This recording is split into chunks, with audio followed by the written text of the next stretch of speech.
Please take your seats. The meeting is about to begin. Remember to speak into the microphone, as this meeting is being recorded for public record.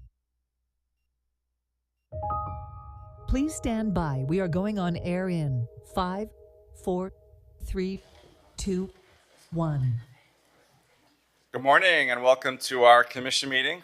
We had to move some scheduling around, which is why we're doing a Monday and not a typical Wednesday. I'm going to ask our city clerk to provide any instructions before we get started. Good morning, everyone. During this hybrid commission meeting, the City Commission is physically present in the Commission Chamber at Miami Beach City Hall, 1700 Convention Center Drive, 3rd floor. The public may attend the meeting virtually. However, members of the public who wish to attend the meeting or provide public comment in person may appear at the Commission Chamber.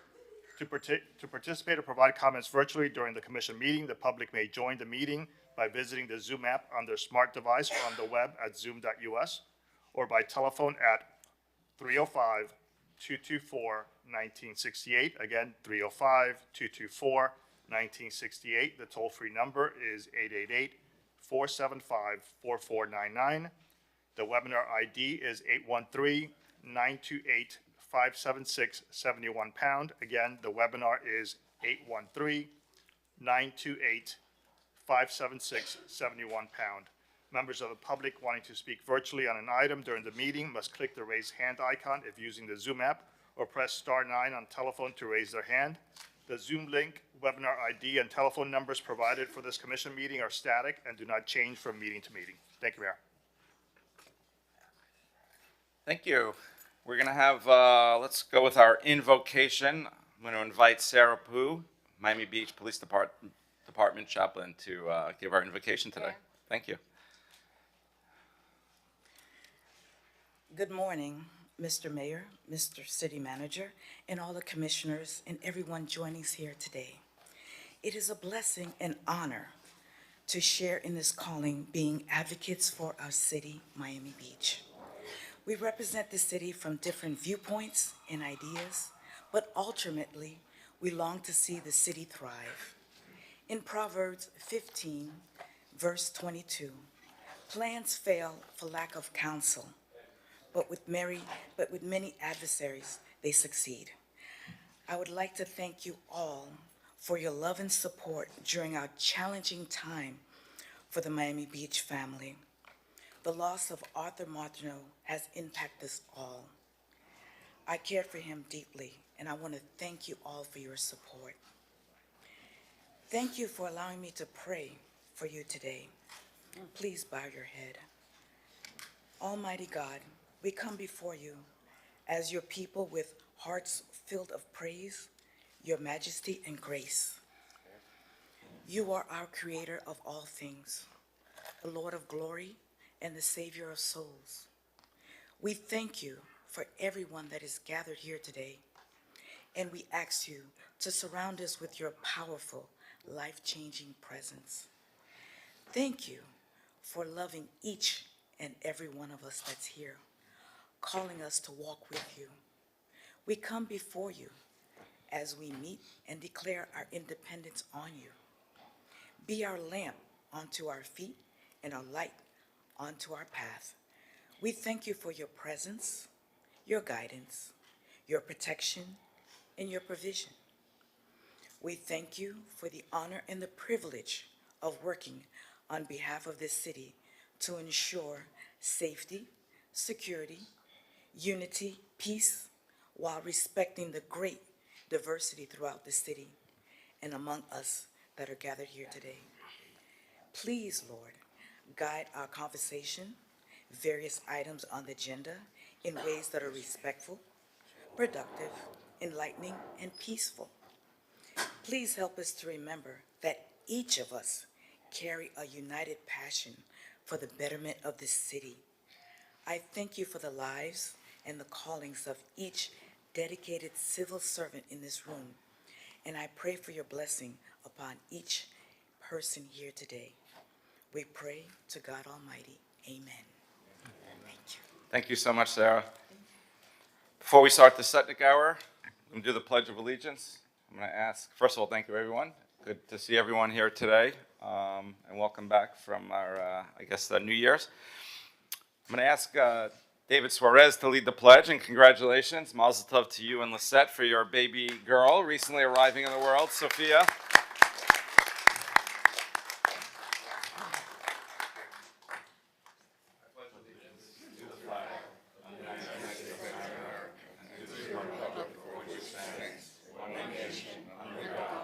Indivisible, with liberty and justice for all. Wendy, good morning. Good morning. Gary. Good morning to you all on the dais. I don't know what adjectives I could use except one word, superb, to describe January's lecturers at Bell Plaza. I think you know I'm the coordinator of lectures at Bell Plaza. Many of you have been there already.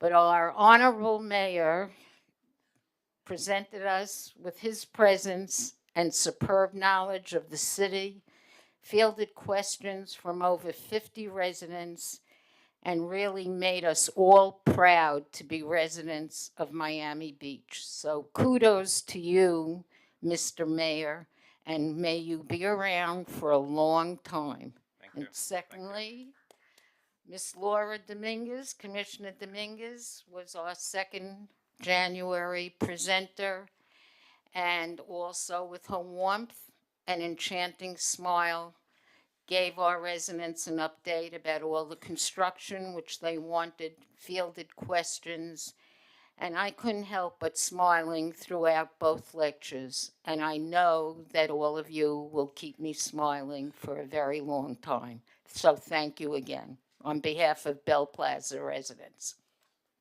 Gary Rugg, 20 Island Avenue.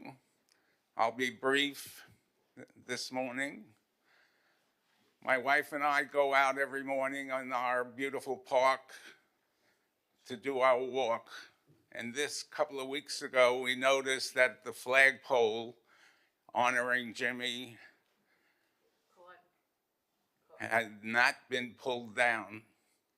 And we saw a police car in Venetian Way.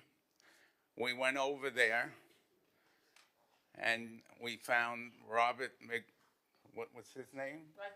Rodriguez. Officer Rodriguez. And he said he would call it in. Then he stopped and he said, take me over to the flagpole. We did. He lowered the flag. And we want to appreciate what the police officer did because it was very important. Thank you. Thank you so much. We're going to go next virtually to Johan Moore. Mr. Moore, please state your name, address, and you have 2 minutes. Good morning, Johan Moore, 717 Jefferson Avenue. I also want to take this opportunity to express my condolences and Meridian Court community's condolences to our beloved Officer Deborah Martineau on the loss of her husband. I want to express my support for various items that are before you today. Item C4AG, the details of which I'm sure will be revealed. Thank you, Commissioners Dominguez, Suarez, Bott, and Magazine, an impressive co-sponsor list. Sustainability Committee looks forward to that in any case. I will also thank Commissioner Dominguez for item C7R, solar panels on the municipal fleet facility, explicitly on behalf of Sustainability Committee. Thank you very much for putting this agenda item before the commission, and we hope that you will all support that. Commissioner Bott for item C7G, I want to thank her for that. Short-term rentals properties list, a previously centrally involved, now moved away member of FPNA, Jeff Donnelly, had years ago suggested that the neighborhood try to establish such a list, and it seemed like a daunting task. So thank you very much for pursuing that. And finally, I want to thank Commissioner Rosen Gonzalez for item C7AG, which I know has been before you before and is not advanced, supporting staff's right to use medical marijuana, obviously not during working hours, and so as to avoid impairment. As the person who, along with others, decriminalized medical marijuana in New York State. I want to thank her for that, as I want to thank her for her generally eclectic support of various beleaguered communities. And I, too, look forward to her continued time in public office. Thank you very much. Next, please state your name, address, and you have 2 minutes. This is Yasmini Matt from 851 Meridian Ave. I'm back. It's been a while because you guys are so early, and I never wake up this early. But then I found out you're here till 7 p.m. That's crazy. And we do a Sutnick generally at 1 o'clock. Okay. Sometimes it veers by a few minutes, but so you could always have the afternoon option. Oh. Yeah. I didn't know that. Well, here Yeah. I am. I'm here actually just to say thank you. Thank you so much for what you guys do for Miami Beach, for the citizens, that you make this possible. I don't know if people come up here to ever say thank you, because I think we mostly come to complain. And don't worry, I'll come back to do that too. But this time, I'm just so grateful for every one of you, especially Joe Magazine and assistant Luis, who have been really, since that day I came to talk, with me hand in hand. I feel like I'm the only person they're helping. That's how much attention I get. And they're just amazing. I understood so much better how Miami Beach works. And I also understand that we can do something, that we can come up here, talk, communicate, express what we feel, how we want to make our city better, because at the end of the day, it is our city. And if young people don't come up, I mean, I'm 30, okay, I'm not that young, but if people don't come up here and say what they would like to change in the city, nothing's gonna happen, because many things you're not even aware of, right? So yeah, I'm just happy to be here. I'm using all of the great amenities and opportunities Miami Beach has.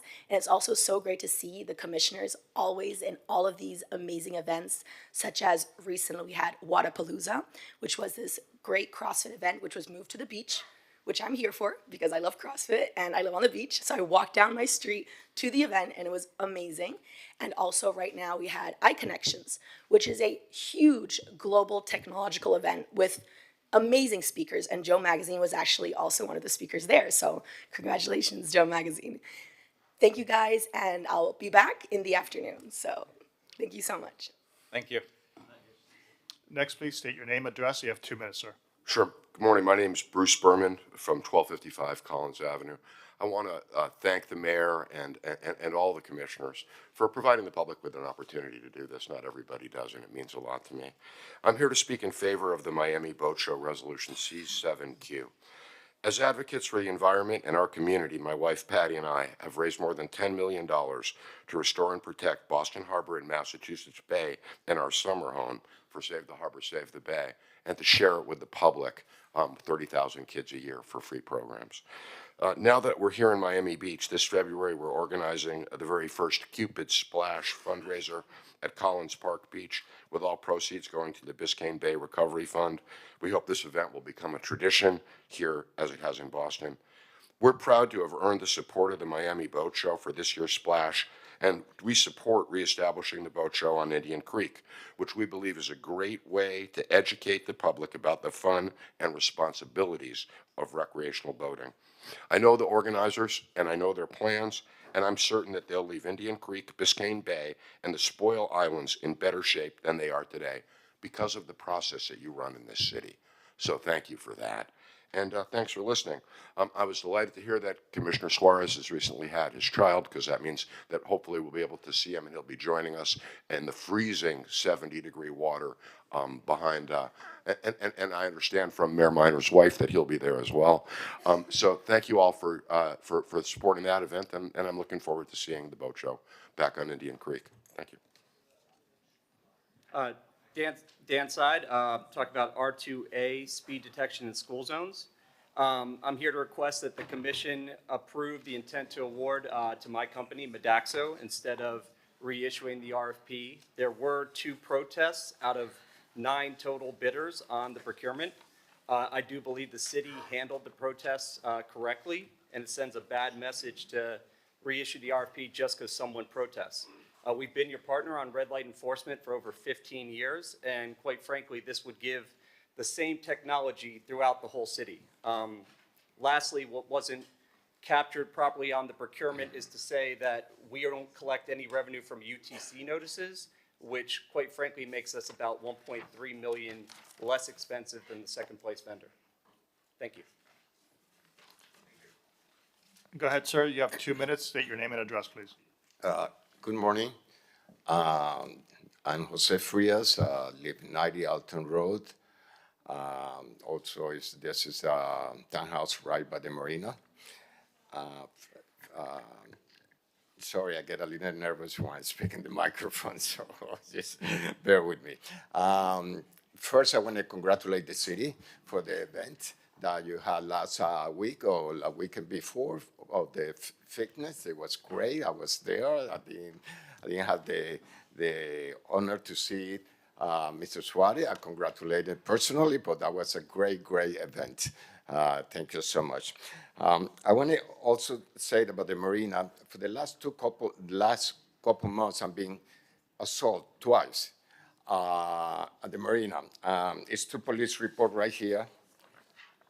And it's just, I asked the marina, I told the marina about it. I said, you got to do something about it. The marina say, we don't have to do anything about it. This is, you're on your own on that. These people they are being assaulted is apparent. And I sent a letter a long time ago to one of the high levels from some text about one individual, and they don't do anything about it. So it looks like they're protecting all these charter people. And they know who the bad actors are, and they don't do anything. Also, in the last quarter, code enforcement only gave 2 vessels BTR violation and gave 1 curfew in 3 months. In September, it was 11 violations and warning. It was 2 for, in the last quarter was 2 warning for balloons, 2 BTRs, and 1 curfew. How that can be? It's crazy. Yes, in New Year, you know, all the boats were coming after.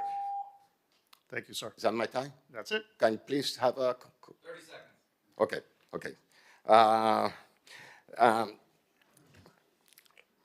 By Christmas, the bay walk, this is about public safety, the bay walk by the marina, by the yacht club, the lights were off for 4 or 5 days. I report that to my manager. The manager sent a letter to the city. The city took care right away. It took 15 days without that power be connected. So the city did something with the marina, and then they jumped it, and we had light for Christmas and New Year. But it would be 15 days without light.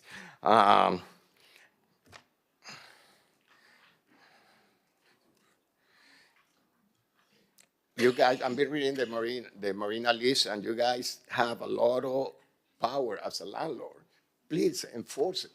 You know, it's the marina, the neighborhood. It's just getting affected, and it's not going anywhere. You know, it's just please enforce it. Something's going to happen. We've been very lucky that no casualty, no death, not something is being happening. Please enforce it. And that's all. I have a couple other things, but I didn't really want to just get long because I take too long. Thank you so much. Thank you, sir. Our next virtual speaker is Mitch Novick. Mitch, state your name, address, and you have 2 minutes. Good morning, Mitch Novick, 901 Collins Avenue. I too want to express my condolences to Deborah, friends and colleague officers of Officer Martineau. His passion for the Police Athletic League was compelling and impressive. I just want to speak briefly about the costly closure of the northern end of Ocean Drive, where taxpayers are spending $700,000 on private traffic management. The Miami-Dade County Department of Transportation has repeatedly stated Ocean Court was never designed to handle the traffic capacity the closure creates. And we know it's very dangerous. A poor man had both his legs amputated after being run over by a truck in 2023 along Ocean Court. If you're compelled to leave it closed, I ask that you remove the burden on taxpayers. Just 2 weeks ago, on January 19th, another gate, the newest gate, abutting the Betsy Hotel, was damaged by yet another vehicle. And enough is enough. And I would ask, I have no preference if it's one way, but that section of Ocean Drive, again, is a costly burden on all taxpayers. Thank you. Thank you so much. Go ahead, please. So you have 2 minutes. Okay. Good morning, honorable mayors, commissioner, and city manager. My name is Vanina Tagvorian, and I'm the president of Ocean Drive Promenade Community, a non-profit association representing a group of residents and property owners at 1500 Ocean Drive and other residential buildings. Today, I stand before you with a petition signed by 155 supporters who share a clear and unified message. Ocean Drive must reopen, and more are joining every day. For years, we have watched this once thriving street decline into emptiness, businesses have closed, safety concerns have increased, and the area, once the beating heart of Miami Beach, has lost its energy and vitality. What was supposed to be a pedestrian-friendly vision never materialized. Instead, the closure has discouraged visitors, hurt local businesses, and left the once iconic avenue deserted and struggling. Beyond the economic damage, this closure has also created a serious safety hazard. The dead end on Ocean Drive is a ticking time bomb for accidents. With no proper traffic flow, cars are forced into dangerous U-turns, creating confusion and unsafe conditions for drivers, cyclists, and pedestrians alike. It's only a matter of time before something worse happens. Residents, property owners, and businesses want Ocean Drive back. The court has ruled in favor of reopening, and further delays will only cause more harm. Keeping the street closed during an appeal period serves no one except those who profit from stagnation.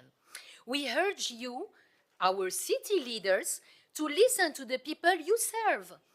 Support the reopening, honor the court decision, and help us restore safety, economic vitality, and the spirit of Ocean Drive.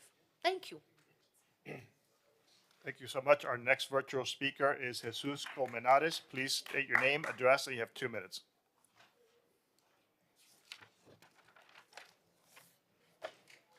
Jesus, unmute yourself, please.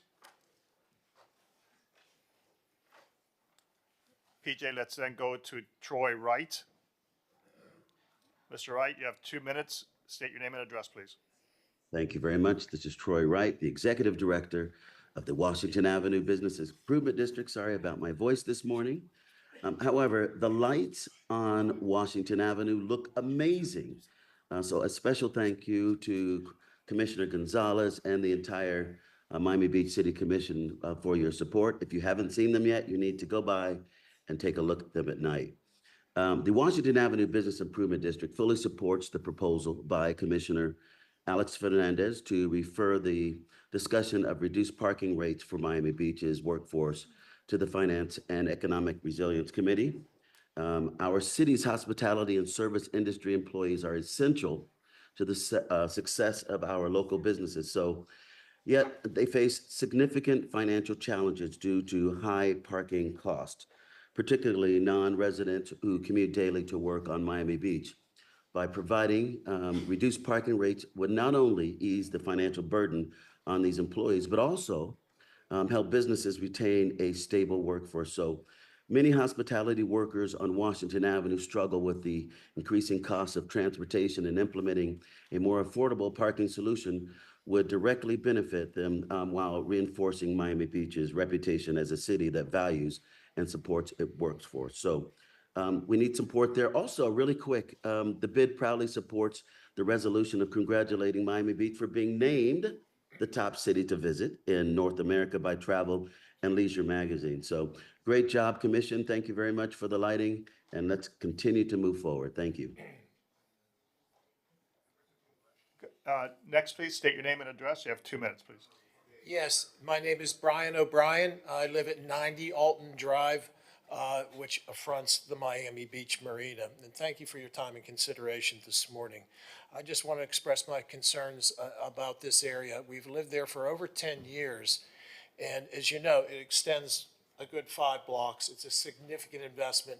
It's a significant amount of public access, and it has deteriorated from a safety standpoint. I have children, I have grandchildren, And I didn't know until this morning when I heard Mr. Frias talk about his altercations there, but we have witnessed many altercations there.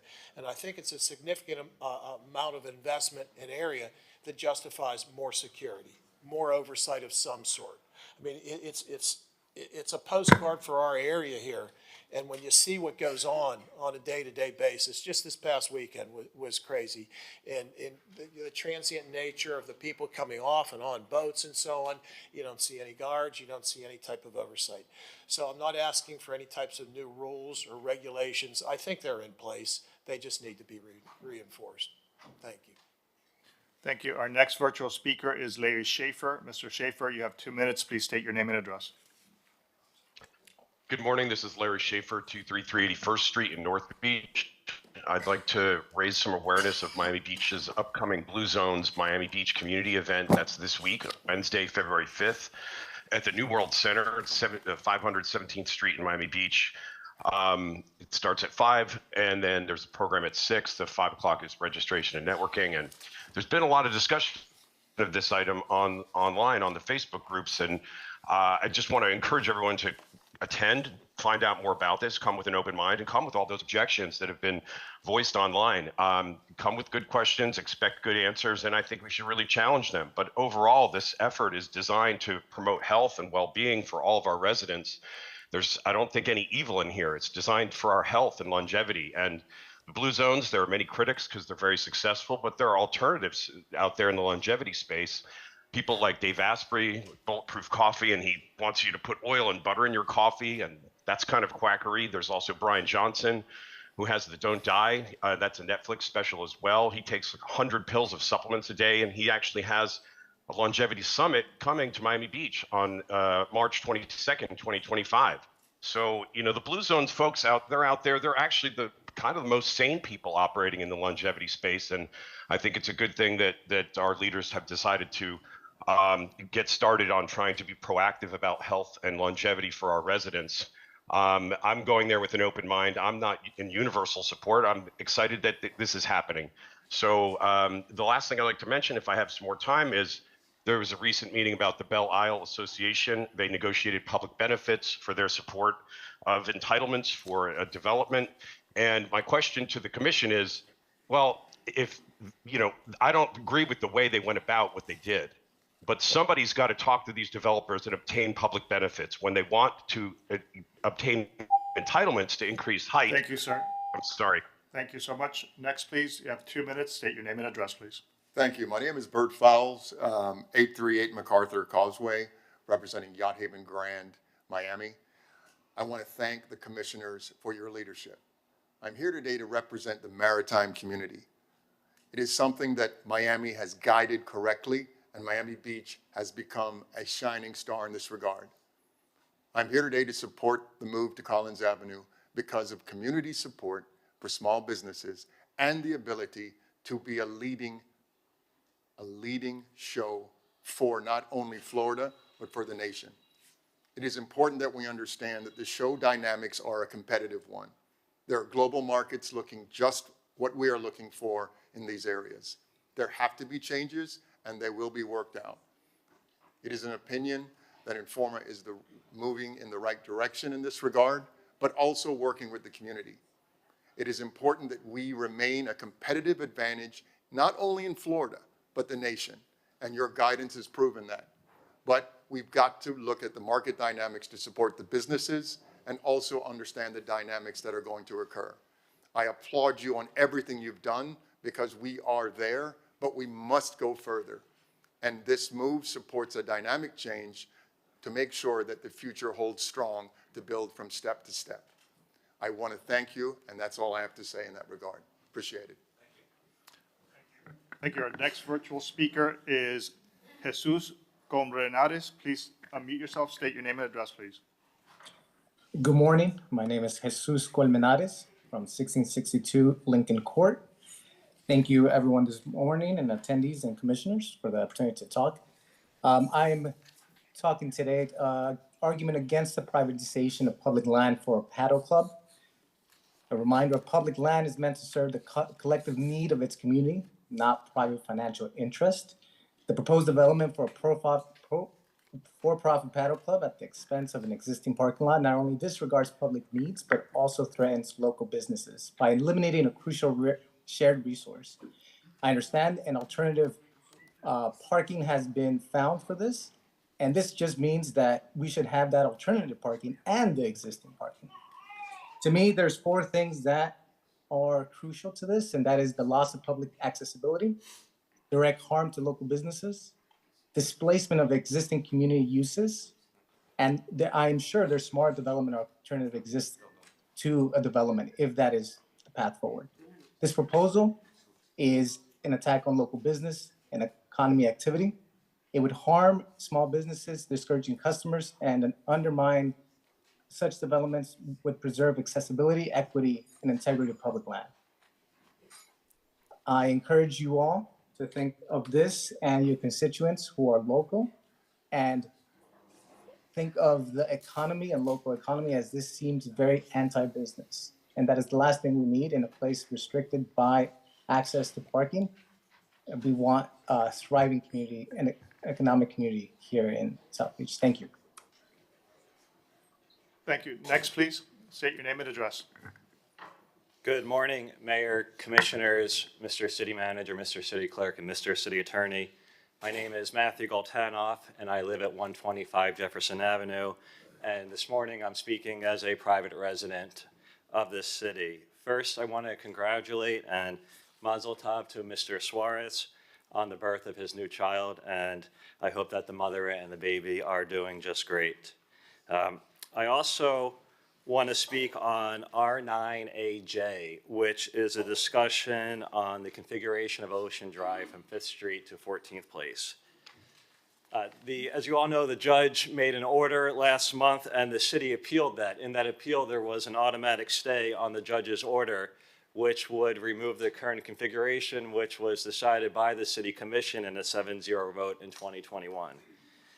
On Wednesday, there is a motion by the Clevelander to vacate that automatic stay and to enforce it and require the bicycle lane to be removed and two-way traffic to be restored. The plaintiff claims that the city will not likely prevail. Well, I want to offer some insight here, and I urge that the city attorney's office and their counsel that they defend this vigorously. The Clevelander has not provided any evidence that they have had any negative effect. There's been no reviews from customers. They have not provided any financial statement, nor have they provided any discovery to any of the defendants in this case. Secondly, in the judge's ruling, they cited that there was an urgent public safety concern. We all know that the fire chief provided testimony to this body in 2023, stating that there is no public safety concern. We all know that being out on Ocean Drive, that fire engines, rescue trucks, and police have free reign of Ocean Drive completely from curb to curb. So again, this is a policy decision, not a judicial decision, and I urge that every action be taken, that a vigorous defense of this be taken, so that this wonderful public amenity that everyone, that many people talk about, that thousands of people enjoy, whether they're on car, on foot, on bicycle, or micromobility, and this public amenity continues to stay for years to come. In fact, is improved with the GEO bond money that is slated to be implemented sometime this decade. And lastly, I just want to encourage everyone, as always, to have proper decorum on this dais during this commission meeting today, and that everyone is respectful of one another, including members of the public. Thank you so much. Thank you. Our next virtual speaker is Irene. Thank you, Matt. Just to let you know, we, as you mentioned, our commission had approved that. The judge overturned it, which I've already come out publicly and said I think it's pretty outrageous that a judge is overruling the determinations by our city that had spent countless, not just hours, years coming up with this plan. But we are appealing and we are defending our initial vote. Thank you, Mr. Mayor. Irene, unmute yourself. You have 2 minutes. State your name and address, please. Good morning, everyone. Yes, this is Irene Bigger, president of the Art Deco Neighborhood Association. I'd like to thank Matthew for his words and saving me a few minutes as he stated some of the facts that I was going to state. As per ADNA's comprehensive letter that we sent out to the community that included evidential corroborating evidence of the benefits of promenades. And I want to emphasize the historic majority support that residents have had for this promenade. So I think it's important that people realize in the public, this has not come out of thin air. In my letter, I mentioned that other famous promenades throughout the country that have done well and are succeeding were because of a very caring advocacy groups, the city councils, and the mayor who took a strong stance, knew it was good for their community, and got this done. And it's, quote, a widely successful transformation of the New York Times Square was made possible because of this. And I just want to address, I have more to say, maybe I'll say it at 1 o'clock, but I want to address some of the disingenuous comments made by people against, especially people who I have heard personally, the previous speaker heading this community group, who in fact has the word promenade in the name. And I cannot understand the change in stance. I do know that in a previous meeting, this organization does not represent all the residents of 1500 Ocean Drive, where I live myself. In a meeting we were all at together, the majority of the residents expressed support for the promenade, including the speaker, who also had mentioned possibly extending it to 15th Street. But after one resident spoke against it, now we see a change. I just want to make sure that all of these comments, everybody has a right to speak their mind and to protest against. Thank you so much, ma'am. Thank you. Our next speaker is? Yeah, Ines Flax. Go ahead, please. I also live at 1500 Ocean Drive. Got it. And Go ahead, I'm here please. to speak personally, okay? So good morning, mayors and commissioners. I'm here today to ask you to stop the damage that has been inflicted on Ocean Drive businesses for the past 10 years. From 2 a.m. alcohol bans to street closures. Ocean Drive is our most iconic street and valuable real estate asset in Miami Beach. Yet some of you believe that banning cars on 2 blocks will magically transform Ocean Drive into an American city, into an European city. But Miami-Dade County lacks the public mass transit of Europe, and the majority of our Miami Beach residents have voted against mass transit from Miami to Miami Beach. Therefore, cars are an essential part of our daily way of life now and for the foreseeable future. Instead of removing roads and parking spaces, you need to build more of it because we are car dependent. This is our reality. The promenade, we have already quite a few in our city. After residing full-time at 1500 Ocean Drive for 26 plus years, I know Ocean Drive better than most. Every day, I see 2 closed blocks on Ocean Drive directly from the 10th floor of my apartment windows and balcony. And I invite any of you to come and see my view of these 2 blocks. Empty 99% of the time, day or night, or weekends. You need to, with 3 exceptions, New Year's Day, Veterans Day, and Art Deco weekend. Illegally closing these 2 blocks has disrupted traffic, generated traffic congestion, confusion, and accidents on Ocean Drive Alley, Collins, and Washington, and hurt businesses. You all run as law and order candidates. Now there is a court order. Could I have a few more minutes? There's a court order to reopen Ocean Drive. Do it. Then let's have a real discussion on how to help and support our businesses and workers on Ocean Drive. The 46 restaurants on Ocean Drive, according to CESI, struggle finding, hiring, or holding good workers because rents are too high on the beach and parking is scarce and expensive, while residents on other buildings without garages are allowed street parking at discount, and the Fontainebleau Hotel union workers get oceanfront parking. Businesses on Ocean Drive are under attack. It's time to open traffic and help our businesses and workers on Ocean Drive. Thank you. Thank you. Mayor, we've gone over the 30 minutes and we still have 3 on Zoom and 2 in person that I can see. Do you want? Let's do 1 minute each. Okay, so we're going to go with 1 minute. Whoever's next, please go ahead. State your name and address. You have 1 minute. Hi, folks. Thank you for the opportunity to speak this morning. 7:45, my wife woke me up and said the meeting was at 8:30, not at 10, as I had imagined. I was planning on an empanada and a large coffee con leche with just a little bit of sugar, and they ladle it in. I appreciate it, but you have 1 minute. So By the way, you I may- understand. This won't count against your minute. You may have heard. We have an afternoon Sutnick hour as well at 1 o'clock. Okay, So I'll keep in finish mind. that. With the remaining 30 seconds, my wife and I bought down here in 2009. We live at 1560 Jefferson. We're tickled to be a part of this community. Our building right now is facing a certain uncertainty because of the amount of work that may be required as far as concrete mitigation and crack and possibly foundation.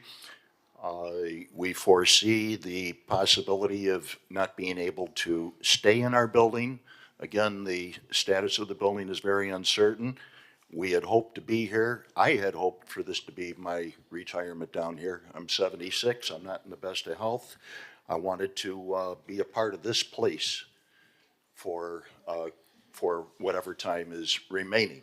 That said, I just want to say thank you to all who make this place, Miami Beach, as comfortable as it is, as exciting as it is, as stable as it is, and as forward-looking as it is. I appreciate everything that you folks do. I saw you at, Mayor, at Publix a couple of years ago. I bumped into you in the morning, and I thanked you then, and I'm thanking you again, and all Thank you you, sir. folks for your I time. didn't catch your name.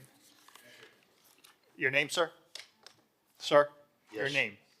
Paul Wukash. Thank you so much. I'm going to go to the next virtual speaker, has a screen name of iPhone Janie.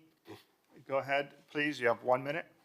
Hi, good morning. First of all, thank you to everybody, like the gentleman said previously, who makes the city run. It's a privilege to live here. My phone call this morning is I'm politely enraged about what they want to do to this Padel, to this city parking lot, to make a Padel court, which is in the interest of big business. And then they want us to use a private lot that charges $20 an hour, or they boot your car, or give a really big ticket. This is clearly big business. Lincoln Road is half empty, and this is not going to make it any better. People need parking, and there are many issues that the city faces. And giving this lot to private people who want to use their benefits and their money for themselves, they have no interest in what benefits the people of Miami Beach, the people who live here, who pay taxes, the people who come visit, and the people who enjoy. And I would urge anyone who previously voted for this Padel court to be moved someplace else, because this is, in my most humble way, and I hope this doesn't come out rude, the ultimate act of selfishness, because it is not benefiting the residents. And Thank you so I'm much, sure ma'am. it's a great sport. It can be played someplace else. Thank you. Your time is up. I'm sorry about that. Whoever is next, please go ahead, state your name, address, and you have 1 minute. Good morning, Greg Parks, 13000 Laurel Hill, Tallahassee. I'm here representing Red Speed regarding R2A. We urge you to support the committee's recommendation to have this rebid and reevaluated. Following up on one of the earlier speakers, this is way different than red light cameras. You could argue this be one of the most important policy decisions you make, protecting your kids in the school zone during the school day. Contrary to the earlier statement, it's very rare to have 2 protests out of 9 respondents. We have been awarded every RFP in the state that's gone to contract, and none have been protested by any vendor. We operate all the 8 programs that are operational in Miami-Dade County, and none of those have been protested. That it's a unique technology, it's a unique law you must follow, it has all unique procedures. And the basis of our protest was we were actually ranked highest in the qualitative by your committee and there was a scrivener's error in our pricing. And we think the opportunity to reconsider would benefit the city, so we appreciate your consideration. Thank you so much. Our next virtual speaker is John S. John, state your name, address, and you have 1 minute, please. Hi, my name is Josh Squire, 346 West 47th. I'm here to discuss the three items that impact transportation. One is the restriction of micromobility at Baywalk and the other on sidewalks, and then the subsidy of hotel parking for hotel workers. So micromobility has become super popular, and that's for a reason. It saves money, it saves time, and it keeps you healthy. And more teenagers are using it, more elderly are using it, and definitely employees who can't afford cars are using it. We have a huge traffic issue in the city. It's time to think differently. It's time to pause the enforcement and start thinking of solutions to add bicycle infrastructure on the ocean front throughout the city. Adding restriction, adding enforcement, what you're doing is you're promoting pedestrian safety, but you're sending our children, our teenagers onto the street with electric scooters. You're sending elderly and young families off the ocean front onto the streets with cars, and that's not the solution. Please reconsider these motions. Thank you. Next, please. State your name, address, and you have 1 minute, please. Good morning. My name is Alexandra Paglieri, and I'm here also representing Philippe Harari, who I work for, and is owner of properties in Miami Beach 320 and 340 West Toledo. Regarding item number R5A, we wanted to show our support for the recommendation made by administration to remove the requirement of mandatory approval from DRB or HPB for proposed understory homes. We believe there should be less burden placed on homeowners and builders to build these types of homes, since one of the positive outcomes of building them is that they work to address the problem of rising sea levels, and their higher elevations make them more resilient. We believe that the requirement to present and be approved by DRB or HPB can also potentially disincentivize other owners that are trying to address these concerns, which is one that as a community, Miami Beach is constantly trying to address for the future. There's also the burden it can place on owners in terms of time, because the entire process from signing up to approval can take several months, in which carrying costs and additional fees owed to different parties accrue. So for those reasons, we wanted to be here today to show our support for the mayor and the members of the City Commission to adopt the ordinance. Thank you. Thank you so much. Our next virtual speaker is Ken Koppel. Ken, go ahead, unmute yourself. You have 1 minute. Can you hear me? Yes, go ahead, please. Okay, I'm here to support the pedestrian promenade. Irene and Matthew Goltenoff, I think, made the case very strongly, and I have little to add. The opponents have brought up safety issues that are totally bogus, and several of the people who have opposed this don't even live in the area. There are really two facts on the ground that I don't think can be questioned. Number one is that the city and county mandated a ballot whereby stakeholders voted whether they wanted to continue it or not. A 2/3 vote was required to continue it. The residents exceeded 2/3. That's a fact on the ground. The second fact on the ground is that for the period that the promenade has been open, it has been totally peaceful, and the main activity that you see are visitors and residents taking pictures of our gorgeous Art Deco facades.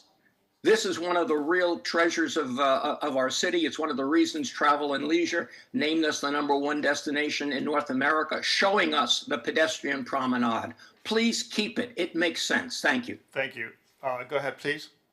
State your name, address. You have 1 minute. Wanda Jamin, 8305 Crispy Boulevard.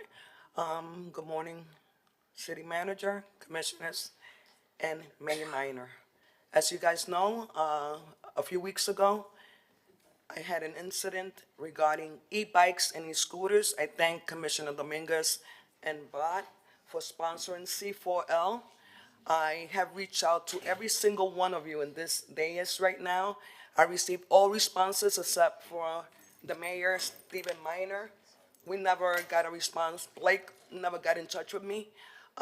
This is very dangerous for our city.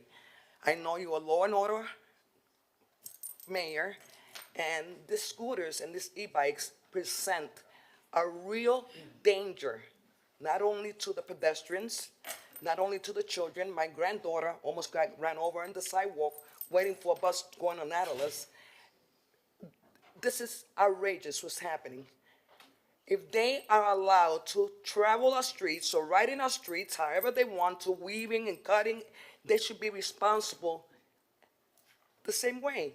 They could use our streets, but they are not being held responsible, not by PD and not by anybody in the city. So I'm asking those that are listening to me, those that I received my email, to please support C4L.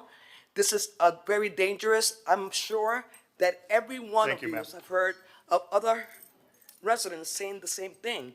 This is extremely dangerous, but they have no they have no responsibility. Thank you. We, the registered drivers, are the ones that are driving, and I would like to see, Mr. Mayor, that you put this, look into this and say yes to this, because I'm sure every single one of you have had the same experiences. I almost ran somebody over Saturday, 85th and Harding. There's no lights. Bicycle without any lights. By the time I looked at it, this guy's in front of me. Thank you, ma'am. So I'm actually going to do something I don't usually do. First of all, I'm going to ask our police chief to come up and address some of the issues. I also, it is a misstatement to say we don't respond to you. We do. You do reach out a lot, and we do respond, and we do deal with our police department. I'm saying you didn't respond. Your office, everybody responded, but your office. I'm just saying, and I like you, but you didn't respond to me. We actually did. We actually did. It's Blake not, never did. Blake called me. okay, I'm not going to debate. I'm not going to debate you on the dais here, but I want to call the chief up to. Hey, babe, how are you? Good morning, Wayne Jones, Police Chief. Appreciate your concerns this morning. You know, Mr. Mayor, and I think we have been responsive to you. You have. Broadly speaking. You know, we've just entered into an education campaign to deal with folks on bicycles, micromobility, electronic vehicles throughout the city.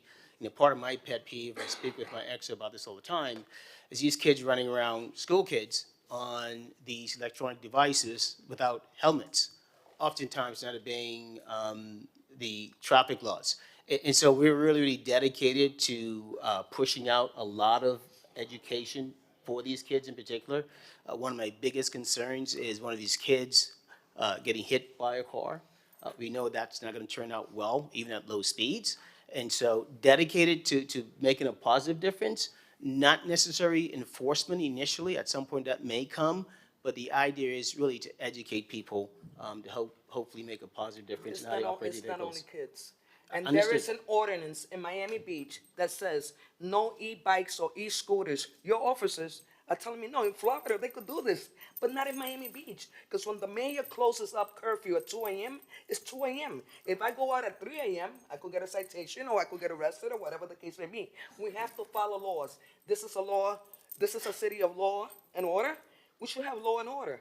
I should not be responsible for those actions of the people that they are using our streets, our sidewalks, no insurance, no nothing. They ran into my car. They ran into my car. They didn't do damage. I could have killed somebody. Your officers would have told me, well, you know, it's negligent homicide. I have to think for my safety and for those of others, and I'm not speaking for myself. Everyone in this day have heard from residents saying the same thing. Not now, not last month, but for months. This is an invasion of e-bikes and e-scooters. Thank you. They don't respect traffic. And by the Thank way, you. thank you. And there are multiple items on the agenda about this. And as the chief has mentioned, there's a lot of attention being paid to this. I've actually personally seen officers approach individuals and stop them recently. So there's definitely an effort being made to address But these issues. it's not an effort. Something has to be done. It is enough. It is enough for the safety of all of us, even the riders themselves. Even the riders. It's not only, I'm talking about myself. I'm talking about, it's just so scary to drive. And next thing you know, you have somebody cutting in front of you. A 3,000-pound truck to a 200-pound bike. What do you think the damage will be? No, thank you. And by the way, I don't want to overstate, but I think there are 2 or 3 items on this alone. I've personally been talking to the chief and others about this. I'm sure my colleagues have as well. I know Commissioner Fernandez wants to say something. Yes, and thank you, Mr. Mayor. In fact, yourself, me, and Commissioner Bott, we're sponsoring an item directing the administration to enhance enforcement against these individuals operating these motorized devices. And they're going to be coming back on a monthly basis for updates at the Public Safety Committee.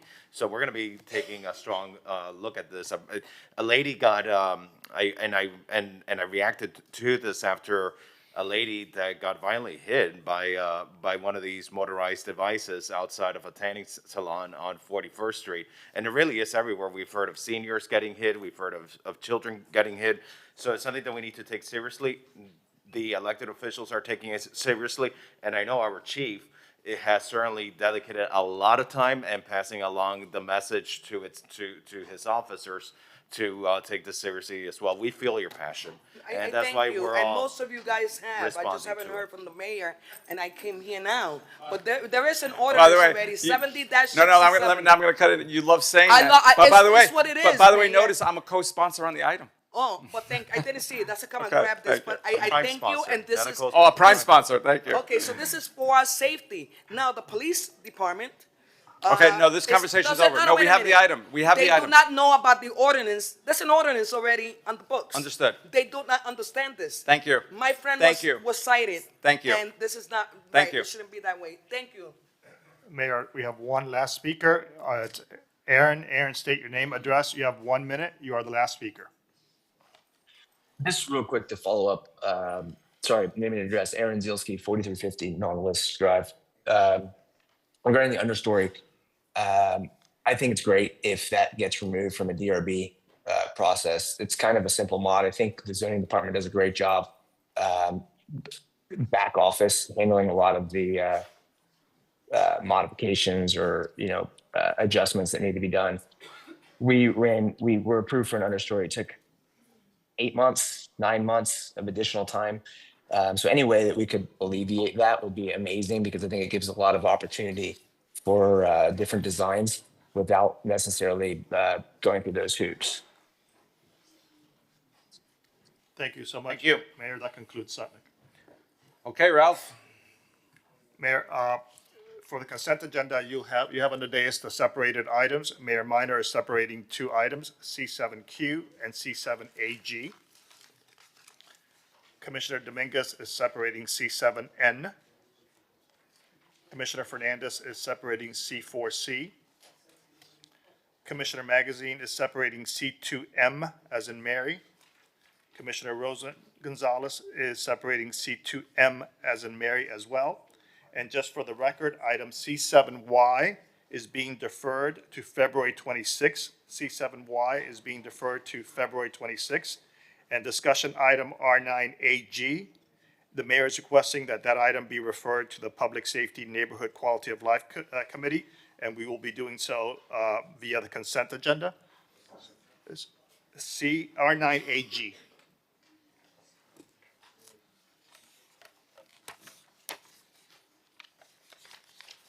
So R9AG is discuss, take action, reclassification of assault or battery offenses against park rangers. That was the mayor's discussion item. He is requesting that it be a referral, public safety. Having said that, I'm requesting a motion to approve the consent agenda, excluding the separated items. Second. All in favor, please say aye. Aye. The consent agenda is accepted. Just for the record, the mayor has not approved the addendum items. They will be heard after 5 p.m. Thank you so much, Mayor. Okay, let's just take care of a couple of necessary administrative items. R7E. R7E is amend dates up for 2025 commission meeting, Miami Beach Redevelopment Agency, North Beach CRA meetings to add September 30th, 2025 as the final budget meeting. The budget department has notified us that the state has stated that we can add that date as our budget meeting. It does not conflict with the county. It does not conflict with the school board. So it is just a housekeeping item because we had not set that date earlier. It's September 30th is the date that the state is saying that we can do our final budget meeting. It will start at 5 o'clock. Second. So I have a motion by Commissioner Fernandez, seconded by Commissioner Suarez. All in favor of E, please say aye. Aye. Aye. Motion carries. The item is approved. R7E.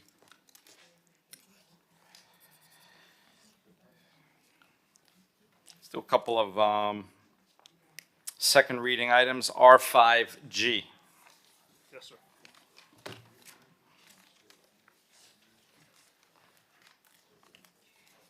R5G is an ordinance of the mayor and city commission of the city of Miami Beach, Florida, amending the code of the city of Miami Beach, subpart B, entitled Miami Beach Resiliency Code, Chapter 2, entitled Administration and Review Procedures, Article 2, entitled General Development Application and Hearing Procedures, Section 2.2.4, entitled Public Hearing, Section 2.2.41, entitled Public Notifications, by modifying the published notice requirements for the city's land use boards and providing for codification, repealer, severability, and an effective date. This is a second reading. The item requires 5/7 vote. I move my item.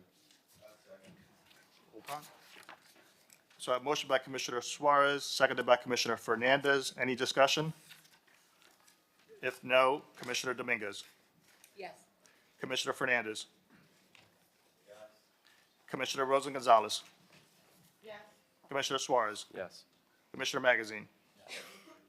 Vice Mayor Bott. Yes. Mayor Minor.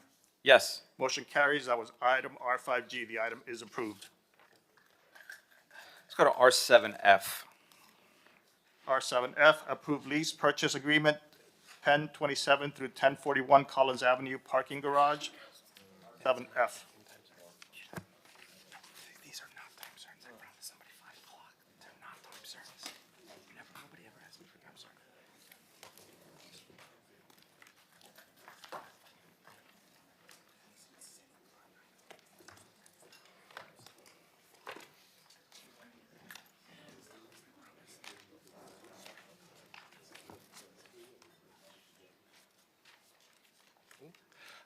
Mayor, Commissioners, thank you very much. Jason Green, Chief Financial Officer. So the item we have in front of you is the approval for the city to purchase out the leasehold for what is known as the Pelican Garage. I think a couple of the important things is there was an offer from a private individual to purchase this from the existing tenant for $15 million. Per the lease agreement, the city has the ability to right of first refusal, basically. The city did review this. There is an independent appraisal, which did hold up that value. So we believe that it is a good value to the city.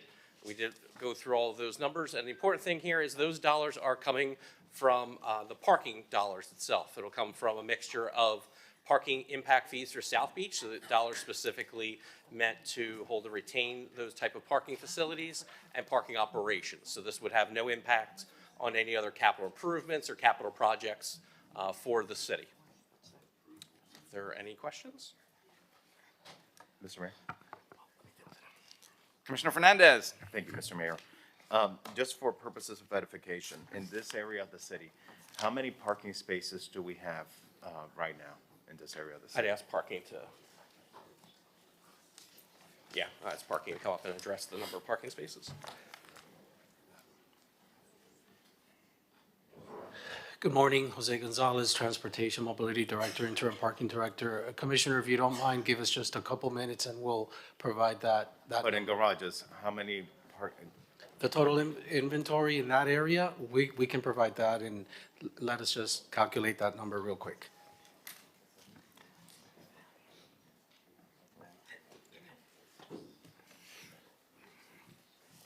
So, Mr. Mayor, if I could add just a little bit of color to this conversation. Obviously, the commissioners asked for the garage inventory that we have in the area. The primary garage that we have in this area is the 7th Street garage. It's important to note that the 7th Street garage has 646 spaces in it, and that garage may be the discussion of a buyout option that is within the existing contract agreement that would become effective April of 2026. Okay. So we could potentially lose 646 spaces from our inventory within this area. I believe we. So in April next year, we might be losing over 600 parking spaces in this area of Miami Beach. Correct. And this option that you're asking us to execute will allow us to at least maintain a certain footprint in that area then? It would pick up approximately 330 additional spaces that are currently privately held, that would put it into the city's inventory, that would give us a much better ability to provide parking in this particular area. And if we don't do this now, how many years would it be before we could recoup these parking spaces? So these parking spaces are currently in a leasehold interest on city-owned land that runs for another 25 years. So then it'll be another 25 years before the city of Miami Beach could recoup these parking spaces. Could potentially be 25 years. Thank you, Mr. Manager. Thank you, Mr. Mayor. Commissioner Rosen Gonzalez. No, I support the purchase of this parking lot. You know, when you go to the city of Coral Gables, no matter where you go, there's public $5 parking. When you go to the design district, there is public $5 parking. I would love to see across Miami Beach additional public $5 parking so you can just pull up and valet your car. Right now, our city rates are around $20 per car. I would like to somehow subsidize that, lower it, and I think that buying this parking garage is smart economically, because then we could potentially have the spaces to valet these cars, and that's what I'm working on.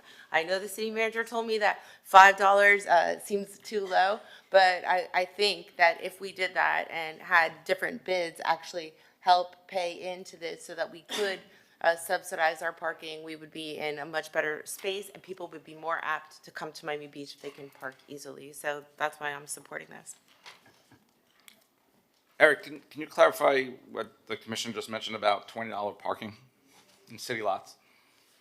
So right now, if we do a daily rate instead of an hourly rate, I believe in this district, it's a $20 daily rate.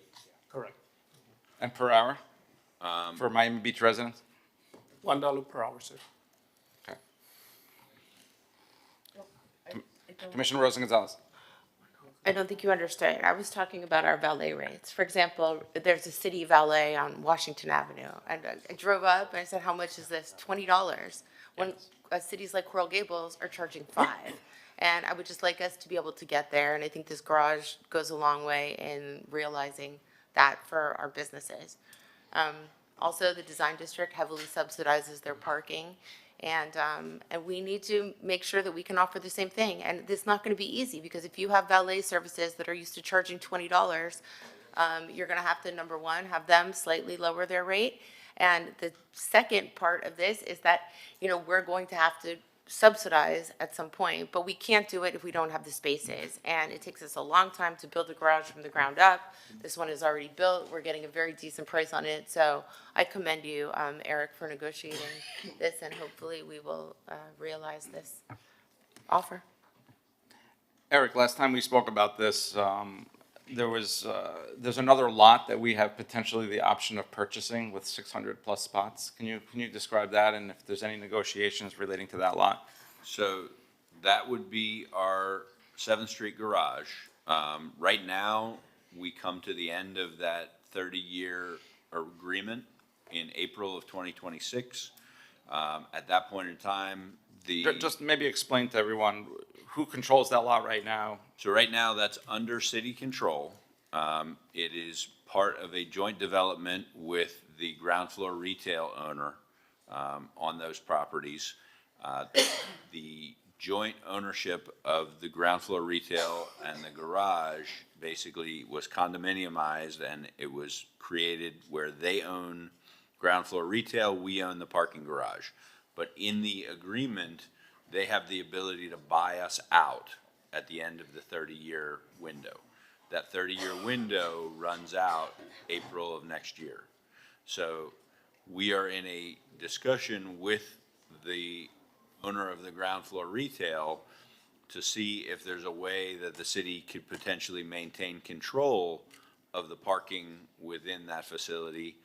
Ultimately, we think that that would be a good thing for us to maintain our footprint in this district, potentially even expand our footprint in this district And we have heard, or I've personally heard for years, that if we want to elevate the experience in this Art Deco cultural district, one of the things that we should look to do is create more of an opportunity for centralized valet.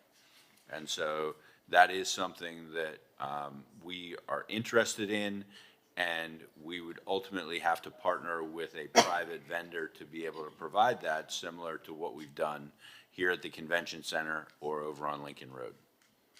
Are those negotiations tied to this lot in any way, to you? So they certainly interplay. One, they are standalone transactions, but the ability to negotiate are absolutely tied together. In what way? So I think that ultimately the city has a need to provide some parking in this area. I think if we don't obtain this parking, it puts us in a position where we could potentially be more motivated to need to hold on to the 646 spaces in G1. So by buying this lot, it helps us in that discussion. Mr. Mayor, at the right time, I'm happy to make a motion. Commissioner Fernandez and Commissioner Magazine. No, I was saying at the right time, I'm happy to make a motion to Oh, approve the item. Commissioner Magazine. Sorry. I had this talk with our city manager yesterday.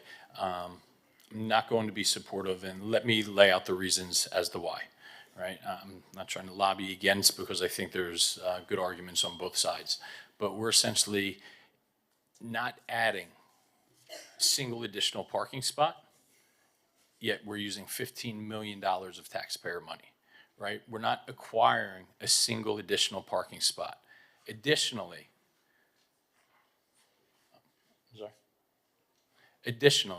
we collectively as the city are not in danger of losing these parking spots, right?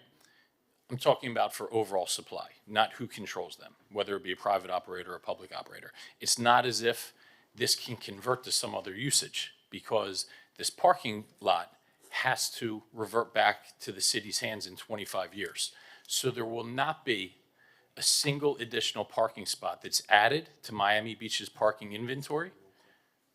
And I don't mean our public control, I mean collectively as a city. Miami Beach won't add a single additional parking spot.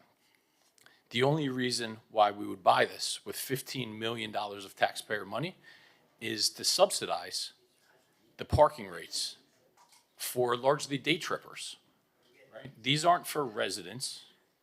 This isn't in a residential area, and we had transportation and parking opine last meeting that there are not significant amounts of residents that park in this building.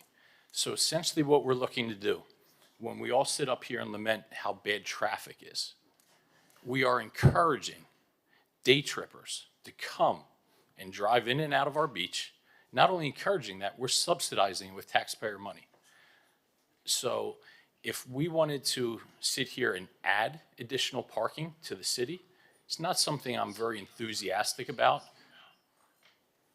However, I think $15 million of taxpayer money would be better spent on another parking garage, adding actual spaces to the overall inventory of spaces in Miami Beach. But I don't support using $15 million of taxpayer money to subsidize the parking costs of day trippers coming down to the MXC district on a daily basis to come in and out. That's just where I'm at. Mr. Mayor. I saw Commissioner Rosa Gonzalez's hand, and Commissioner Suarez. This would put those spaces in the control of the public domain.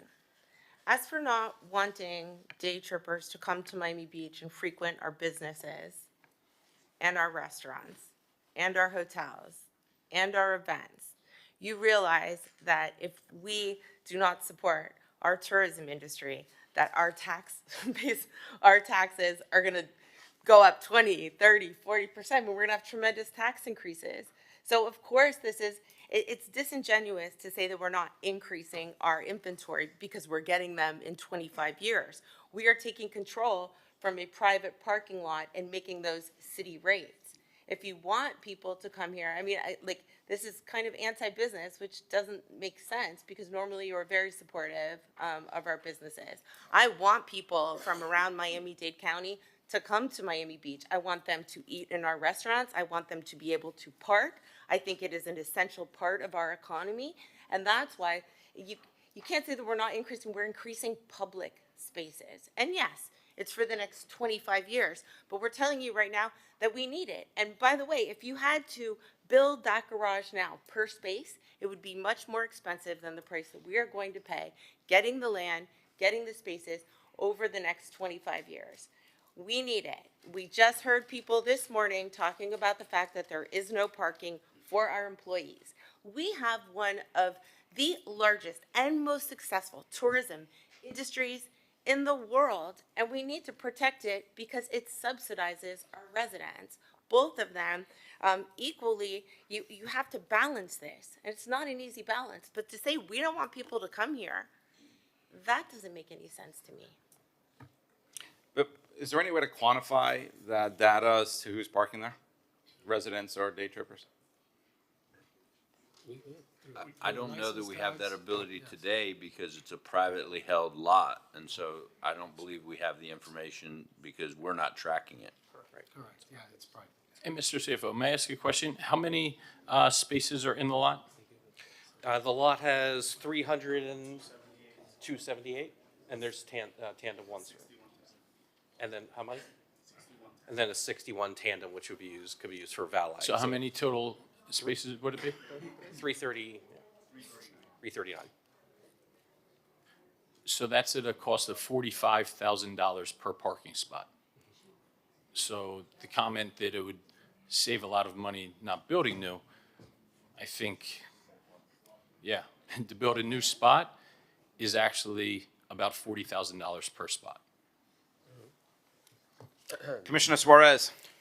Thank you, Mr. Mayor. Yeah, look, I echo my colleague, Commissioner Magazine's point that we should be adding parking spaces, not subsidizing ones that already exist. At the end of the day, the parking garage is going to still be a parking garage, and they're going to want to rent their space to make money. They're capitalists. I think it would behoove us to really address a lack of parking by increasing parking spaces with this $15 million, not paying $15 million for something we're going to get back for free in about 20 years. To me, that's nonsensical. But I'm going to be a no vote on this. What's the current pricing structure of this lot? Do you have the private?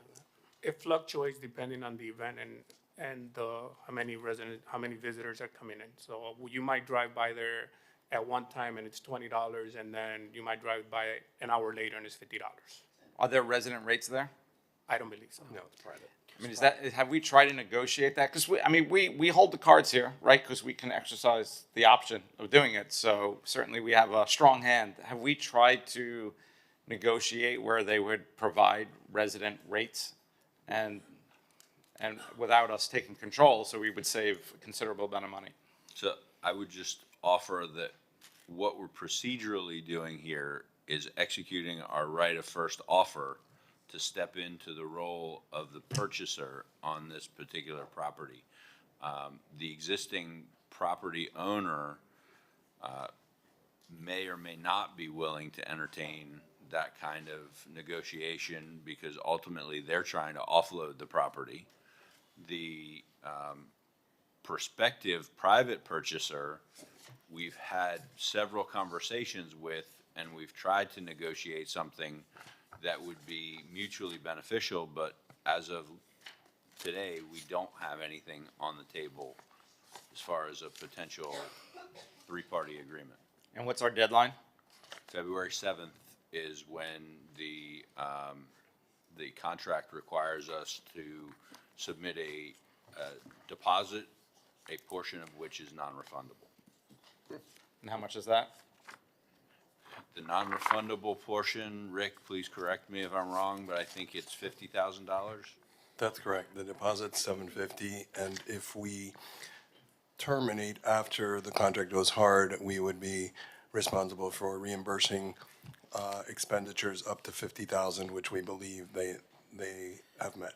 And we may lose our right of first offer for future. We would also lose, if we terminate after February 7th, we would lose our right of first offer forever. So it's now or not now. And before I turn to Commissioner Fernandez, Commissioner Magazine mentioned 25 years. I believe I understand, but can you explain what happens in 25 years? So in 25 years, the leasehold interest on the land that the city owns sunsets. And so at that point in time, the structure that is on our property, which is currently being leased, would revert back to the city.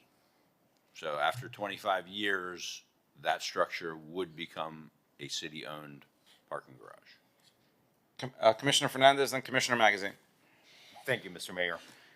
I was going to make a motion, and I'm not going to make that motion because I was listening to Commissioner Magazine, and he makes some really good points. And to your wisdom, Mr. Mayor, is why you appointed him to be the chair of the Finance Committee. You're spending $45,000 per space. In essence, to get the spaces that you're going to get back anyways in 25 years. And at the end of the day, your inventory in the district remains flat. You're not increasing the inventory. And if I were a betting person, I would say people are parking in this garage. There is a demand, and people are parking there regardless of whether it is at the city discounted rate or at the current rate. And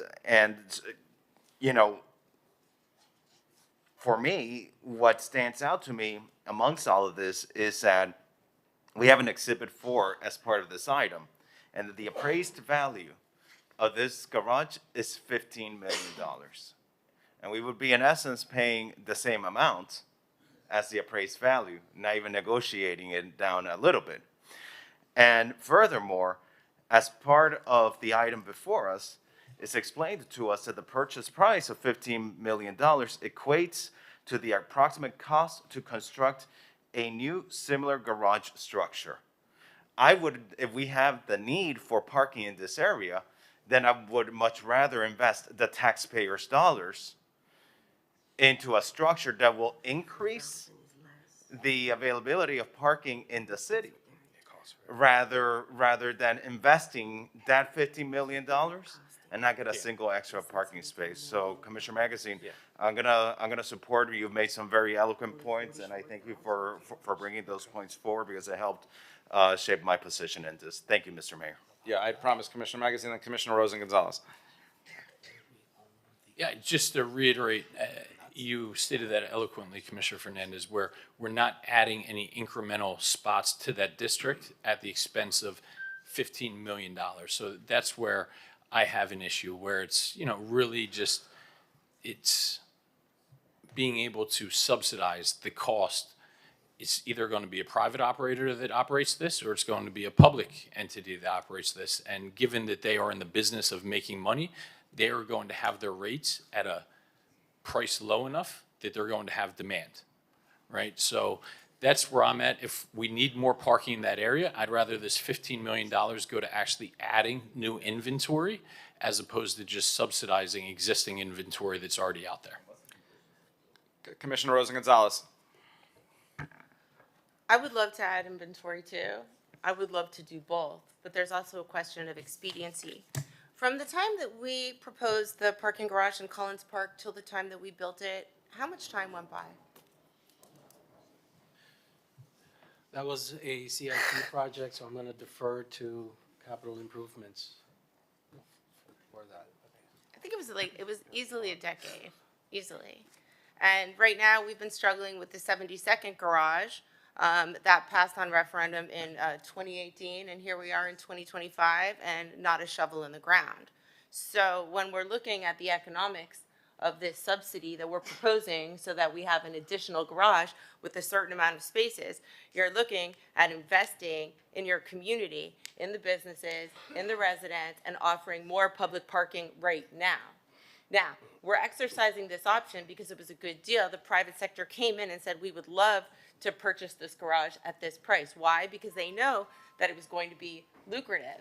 But if I could charge an employee $1 per hour versus $20 per day, don't you think that that's what we should do as stewards of trying to improve our economy? Also, I would question right now the $40,000 per space. I would look at what we're paying per space at the 72nd Street garage. I would look at what we're paying per space at the Collins Park garage. I think it was in excess of that. How long did it take for Collins Park to get built? So I'm not sure exactly how long it took for Collins Park to get built, but I know that that was under discussion when I started here in 2013, and I don't believe it came online until around 2020. So, I mean, it 7 years. It was a number of years, and I also asked David what it cost us per spot in the Collins Park garage, and it was $45,000 per spot in that garage where we already owned the land. I would argue that it might even be more expensive given current construction prices. Now, I'm not quite sure, are the parties here who initially wanted to purchase the garage at $15 million? Because if they wanted us to not exercise our option, I'd like to understand. But I think that they came forward and said, we don't mind if the city wants this and the city needs these spaces, then we should do it. I think that all of us are concerned about our historic districts. We want the businesses to thrive there. We have new businesses that are opening up. Just like I said, Vivian Westwood is coming to Collins Avenue. I got an email yesterday that with this private wine club, they purchased another building. We are redeveloping Collins Avenue, and we want to have widespread, affordable parking. We also want to have extremely incentivize people to come there. We want to have cheap parking. And this is moving in the opposite direction. Now, I don't think it's that controversial when you look at making this investment really in the historic district. I commend Eric for moving forward and trying to purchase this garage. This is about 25 years. It's about 7 years. If we said we could add that inventory in the next couple of years, I'd say fine. But given our past history, it's taken us nearly a decade to build these garages. So to say that we're just going to get parking overnight, that's not what it is. The administration is telling us that we need parking now. And that's the big difference. Now, there's something that I don't know that's going on behind the scenes here. Would somebody tell me what's happening? But to me, this seems like a pretty good deal. Can I just ask one more question? I guess it's just food for thought for the group, right? Not looking for a specific answer, but would we consider the New World Symphony Garage part of this district, right? I think it's, a little bit of yes, a little bit of no, right? I mean, it's on Washington Avenue. It's around 17th Street, because right there we have 500 spots and we have a 20% utilization, right? The entire top roof is just stacked with city fleet vehicles, right? And that's bordering this district. So I just question the demand for the incremental parking. We have a city-owned garage that sits there empty, 20% utilization. That's a lot of concrete in a barrier island that just sits there empty. Commissioner Bott, and let's call the vote. I think everyone's got their position. Oh, and Commissioner Bott, Commissioner Dominguez, we'll call the vote. Oh, sorry, Vice Mayor Bott. Listen, if you got it, flaunt it. So I've really been vacillating on this issue. I see compelling arguments for and against, but here's why I'm going to be supportive of this. I don't spend $15 million lightly. It is not chump change. It is a lot of money. However, we are building more restaurants, more businesses in this part of the city, and we need to make sure that people can come to them without sitting, circling, looking for traffic, looking for parking. The Miami Design District, cities across the state and the country have organized, citywide organized valet parking programs where you pay a flat fee of $5 or $10, something manageable for the entire day, and you can go drop your car at a central point and pick it up at another central point.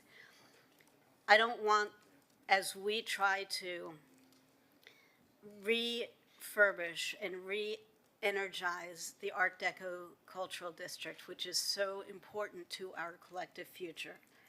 And as traffic continues to be an unholy nightmare, why are we not doing everything in our ability to try to make it easier for people to come here, to spend their dollars here, to have a safe and easy time of their cars, and also to provide, if it's necessary, a discounted employee parking spot rate for people who staff those restaurants and boutiques and hotels. We were just voted one of the best cities to visit in the entire country. How far do you think that's going to go if all of a sudden our employees cannot get here and park at a reasonable period? The other thing, and it's a longer-term conversation, but as we talk about what we want the Art Deco district to be, and whether or not we are going to really transform it completely with a pedestrianization, complete reimagination with the Ziskovich plan, whether or not that goes forward, to have that conversation, you need to have a place to put cars. You need to be able to drop people off close by and then park their cars close by. If we have complete control over this property, we then have the opportunity to create the vision that we want. You guys have all heard me say it. Plan for the city you want to be, not for the city you are. And so with that, I'm going to support this motion. Thank you, Vice Mayor, but I'm in the same position as you. When I had my agenda review, the city manager stated the importance and the urgency of having this parking now, and it would really hurt our businesses, the employees, and everyone in that area if we don't support this item. If I could add one item, because there was some question about utilization. Just to note, the city does control a city garage at 13th and Collins. And talking to parking, that's a very heavily utilized garage. It's filled many times. And one of the reasons they stated was because it has city resident rates, they do find that residents do tend to, to migrate there and utilize that. So I think that's something to keep in mind. I'd like to make a motion. Okay, let's call the vote. Thank you. To call the vote. But a motion in favor of the item or against the item? There's no motion. I'm making a motion to call the vote. Okay, so. All right, no. So Commissioner Fernandez just made a motion to decline, to reject the. I'll second that. So a motion to reject the resolution made by Commissioner Fernandez, seconded by Commissioner Suarez, to reject the item. Do you want to do a roll call to make it easier since? Yes. Okay, so I'm going to start with Commissioner Suarez. I'm a no. Well, you're a Reject. yes. No, you're Reject. actually yes. Sorry. I know, it's getting confusing. I reject the item. So yes to reject the item. Yes. So Commissioner Bott to reject the item. I reject the item, so. So you're a yes. I'm a yes. So you're, no. No, I'm a no. You're a no. You just said that you wanted the garage, which would I mean do. that you're a no. You're a no on this. Can you make a motion for the garage so it's not so confusing? Okay. You can make that motion if Just you want. keep going. But we have we have a motion on the table. It's to reject. It's to say no to the recommendation of the city administration. So if you Commissioner are- Suarez was a yes. Commissioner don't- Bott is a no. Correct. Commissioner Dominguez is a No. no. Commissioner Fernandez is a yes. Commissioner Rosen Gonzalez. I'm a no. Commissioner Magazine. Yes. So here we go. Go, Mayor Minor. Mr. Mayor. Yes. So the item is approved with the rejection of the manager's recommendation. So a new resolution will be made. Great.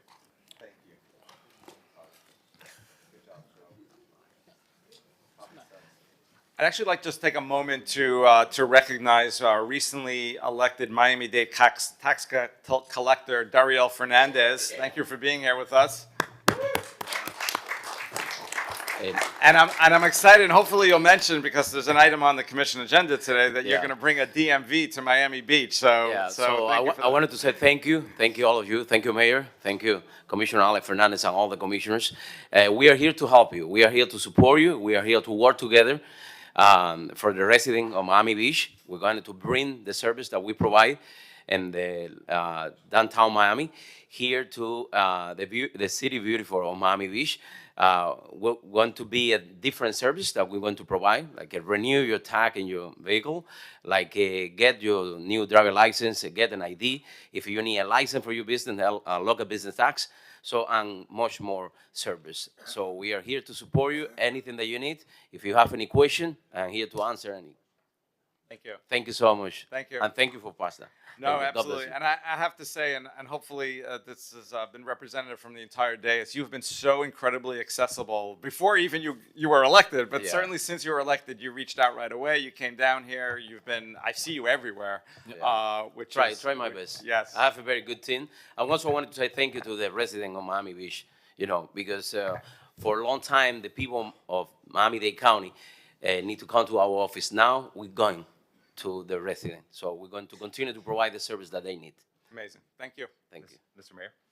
Commissioner Fernandez. And I just want to take a moment of personal privilege because seeing Dariel move up to elected office, it really is the story of the American dream. When they talk about the American dream, there's no one that symbolizes it more than our tax collector, a hardworking family man who worked his own businesses and just a desire to contribute to the community. Amen. For as long as I've known Dariel, he's wanted to contribute to the community in some way with honesty and with ethics. And I'm so proud that you are in the position that you hold today and that you're partnering with our city to help improve the services that our residents and taxpayers receive. Mr. Mayor, thank you for allowing me to join you on this resolution. I'm very proud of you, Dariel. Thank you. Thank you. Thank you so Absolutely. much. Thank God you. bless you.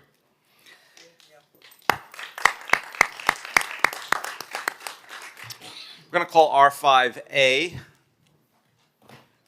So what we're going to do here is we have a number of individuals who came to speak on the item. There are also a number of individuals, I think, on the other side of the item that are coming at 5 o'clock. So I don't compare myself to Solomon, but trying to come up with a with some kind of compromise. We're going to hear the item now. It's going to be open and continued till 5 o'clock when we will further continue the discussion and then vote. Let me, Commissioner Suarez. For the sake of the people here on time, I'd like them to speak because I was under the impression that this was going to be at 9:15, and to accommodate their time, can we allow public speaking now? Yes. Okay. Okay, so thank you. This is item R5A, is an ordinance of the mayor and city commission of the city of Miami Beach, Florida, amending the Resiliency Code of the city of Miami Beach by amending Chapter 7 entitled Zoning Districts and Regulations, Article 2, entitled District Regulations, Section 7.2.2, entitled RS1, RS2, RS3, RS4, Single Family Residential Districts at subsection 7.2.2.3, entitled Development Regulations RS, to amend the requirements for understory homes and providing for codification, repeal, or severability at an effective date. This is a second reading public hearing. The item requires a 5/7 vote. Can we open up the mic for speakers, Rafael? There is no one on Zoom. If there's anyone who wishes to speak on this item in person, please approach the podium.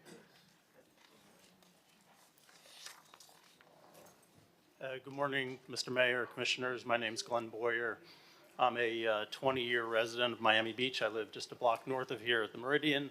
I am an architect by education, and I've been in development and asset management and construction my entire professional career. I think in some of the earlier hearings, there may have been some examples of some of the issues with the berm homes that have been built, and I don't know if that'll be covered at 5 o'clock or later in this discussion. But I think the city's done a very admirable job addressing the sustainability issues, and I think they gave two very clear paths that have been codified for either to build a home with a berm or to build a home with an understory.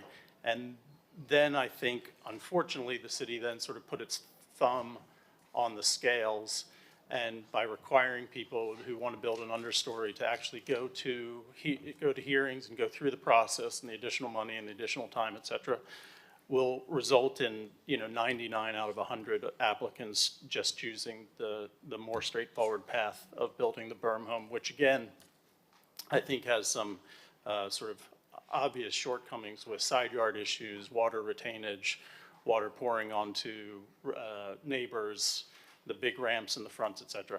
I have 30 seconds left, so I just want to bring up one other thing. I know that as of January 1st, the new code requires that the ground floor elevation, the finished floor elevation, be raised to 10 feet from 9 feet. So now the two projects are getting a foot, the two buildings, the resulting buildings are getting a foot closer to each other, and I think it's only going to continue to go in that direction. It'll become 11 feet, and then they're really indistinguishable in height, which I think is one of the big issues with the understory. And lastly, I would say that with that additional foot in height, you get more issues with the ramps up front, more issues with the side yard issues, with the drainage issues, and the cohesiveness of those homes in our neighborhoods. Thank you very much. Thank you. Our first virtual speaker is Edward Kay. Edward, unmute yourself. You have 2 minutes. Please state your name and address. Hi, good morning, everyone. Can you hear me? Yes, sir. Go ahead. My name is Edward Kalichis. I own property on the Sunset Islands. I actually spoke at the previous meeting, I believe it was back in November, regarding this issue, and I'm going to keep it short. I see you got a full house over there today. But, I'm a developer, but and this item obviously not only affects and people like me that build homes for a living, but also for homeowners that wish, to build a home that's going to last in Miami Beach. Climate change is an issue that can't be refuted. We all know we're all affected by it in one way or another. We see it every day. So I believe we should be incentivizing building resilient homes that can withstand climate change, not impeding the process. I remember there was some good ideas passed around at the previous meeting regarding how the process can be integrated into the building permit process, so it's not a standalone issue where another review, an additional review by the DRB or whoever it may be, has to be included. It should be something that is part of it. This is going to be the new normal, unfortunately, I'm afraid, for homes that want to survive for the next 50, 75, 100 years. So it's something that if we get in front of it now, and I believe Mr. Suarez is a pretty good champion of this. I think we can, start integrating it with some good ideas into the building permit process, so all the kinks are ironed out. And I think that's the direction that we need to go. Thank you. Thanks. Anyone else wishing to speak on this item? Go ahead, sir. Hi, good morning. My name is Kobe Karp. Basically, right now, if I'm designing a house for you, Tanya, we can design it as of right to meet all the setbacks, yes. Or anybody in the community. Anybody in the community, we can design a house for. That meets all the setbacks and all the heights.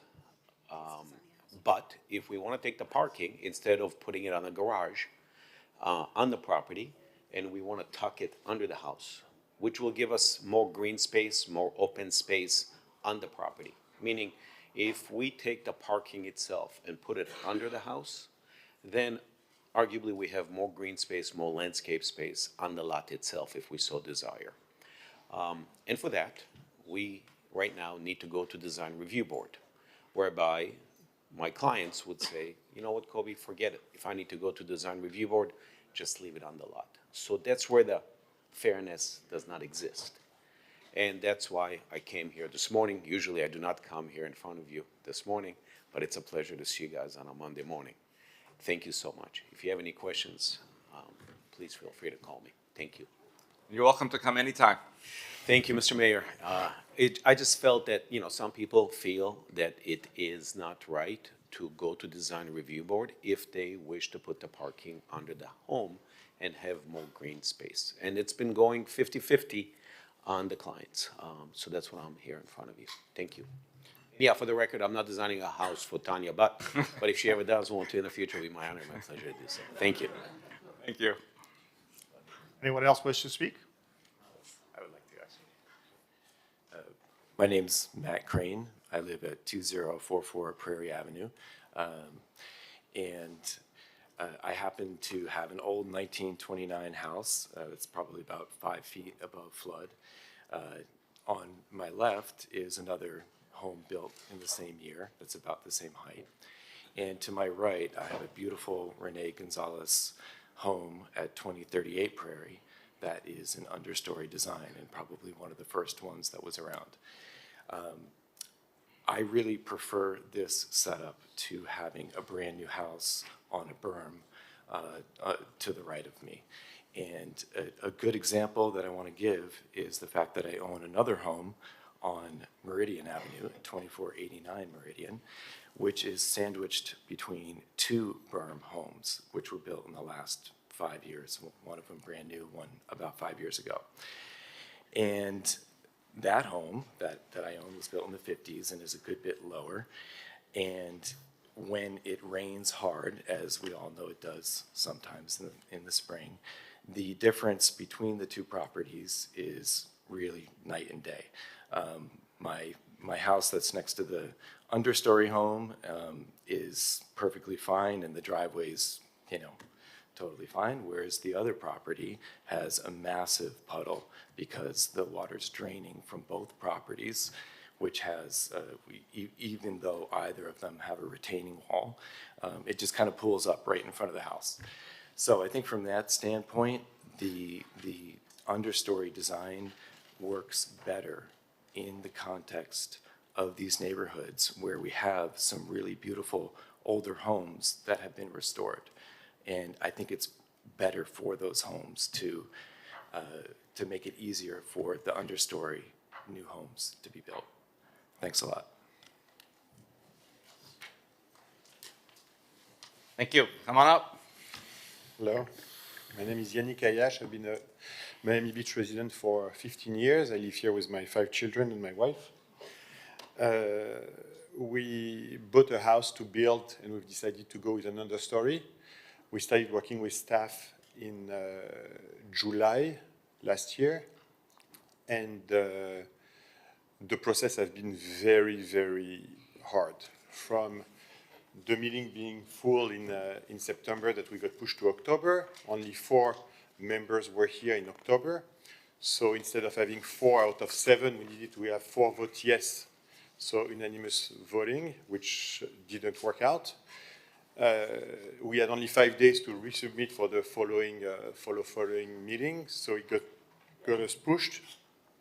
And in January, I was here with my lawyer, with my architect to do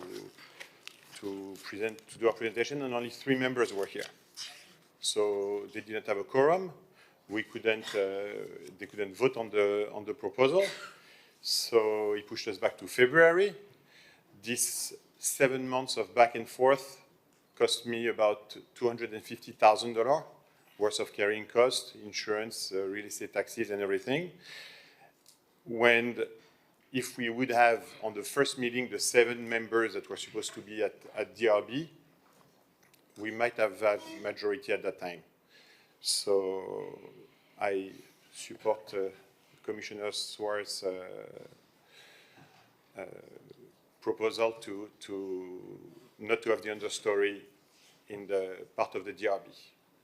And just 8 years ago, when I built my first house where I live now, it was already a question about understory. So it's been something that has been going on for a very long time in Miami Beach, as we know. Thank you.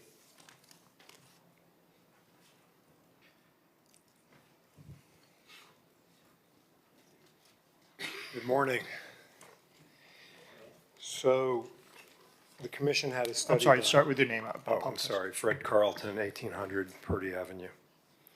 So the commission had a study done a while ago, and the study came back for resiliency using understories. They voted for it, and they approved it. What this gentleman's saying is true about a quorum, but I take issue with non-professionals opining on design when they don't have the expertise. You're hiring professional architects, you're hiring professional engineers, And then you have people who don't know anything about it. They're telling you what your design should be, what your color should be. Also, this is my bill from my architect to go to DRB, almost $24,000. That's not including my legal, and that's not including, as this gentleman said, carry cost. And then if there's not a quorum, as he said, I have to reapply and come back. It's tens and tens and tens of thousands of dollars, okay, maybe hundreds of thousands of dollars. In my case, it cost me almost $500,000. So for me, it's one thing. What happens to the gentleman who can't afford to go back and forth and back and forth? So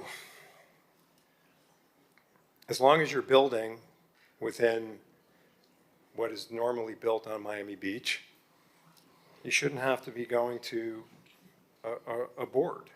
And your neighbors shouldn't be able to tell you what you shouldn't be able to do. We're setting very dangerous precedents here by allowing people to stop your development and, you know, unintended consequences, as I mentioned to you the last time. You don't get along with your neighbor, they want to hold you up. You know, they want something from you, they want to hold you up. This whole process really is not a good process. I really think that you should just allow staff to do what they do and just approve the understories, which you guys have already agreed to approve. Thank you. Anyone else wish to speak on this item? Damian Narvaez, 2500 Regatta Avenue. I think it's already been said, you have two gentlemen who are spending thousands of dollars to have their project go through a process that their plans are already permitted under the code. They're probably building with no variances. They're not asking for any variances, yet they still have to go through this process.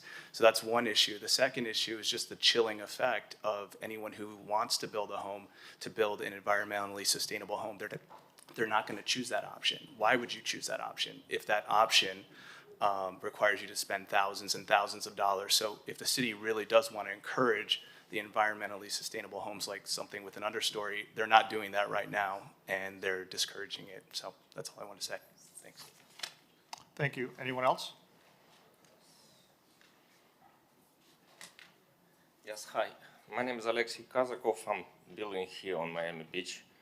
Couple of houses in Miami, couple of houses in Golden Beach. I'm architect working with the city for a while, and I can say that design review board it's not just a pain in the neck for the customers. They're afraid of it, they're not going for it. If you want to do something beautiful, it's impossible because it's taking too much time and too much money. It's ridiculously a lot of money sometimes. And what I can say that anyway, the couple of times we just received absolutely opposite requests from design review board. One time it was garage is too high, which is not about the code, not about golden mean, which I was trying to explain why it came to that point. And another one was garage is too low, and also and it's like a funny point, but it's cost customers a lot, and we basically sometimes we're just cutting edges and not going for the design we decided from the beginning. So basically that's what I want to say, and I'm approving SOARs for the going. Well, what I can say is we have to regulate it somehow. So basically it should be just in the city regulation. You're going for that, you're doing it, there are the pluses, there are minuses, and you don't have to spend that amount of time. So the process is supposed to be easy. Basically, design review board, sometimes when you're asking for variance, it's supposed to be here, but it should be somehow better organized, maybe, more regulated, or if it's understory is approved, let's approve it and keep it. Thank you. Our next virtual caller is Larry Schaefer. Hello, Larry Schaefer, 233 81st Street, North Beach. I would like to just encourage, this is a great item. I would like that for this to be considered the understories for 2 to 4 unit multifamily buildings, duplexes, triplexes, quads. I know the item right now is for single family homes, but this is a great direction for other types of buildings as well. Thank you. Thank you. Anyone else wish to speak? Mayor, there's no one on Zoom, and I see no one in the audience. Commissioner Suarez, this is your item. Okay, well, we said Commissioner Suarez, okay, we're gonna open and continue at 5 o'clock, and then we'll hear from whoever else wants to speak at that time. We're not gonna have repeat speakers, so whoever hasn't spoken and wants to speak, we'll hear it then, and then we'll take the vote. Thank you. Let's call R5B.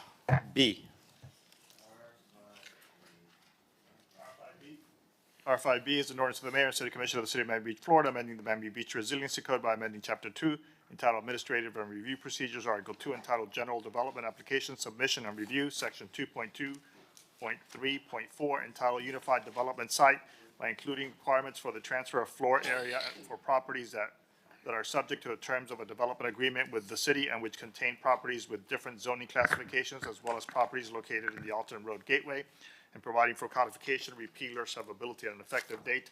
This is item R5B. It is a second reading, public hearing. It requires 5/7 vote. R5B. Vice Mayor Bott. Thank you. I'll let Tom do the heavy lifting on this, but basically it's a cleanup to make sure that the Canopy Park remains a park in perpetuity. That's correct. This is actually a companion item to items R5AC and R5AD, which have 501 and 502 time certains, and this was approved at first reading by the commission in November. And what it basically does is it provides a very minor text amendment to allow for the existing unified development site that's part of the development agreement that affects Canopy Park and 500 Alton Road to remain in place and not become legal nonconforming. It is a public hearing. There's no one on Zoom. Is there anyone in the audience? So public hearing is closed. Can I make the motion? Yes, ma'am. Second. I'll second. So I have a motion from Commissioner Bott. I actually heard Commissioner Fernandez. Dominguez, okay. Commissioner Dominguez, okay. Yeah. So Vice Mayor Bott, Commissioner Dominguez. First vote, Commissioner Dominguez. Commissioner Dominguez? Yes. Yes. Commissioner Fernandez? Yes. Vice Mayor Bott? Yes. Commissioner Suarez is out. Commissioner Magazine? Yes. Commissioner Rosen Gonzalez? Yes. Mayor Minor? Yes. Motion carries. That was item R5B. Let's call R5H.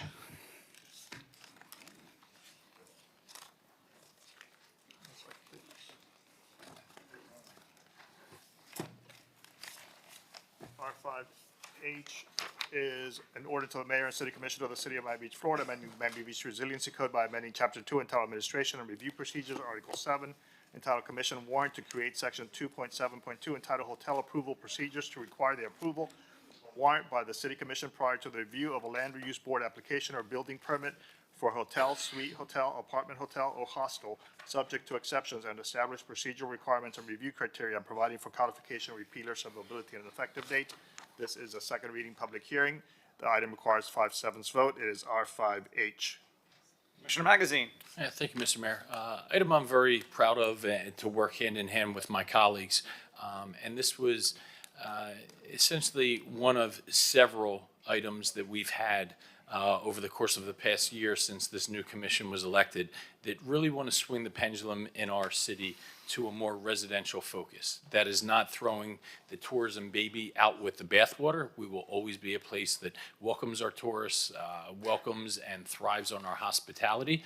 But the pendulum has swung so far in the direction that we have really gone just so far out of our way in every single usage and every single new development being a new hotel. As opposed to residential. We're the only city in all of Florida that has actually lost full-time residents year over year, and that's happened in two ways. One is not providing any new housing inventory of any material supply, but then also, just as importantly, a lot of the older multifamily homes that serve as organic, affordable, and attainable housing for some of our service workers, our older residents, our senior citizens, some of our residents most in need, right? They've been kicked out of their homes to turn them into hotels, right? In the middle of residential areas.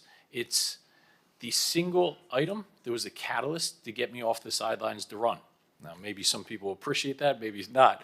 But it was at a March HPB meeting where a multifamily building in Collins Park was proposed to be converted into a hotel. So this ordinance, it's mirrored after something that went forward in New York City, adds an extra layer to the hotel approval process. So no longer can you just build as of right. It has to come to the commission for approval. It excludes our areas on the water, and the thought behind that is that's not the area where we're going to have our affordable or attainable housing that is for residents, right? So if there's a 5 or 6 star hotel on the water, by all means, go ahead and build the best that you can. However, if you're somewhere along Washington Avenue or 5th Street or Collins Park, we are just simply oversupplied with hotels.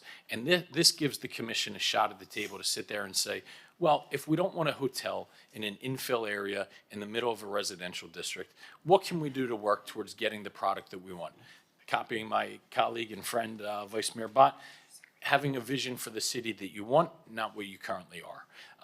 But what I'm most proud of here is how it protects our vulnerable residents. So now somebody that would go in and want to buy up a multifamily building and kick out residents would have to come to the commission and say, I want your approval to essentially do this and turn it into a hotel. Tom, I'll kick it over to you to see if there's anything you want to add to this, if anything I misspoke. But those are the two things that are really driving this ordinance is, one, wanting to shift the, when there is going to be infill development towards a more residential focus away from transient usages, and then two, protecting some of our most vulnerable residents that live in some of these multifamily buildings that have historically, in recent years, been converted into hotels. Thank you, Commissioner. The only thing I will add to that is that the proposal, as you stated, creates a city commission warrant process for any new hotels moving forward. So before somebody who wants to do a hotel in a district that allows hotels either submits a building permit application or goes before land use board, they must first come before the city commission for a warrant. The legislation was approved by the commission at first reading on December 11th with no changes to the legislation. And additionally, at that time, the commission referred a separate companion amendment for clarity purposes to the planning board in order to identify all of the zoning districts and make it clear that the warrant process would be applicable in each of those districts. That doesn't have any impact substantively on this ordinance, and we anticipate that that ordinance will be coming to you for first reading either in March or in April. With that, the administration recommends adoption of the ordinance. Mr. Mayor. Commissioner Fernandez. Thank you, Mr. Mayor. And I want to commend my colleague, Commissioner Magazine, because this is the type of legislation that I think creates legacy. You are addressing the most critical need of our residents, which is they're being pushed out of their homes. You know, seniors on fixed incomes, individuals who can't afford even market rate housing in this city, being pushed out of their homes and being replaced by these massive structures that don't serve our resident base. So I want to congratulate you on this because I do think that this is a legacy-setting policy. I want to propose, because you mentioned oceanfront, and I just want to ask our planning director, for example, an area like Ocean Drive, is an area like Ocean Drive considered oceanfront? No, it's not. It's not, okay. So I just want to propose an amendment because I think being and achieving that goal of the city we want to be, I think it's also identifying, we do want to continue having a certain level of tourism, but it has to be in the right place. We can't have tourism next to where people are living. And we certainly can't displace our elderly to build a new hotel. But I think areas like Ocean Drive and even, the historic parts of Collins Avenue, those are areas where they have been historically, tourism based. You really don't have a lot of residents living in that area. And if you were to be having hotels anywhere, that's probably where you would want to have hotels. So I'd like for the city attorney to read into the record an amendment, if you're willing to consider it, Commissioner Magazine, to address this. I'd be happy to. Good morning, Mayor and members of the Commission. So this is an amendment to the exemptions section of the ordinance, which currently exempts hotels proposed to be located on an oceanfront property. The amendment would say, or if the hotel is proposed to be developed within a contributing building that was originally constructed as a hotel on properties within the Miami Beach Architectural District along Collins Avenue or Ocean Drive. And so if you're willing to, I think it's aligned with the spirit of your item, if you're willing to. I'd like, if you don't mind, I'd like to speak on that because, I got a call from one of the lobbyists around town, and he asked if I can be okay with this. And I told him, no, I don't think that we should be converting any residential building into a hotel or give them the ability to do that. People live, I think there's one property that this is, trying to target on Collins Avenue. People live there currently full-time, seniors. And if we give them the ability to change it into a hotel at any point, then what's going to happen to the people that live there now? I understand that it's also, that you're allowed short-term rentals there, but I think we should be going in the right direction for more residential, not more transient. So, I'm not going to be supportive of this amendment to basically make a residential building into a hotel. And I understand that it was a hotel in the past, but look, we've put forward legislation trying to turn office space into residential. I don't think we should be going backwards for actual residential buildings to be turned into hotels. Madam Vice Mayor. Yeah. Very much appreciate the spirit of the amendment. And if I didn't know about one specific instance, I'd be completely supportive, right? But it was brought to my attention. I met with a property owner who I think has done great things for our city, and I understand the rock and the hard place that you're in. And it warrants a further discussion that some of these older residential buildings don't have the economic means or viability to properly invest and maintain a standard of living. But I was approached by a property owner, absolute gentleman that is stuck between a rock and a hard place, where his costs in maintaining this historic building are far exceeding the rent that he's able to get in from keeping this an older residential building. So I'm very, very torn between this. But at the end of the day, there are over 100 Miami Beach residents that are living there. And in fact, this is kind of the entire spirit of what was behind this legislation. It's the same thing in Collins Park, right? It would have been a great hotel, and I understand the economic difficulty in maintaining that as a full-time residential building, and I think it's an item that we need to address. But for this specific instance, I urge, or I would recommend have it separate, have a vote on the amendment.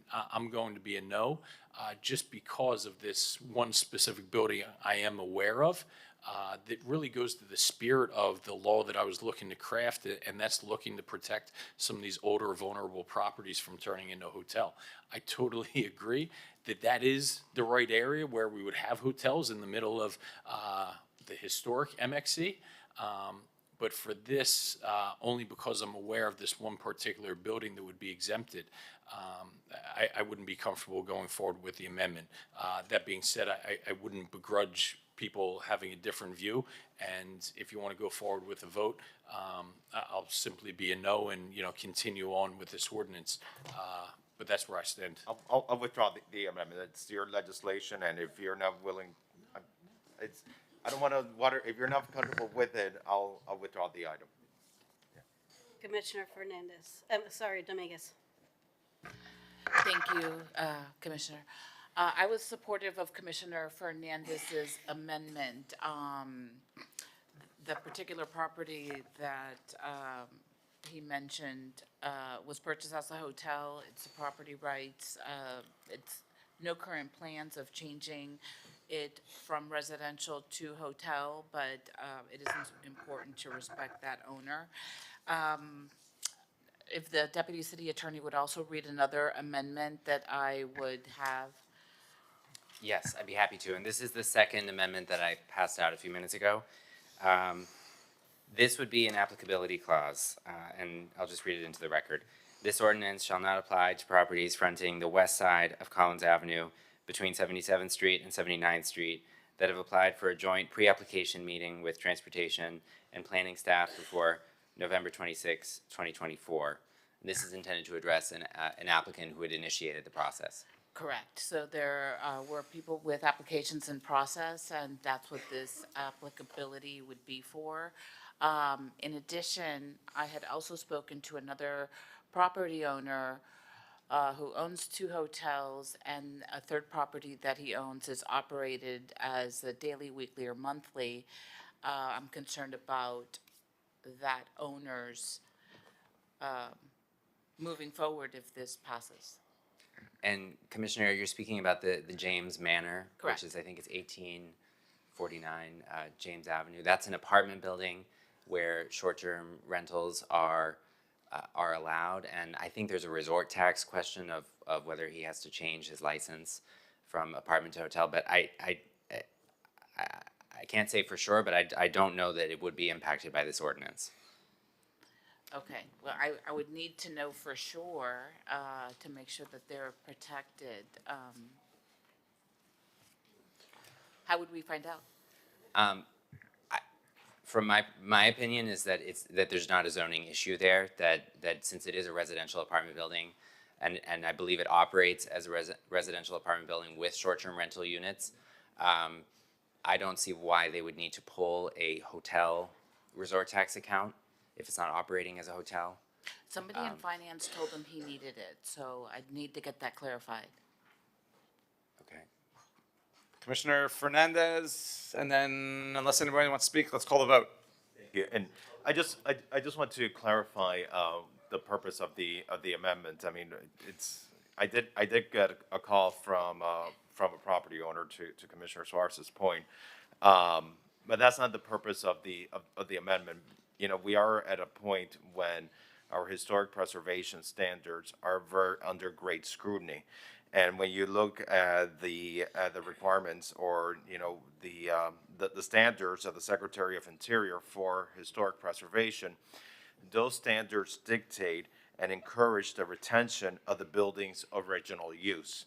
And that's why I felt it was appropriate that within the Miami Beach Architectural District that we were able to get exempted from other state preemptions, that we stick as much as we can to the Secretary of Interior standards and be able to encourage, not to encourage because this would encourage, but it would facilitate in a way that we're not facilitating in other areas the building's original use.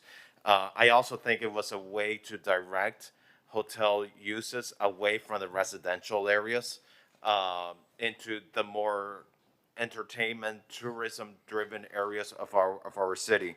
But I want to respect the will of the sponsor because this is a very important policy, and I guess we can see how it works. And the great thing about policy is that we can always amend it over time. And if we see the need to amend this policy in the future, we can always do that. Mr. Mayor. Commissioner Suarez. Yeah, I just want to remind everyone from last year, July 22nd, 2024. Affordable housing apartment converting to boutique hotel, tenants being asked to move out or face eviction. Okay. I have a pretty good memory, and I specifically remember many residents sitting outside of this place with only a 30-day notice, having nowhere to go, and they were elderly. Okay. I'm not going to be comfortable with having residents who have lived here for decades being kicked out of their property. Okay. I understand it's in a historic district, but I prefer people over and their lives over the direction of historic districts. Okay, I think that's the more sensible and humane thing to do in this situation. So, you know, I think we're just going to be setting ourselves up for another situation where people are given a 30-day notice to leave their homes where they've probably been there for decades, and they're going to be looking for help. And this is a situation where we can actually protect people from being kicked out of their homes for another hotel. So, may I respond, Mr. Mayor? Good morning. Good morning. My name is Mel Schlesser, and I think I am the subject. Good morning, Mr. Mayor and commissioners. I think I'm the subject of discussion here. And I'm not comfortable at all being draped in a black cape and a black hat as the evil landlord that is going to throw people out on the street. If I was going to do that, it would have happened already, because I'm in a short-term rental location, and what you're doing is forcing folks who are in these situations to frankly change to short-term rentals. So you're not protecting anyone by doing what you're doing. The Alamac, which is what we're all talking about, that's that 800-pound gorilla that's sitting out here that I am the owner of, was originally a hotel. In 1988 and 89, I converted it from a 116-room hotel. I reestablished the retail on the ground floor, and I created 45 rental apartments. And I have ran it that way for a number of years until the present day. I have no immediate plans whatsoever to change that into a hotel. But I do want to preserve the right in the center of the MXC district, and I repeat, the MXC district, because I have heard here a lot of talk about residents, and Collins Park and Collins Park and Collins Park. I am sitting in the center of the MXC district. I am surrounded by hotels. I am probably the largest and only residential building in this immediate vicinity. My tenants are constantly subject to the noise, the actions of the street. It is sometimes unbearable. Some of the apartments, although we're rented now, because I am below the rental rates in the area. We do not have parking, and it does become a difficulty to maintain that building in the current economic conditions, between the windstorm requirements that the banks have had, the limited amount of rent that I can get because the apartments are restricted on parking. I have a serious issue. It was never my intention to change this at this time. However, I do want to preserve the right in the future, if I want to change it to a hotel, that I have that right. Every building around me, for the most part, is either a hotel or several condominiums are in the area, but there are very few, if any, rental apartments I can think of right now. The west side of Collins Avenue is an MXE party district. Whether we like it or not, it is. And quite frankly, Alamac can bring class to that area, because anybody that is going to take that over to a hotel will be spending significant funds, and it will only be a 4 or 5-star hotel. So what you're doing is preventing something that is going to happen at some point eventually, and you're restricting the use that I believe I had a right to have. And should I want to make the change, I could have thrown people out of that building several years ago. I have 3 apartments already that are short-term rentals. At one time, I choose not to go forward, but maybe tomorrow I will go forward, because you're restricting people's rights without any possible gain. This is a historic hotel. It is not Collins Park. It is not the issues that you've dealt with in other areas of the city. This is the entertainment district. That's what it should be. I cannot run it forever as a residential building. And I want the right to bring it back to what it originally was. Mr. Mayor. Commissioner Suarez. Thank you. Mel, I think it's, I understand where you're coming from. You stated that you do not have an intent to kick them out, but what if you sell the building? And let me finish. Well, I have a 1 year, just for the record. Let me finish. I appreciate you. It's not a back and forth though. So let it. So, you know, if you, We heard your point. if you perhaps sell the building and the next owner decides, I want everyone out, and you have 30 days, which has happened all the time on Miami Beach, I'm not going to be comfortable with that. I understand this is what you may have bought. Things have changed. You know, a lot of us got elected to, in the, like what Magazine said, the crux of this policy is because we're moving away from transient use. We want to move toward more residential. In fact, we have legislation trying to turn office space into residential.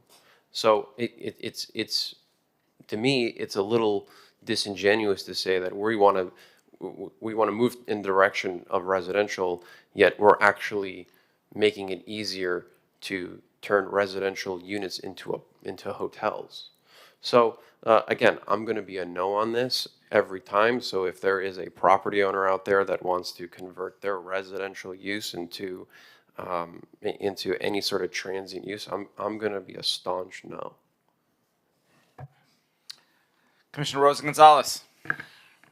Lloyd, I know you're going to kill me on this, but I see you out there, and I know, do you own a property that's going to also affect? Can you please come up and speak, Lloyd, because I'm very concerned about this, simply because Lloyd and Mel are longtime investors. He's saying that he has no plans, immediate plans, anytime soon, to displace anybody, and it's fine if you want to take away property rights. But I'm not in the business of doing that, especially when he can turn these units into short-term rentals. Lloyd, how is this going to affect you? My name is Lloyd Mandel. I've been a hotel operator in Miami Beach for more than 50 years in different projects.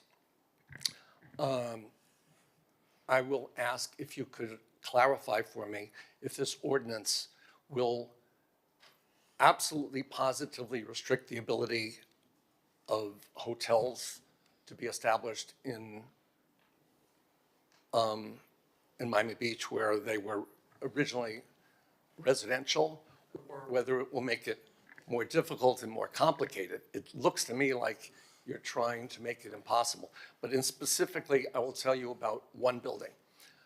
I purchased 25 years ago a building called the James Manor. And that building has been operated as short-term rentals for 25 years. We have never had any resident staying in any of the what were originally apartments. Kitchens were basically removed, and it's always operated for short-term rentals. This ordinance in particular, and we've done it ethically, it's not a party hotel. It's been a visitor spot for longer term or shorter term rentals, I should say. If this, and I mistakenly operated it with an apartment license, even though the activity was for shorter term rentals. If this will restrict my ability to continue business that I've been doing for 25 years, it will absolutely bankrupt this particular building. I will ask for your confirmation on this and your consideration. Yes. Mr. Mayor, Can I say I want something? to just clarify something, I would- so for everyone to understand. What we're passing here is the ability for the commission to decide on a case-by-case basis of hotels. So we're not saying that you're never gonna be able to do this. It's just if you do decide to sell and someone decides to kick everyone out and turn it into a hotel, we're gonna be able to make that decision on a case-by-case basis. It's not saying that you automatically cannot be a hotel.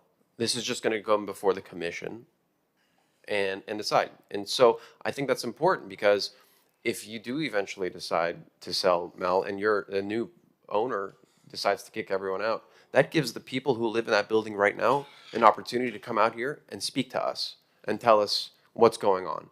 And if there's been proper concessions for them to, maybe find a new home or give them a moving fee.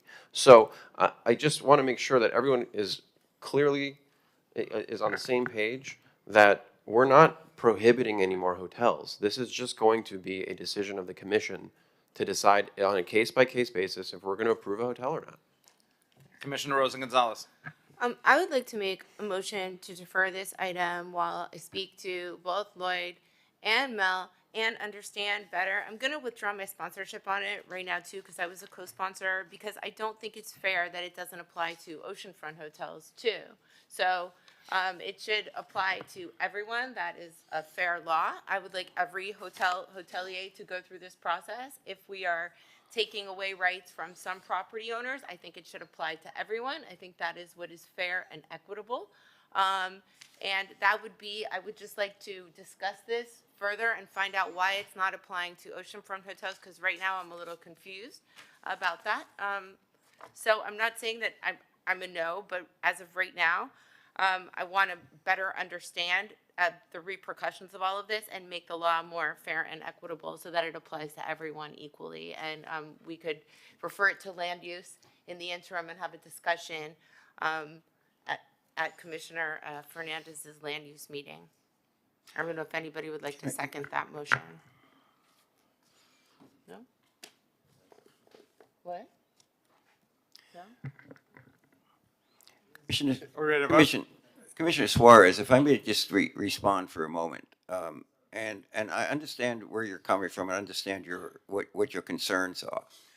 What I don't understand is that, and I was part of this Miami Beach development at the time that we created the MXE. The whole concept of creating an MXE was to create an entertainment district. Folks who are living in the entertainment district understand the consequences and understand that we're in an area where there are mostly hotels. And to take away that right now of an owner who has invested in this district with this possibility always in mind, I think is harsh. There is a practical problem with saying that you're going to come to the commission, which requires a supermajority vote, and think that you're going to get a deal done to possibly sell a building to a hotel operator. In my particular case, I cannot, in view of the requirements and restrictions in my new financing, I cannot make any kind of a sale for at least a year. And then there are significant penalties. This is not something I'm looking personally to do quickly, but I need that right. And I can assure you from a practical point of view, it would be very, very difficult for somebody to sit back while they're having a contingent contract that has to go through a commission approval that could take several months and require a 5/7 vote. Again, this is an entertainment district. I understand your concerns when you have a residential district. This is not the same case. Mel, I lived on the MXC. I lived at the Drake Hotel. Okay, and that's in smack dab in the middle of an entertainment district. Guys, I don't want this. I'm sorry. Last point, and then I'm gonna. I appreciate it. I don't mean this in any disrespect. Usually people come up and then they sit down because it's a one-time shot. I got to keep this moving along. I'll let Lloyd one comment, then Commissioner Fernandez, then Commissioner Dominguez. As a 75-year resident of Miami Beach, I will tell you that I care very much about the residents in apartment buildings and in residential areas. And so I would very much support and request, since this is an ordinance that has very serious implications, that you do postpone it and look at it for the details. I'm personally not opposed to protecting the residents of Miami Beach. I thank you. Thank you. Thank you. Okay, let's call a vote. Commissioner Fernandez, then Commissioner Dominguez. Thank you, Mr. Mayor. There are many reasons why people run for office, and this was the reason why Commissioner Magazine ran for office. This was what he was campaigning on. This is what he was knocking doors and doors on, and this is what earned for him the support of the electorate that have entrusted us with the opportunity to make these decisions. As I mentioned previously, you know, if there are unintended consequences with the policy, but the beauty about policy is you can always change the policy. This has been to land use, and as I mentioned to individuals that reached out to me, this has been at the land use committee. Why are we hearing about this at the 12th hour? You know, if there were concerns about this discussion should have happened at the committee, at the land use committee, and went there, I think, multiple times, Commissioner Magazine. And you've been working on this for a long time.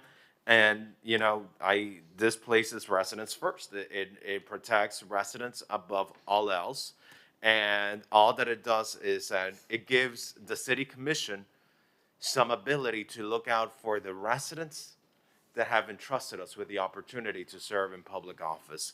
Commissioner Magazine, I'm happy to second your motion at the appropriate time to approve your item, because I do think this is good policy. We have so many other policies that we're looking at to protect our residents. I presented a friendly amendment, but you were not willing to accept it. I'm fine with that, and if we need to do it in the future, I'm happy to bring it back in the future. Commissioner Dominguez. Thank you, Mayor.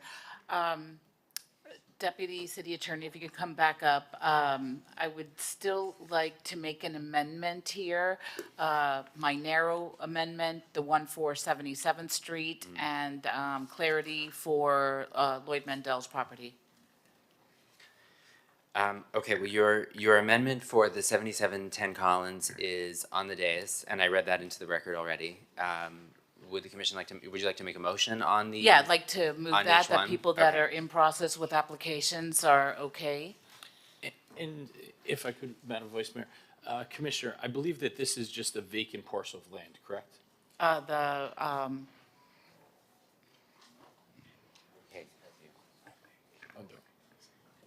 Please go ahead. Hi, good morning. My name is Stuart Loffmer, Burke, Howardell, Fernandez, Larkin, and Tappanez, here on behalf of 7710 Collins Avenue LLC, and the owners are sitting over there. It has two structures, two units on it, which are both vacant. It's a very narrow property. It's only 50 feet wide and only 8,750 square feet. They're proposing a boutique hotel. They've been in the process of vetting the property and purchasing it for 2 years now, and been in the process to go to the DRB for many months. And we just want to, and so we've been delayed since the planning board acted in November. So that's 2 months of delay now. And I believe if we had to go through the warrant process, that'd be another 3 months delay. And again, we're already in the process. It'll be 1 residential unit and 14 hotel units. That's all. It's a 5-story But there's no building. residents besides There the are no property residents owners to that are be living on there displaced now? at this time. No. Is this an apartment hotel? Yes. There'll be a unit there for the manager of the hotel. Okay, Daniel, let's call the vote. I need a motion Excuse on me, something. Mr. Oh, Mr. okay, Mayor, sorry. may I just respond to No, one no, thing, Mel, or we another heard statement, twice. please, sir? I'll give you 30 seconds, but Mel, we That's can't keep enough. coming. I just want to point out, I have 1-year leases in the Alamac. They're only 1-year leases. Most of the tenants, of course, are less than 1 year because they've lived there for some time. I would agree if you could give the exemption to an historic hotel, historic building that wasn't a hotel as the Alamac was, that I would not do any conversion or terminate any leases within a year.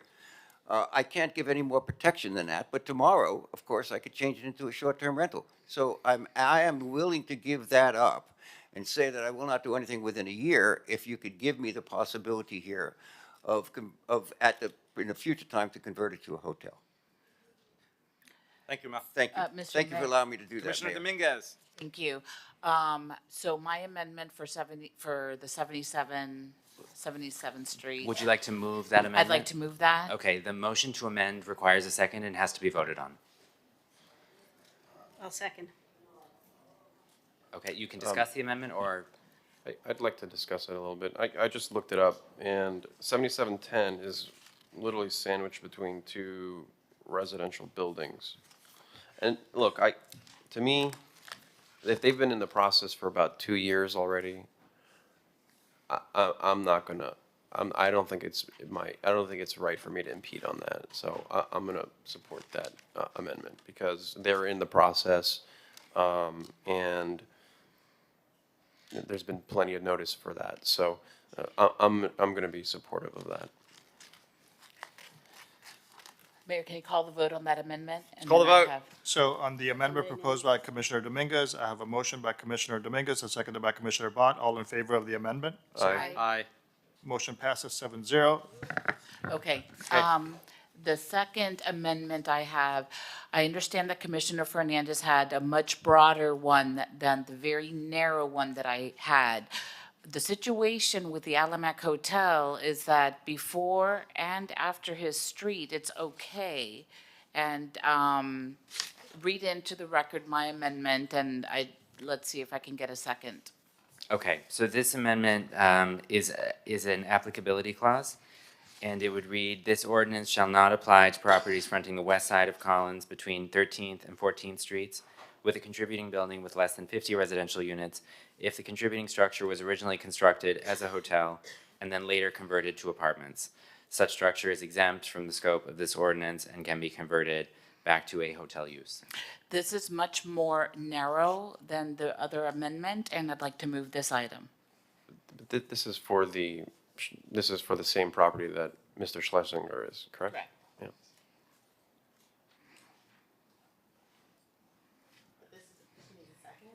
Yeah, the I need a amendment. second. I'll second. Let's call the vote. So this, on the second amendment, on 13th and 14th Street, all in favor? Aye. Any opposed? No opposed. So one opposed I by oppose. Commissioner Suarez, seconded by, is there anyone else? I'm a no. So Magazine is a We need no. I think we need a roll call this, You want, Mr. Mayor. Roll call. so, okay, I'm gonna go alphabetically. On the second amendment, Commissioner Bott, Yes. Commissioner Dominguez, Yes. Commissioner Fernandez. Commissioner Rosen Gonzalez, Yes. Commissioner Magazine, No. Commissioner Suarez, No. Mayor Minor. Yes. Motion passes. Second amendment is accepted. Daniel, and then we'll call on the vote. Okay, thank you. And then the last clarification, has finance given us clarity on Lord Mandel's property? It sounds like the issue is that Mr. Mandel does need to convert he needs to do a change of use to hotel to reflect what's actually happening on that property. Okay, and so- did he already apply for that? I Mr. asked Mandel, so him, and it would be in progress. He already applied for making that change. I want to make sure that anyone that's applied is protected. So he says he has a building permit process number, so Okay. which means he's initiated the I can't confirm that on the fly, but that he has a building permit process number to convert to hotel. So So this item would be prospective. no, it would apply. It would apply because he only pulled his process number recently. So we would if you could propose a third clause to say that the ordinance shall not apply to properties fronting the west side of James, Yeah, I would. east side. Yeah, I would probably say for properties fronting James Avenue between 18th and 19th Street, which have applied for an applicable process number to change the use as of the effective date of the ordinance. Okay, I will move that third friendly amendment. Through the vice mayor, who's that for? I'm sorry? For This Mr. is for Mandel. the James Manor, which it sounds like The owner of 1849 the or 18 Marseille and the 1849 James Dorchester Avenue. and the James Manor. And Mr. Planning Director, what is it currently registered as? Is it currently registered as a short-term rental? It appears that from the information that we've learned, that it was originally a residential building, and they made some modifications that actually may have made them hotel rooms, and that they are now being required to either add kitchens back and get a short-term rental license, because short-term rental. But what is it registered now? As an Apparent- apartment? Apparently, it is a residential building now. So we're going to provide an exemption to convert a residential building into a hotel. It's not being converted, it's operated as a short-term rental today, daily, weekly, monthly. Yeah, so. Correct. It's important. Nobody lives there. Yeah, it's important to distinguish between short-term rentals and hotels. Short-term rentals refer to the short-term rental of an apartment unit. So you can only do a short-term rental or get a BTR for a short-term rental if you are a residential apartment. Hotels don't require a short-term rental. So a lot of people use it interchangeably, but they are inherently different. I believe the case with the James Manor is that some kitchens may have been removed and they may not technically qualify as residential units now, so they either have to reinstall kitchens and become a residential unit, or they could convert to a hotel in which they would not require the reinstallation of the kitchens. I think that's what the issue is now from what I understand. And according to the owner, they've initiated the process to convert the building from residential apartment to hotel.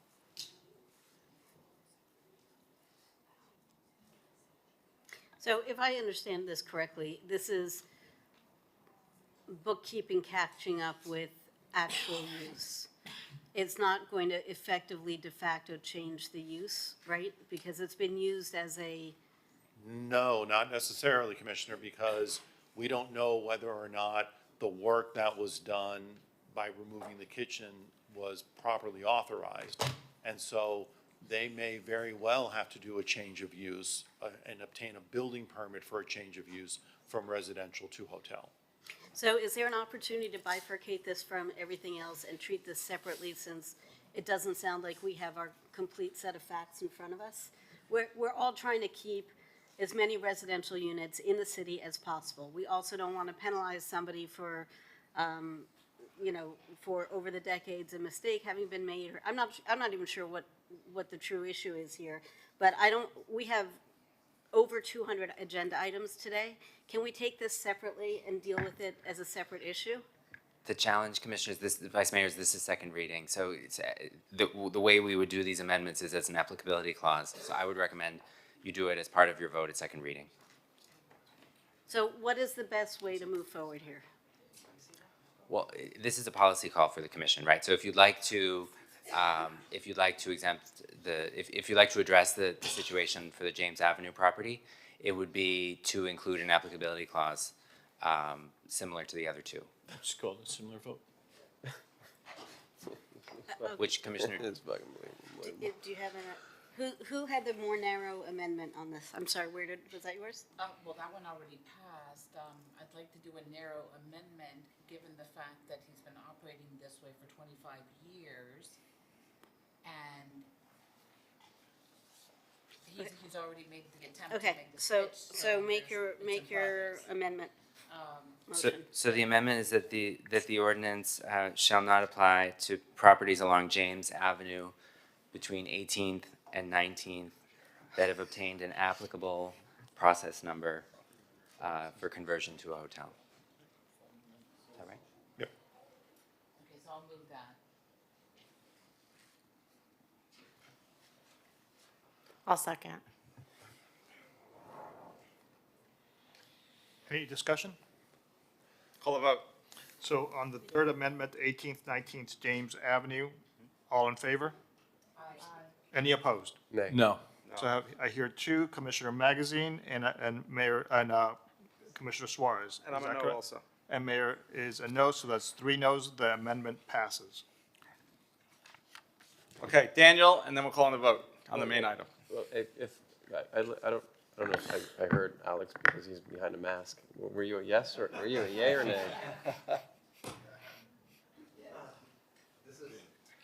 You know, I gotta tell you, it really puts me on a difficult position, because at least I met with Mel. I understood Mel's situation. I met with the individual from North Beach. I understood the individual's situation in North Beach. And, I'm being asked to vote on something on the fly that I have no idea the circumstances on. And after something has been through a public vetting process in committee, this can't continue happening. And I'm putting it out there to all the individuals that deal with this policy. There's a reason why we spend hours discussing things at committee. There's reasons why we open up public opportunity to be heard at committee, so that we don't have these amendments at the 12th hour that benefit no one. So I'm gonna vote no on it. So having heard Commissioner Fernandez's vote, the third amendment is not approved. And by the way, that was well said, Commissioner Fernandez. I'm sitting here, and I understand. I'm not blaming anybody. It's obviously people are reaching out to us, but it puts us in a difficult position after we've vetted this for multiple meetings. Daniel, and then we have a main item to vote on. Yes, thank you. Daniel Serraldo with Miami Design Preservation League. So I hadn't been following it as much, except for the original proposal, which was very well received. I did get contacted by some folks that are looking at Washington Avenue potential projects, and they said this ordinance might stop that, but it sounds like it's more of a step. Is that correct? That you all get to vote. So I guess if the sponsor were willing maybe to share how that process would work, and if you're definitely no on Washington Avenue, or that you're open to certain buildings being, potentially changed. Because what I want to say is that, resiliency is also about adaptability. And we have a lot of historic buildings which have changed their use. Look at Alton Road, the single-family homes in that area where you have dentist's office, et cetera. You have so many different buildings that have been adapted. So I think we do have to listen to the property owners and that flexibility that comes with a change of use, while also protecting the residential housing that is so important. So thank you. So, Okay, let's call a vote. Commissioner Magazine, do you make the motion as amended then? Which amendment? Meaning the two amendments are 77, 79th Street, 13th and 14th Streets. Well, they passed. They did, but in other words, I don't have a maker of the motion yet on the main ordinance. So- On the main ordinance, Yeah. yes, I'll make a motion. So as amended, Commissioner Magazine made the motion, and I recall that Commissioner Fernandez said he would second it. Commissioner Fernandez. Commissioner Rosen Gonzalez. Yes. Vice Mayor Bott. yes. Commissioner Magazine. Yes. Commissioner Suarez. Yes. Commissioner Dominguez. Yes. Mayor Minor. Yes. Motion is adopted as amended with the two previous amendments that were mentioned, R5H. Easy, Commissioner Magazine, right? Smooth. C7Q. T7Q is a reestablished portion of annual Miami Beach International Boat Show on Indian Creek. It was separated by Mayor Minor, and that's it. Yeah, so this is a new operator of the International Boat Show that is proposing to bring back the portion of the boat show on Indian Creek. The reason why I pulled the item is, and we'll hear more about it, but I'll summarize, is that there are, my understanding and reading is that there are a number of, guys, if we can, there are a number of safeguards to protect, literally specifically regarding traffic. But the reason why I pulled it is because I lived through the boat show prior to when I was even commissioner. So I was not an elected official, but my apartment literally faces Indian Creek and Collins. I watched it. And I'm sorry, it's a different operator. I keep saying that because they should not be held to blame for what happened. But it was not a pretty sight. I remember as a resident, I didn't even have to, I used to walk over there, so I didn't have to drive it, but I used to get frustrated because I'd see that lane blocked on Collins. And sometimes for loading, sometimes just the lane was blocked and cars are trying to get around it and the traffic was unbearable.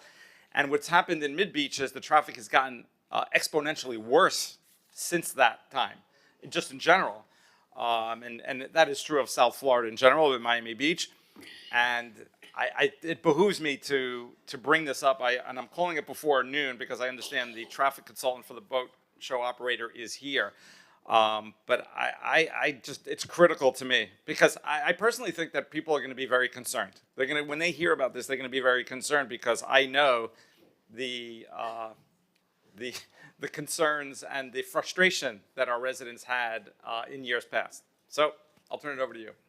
Thank you so much. Good morning, Honorable Mayor, Vice Mayor, and Commissioners. Raquel Williams, Assistant City Manager. So along with the Tourism and Culture and Transportation and Mobility teams, we negotiated an agreement to reintroduce the yacht show display as part of the Miami International Boat Show.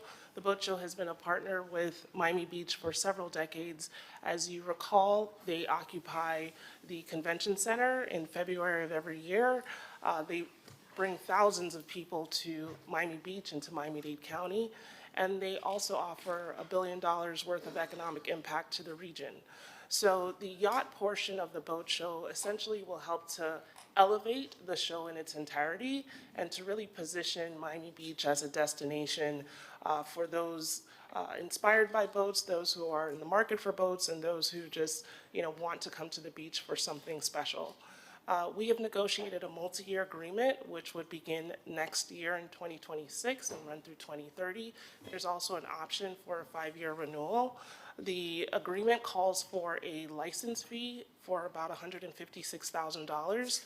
There's also a public benefit to the tune of $250 per year for waterway restoration and cleanup efforts that would significantly assist our Environment and Sustainability Department in making sure that our waterways are pristine. We have negotiated some stringent restrictions as it relates to transportation and mobility. As in years past, there were road closures associated with these events, but now we're not going to be having a road closure at all. The float mobilization process that will allow the dock to be assembled, that will all take place from the waterway. We do want to allow them to have some access to Indian Beach Park, as well as 150 parking spaces across from the waterway abutting Indian Creek. Where are those 150 spaces? So the parking lot just north of the Eden Rock and Fontainebleau, it's to the north end of that parking facility, that's P71. And Indian Beach Park is adjacent to those parking spaces. So there will be some activation in terms of staging, as well as some operational back of house opportunities for the show. How many spots are in that lot now? Just generally. So there are 150 spaces that will be utilized for the boat show, and I think there are over 500 spaces total. I think our transportation team can confirm, yes. So we do recognize that for the short period of the license period, which is 22 days per year, we do not anticipate that this would create a significant impact in the area. We do know that the boat show will be partnering with the hotels in that corridor as well, and they will also understand that the parking needs in that area will have to be accommodated for the boat show. I do want to share that When you the say there's site an plan- understanding, is that contractually required? So the boat show will have to submit to the city their agreements or verification of their agreements with those upland property owners, so consider the Fontainebleau, the Eden Rock, to demonstrate to the city that they will have access to use the property along Indian Creek. The show will consist of not only public property, but also private property.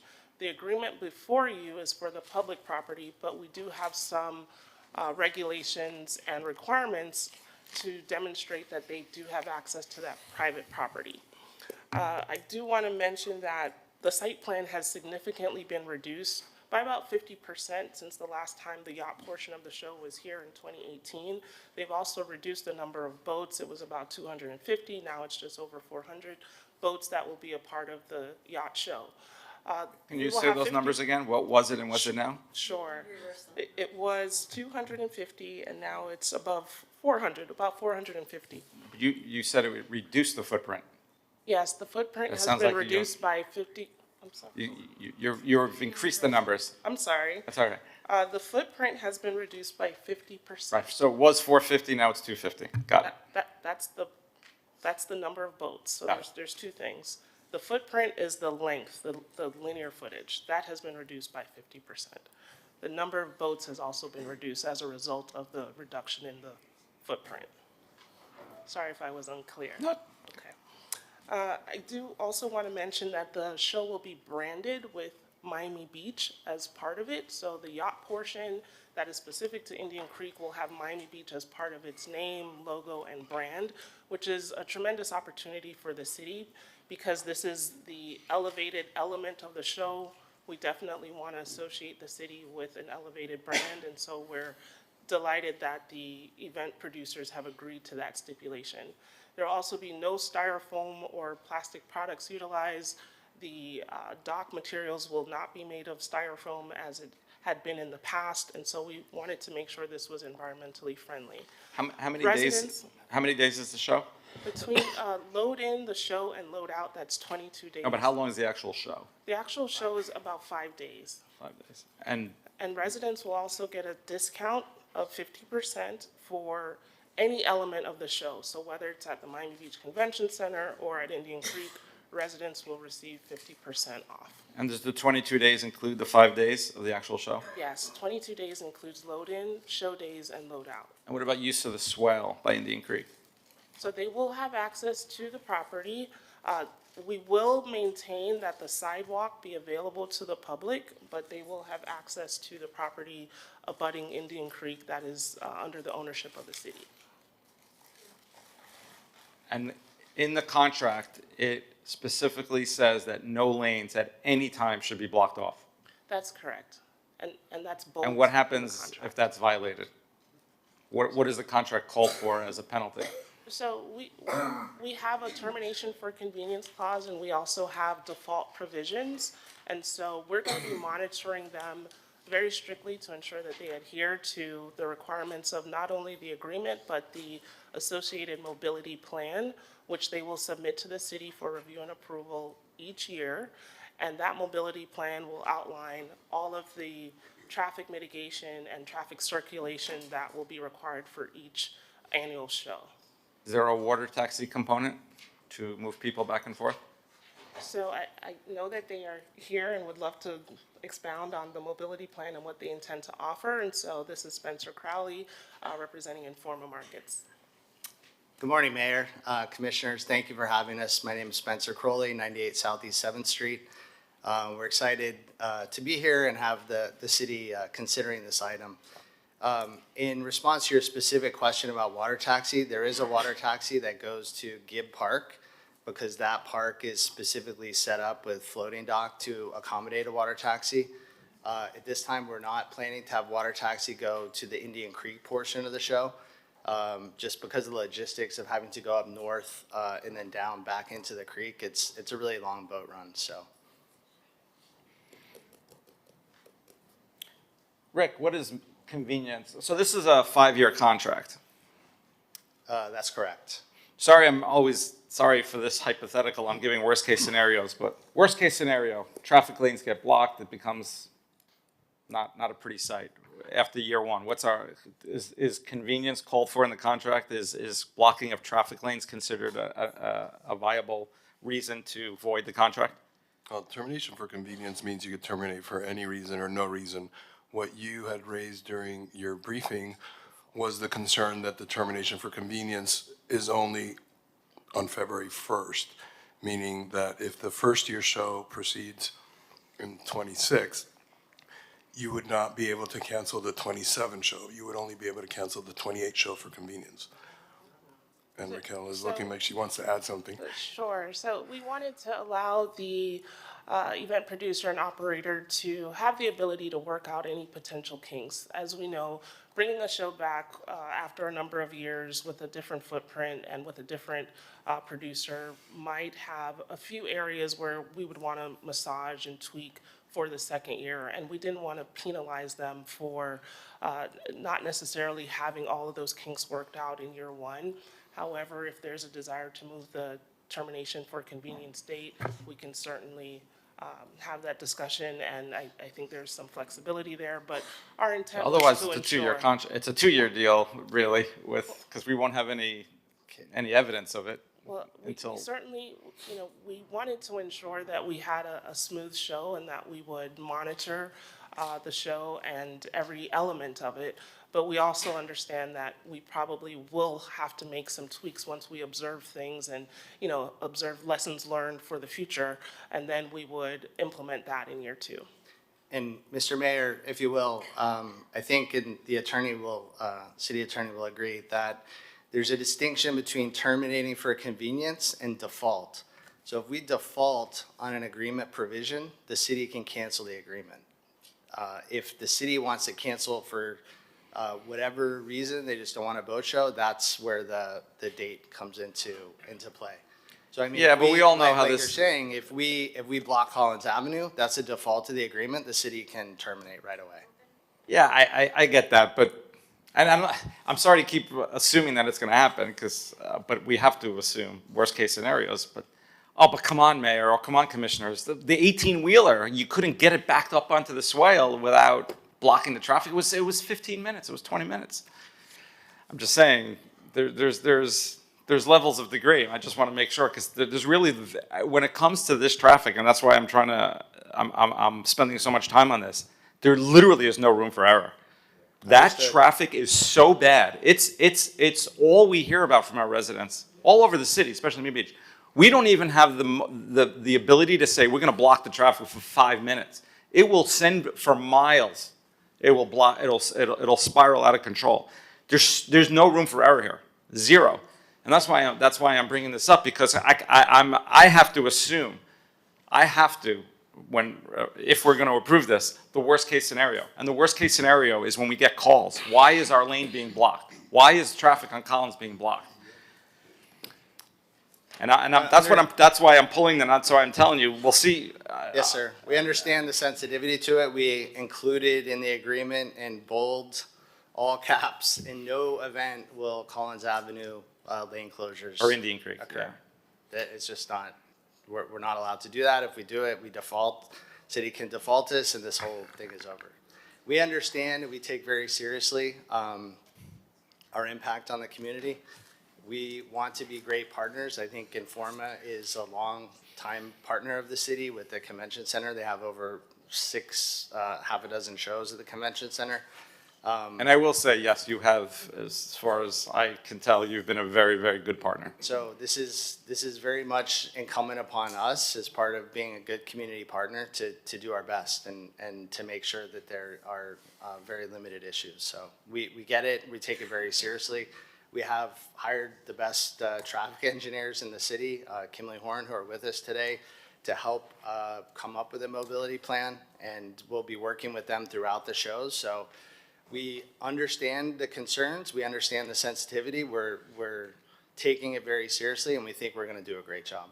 And just to add, the boat show is one of the few major shows that comes to the city and invests in a mobility plan and transportation and traffic management.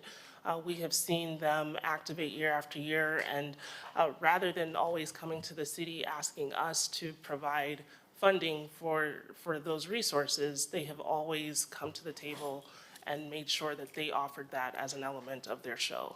And so we have negotiated in good faith, and we believe that this operator has been responsible and will continue to be responsible, and we are in support of allowing for this 5-year license agreement. Are you amenable to moving that date to March 1st?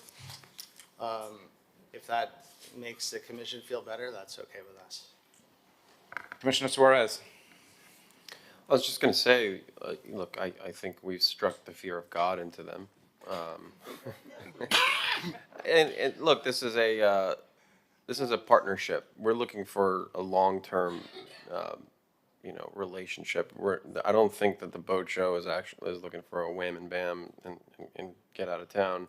This is they have the best interest of the community in mind. And when they approached me for the boat show, being the boating commissioner, I guess,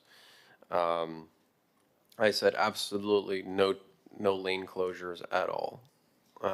Everything should be built from the water, and they agreed. And so I think that this is going to be a great bonus for Miami Beach, and they're doing a community benefit of $250,000 that's going to go directly to our waterways. Half of Miami Beach is water, and it's going to be recurring. So I welcome the show. I used to love going to it, and now that we've really significantly lowered the footprint by 50%, it's going to be such an added benefit. And the fact that also this show is going to be plastic free. Right, there's not going to be a single piece of plastic at this show.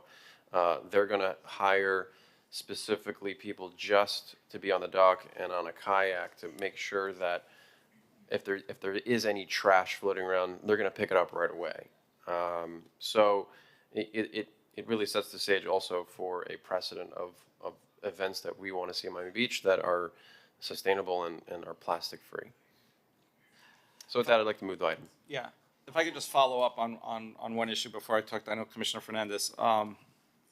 We were talking about, can you go into the, because Rick, we also discussed the default provision relating to traffic. Can you explain that? Currently, the default provision allows for a 10-day opportunity to cure. So to your point, if traffic or failure to comply with the traffic provisions is means for a default, it would be meaningless unless it's like an automatic termination right, in my view. Okay, any objection to that? Well, I think if it's related to a lane closure or lane blockage, that's fine. Okay. Do you think it needs, you're comfortable with that? I think we could do that for a lane blockage. I think maybe we could shorten the cure period if it's something substantial, but that doesn't entail a lane blockage, maybe. Okay, do you have a proposal? Is this fine? Let's just be clear. Is this, I'll turn to Eric now. Is this final? Are we literally negotiating the final terms of the contract right now? So you are approving a license agreement in substantial form to what was attached to the item. However, if you have tweaks or would like to see us modify something, now's the time that we would like to have that feedback so that we can incorporate it into That's what I thought. the final agreement. Yes, and I would like feedback from transportation as to what would be an appropriate timeframe for the cure. A lane closure is Automatic. automatic. Right. You're giving me That's some, fine. by the way, your responses are giving me comfort. Yeah, well, I mean, trust me, Mr. Mayor, we're, as I mentioned before, we understand the sensitivity. We understand if this doesn't go well, then it's gonna create problems for us down the line.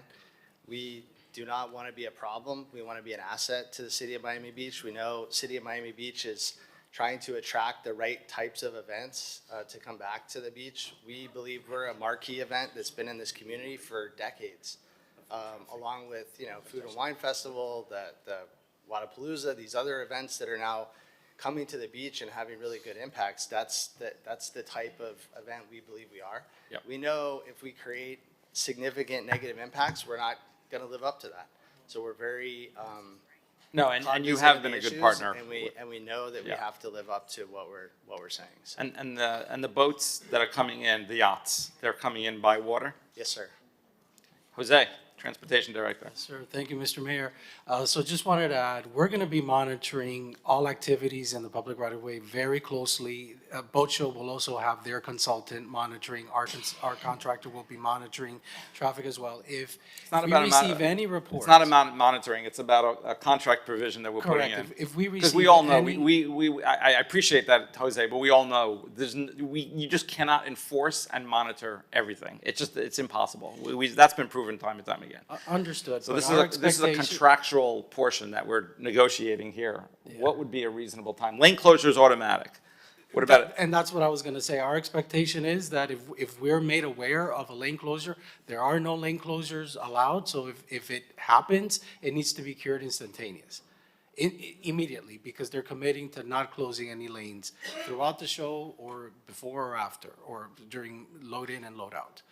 Rick, do you have any follow-up? No, but in terms of something other than a lane closure, what would be a reasonable period of time to cure? If there's excessive traffic as a result of activities, or if they're outside of, they're conducting activities outside of hours. And you don't have to decide this now. I suppose we can work on this offline. Okay, I mean, I just think want to make sure, we're- because that's why I turned to Eric about. Yeah, I mean, I can talk to the team, but I think we'd be okay with something like 3 business days or, 5 days. Just to But get- for something that's traffic related, if the show itself is only 5 days, it would need to be within hours. Well, I think. traffic, I thought we were including within the automatic default, so. Okay. I thought it was only a lane closure was automatic, but traffic in general is an automatic default? Well, I mean, What do you mean by traffic? Like if there's like extra cars on the road, we can't just default the, I think we need to work on this and refine it a little bit. I mean, it's like, I think it's very clear in the agreement, the triggers for default, right? So now, and that's already been laid out, that's already been negotiated. The default cure provision is 10 days.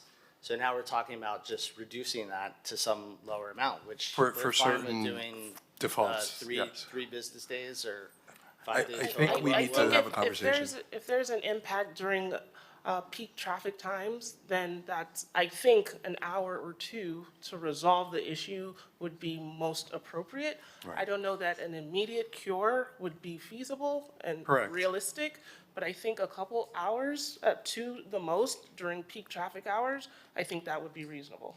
Which aspect? So for traffic blockage or traffic impacts that do not necessarily meet a closure, but has an impact to the city in such a way that it Well, maybe it impedes needs to be traffic. cured the next day is the other possibility, or the next peak traffic That's period. fine. That's fine. Something like that. Commissioner Fernandez. Thank you, Mr. Mayor. I have many of the same concerns that you share. When we think about this area of the city, the number one concern that I receive from residents is traffic. Collins Avenue gets gridlocked, and you know, I appreciate the important role of the boat show. It's 50-year history with our city, and it's always exceeded all of its expectations. But you know, I too got a call from the lobbyists, and that wanted to bring this show back to Miami Beach. And what I told them is that I have the concerns of these residents. What do I tell my residents who are sitting in traffic, begging us for solutions, and we're telling them that we're doing everything we absolutely can to try to mitigate and improve traffic, while at the same time casting a vote to bring a special event into this area of the city? I'm hopeful by all the safeguards that Mr. Crowley has put in place, that hopefully it will all work out well. And I trust in the word of what's being said here and the desires to mitigate everything. I just today, out of respect to all of those residents who I have told that I'm trying to do everything that I can to improve their quality of life, to reduce the amount of time that they sit in traffic, especially during this time of the year, I can't support this item today. Thank you, Mr. Mayor. Thank you. Commissioner Rosen Gonzalez. Gosh, I wish I would hear so much passion about traffic when we're talking about density increases, which affect traffic the entire year. Then everybody goes quiet. But here's what I would say about the boat show. When we lost the boat show, and when did we lose the boat show? How many years ago? 2018 was the last year that the yacht portion was Yeah, here. I think it was devastating for so many people, for the economy in general. I'm very happy to have it back. I understand that during certain events, like the boat show and our Basel, it's uncomfortable. It absolutely is. And I'm glad that you're putting these protections in place. But I also think that we need to recognize the benefits that come along with it, especially at a time when our business community, is saying, hey, where's the season? We're not, seeing it. So I'm happy to have it back because it's something iconic. It's world renowned. It's the exact type of tourism that we want to create. It's the investment that we've made in our convention center. It's the $75 million that we just allocated as a grant to build that convention center hotel. So while it is, I think that they've agreed to make as many traffic accommodations as they could possibly do. So I'm happy to support this. And, for my colleagues that are so concerned about traffic, I know that there are several density items coming up today, and I hope that they will look at those with the same type of passion, because those cause discomfort 365 days of the year and not just a few during the boat show. Let's call the vote. I actually need a second to have a I motion. seconded it. Second, okay. So all in favor of the item as amended, please say aye. Aye. Anyone opposed? Commissioner Fernandez is First- opposed. And Mayor? Or yes? Yeah, I'm a yes. Okay, so 1 no, Commissioner Fernandez. Item is approved, C7Q as amended. Thank you all very much. Thank you. Thank you. 9AC.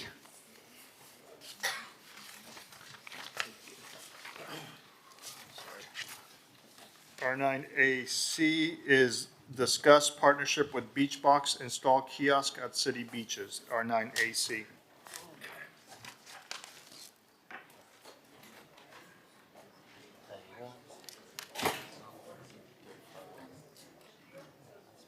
Madam Commissioner. I'm just kidding. You called me Fernandez earlier. Hi. I was brought this item forward by Jerry Libin, and the resident who had this idea is here as well. And I will let the city administration take it away. Good morning, Commissioners, Mr. Manager, Mr. Attorney, Mr. Clerk. Elizabeth Muro, Assistant Director for Facilities and Fleet Management, for the record. This item was brought first before the Finance and Economic Resiliency Committee. Mr. Igene here, he presented this item, and FERC did not go forward with this concept. However, it was later discussed at the December 13th Public Safety and Neighborhood Quality of Life meeting. The item he's presenting before you today is a beach box, which are safes that we can put on the beach. He's provided this concept and also a proposal. The city's administration's position, however, is if we were to go forward with something like this, to issue an RFP. Thank you. Now, in my agenda review, the city attorney's office had concerns that this conflicted with existing agreements with our beach vendor. And if somebody from the city would speak on that? Yes, absolutely. So there's two things that should be noted. One, at current, Boucher Brothers, who is the current city contracted concessionaire for Loomis Park, does have exclusivity, and they do offer a similar product called Aqua Vaults on our city's beaches. Additionally, under the 5th restated rules and regulations, we do not allow this type of product on our beaches for, upland property concessionaires as well. And the vendor, you have contracts with hotels currently, and as it stands, can you continue to work with hotels on? He can continue to work with hotels, however, not on the city's, sand. This is not one of the approved commercial concessions that we allow under the beachfront rules and regulations. Hey, thank you guys. Good morning, Mayor Stephen Minor. Good morning, esteemed commissioners. So I would like to defer this item. I'm going to be working with potentially Boucher Brothers Management to forge a partnership together, and then I would like to revisit this item. Okay, so what I'll do is I'll withdraw this item, and then when you have something fresh and new, you can approach us and somebody will put it forward. Okay. Thank you, guys. I'm sorry, can you say your name? I didn't get it. Austin Igene. Nice to meet you. Thank you. Thank you, guys.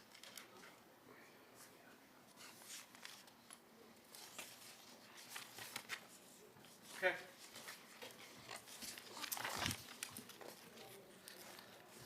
Let's call R5I. R5I is an ordinance of the mayor and city commission of the city of Miami Beach, Florida, amending the code of the city of Miami Beach, subpart B, entitled Miami Beach Resiliency Code, Chapter 1, entitled General Provisions, Article 2, entitled Definitions, Section 1.2.1, entitled General Definitions, by amending the definition for floor area to create an exception for unisex or gender-neutral restrooms and providing for codification, repealer, severability, and an effective date. This is a second reading public hearing. The item requires 5/7 vote. It is R5I. Sponsored by Commissioner Fernandez, co-sponsored by Commissioners Magazine, Laura Dominguez, and Vice Mayor Bott. Commissioner Fernandez. Thank you, Mr. Mayor. This is an item we brought forward because gender-neutral restrooms have several benefits, including creating safe and accessible environments for all people. It irrespective of gender. They can be used by families, they can be used by anyone and everyone. This includes accommodating people with special needs, people with small children, elderly individuals with a caregiver, as well as the transgender and gender nonconforming individuals. Exempting such restrooms from FAR calculations is intended to encourage their use by allowing the square footage of such facilities to be allocated to other uses in the building. This went before the planning board and was approved. It was transmitted back to the city commission. And Tom, I don't know if there's anything else that we need to add regarding this item. Just that it was approved unanimously at first reading in December. Thank you. With that, Mr. Mayor, I move my item. I'll second. Call the vote. It is a public hearing. I see Ms. Iris Donahue requesting to speak. Ms. Donahue, are you speaking on item R5I?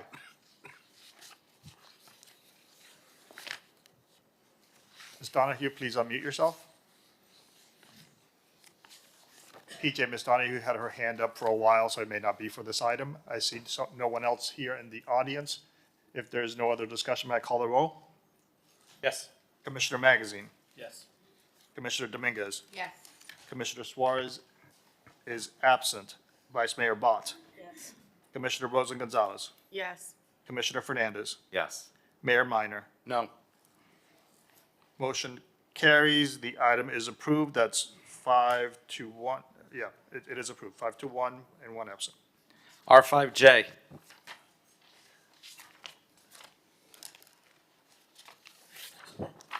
R5J is an ordinance of the mayor and city commission of the city of Miami Beach, Florida, amending chapter 50 of the code of the city of Miami Beach, Florida, entitled Fire Prevention and Protection by amending section 50-10 thereof, entitled Other Permits and Reviews, by prohibiting the issuance of firework permits for display use or discharge of fireworks in Biscayne Bay or in any residential area in the city, and providing for repeal or severability codification and an effective date. This is a second reading public hearing. The item requires 4/7 vote. R5J. Vice Mayor Bott, co-sponsored by Commissioner Dominguez. Well, we had the same idea at the same time. So basically, fireworks are incredibly damaging to our waterways. We won't even mention our dogs' well-being, but for our waterways, and we are stewards of our public lands. And so there really should be, as of right, permission to shoot fireworks off into the bay. And so I will let the city staff who wrote this provide some details, but as soon as they're ready, I will move it. Unless Laura wants to say something in addition. No, I completely agree, and I'd like to move the item. Okay, city staff, you missed your opportunity. Let's call the vote. So I have a motion by Commissioner Dominguez, seconded by Commissioner Bott. If so, and there is no one in the audience requesting to speak, Commissioner Dominguez. Yes. Vice Mayor Bott. Yes. Commissioner Magazine. Yes. Commissioner Rosen Gonzalez.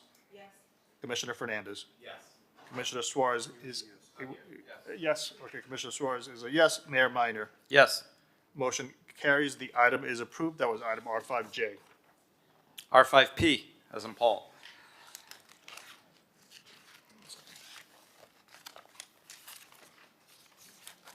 R5P is an ordinance of the mayor and city commission of the city of Miami Beach, Florida, amending chapter 70 of the code entitled Miscellaneous Offenses by amending Article 2 entitled Public Places, amending Division 2 entitled Bicycling, Skateboarding, Roller Skating, Inline Skating, Motorized Means of Transportation, Electric Bicycle, Mopeds, Motorcycles.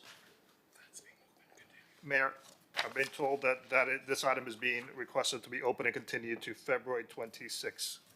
Yeah, Okay. thank you. There has to be a map attached to it, and it wasn't ready yet, so February 26th. Okay, good to know. R5K.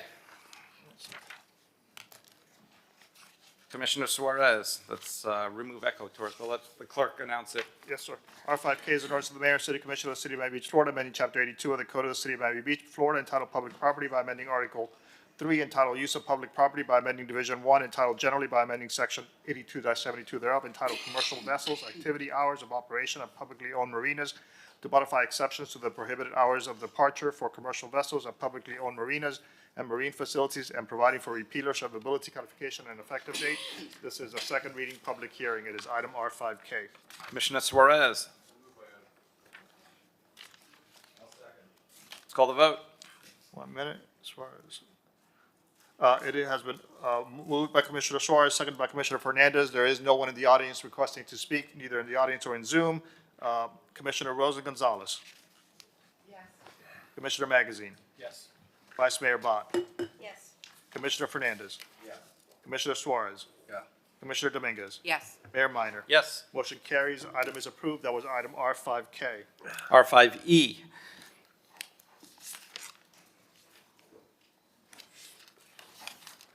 R5E is an ordinance of the mayor and city commission of the city of Miami Beach, Florida, amending the Resiliency Code of the city of Miami Beach by amending Chapter 7 entitled Zoning Districts and Regulations, Article 3 entitled Overlay Districts, Division 1 entitled Dune Preservation, and Oceanfront Overlay, Section 7.3.1.2 entitled Oceanfront, referencing compliance with newly created Section 14-1 of the Miami Beach Code entitled Beach Walk Access and Visibility, and adopting corresponding amendments to the land development regulations, and providing for codification, repealer, servability, and effective date. This is a second reading public hearing. The item requires a 5/7 vote. And Ralph, can you call R5F? It's a companion item both by Vice Mayor Bott. Yes, sir. R5F is an ordinance of the Mayor and City Commission of the City of Miami Beach, Florida, amending Subpart A of the Code of the City of Miami Beach entitled General Ordinance, Chapter 14 entitled Building Regulations, Article 1 entitled In General, by creating Section 14-1 entitled Beach Walk Access and Visibility to establish minimum requirements for pedestrian visibility to and from beach walk and providing for repealer, servability, codification, and effective date. This is also a second reading public hearing. It is item R5F. Vice Mayor Bott. Thank you. So for the better part of the last year plus, we've worked with a cross-pollinated team from staff, as well as residents and neighborhood associations, trying to identify low-hanging fruit on how to improve safety on the beach walk when you are on both your own feet and various types of wheels. It doesn't mean that we're not also looking at the bigger, thornier issues, but where we can knock off the low-hanging fruit faster, we are doing everything in our power. So both of these items are geared towards that, improving the visibility triangle when you come onto the beach walk or leave the beach walk, so that the shrubbery is cut in a way and the landscaping is cut in a way so that you don't have to get out at a right angle and get run over by a fast-moving bicycle or whatever. And the same thing with the shrubbery and the fencing heights, to make sure that as you come around curves, you have a better shot at not being run over. So with that, which seems like a good thing. I don't know, call me crazy. But I'll let Tom explain it any further, and then I will move my item. I think that you covered everything, Vice Mayor, and the companion item, R5E, would simply create a very small text amendment to the LDRs to reference this new section, so that when new plans are submitted for review, staff would be able to reference that. And the only other thing I would add is both of these were approved at first reading unanimously in December, and that for item R5F, we did add an applicability clause of 90 days from the effective date, so that we can begin to notify property owners of the upcoming changes. I'll second. Let's call the vote. So there is no one in Zoom, no one in the audience requesting to speak. This is a vote for both items, so both for R5E and F. Commissioner Rosa Gonzalez. Yes. Commissioner Magazine. Yes. Vice Mayor Bott. Yes. Commissioner Suarez. Yeah. Commissioner Dominguez. Yes. Commissioner Fernandez. Yes. Mayor Minor. Yes. Both items are approved, so that was R5E, R5F are approved. Thank you. Let's call one last item before we break for lunch. R7G.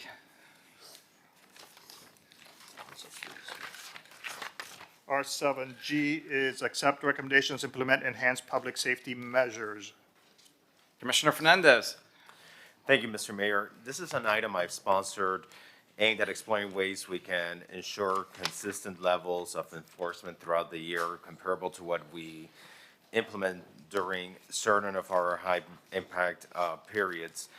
During certain times of the year, we see a heightened level of enforcement, whether it's traffic enforcement, DUI checkpoints, or tag checks. These measures not only help prevent criminal activity, but also allows us to intercept potential criminals before they even enter our city. The goal is to maintain this level of vigilance and deterrence randomly year-round, not just during peak times when they're expected. We've seen a certain level of I don't like to use the word success with spring break, but certainly a great level of improvement in public safety during spring break, as individuals with open warrants or those intending to commit crimes think twice before coming to our city. And I'm hoping with this resolution, we can maintain that same level of deterrence throughout the year, where individuals will think twice. If they have open warrants, if they're thinking of committing a crime, they'll think twice before coming to Miami Beach, because they couldn't get checked in one of these heightened levels of enforcement. By randomly enforcing these safety measures, we want those considering criminal activity to remain uncertain and worrying, knowing that they can never be sure when these measures will be in place. I've asked the police department to put together a plan detailing how throughout other times of the year this will be implemented, and I see we have our Deputy Chief Paul Acosta here, who I'd like to recognize to walk us through what they prepared. Good morning, everyone. Mayor, Commission, Mr. City Manager, Paul Acosta on behalf of the PD. Please remind me not to run ever again down here. It took me a second to get my breath, but when we run more, we pant less. You're right. We wouldn't have this issue. Would we? No. Mr. Commissioner, thank you so much for bringing this this resolution to the police department. We were able to take a look at a number of events that are important to our city in terms of public safety throughout the year, in which we think we could bolster our presence and enhance our police visibility to ensure that our residents and those visiting our city are absolutely safe. We were able to work with the commissioner on a number of different events that we outlined that we think are super important, ones that take place this year and others that take place in the following years, and make this a template for our city. The idea would be to have not just on special event weekends or things of that nature, but throughout the year, have a consistent level of enforcement that sort of surprises our bad guys and our bad girls. We're going to increase our DUI saturations, and that takes place throughout the city. We have upcoming schedule for April, May, and June with those events to include DUI checkpoints, high visibility enforcement in terms of pedestrian and bicycle enforcement to increase safety around our city. Occupant protection details, which is also seatbelt enforcement, increase LPR details throughout the city and throughout the year. We feel as though we're able to maintain this level of consistent enforcement, and it's also going to make our city a lot safer. And Chief, I just want to follow up on that, because you've enumerated about 14 different occasions, for example, in the current fiscal year, yes, sir, when this would be implemented. But in addition to those 14 special events, there'll be other random events, non-special events, during which you would be doing this level of presence or enforcement to make sure that, you know, this is random. This isn't targeting a weekend, and this isn't targeting a special event. This is just random throughout the year, so that those who are seeking to come to our city to commit a crime or are simply just criminals, they think twice before coming here on a random weekend. You're absolutely correct, Commissioner. The whole idea is to increase our visible presence throughout the city, not just in the areas that are typically known to see police, and keep our bad guys and bad girls guessing throughout the year. You never know when we're coming. Thank you, and I want to thank the police department for their collaboration in putting this plan together. And with that, I move my item. Okay, anybody have anything else? I'm a co-sponsor, and I'll second the item.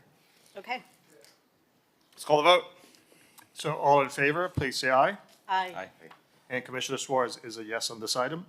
Thank you, Commissioner Fernandez. Good item, and thank you for working on that with our police department.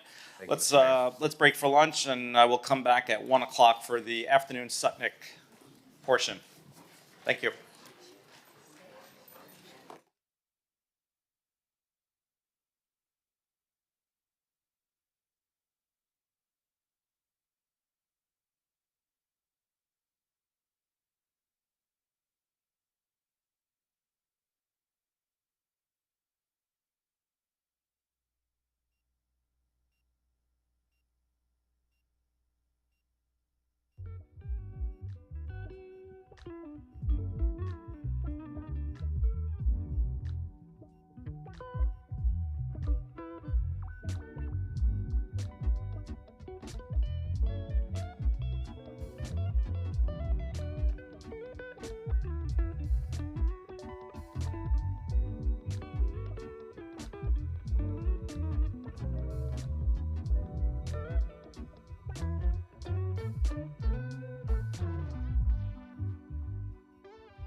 Please take your seats. The meeting is about to begin.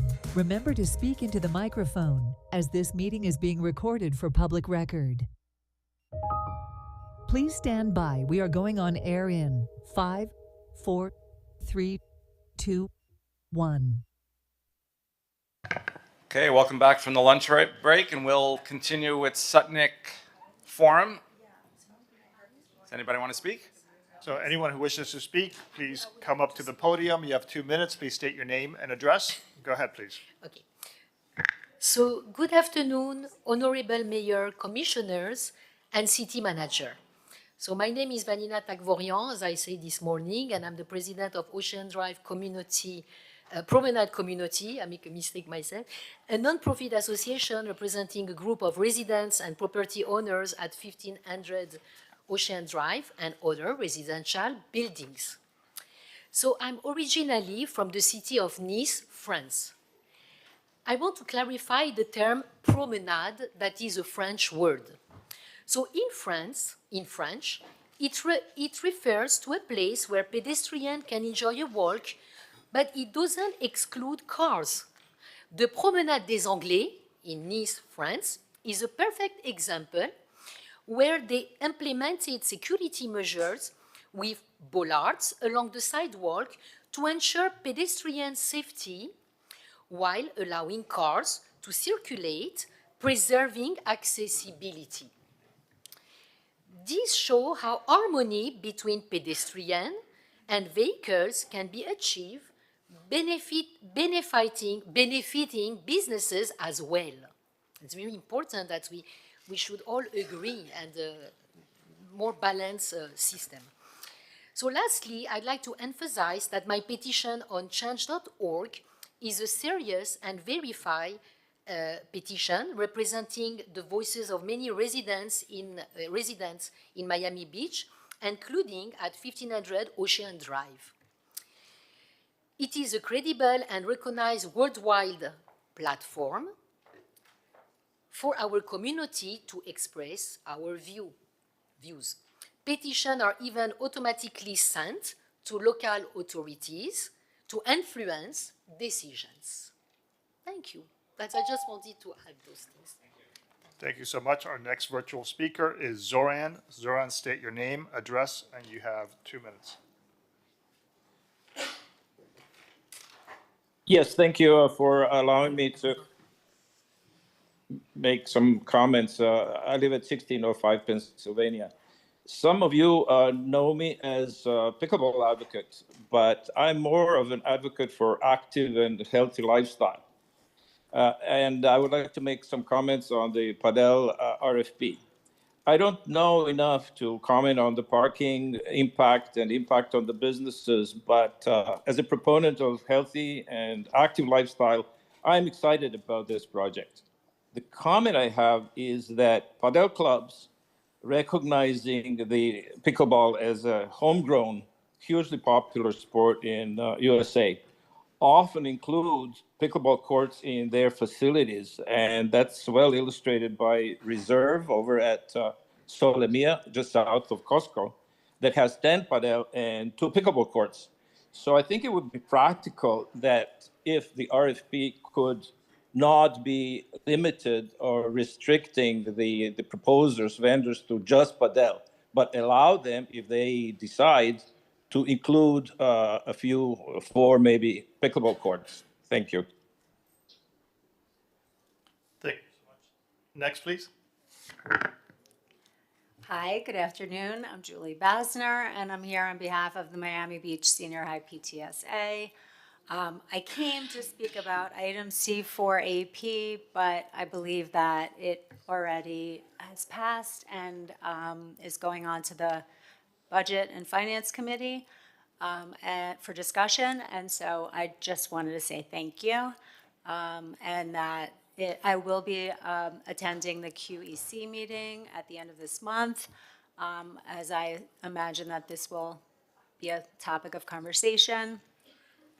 And I wanted to also thank Commissioner Fernandez, Commissioner Magazine, and I believe Commissioner Dominguez for co-sponsoring it. Thank you. Next, please. Thank you. Go ahead. Okay. Hello, Blanca Villarello, resident and investor, 1881 Washington Avenue and 6484 Indian Creek. Commissioner Batts, thank you so much for coming and taking a look at the problem we have with the public works people. They are in contact with us and hopefully it will be solved soon. And I again want to thank Blake that keeps tenaciously on top of FPL. I heard this morning the lady talking about the problem with the scooters. I'm somebody that walks a lot in Miami Beach, and this is really terrible. Not only in the streets, they do not respect the signals, but unfortunately they use the sidewalks. And they don't not only do that, they ring their bells and they want to pass in front of you. My nephew had already an accident in his scooter, another scooter crossed in front of him, and he could not even see who it was. So I don't know if you have thought about having little tags for the scooters so the people have to register with a code like we do for parking permits or as we register our cars in the DMV.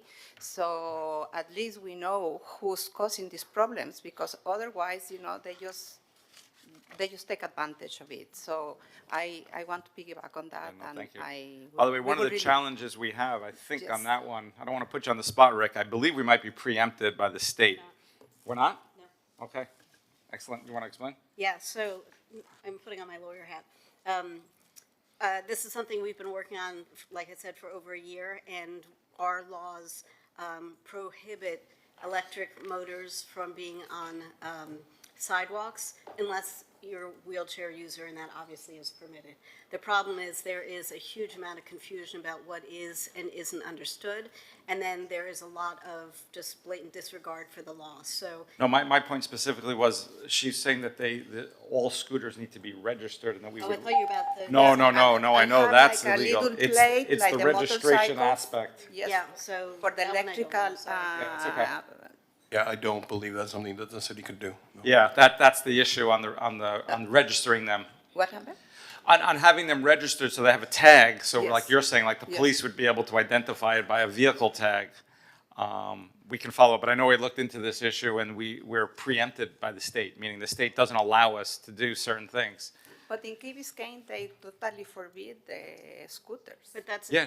a different issue. Yeah, which we do, and we have items, actually, we talked about a little earlier, where there's several items on this commission agenda where we're trying to increase enforcement of that, and actually our police is already starting to increase enforcement. I was just addressing the specific issue on the tag, which is more problematic. Well, hopefully all together can find a solution because it's really dangerous, especially at night, to Yeah. walk on with these people going like crazy. Yeah, Okay? thank you. Yes, it's definitely an issue. Thank you. So our next virtual speaker is Marina Brainin. Please unmute yourself. You have 2 minutes. State your name and address, please. Hello, good afternoon. Okay, my name is Marina Brainin, and I used to be a resident of Miami Beach, but now I live in Broward County. I am here to speak in support and, of course, thank the commission. I'm the Advocacy and Outreach Manager at Save LGBT, South Florida's longest-serving LGBT advocacy organization in South Florida. And we'd like to thank Commissioner Fernandez for introducing RF1. And on behalf of all of SAVE, we'd like to thank the entire commission and the city of Miami Beach for passing that ordinance. As restrictive bathroom laws continue to marginalize the transgender community, Miami Beach is taking action at the local level to counter discrimination. This ordinance provides a clear path for businesses and developers to create more welcoming environments, regardless of state-level attacks on LGBT rights. Access to restrooms should never be a source of anxiety or discrimination. This ordinance takes a practical step towards ensuring transgender and non-binary individuals, as well as parents and caregivers, have access to facilities that accommodate their needs without fear or exclusion. By offering a floor area ratio exception, Miami Beach is encouraging developers to incorporate gender-neutral restrooms into their designs, removing barriers to inclusivity and making it easier for businesses and public spaces to prioritize accessibility. As a long-standing leader in LGBTQ+ rights, the city of Miami Beach is reinforcing its commitment to equality by demonstrating that inclusivity and smart policy can go hand in hand, setting a model for other cities seeking to advance equity through urban planning and development incentives. So thank you again, Commissioner Fernandez, for introducing and passing R51. Thank you. Next, please. Hi, good afternoon, everyone. Irene Bigger, President of the Art Deco Neighborhood Association and resident at 1500 Ocean Drive. May I take a second to hand over some information to you, Mayor, while I speak? Thank you.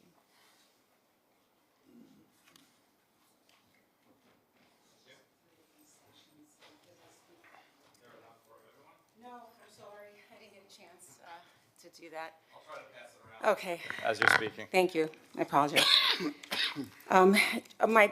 The purpose right now for me is to just correct certain statements that were made regarding safety concerns, present actual visuals of the promenade and south of the promenade, and remind everybody about the will of the people. This promenade idea does just not come out of thin air. As safety is a feature that we all agree on, and we want a safe promenade area, I just want to emphasize that we agree. What we'd like for is to see any statistics or data on the contrary. First and foremost, with respect to the emergency vehicle access, as we all know, our Miami Beach Fire Chief said that the emergency vehicle access was and is not a problem. There's also no difficulty or limitations as accessing properties of owners. With respect to the man, and that's the first set of information I gave you, with respect to the man who suffered injuries in 2023, from what I've gathered from a witness account, including the police report submitted, there's a picture there, this unfortunate incident involved a homeless man that was injured by a large truck seeming to make a turnaround and did not see the man sleeping amongst the garbage bags in the alley. The accident could have happened anywhere. But to blame the promenade is incorrect, because one of the reasons is this large vehicle could it have been on Ocean Drive anyway. We do not believe it should have or would have been allowed on Ocean Drive. Third, taking away the promenade and opening it to a two-way traffic means taking away the bike lane. This will surely increase bike traffic on the beach walk, which already has significant safety issues with speeding bikes, with pedestrians and bike accidents. Let me further emphasize, we would absolutely support improvements and better alternatives to the promenade. If you can bear with me, I'd like to also just highlight or address the businesses struggling. We all want a thriving local economy. I'd like to understand if there's data out there that says otherwise, that it is due to the promenade. It is not for us residents to determine why businesses continue to either do well or not do well. There are many factors, there are competing factors across the causeway and other economic issues that have been happening nationwide. And the second set is the pictures.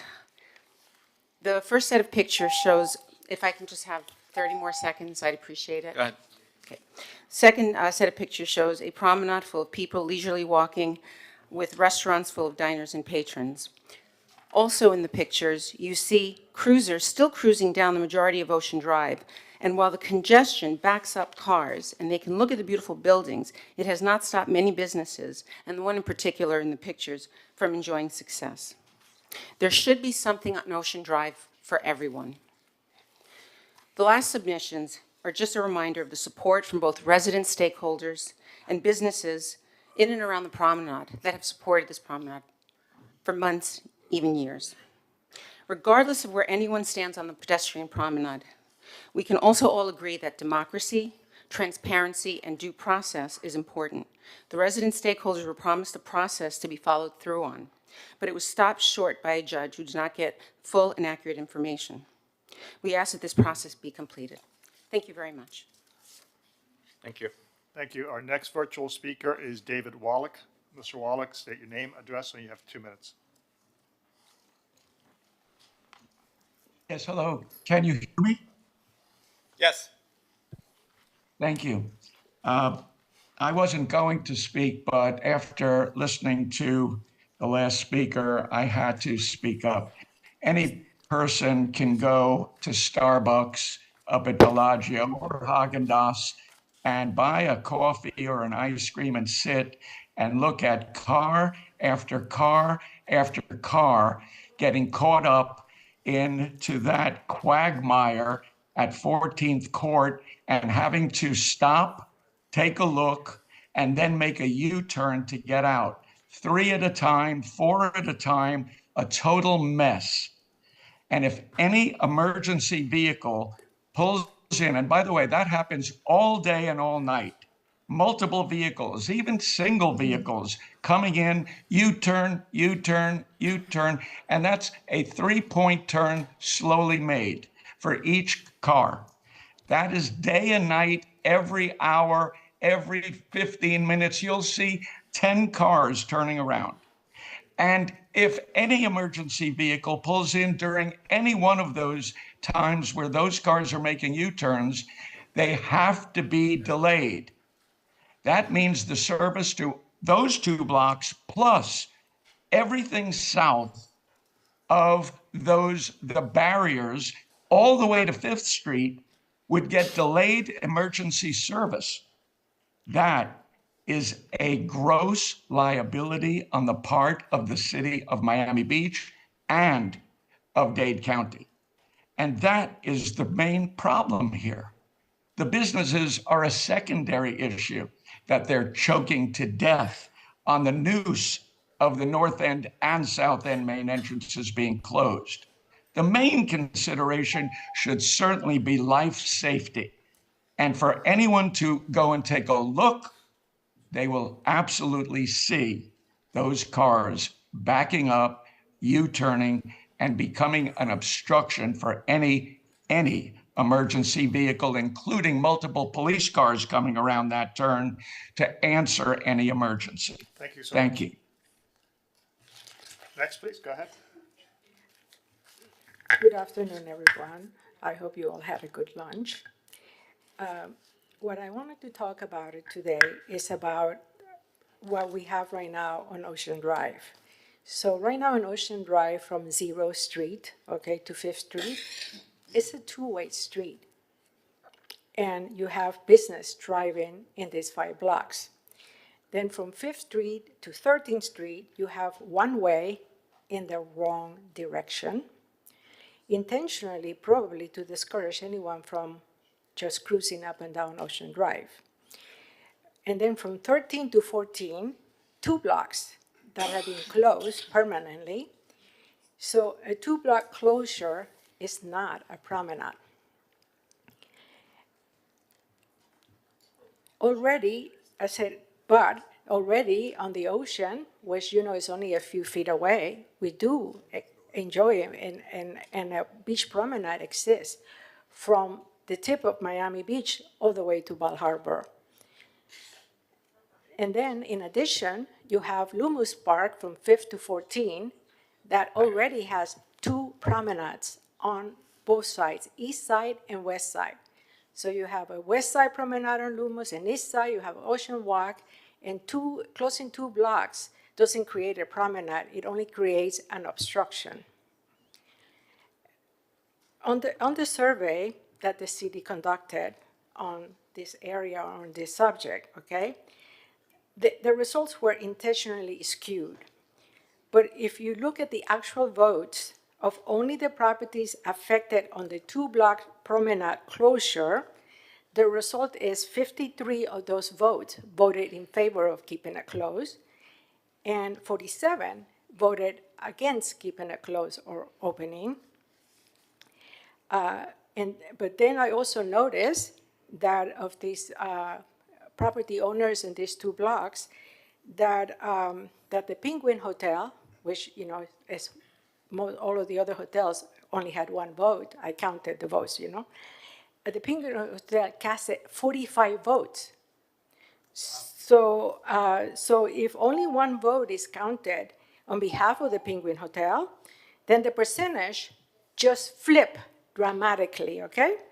The percentage go to 31 in favor to 68 against. And these are the people that are on those 2 blocks that are closed. And these are the people that I think count.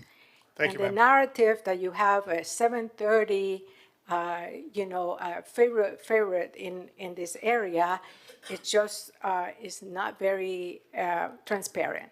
Thank you. Can you state your name? I didn't catch your name. Ines Flax, Thank you. 1500 Ocean Drive. So our next virtual speaker is Andres Ancion. Go ahead, sir. State your name, address, and you have 2 minutes. Andres Acion, 1000 South. I had given a suggestion to the Director of Transportation and some of the commissioners a while back regarding a meeting of the minds, which in my opinion is to take Ocean Drive and have the traffic flow northbound, which will give the nice flow of traffic from either 0 to 15 to 5th Street, or the cars that are coming east on 5th Street to be able to make left-hand turn onto Ocean Drive, and they could still park towards the left-hand side, just like one-way streets in downtown Miami, and have that flow all the way through. And for the emergency vehicles, if that occurs, still go onto the shoulder, onto the side of the bike lane and that path there to get through in the event of an emergency. The other thing is that the main concern is how do you drive more traffic onto Ocean Drive? And so one of my other ideas was that if you create a museum style sculpture garden at the park where you have 3 or 4 beautiful Botero-like sculptures, you're going to create an environment and a reason for more people to come into Ocean Drive to go and visit that free sculpture museum in the park, which will give a lot of tourists and other people a reason to go on to Ocean Drive. So you attract more people onto Ocean Drive. The flow of traffic will be better naturally on Ocean Drive if the traffic goes northbound versus going southbound. And you're going to be able to have somewhat of a meeting of the minds between the people who want more traffic on Ocean Drive and the people who want it to stay as a one-lane street. That's just my idea. I'm reinstating it because I think it could be a way of meeting in the middle between both thoughts. Thank you. Thank you. Go ahead, please. Good afternoon, Sarah de los Reyes, 1800 Sunset Harbor. I urge you to continue to keep the promenade, to keep Ocean Drive closed. I think it's great. On Sunday, everybody was enjoying walking around on the street, biking. It was so great to have.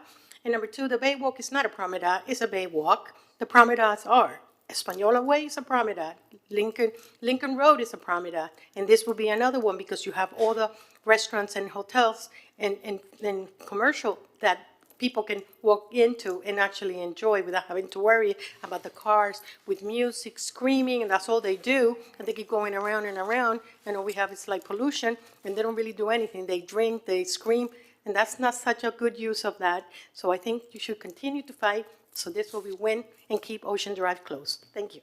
Thank you. Our next virtual speaker is Larry Schaefer. Go ahead, sir. Hello, Larry Schaefer, 233 First Street in North Beach. Regarding the Belle Isle and the private negotiation of public benefits for developer entitlements and the standard redevelopment from Barry Sternlicht of Starwood, Commissioner Suarez did a good thing by shining a light on what is going on and by spending time to hold a town hall meeting regarding the situation. Public benefits for development entitlements should be negotiated in public. If we don't negotiate these benefits in public, the people involved may negotiate private benefits for individuals or politician benefits in the form of campaign contributions that are direct or via PAC contributions, or we may even end up with donations to private nonprofits owned by private individuals. Right now, David Martin and the Murielos have a proposal to develop the Deauville replacement with 2 towers that cannot be built without additional developer entitlements. These entitlements are very valuable, and so it begs the question, what are we, the public, getting in exchange for these developer entitlements? And given the concern about the Belle Isle deal expressed by Mr. Suarez and others, how does a North Beach resident and the public in general get involved with the negotiations for that site? What public benefits are we getting from these guys? The last time David Martin built in North Beach at 87 Park, 100 people died next door. The Murielos have displayed troubling behavior in their handling of the Deauville site. There was a suspicious fire. There was a demolition that I think involved asbestos. And after all of that, they team up and ask for big time entitlements? Please. So what do we get as public benefits from them? Are these public benefits commensurate with the value of the requested entitlements? Thank you. Thank you so much. Anyone else in the audience wish to speak? If not, Mr. Serraldo, go ahead, please. You have 2 minutes. Yes, hi, Daniel Serraldo. with Miami Design Preservation League. Actually, I just wanted to mention, based on the prior speakers mentioning about the Deauville, is that MDPL is planning a neighborhood meeting on February 20th at 5:30 p.m. up in North Beach. So we are going to send out the invite and we hope everyone can attend. We're still finalizing the location because we do think the more public input, the better. And see you guys later. Thank you. Thank you. Anyone else? If not, Mr. Novick. Mitch, go ahead. You have 2 minutes. Good afternoon. Thank you, Ralph. I just would like to remind everybody of the young father who was shot dead back in 2021 in front of the now shut Mexican restaurant on 14th and Ocean Drive. Unfortunately, first responders had to carry the victim to 15th Street on an ATV where an ambulance was waiting. Again, I would urge you to reopen up this closed section of Ocean Drive, which has cost us millions of dollars in private parking management. We shouldn't be paying for this. And again, I'm indifferent if it's one-way traffic or two-way. I will say we're certainly not earning any parking revenue. Thank you again. Seeing no one else, Mayor, we can conclude subject. Okay, thank you for all the comments and calls. Just procedurally on this, what's happening is there was a judicial decision. The city is actually appealing that decision mostly on jurisdictional grounds, that we don't believe that the judge had jurisdiction to make the decision. I think we have good standing legally, also common sense. But it's not just us, there's a county involved as well, and then we can work out these issues. So it's helpful to hear everyone's opinion, but ultimately we're in the process of appealing that, and then we'll go from there. Let's call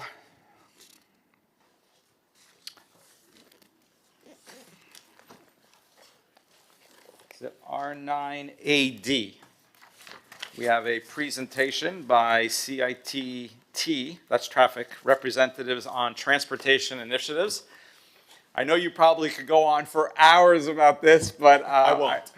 But I appreciate it. We can do the high level because obviously we have a lot to cover today. So, and obviously we're all accessible as well. But I think if you give a flavor to us as well as the public, it would be great. Well, we can see from listening to your from your meeting earlier today, a lot of it is about transportation. Yes. And so I know you're probably very interested in how the county's moving forward. So, well, please introduce yourselves. Yeah.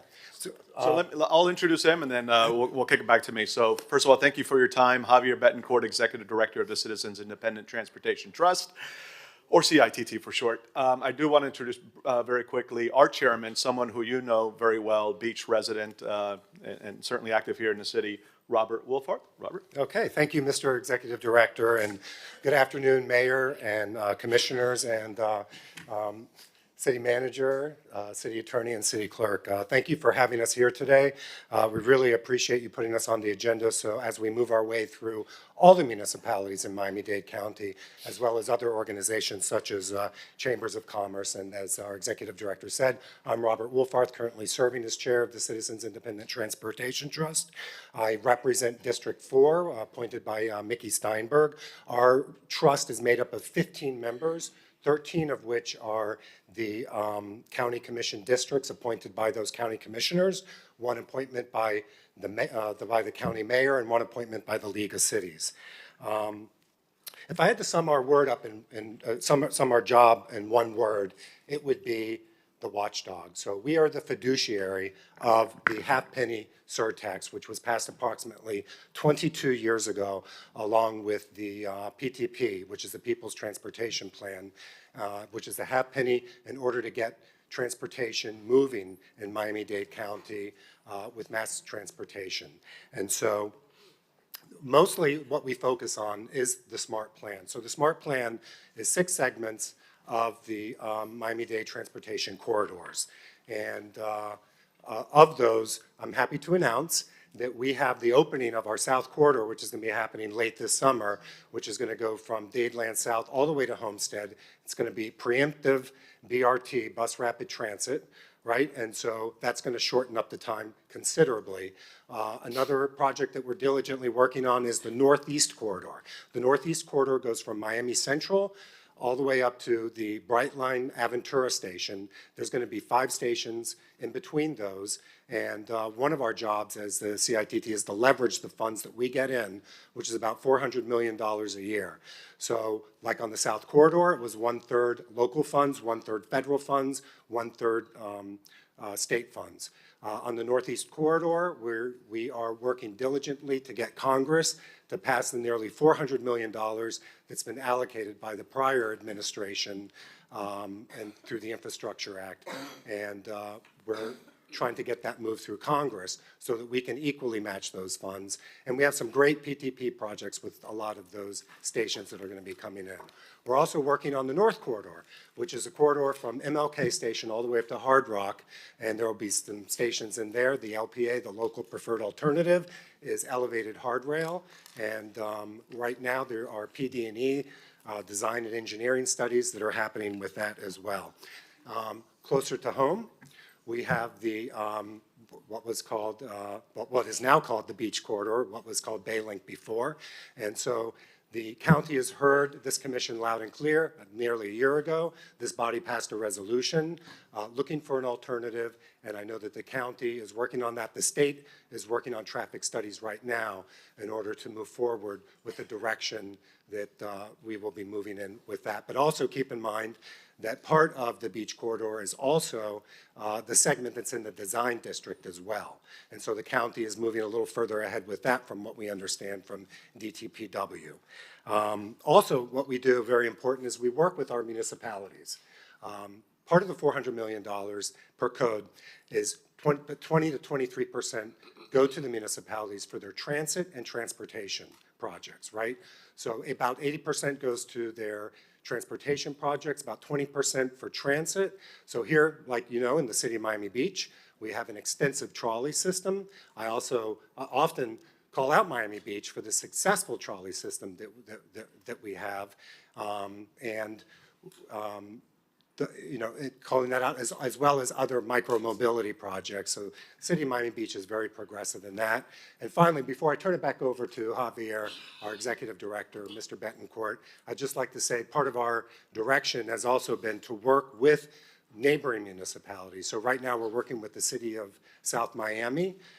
Vice Mayor Anderson from the city of Coral Gables has reached out so that we can have better interconnectivity between adjacent municipalities. So we're working on getting their trolley system and transit system to work together.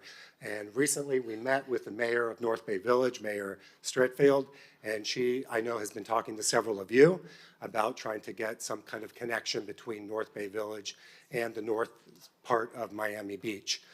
So that we can get some kind of connection between the fountain and also the band shell there, where I think that that could be very successful. So thank you all very much. I'm going to turn it back over to our executive director to go through the presentation right now. Thank you. Thank you. If we could have that put up on the screen. Perfect. The good news is he pretty much gave my presentation, so I'll be able to fly through it and skip a number of slides. So here's the referendum. I was going to joke that he left you 90 seconds. It's great. I could do it in 80. So here's a referendum language that approved the half-penny. What I want to point out is the voters also approved the Citizens Independent Transportation Trust at that time to oversee the funds. As the chairman said, we are charged with monitoring, auditing, reviewing, and overseeing the use of surtax funds by both the county and the municipalities and the implementation of the People's Transportation Plan. Here are those 15 members that the chairman spoke about, all citizen volunteers. You have 2 great representatives representing the city, both the chairman and the first vice chair who represents District 5, that's Mary Street. So you're in very good and capable hands. We do have 3 vacancies, but they're all out west and down south, so I won't bother to talk about that. But if anyone wants to become a member of the CITT, you can apply. It's easy. The information is on our website.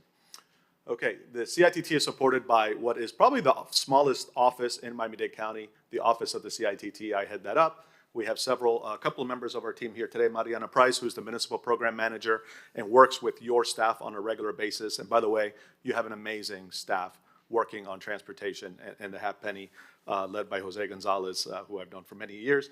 And we also have Carla Damian, who is a Miami Beach resident and is our community engagement officer. So you are well represented at the staff level too. One of our primary functions is to audit all the cities and the county on a regular basis. I'm happy to say that the city of Miami Beach has always performed well in these audits. You do good things with your money. You spend it wisely, ethically, and on eligible projects. So a half penny may not sound like a lot, but it actually adds up to quite a bit. Since its inception, we've collected nearly $5 billion in that half penny. We're collecting about $400 million, a little over $400 million now annually. 2/3 of that is spent or has been spent on transit. About 20 to 22% goes to the cities for all of your both transit and transportation projects. Less than 10% has gone to public works for roadway projects. So people think that the half penny was misspent, that it was all spent on roadways instead of transit. Simply not true. And I'm proud to say less than 1% goes to our office for oversight. We're allowed to spend up to 5. We keep it under 1 because we want the money on the street providing services to the people. Here's the same information basically over the 20 years. Here's the actual budget for this year. Even a larger percentage of the budget is going towards transit, less and less to public works for roadways. If you're really interested in this stuff, we have a 40-year pro forma, every penny in, every penny out. It's on our website, geek out. I won't go through it here in the interest of time. All right, so enough about us and enough about the money. Let's talk about what people really care about. Where's it gone? What is it doing to help move people? So there were many promises that were made 20 years ago. It wasn't just Metrorail. It was improved bus service. It was fare-free for seniors. It was fare-free Metro Mover. It was a long list of major highway roadway improvements. And of course, the rapid transit corridors, which at the time we assumed would be Metrorail. But one of the most important features of the program is the municipal program. 20% of the funds go there. All of the cities at this point are operating either a fixed route trolley type of service or an on-demand service, largely through a company called Freebie, or some combination thereof. And this city is no exception. You use 100% plus of your surtax funds for transit, which is great. And our municipal program manager is just going to speak briefly about what you get and what you spend. Good afternoon, happy Monday. Thank you for having me here. So the city of Miami Beach last year received about $5.2 million in surtax funds. The minimum requirement is to spend 20%, but city of Miami Beach actually spent 95%, quite the inverse, so great job on that. And they graciously provide me the freebie because there's not enough funds to cover the expense of your freebie, but they still provide me the ridership. Thank you to Jose Otniel, who recently presented at our municipal program committee. Gala, Brenda, and Misha, you have a great staff, super reliable. Reports are earlier on time, and they are one of our most reliable cities. You are one of our most reliable cities, so thank you so much. Thank you, Mariana. As I said, there were a number of roadway projects. Those are almost all complete or in the process of being completed. As those roadway projects get completed, we're not allowing the county to add more in because we want to focus exclusively on transit and first last mile connectivity to it, because that's where we're the furthest behind as a county. One project, however, under roadways that we do support is the Advanced Traffic Management System. This is a fancy term for smart signals, right? To the extent that we can squeeze out more capacity from our existing roadways and make those intersections more efficient and get people through them faster, you know, we're all about that, and that is a project that is being implemented as we speak. We did invest in a number of transit projects, from new fleets to park-and rides to tri-rail, and of course the Metrorail expansion to the airport. We have not invested as much, frankly, on expanding the bus system. However, the county did recently undergo what I'm sure everyone here knows is a better bus network to make that system more efficient and provide greater frequency and shorter headways. As I said, the one expansion of rapid transit that we did achieve in the 20 years was the expansion of Metrorail to the airport. It's in service today, and I'm sure many of the visitors you get here are taking that as well. But we failed on achieving the other 5 to 6 corridors that were promised. The good news is they are all under some kind of planning, development, engineering, or construction phase at this point. The chairman did a good job of kind of giving you an overview of them, so I won't necessarily need to do that. Here's just a picture of that South Dade Corridor Bus Rapid Transit project, which should open this year. The Beach Corridor, of course, we spoke about. I won't go through that again, but there you could see that northern alignment that he spoke to the design district, in addition to the line that's coming out to the beach. The east-west corridor, still trying to figure out whether that's going to happen on the Dolphin Expressway or perhaps Flagler or perhaps the CSX line. County's taken a step back and is reevaluating those possibilities. The Kendall corridor is on hold. We won't talk about it. Northeast corridor, he already spoke to. This is very promising. We have all of the funds kind of aligned, and this will run along the Bright Line tracks and serve the local communities along there at an affordable price point, which is a key difference to what you would find on Bright Line. North Corridor is the one that is slated to be Metro Rail. Therefore, it is the toughest to achieve. But that is slated to connect existing Metro Rail up 27th Avenue to the Broward line. Invested in a number of parking facilities. We need to find more funding. Here are some of the other things we're focused on. First, last mile connectivity, bicycle pedestrian connections to those stations that we're investing in. Improving the customer experience. Doesn't matter what you build if it isn't well maintained, if it isn't clean, if it isn't safe. Enhancing county municipal connectivity. We actually have 35 different transit systems in this county. We have transit, Tri-Rail, and 33 cities doing their own thing. So we're working to bridge all of those together so that it is one seamless system from the perspective of the rider. And finally, community engagement. You know, we feel it's important to tell the story of the PTP because the people who voted for that half penny deserve to know what's happening with it or what hasn't happened so that we can address those shortages. We are recruiting CITT ambassadors. These are people who ride the system on a regular basis to be our eyes and ears. In exchange for providing feedback, they get points, which they can exchange for rewards. Great program. Look it up on our website. And finally, we launched a podcast a couple years ago focused on transportation and mobility. Have had dozens and dozens of officials on there.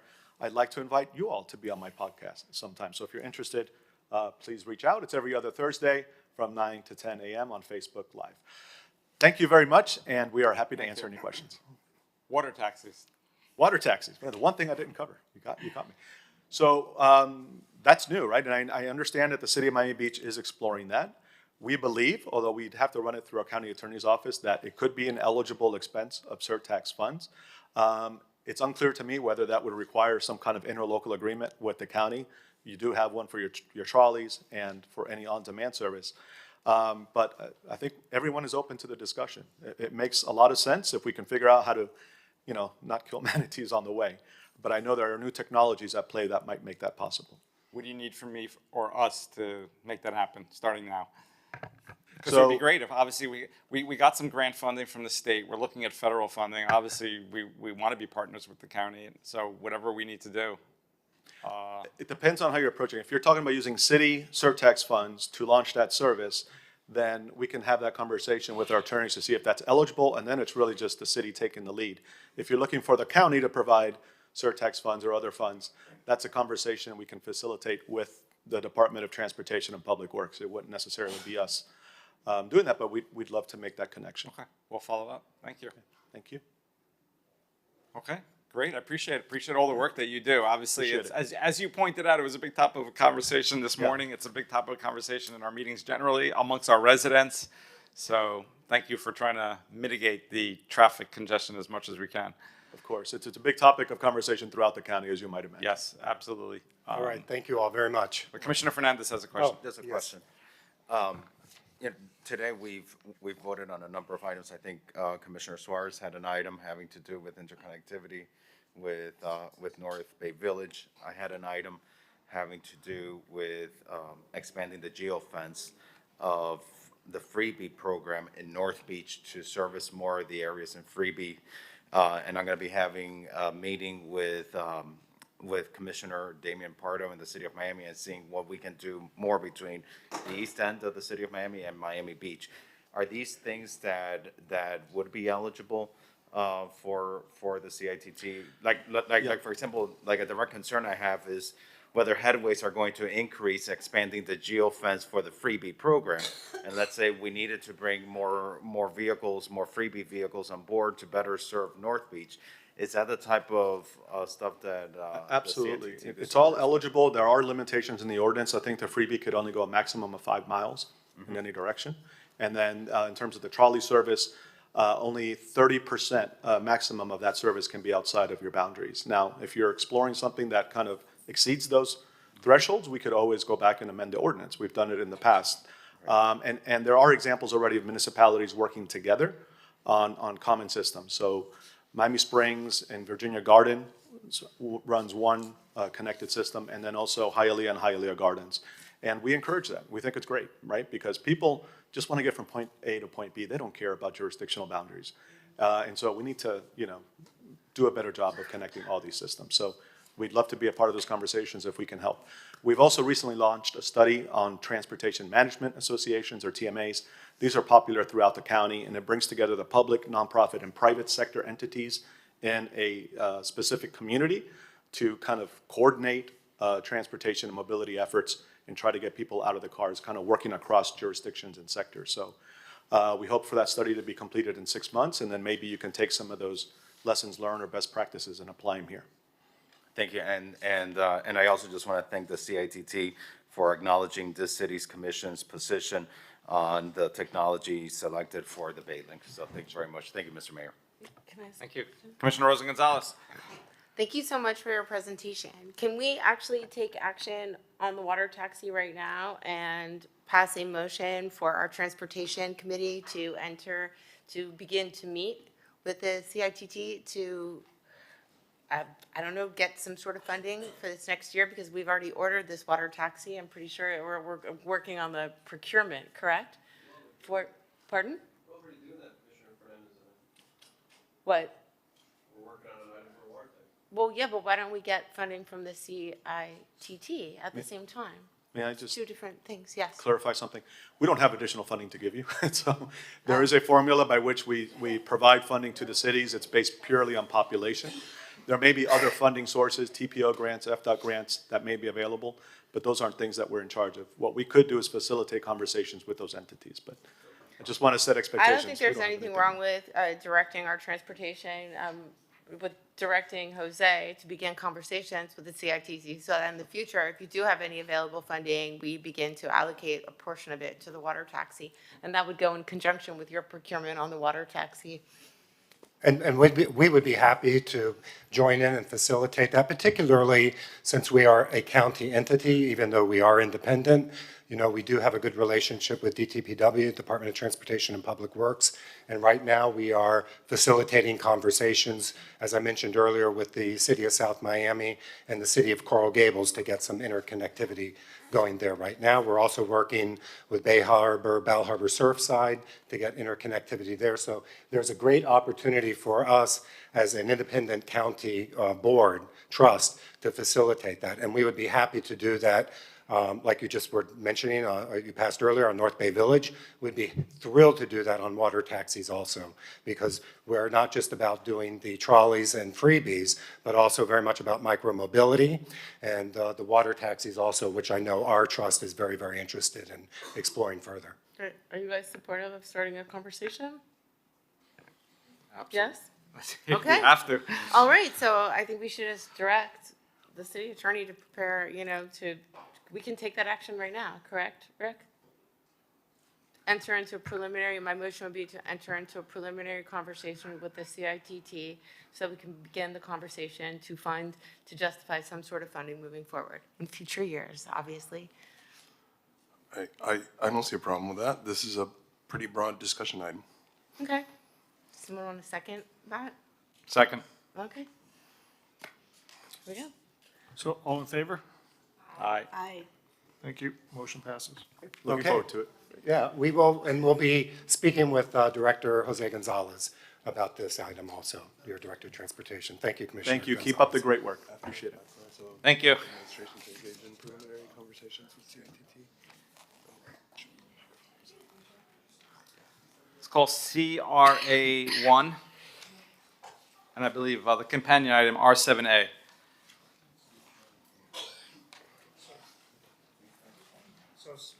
We are recessing as a city commission meeting and convening as the North Beach Community Redevelopment Agency. This is a joint item. This is accept NBCRAC recommendation to use CRA funds for signage enhancements at NSP. I move the item. I have a motion by Commissioner Fernandez, seconded by Vice Mayor Bott. All in favor? Aye. Aye. Item is approved. Commissioner Steinberg is absent. We are now concluding the North Beach CRA meeting, and we are reconvening as a city commission meeting. We're going to do R7A, is that correct? Yes, which is accept North Beach CRA AC, request use CRA funds for signage uses. It's a companion item. May I have a motion? I move the item. Second. Motion and a second. All in favor of R7A, please say aye. Aye. Aye. Motion passes 7-0, R7A. Let's go to R5O.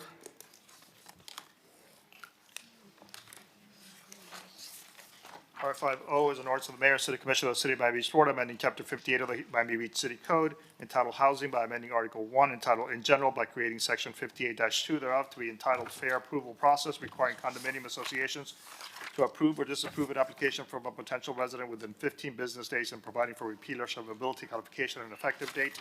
This is a first reading public hearing, R5O. Commissioner Fernandez.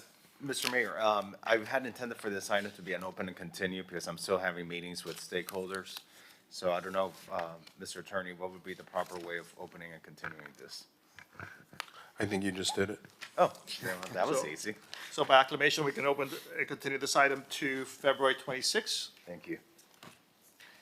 Great. Let's keep doing this. We get through this agenda. R5S. Sir. Actually, Commissioner Magazine is not here, so let's go to R5X. Yes, sir. R5X is an ordinance of the mayor and city commission of the city of Miami Beach, Florida, amending the code of the city of Miami Beach, subpart B, entitled Miami Beach Resiliency Code, chapter 2, entitled Administration and Review Procedures, article 2, entitled General Development Application and Hearing Procedures, section 2.2.4, entitled Public Hearing, section 2.2.4.1, entitled Public Notification by creating a courtesy notice requirement specific to residential tenants of properties that are subject to a city land use board application and providing for codification, repeal, or severability and an effective date. This is a first reading public hearing. The item requires 5/7 vote. It is item R5X. Commissioner Fernandez, co-sponsored by Vice Mayor Bott and Magazine. Thank you, Mr. Mayor. And earlier today, we were talking about the importance of protecting people's homes, about making sure that we would do whatever we could to prevent the displacement of those individuals that have lived in our city for a long time. This ordinance goes along with that to increase transparency and communication with tenants living in properties subject to development applications. Currently, when a land use application is submitted, notices are required to be mailed, but they're mailed only to property owners. And it's to those property owners within 375 feet of the property that is subject to the application. While this process ensures that nearby property owners are informed, we recognize that existing tenants in the buildings also have a vested interest in any changes that might impact their homes, yet they're not being notified of the development applications. The proposed amendment that we have before us would require that in addition to notifying nearby property owners, any additional courtesy notice be sent to all current tenants of a property that is part of a development application. This notice would include key details about the application, such as the request being made, the date and time and location of the meeting, and a link to the housing impact statement related to the proposed development. This advance notice will help ensure that tenants are fully informed about any potential changes that may affect their living situation, and especially living in such a volatile housing market. It gives people just adequate time to be able to start making their decisions properly of where to live. Some people need stability, and notice is one of the few things that we can do. It is a simple yet meaningful way to ensure tenants are kept informed and giving them an opportunity to participate in the process and understand how a potential development could impact their housing situation. With that, I'm going to turn it over to Tom if there's anything else to chime in about this. No, Commissioner, I think you covered everything, so. Thank you. Madam Vice Chair, at the right time, I'll move my item. Go ahead, because I was going to second it. Perfect. Thank you. I think Yeah, there's I a mean- third over there too. I think this is well past due. The number of times that we found out from residents that their board, condo board, or their building manager, or whoever didn't forward the information, and they were left out in the cold of any decision-making possibilities. So I commend you for bringing this, and I think we should call the vote. It is a Unless there public are hearing. It is a public hearing. I have Mr. Seraldo on Zoom. Go ahead, please. Yes, hi, Daniel Seraldo with League. This is really important for residents' right to know. And I wanted to thank the commissioners for bringing this forward. It's so important that all neighbors have a seat at the table and are aware of what's going on in their neighborhood. It's in line with Miami Beach's record of neighborhood participation and economic growth. And thank you for the proposal. Thank you so much. There's no one else in Zoom. I see no one else in the audience, so we may take a roll call if you wish. Let's call the vote. Commissioner Fernandez. Yes. Commissioner Rosen Gonzalez. Yes. Commissioner Suarez. Commissioner Magazine. Yes. Vice Mayor Bott. Yes. Commissioner Dominguez. Yes. Mayor Minor. Yes. Motion carries. Item is approved. Second reading public hearing is scheduled for April 23rd. R5S. Thank you, Mr. 1 second, please. I'm sorry. R5S is an ordinance of the mayor and city commission of the city of Miami Beach, Florida, amending chapter 2 of the Miami Beach City Code entitled Administration by amending Article 3 entitled Agencies, Boards, and Committees by amending Division 14 entitled Next Generation Council by amending Section 2-176 entitled Established Purpose, Section 2-177 entitled Powers and Duties, and Section 2-178 entitled Composition to revise the requirements for service on the Next Generation Council and providing for repeal or severability, codification, and effective date. This is a first reading public hearing. It is item R5S. Commissioner Magazine. Thank you, Madam Vice Mayor. Maybe this is my own self-serving way to try and feel a little bit younger. If I could, be closer to the age range allowable for the Next Generation Council. But I think this is an important committee that we have. We have a very wide and diverse array of interests in our city. And a lot of these boards are advisory to the commission to be our eyes and ears on the ground. One of them that I think is very important to get involved is our younger demographic.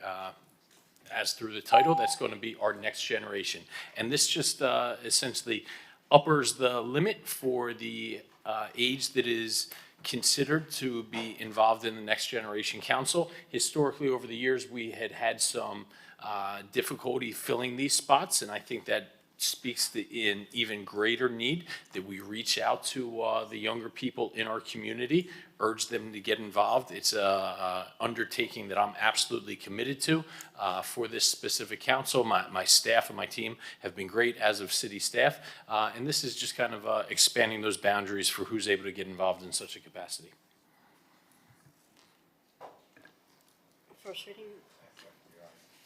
So I have a motion by Commissioner Magazine, seconded by Commissioner Fernandez. It is a public hearing. I see no one in Zoom. I see no one in the audience. If there's no further discussion, may I call the roll? Anybody else have anything to say? No, it's great. Go. Commissioner Suarez. Commissioner Magazine. Yes. Vice Mayor Bott. Yes. Commissioner Rosa Gonzalez. Yes. Commissioner Fernandez. Yes. Commissioner Dominguez. Yes. Mayor Minor. Yes. Motion carries. Second reading public hearing is scheduled for February 26th. Point of order, Mr. Mayor. Sure. Commissioner Fernandez. Mr. Attorney, for the second reading, can we rename this the Forever Young ordinance? No, you can't change the title. Oh, man.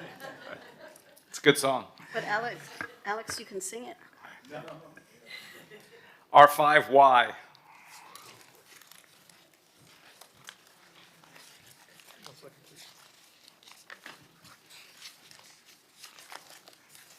R5Y is an ordinance of the mayor and city commission of the city of Miami Beach, Florida, amending the code of the city of Miami Beach, chapter 66, entitled Marine Structures, Facilities, and Vessels, article 3, entitled Use of the Barry Cooten Boat Ramp and associated piers, docks at Maurice Gibb Park, to allow Miami Beach residents to pick up and drop off passengers at the Barry Cooten Boat Ramp at Maurice Gibb Park, providing for repeal or severability, codification, and effective date. This is a first reading public hearing. It is item R5Y. Commissioner Rosa Gonzalez. So this item is kind of a cleanup to the other item. Obviously, I understand what Commissioner Suarez was doing, but several residents who've had boats here their entire life every once in a while, pick up friends or family members. And so if you are a resident and not a commercial boat operator, and you show an ID saying you're a Miami Beach, you should be able to pull up and pick people up. Now, I've had 2 phone calls from longtime Miami Beach residents.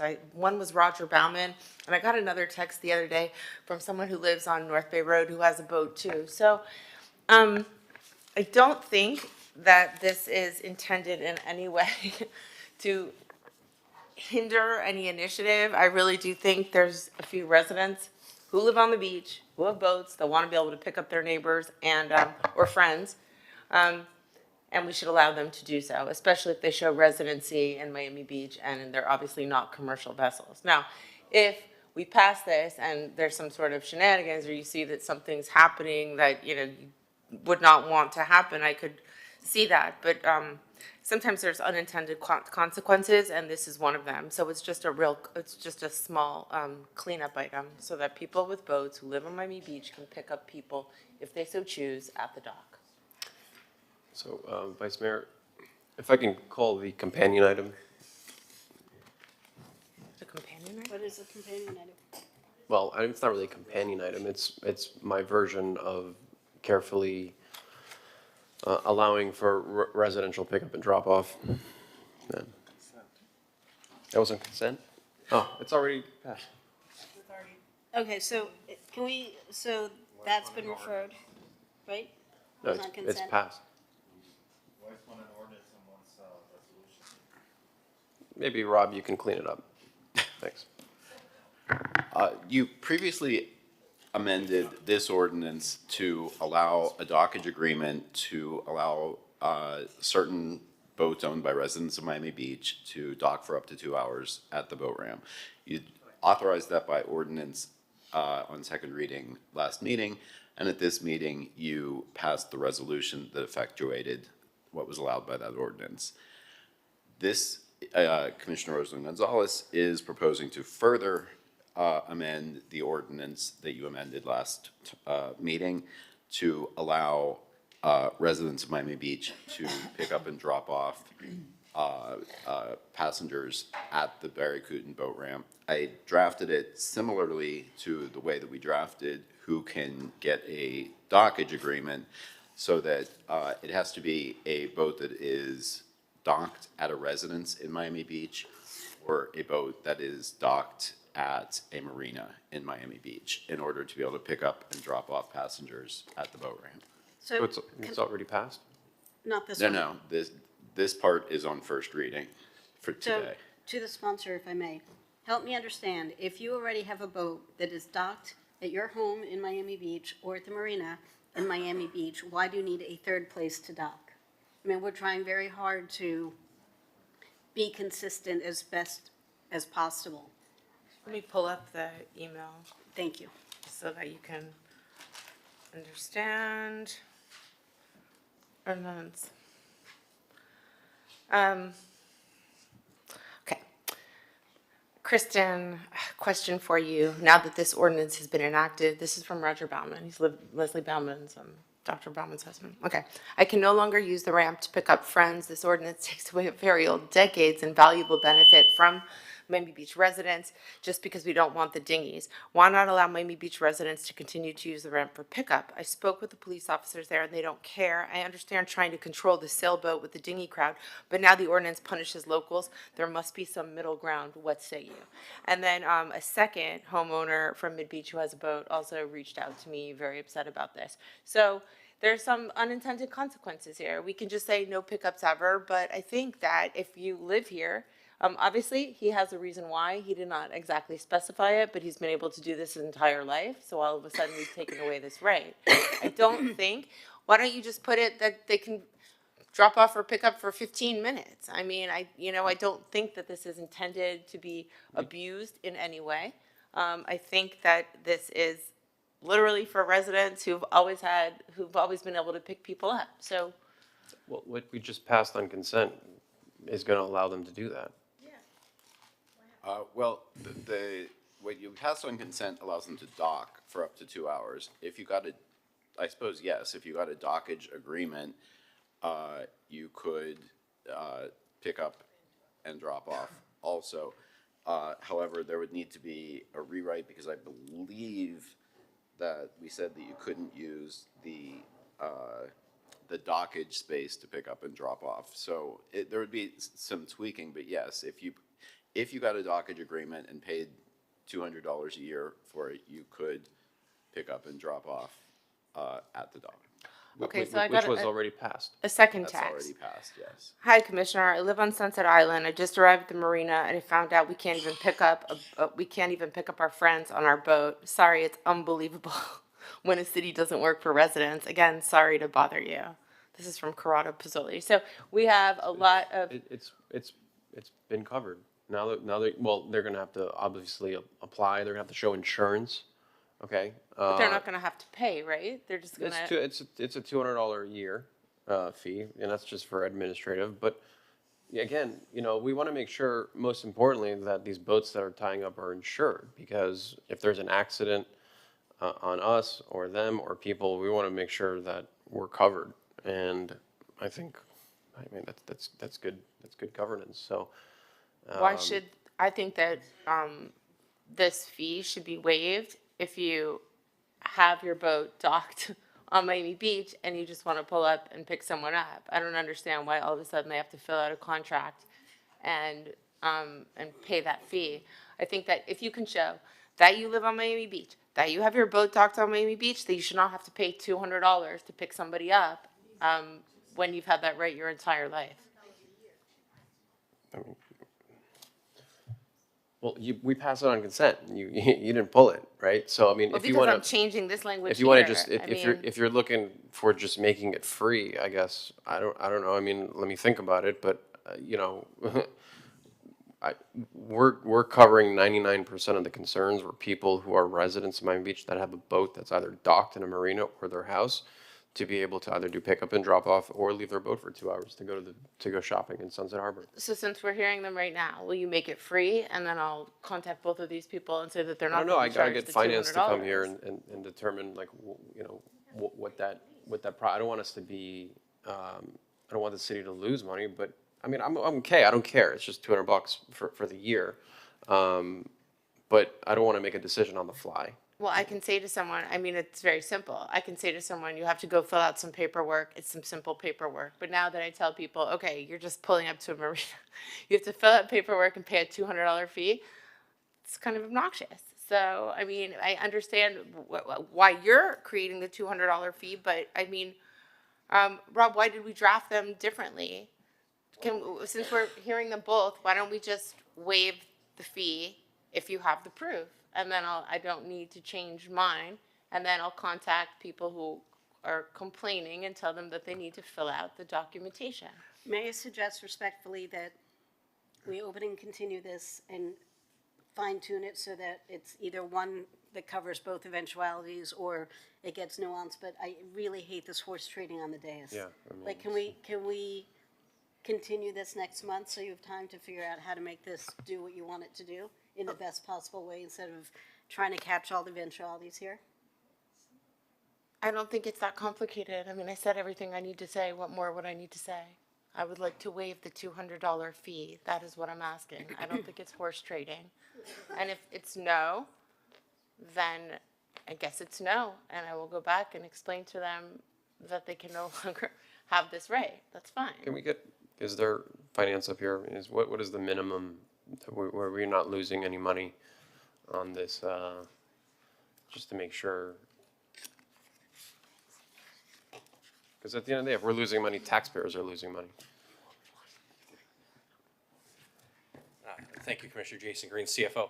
I don't think I have enough information to really present a good answer on that. My understanding is this would be a new program with a new license agreement, so we don't really have any historical data to say the amount of revenue that the city would lose out, but you are correct. If any kind of documentation or paperwork does generate a cost to the city. Okay, so how about we just make it free for the first year, and then we'll reconsider it after a year.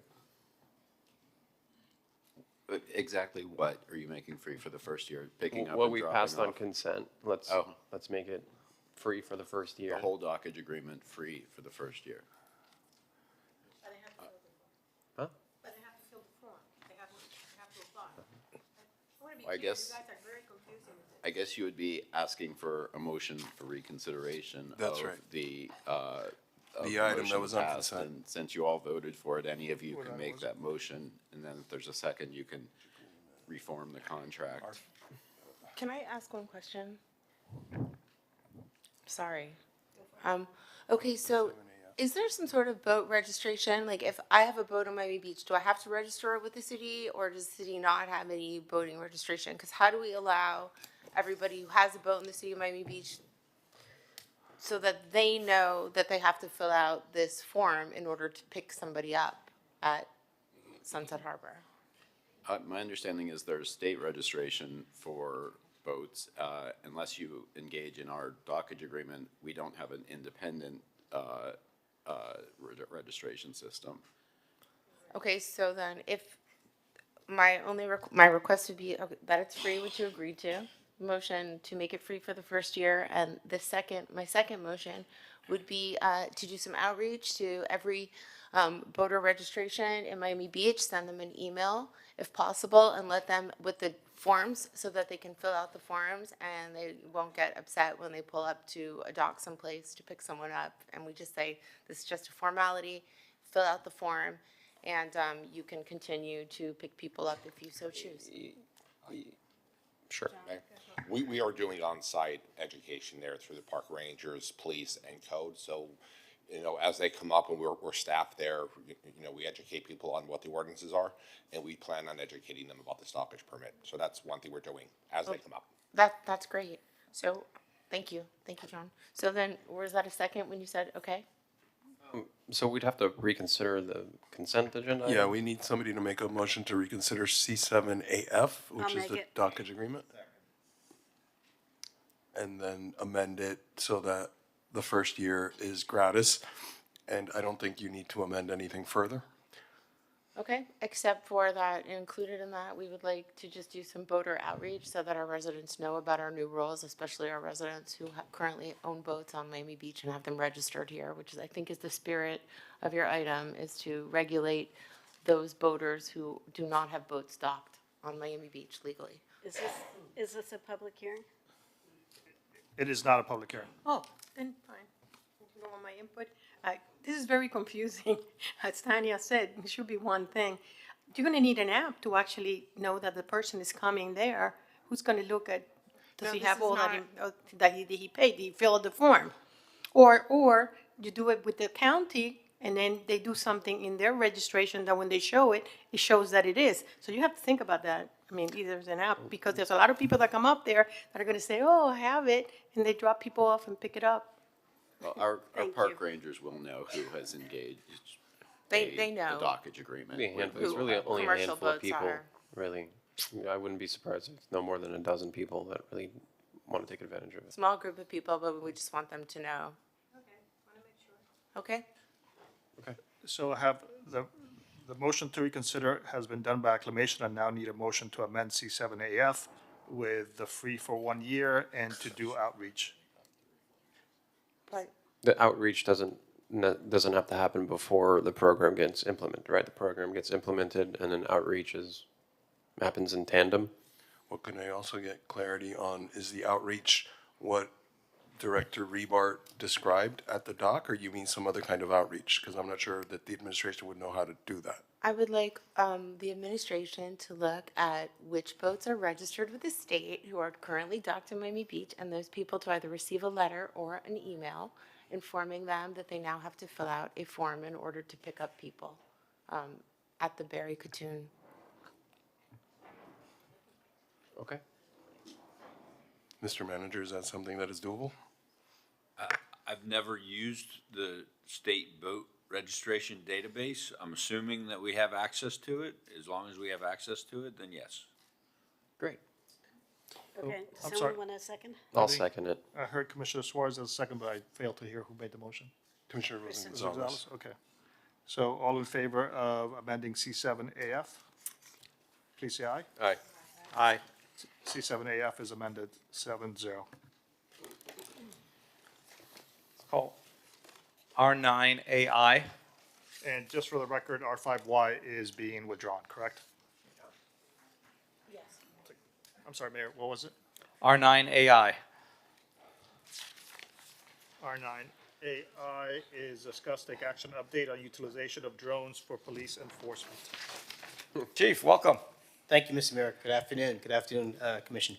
Great. So I have a couple of questions. We'll start off. I had brought an item a couple of years ago before Give me 1 second. I was mayor, before you were chief, and I think we have a good progress update. I had brought an item about, I guess the way drones used to operate in the city is they would be in the police car, and then when the police vehicle arrived at the scene, the drone would be deployed. What I had proposed at the time was putting it on buildings and have someone who can navigate it, so therefore you can get, well, probably way faster than a police car, even though our response time is outstanding, get there even before the vehicles arrived. But tell us where we're at and how we're proceeding. Sure, happy to. I'll tee it up, and then I'll probably have Assistant Chief Dan McGowan answer specific questions for you. For the record, Wayne Jones, Police Chief. Mr. Mayor, I can tell you 2 years ago, I think you were ahead of your time, to be quite honest with you. The technology hadn't quite caught up then. Now it has, I'm happy to report. The police department, your Miami Beach Police Department, just a few weeks ago, was named one of 5 agencies nationally to participate in a pilot program called Drone as a First Responder Program. And what that really means in simple terms is we'll have pods placed on rooftops throughout the city. The first of those pods have been already placed on the police department. And as we speak, we're actually doing testing where if a call for service go out, we call it priority calls for service, that drone is deployed. It is piloted from our RTIC, Real-Time Information Center. And the whole idea is that drone, in many cases, will get to the scene of where the call is prior to the first law enforcement officer ever arriving. Video, sound is piped directly into the RTIC, giving better, enhanced situational awareness to police officers responding to that scene. Something I'm super, super excited about, and I appreciate all the support you've given to this, and I appreciate your vision, because you had it even before we did. I appreciate that. How many sites will there be a drone on a building?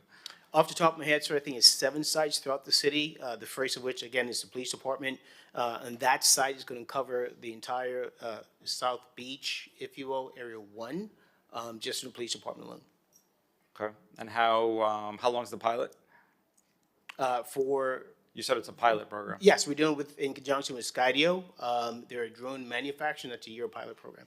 And is it priority calls? You used the word priority calls. Yeah. I mean, at this point, because, we've got one right now that's been deployed or will be deployed, we won't use it for every call for service, but typically starting with a priority calls for service with the idea over time expanding it to all calls for service.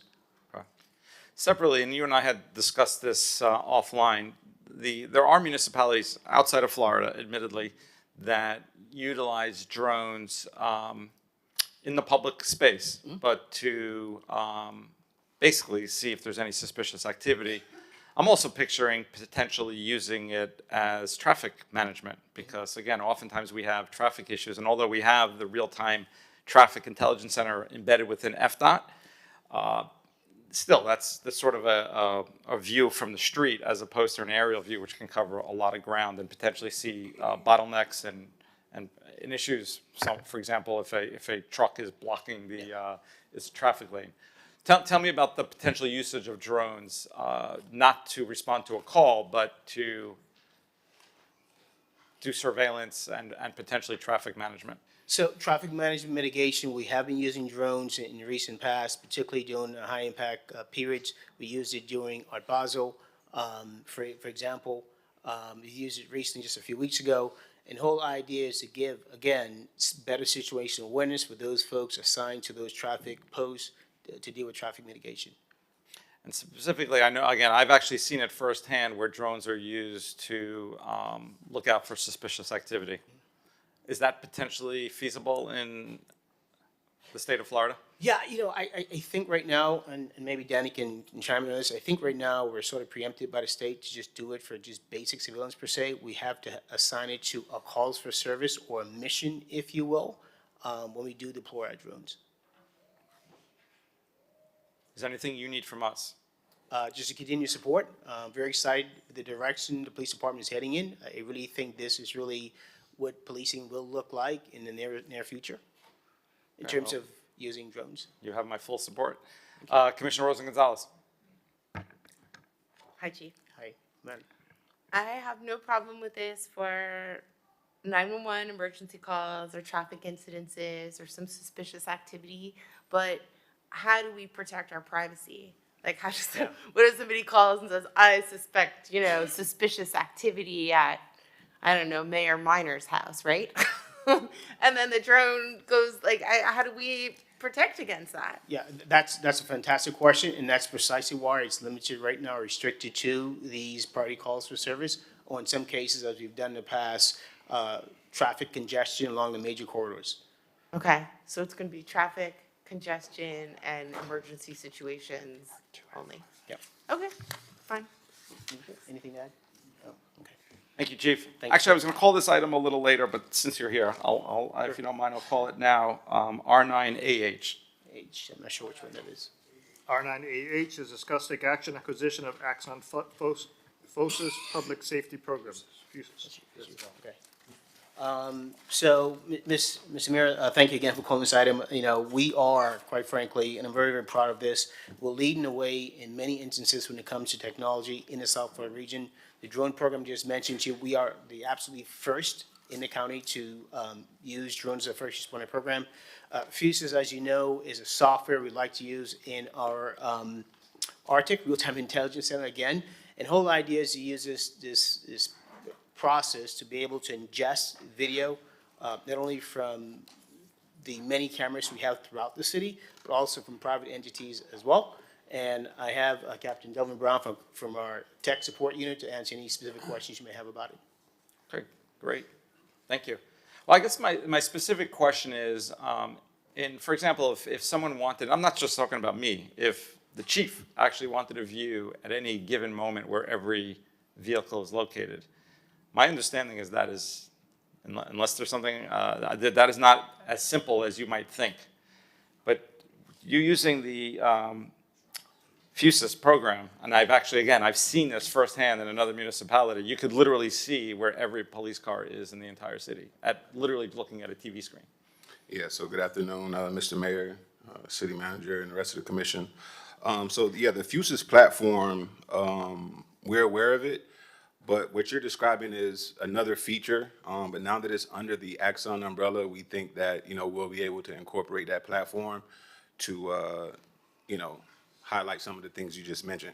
Currently, right now, we're in the process of, we have to get a quote to see what it will look like, because previously, it was just premature to us having the Arctic. So now that we have the Arctic and we're able to utilize our CCTV and other, possible private entities to place cameras, we'll be able to, get the program and then utilize some of those other features as far as seeing where cars are, proximity dispatching and things like that. But that's still under review right now, because we don't have fuses. So it's a feature, but Do we have an estimate on expense?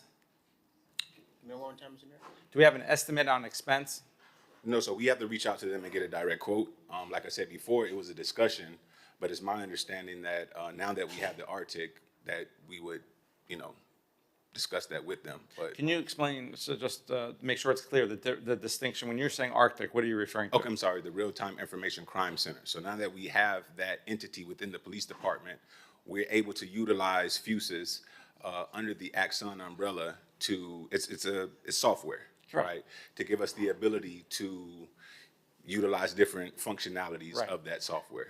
Yes, and I know you're looking to incorporate, Chief, you want to say something? Yeah, Mr. Mayor, I just wanted to sort of point out that what we use now is Trackstar AVL to tell us where our cars are at any given time.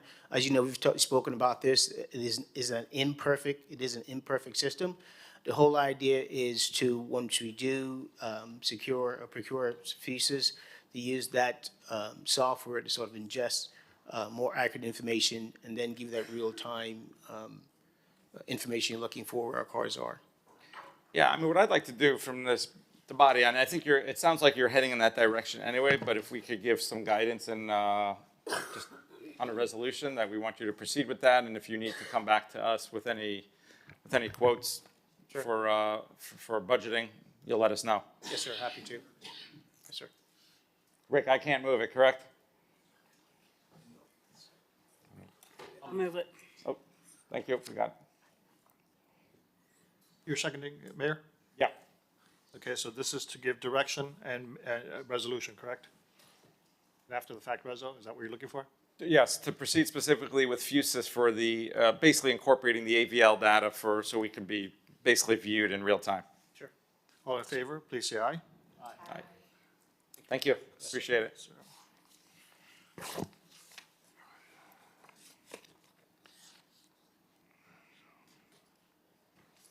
Let's call R2M. R2A, correct? R2A is. M as in Michael. There's no R2M, so you're looking. Okay. Sorry, C2M.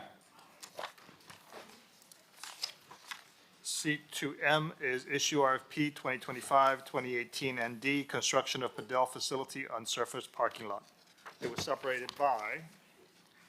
Commissioner Rosa Gonzalez and Commissioner Magazine. Yes.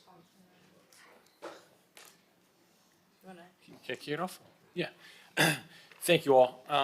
Something we talked about last meeting, I'm incredibly excited about. And let me take a step back for why I have this proposed.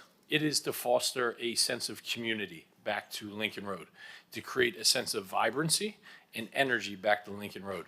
I think all of us lament viewing the conditions of Lincoln Road, which is certainly improving, but certainly not up to what it was in its heyday. And when we look at the other areas that seemingly have surpassed us in neighboring areas, they have that cool factor. They have that community feel. They have that vibrancy. They have activation. So this is what that's about, is providing an activation on Lincoln Road that is going to be publicly open and accessible and welcoming to all walks of our community, from senior citizens to children's camps to women's clinics and academies.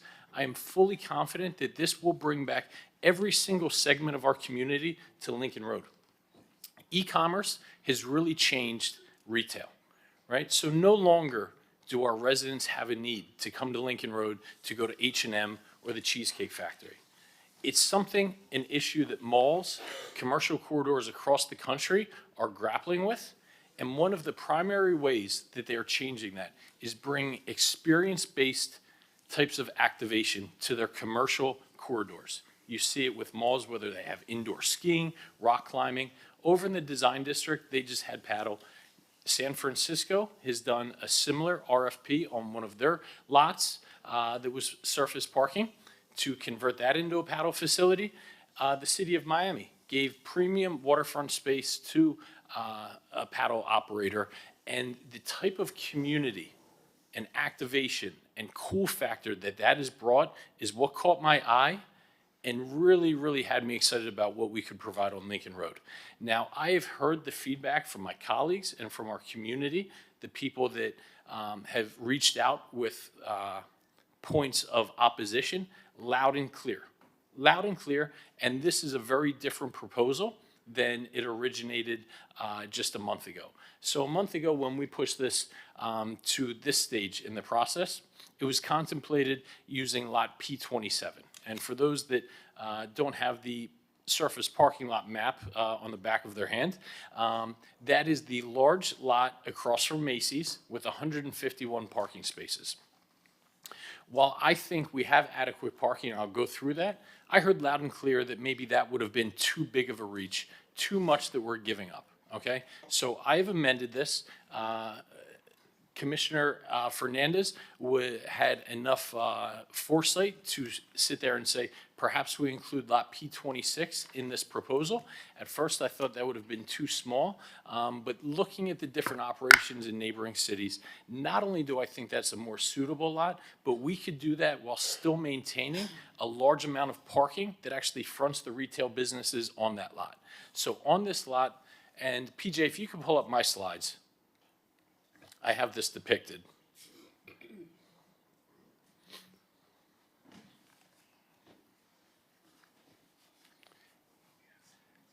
let's go to slide 3 if we can.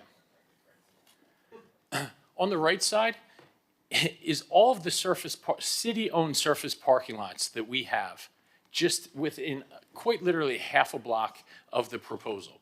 On the left side is lot P26. This is the one behind the Nike store, the Apple store, and Capital One Cafe. Correct me if I'm wrong, but I believe it has about 101 spots. And if we took the spot that is just circled in red, we would be able to provide circular access, ingress and egress remains, and the view corridors that remained for the alleyway fronting the retail cafes. You would have 2 rows of parking equating to about 45 spaces that remain in front of that retail center. And the only thing that we would be giving up is about 50 parking spots where the paddle facility would go, that is the part circled in red.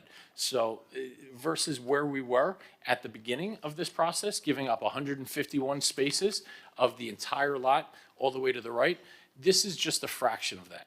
And I'm going to go through the next slide because I have a comprehensive parking solution for this entire area. At the end of this, that immediate vicinity will actually gain back surface parking lots versus where we are right now. How are we going to do that? On P27, at any given time, there's between 15 and 30 code compliance vehicles on P27. These are the surface parking lots that we talk are just the lifeblood of our city that are needed for the retail vibrancy and easy access. Well, that's taken up by about 15 to 30 code compliance officers. I've spoken to Hernan, the head of our code compliance department, and he'd be happy to ensure that those vehicles are now parked just a half block away in our municipal garage on 17th Street that has over 1,400 spaces and incredible amounts of occupancy and utilization. Additionally, in that very same garage, over 50 sanitation vehicles are parked on our first floor right at the entry and exit point that is closest to Lincoln Road, right? The entire southern portion of the 17th Street parking garage on the first ground floor, where you have easy in, easy out, right? Ingress, egress, right at that point. You don't have to go up any type of elevation. Right now, it's taken over by the sanitation department. Spoken with our public works director, who would be happy to ensure that when we're looking for a longer-term solution, that those sanitation vehicles could be moved to a spot on an upwards floor around the 3rd floor, so residents and visitors to Lincoln Road would have that prime parking on the 1st floor. In terms of the total parking in that area, about the 55 to 60 spots that would essentially be replaced by the paddle facility represents just 1% of total municipal parking, not in our city, but just in the immediate Lincoln Road vicinity, right? We have, I believe, 12 to 13 surface parking lots fronting or adjacent to Lincoln Road, and we have 2 municipal garages. One, the 17th Street garage with 1,400 spaces, which is about 50% utilized, and then the New World Symphony garage just half a block away with 500 spaces with under 25% utilization. Right, so we have such an abundance of parking in this area. Yes, pulling up to that lot is convenient, but I'm confident that with the spaces that we save by freeing up the code compliance spots on P27 and freeing up that ground floor parking on the 17th Street garage, we will have a negligible, if any, loss of surface parking. Additionally, as part of a comprehensive solution, I think at the end of the day, our parking will get much easier on Lincoln Road. It does not make any sense, and this is in line with some of the vision that my colleague Commissioner Rosen Gonzalez had for other areas of the city, where we could actually have a comprehensive valet parking service for all of Lincoln Road, similar to the things that she suggested that the design district has. For instance, an example of how we could do this, but certainly not tied to it, the owner of 1691 Michigan Avenue has 700 parking spots. It's 50 feet away from this lot, and he has about a 20% utilization. We would be able to set up a valet stand and strike a deal with him where you would be able to come in to any street in Lincoln Road, any of the main corridors, to a valet table. You wouldn't have to be going to a specific restaurant and valet for somewhere in the range of $5 to $10, right? That's just 2 hours of parking. If we weren't able to strike an adequate deal there, then we could pass a resolution that we could provide that parking in the New World Symphony or 17th Street Garage. So for our residents that are worried that losing 50 parking spaces are somehow going to impact their life or the retail, we have alternative solutions that will actually facilitate better access and accessibility for Lincoln Road. PJ, if we could just go back to slide 1 and 2, just to run through a few things. As part of the RFP, yes, a private operator will operate this. Very similar to any other facility. I believe we even may have a similar arrangement with the tennis academy, although don't quote me on that. But this will be a public asset that is accessible to every single person in our community, and it will be an amenity for residents. Maybe it was amiss of me to not realize everybody had seen these same kind of communities that were being fostered through the use of paddle in other areas. But that's the vision, the community vision, that I want to bring a lifeblood and an energy to Lincoln Road.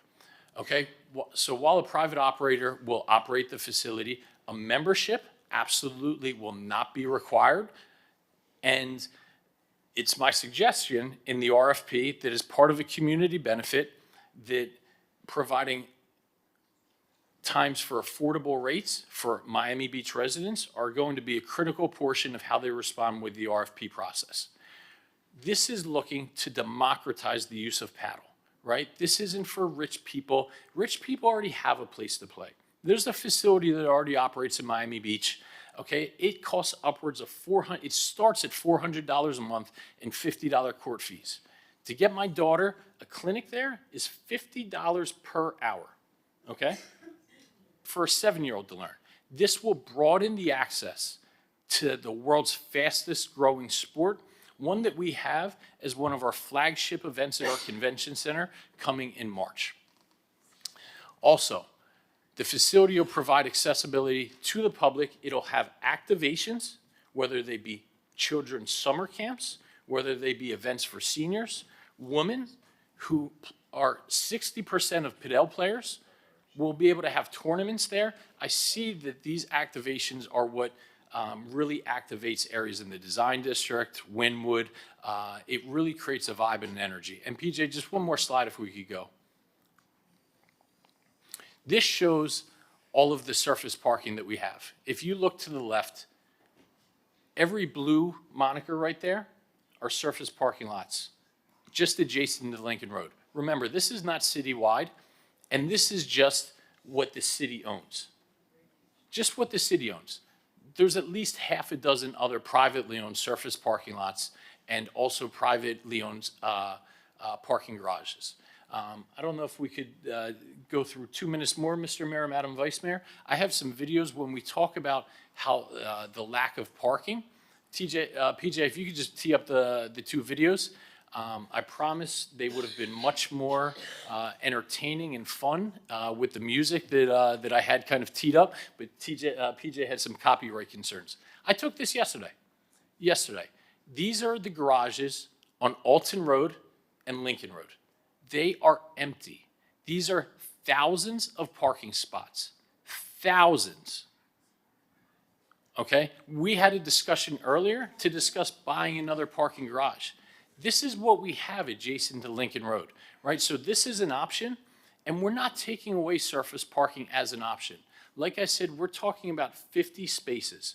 There are over 600 surface parking spaces adjacent to Lincoln Road, so this represents less than 10% of that, which will actually be added back when we move the code compliance vehicles and the sanitation vehicles. And when we talk about total city parking adjacent to Lincoln Road, it is 1%. 1%. This is the 1111 garage. There might have been 30 cars that were parked in there. This is the garage that is adjacent to the parking lots in question. Look at this. Okay, I think the point has been made. Is it? So, Okay. Commissioner Dominguez? Thank you. And thank you, Commissioner Magazine, for coming up with such creative ideas to try to activate the area. I have a few comments and also some questions.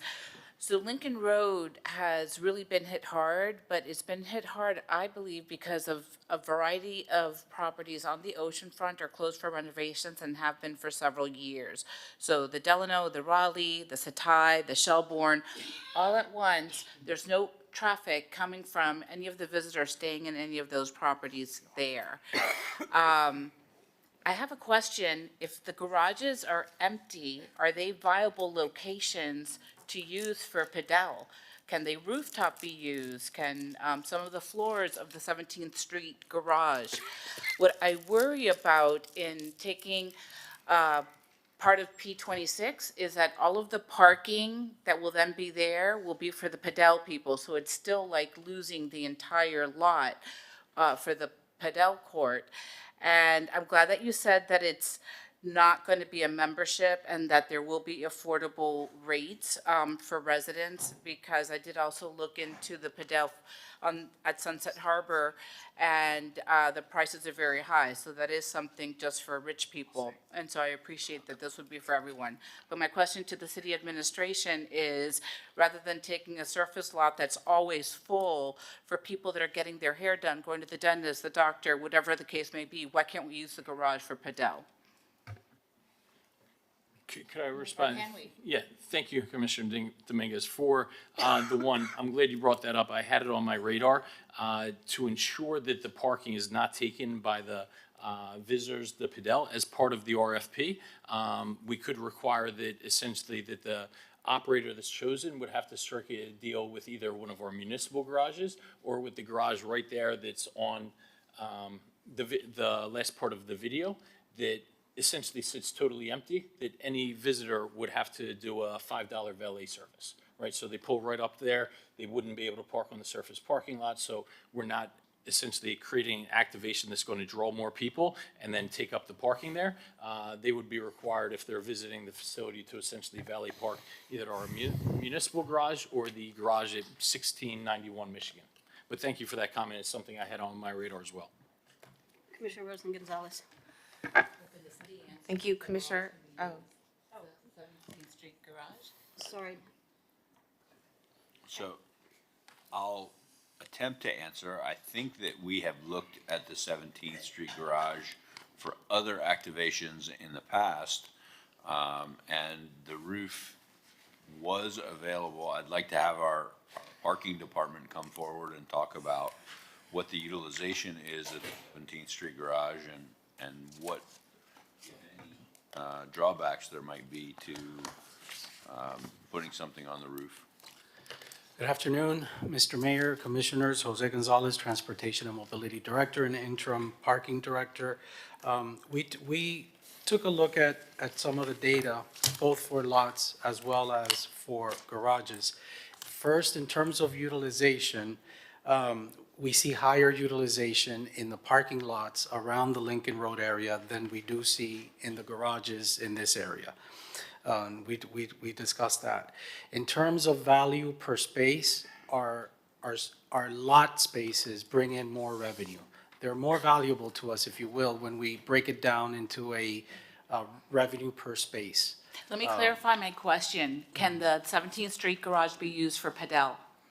So on the roof of, we currently have on the roof of the City Hall garage, we have, not Padel, the other sport. So we've explored that, and I think it's worked well on the City Hall garage. The 17th Street garage is more utilized than the City Hall garage. The Padel courts, I think, are also structurally heavier, so we would need to look at, from a structural perspective, it's additional weight on those, on the beams and on the columns. But I don't know that we have utilization by floor. So, and I think that's your also, question, the roof of the 17th Street garage. As we know, and it was mentioned that there are private lots, why can't these businesses that are interested in doing Padel on public land, why can't they strike a deal with one of the private lots and do it there? I'm not sure, Commissioner. I guess that is an option, and in that case, the city would not be involved in that transaction. It would be more private with private, but the direction as part of this item is to explore parking lots. Just for bringing the up that potential idea. use. Commissioner Rosen Gonzalez. Okay. Thank you, Commissioner Dominguez, for bringing up some good options. I also agree with the rooftop of 17th Street Garage. Let me talk a little bit about P-Lot 26. P-Lot 26 is where we have really thriving businesses like Shake Shack and what is that bakery called with the one? Rosetta Bakery, the Apple Store where people just like drive in and out. The Apple Store is one of our main anchors. Okay, people want to get out of their car, get their iPhone serviced, and get back in their car. And part of the problem with putting that Padel facility on that lot would be you would have this large fencing with plastic, and you wouldn't be able to see the Apple Store. So we'd be kind of, I don't know, hurting one of our anchors. Another reason is we've invested so much money in the Colony Theater. And nights when I get invited to the theater, especially when it's an opening night or, I can't find parking anywhere. There's never any parking on that lot. So can you imagine, after investing all of this money to make one of our local theater programs work, we are now going to take away their parking and people aren't going to be able to get to the theater. Juvia, which is closed, there's a restaurant there that's going to be reopening. That restaurant will no longer have parking.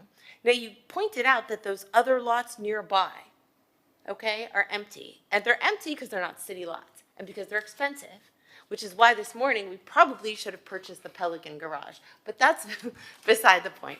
In order for us, okay, we don't, the valet program only works if you have those spots. I would like a list of all the businesses surrounding P-Lot 26. I would like to know all of the doctors, the dentists, every single business owner. Don't you think that they have a right to know what we're going to do before we even issue this RFP? Don't you think those business owners have a right to understand that their parking is going to get taken away? I guarantee you that the owners of Shake Shack are going to be very upset. Apple Store is going to be upset. Why would we? This is putting a nail in the coffin for a thriving block on Lincoln Road. When P-Lot 27, the women at Sean Donaldson they don't want to go into parking garages because right now they can pull up and they can go inside. People like to pull up and just get a coffee at Cortadito. They want to go, you need something quick at Marshall's, you pull right up and you go to Marshall's. That is the beauty of a surface lot. I know, I myself, I will circle and circle to find a surface space before I go into a lot. I used to love to be able to go to Trader Joe's, pull up right outside and run in. I can no longer do that. Now I have to go into the lot, okay? Because we're building a pump station there. Hopefully there will be some public parking left over when that pump station is finished. But these are amenities that our residents want. Furthermore, in 2022, via referendum vote, people of Miami Beach voted in favor of preserving their surface lot because it is an amenity. Okay? It is an amenity to live on an island and just pull up and not have to go into a parking garage. Now, I am all for helping you find a spot, Commissioner Magazine, because I know how important this Padel is for you. And I would consider the 17th Street rooftop. If you think that that will be an economic driver to bring people here, why can't they go into the garage? You don't want them to have to go into, you don't want the Padel players to drive into a garage, but it's okay for all of our residents to go into a garage. And I'm not saying that that's what you're saying, but it is kind of what you're proposing. So I see this as hundreds of thousands of people versus a few hundred. Now, I know that you want to democratize Padel, and that's wonderful. But if we are really going to democratize Padel, the way to do that is to run it through our Parks and Recreation program. That's how we democratize Padel. Now, as an economic incentive and to bring people to Lincoln Road, could we strike some sort of a business agreement with a private company? Absolutely, but not at the expense of parking lots that everybody in Miami Beach uses. I would ask you, please take P-Lot 26 and 27 off the table, consider 17th Street, and speak to the owners and ask them if they could activate it at 1111 or maybe the other garage adjacent to the AMC Theater. I'd also like to point out to all of you that we're losing a tremendous amount of parking on West Avenue, and we've been trying to strike some sort of a deal so that we could actually lease out parking for our residents. So I don't want to hurt the Colony Theater. I don't want to hurt the Apple Store or the furniture store that's there, or Shake Shack, or any of the many offices that operate there. And for those reasons, I'm a no on this today. And I do know, and I know because we won a referendum on this, I know that the residents will not like this. And I would like to be accommodating, Commissioner Magazine, so I ask you, please consider the garage rooftop at 17th Street that Commissioner Dominguez proposed, because I think that would be great.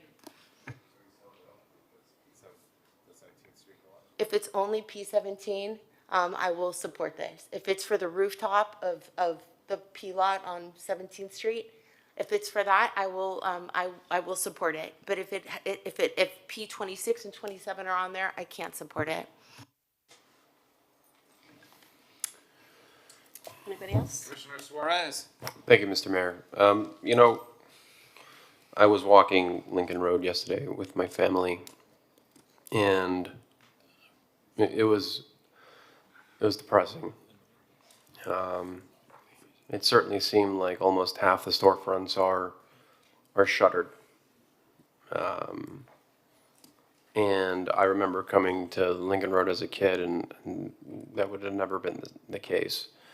I understand that we have some of our hotels that are closed, but we have thousands and thousands of other hotels that are operating no problem. But look, in my opinion, you know, there's 3 of us that got elected here recently, and we got elected to not really have the status quo, okay? Our businesses are struggling. Lincoln Road is a homeless hangout, okay? We have parking lots and garages that are pretty much 80% underutilized. You know, we're certainly not giving it away forever. I believe the RFP is for 10 years? 5 years. You know, look, I think we need to test something different. But we're not losing anything. I think if we really want to take a bold and leadership step into really re-energizing Lincoln Road as a destination, not just for shopping, but also for fitness, I think we should take that opportunity. I mean, you know, we're slowly becoming the fitness capital of the world. You know, we just had Wadapalooza. We're going to be a blue zone city. You know, I can understand putting it on the top of a parking garage, but that doesn't have the same effect on injecting new life onto Lincoln Road. When you're done with your game, hey, I want to go to the Apple Store. I want to go to Shake Shack. I want to go to the other businesses when I'm done. There's the legendary milkshake bar that would be right there. They're struggling with business, and you know it's a shame. And I'm really I want to really commend my colleague Commissioner Magazine for threading a fine needle here, because originally it started in parking lot 27. There was a huge outcry on it. I certainly heard it. And now it's been narrowed down to P26, where, by the way, we always have those like pickleball tournaments there on the weekend, and it's a success. Everyone loves going there, and there was no complaints about the parking loss during that time. And again, this is just 50 parking spaces for 5 years. If at the end of 5 years we don't like it, okay, we tried. At least we're trying something to reinvigorate the backbone of Miami Beach, instead of just always saying no. I mean, it's always easy to say no, and it takes real courage to say yes. So I'm going to be supportive. I'm hoping that there's going to be a consensus here to move forward because, you know, I think at least 3 of us on here have a vision for Miami Beach where we're going to be a fitness destination. Thank you. So I'll speak.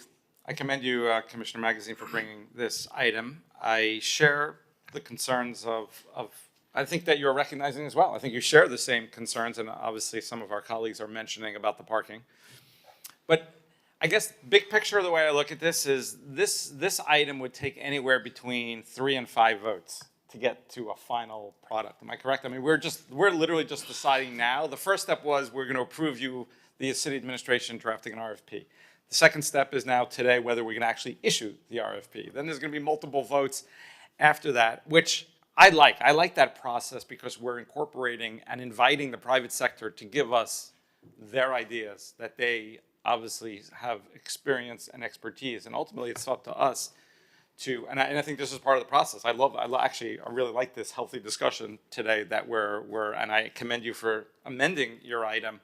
And my guess is it's going to be amended even more. My suggestion and hope, but it's ultimately your item, is to incorporate all of this. Let the private sector come back and see what works best, and ultimately it'll be up to us to decide whether this makes sense for, and our residents will tell us. We kind of knew it. I think we all knew it after the vote the last time.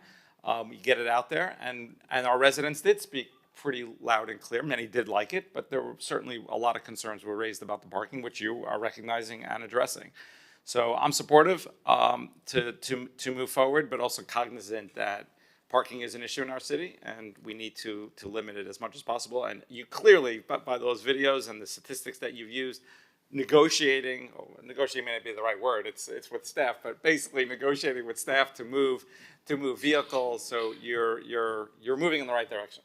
Thank you. And before I lose Commissioner Rosa Gonzalez, but I would accept her idea and incorporation to see if the parking rooftop on the municipal garage is a viable option. So if we can include that in the RFP process, I would be amenable to that. And if it comes back, I'm not so dogmatic as I showed, right? I'm not, hey, it has to be my way or the highway. I started out with one thing. I heard feedback from not a vocal people, but accommodating, you know, just a small fraction of people that I heard back from, and incorporated this into a different lot and only using a portion of that. And just for some of the public outreach that I did, these are all emails that we all received up here.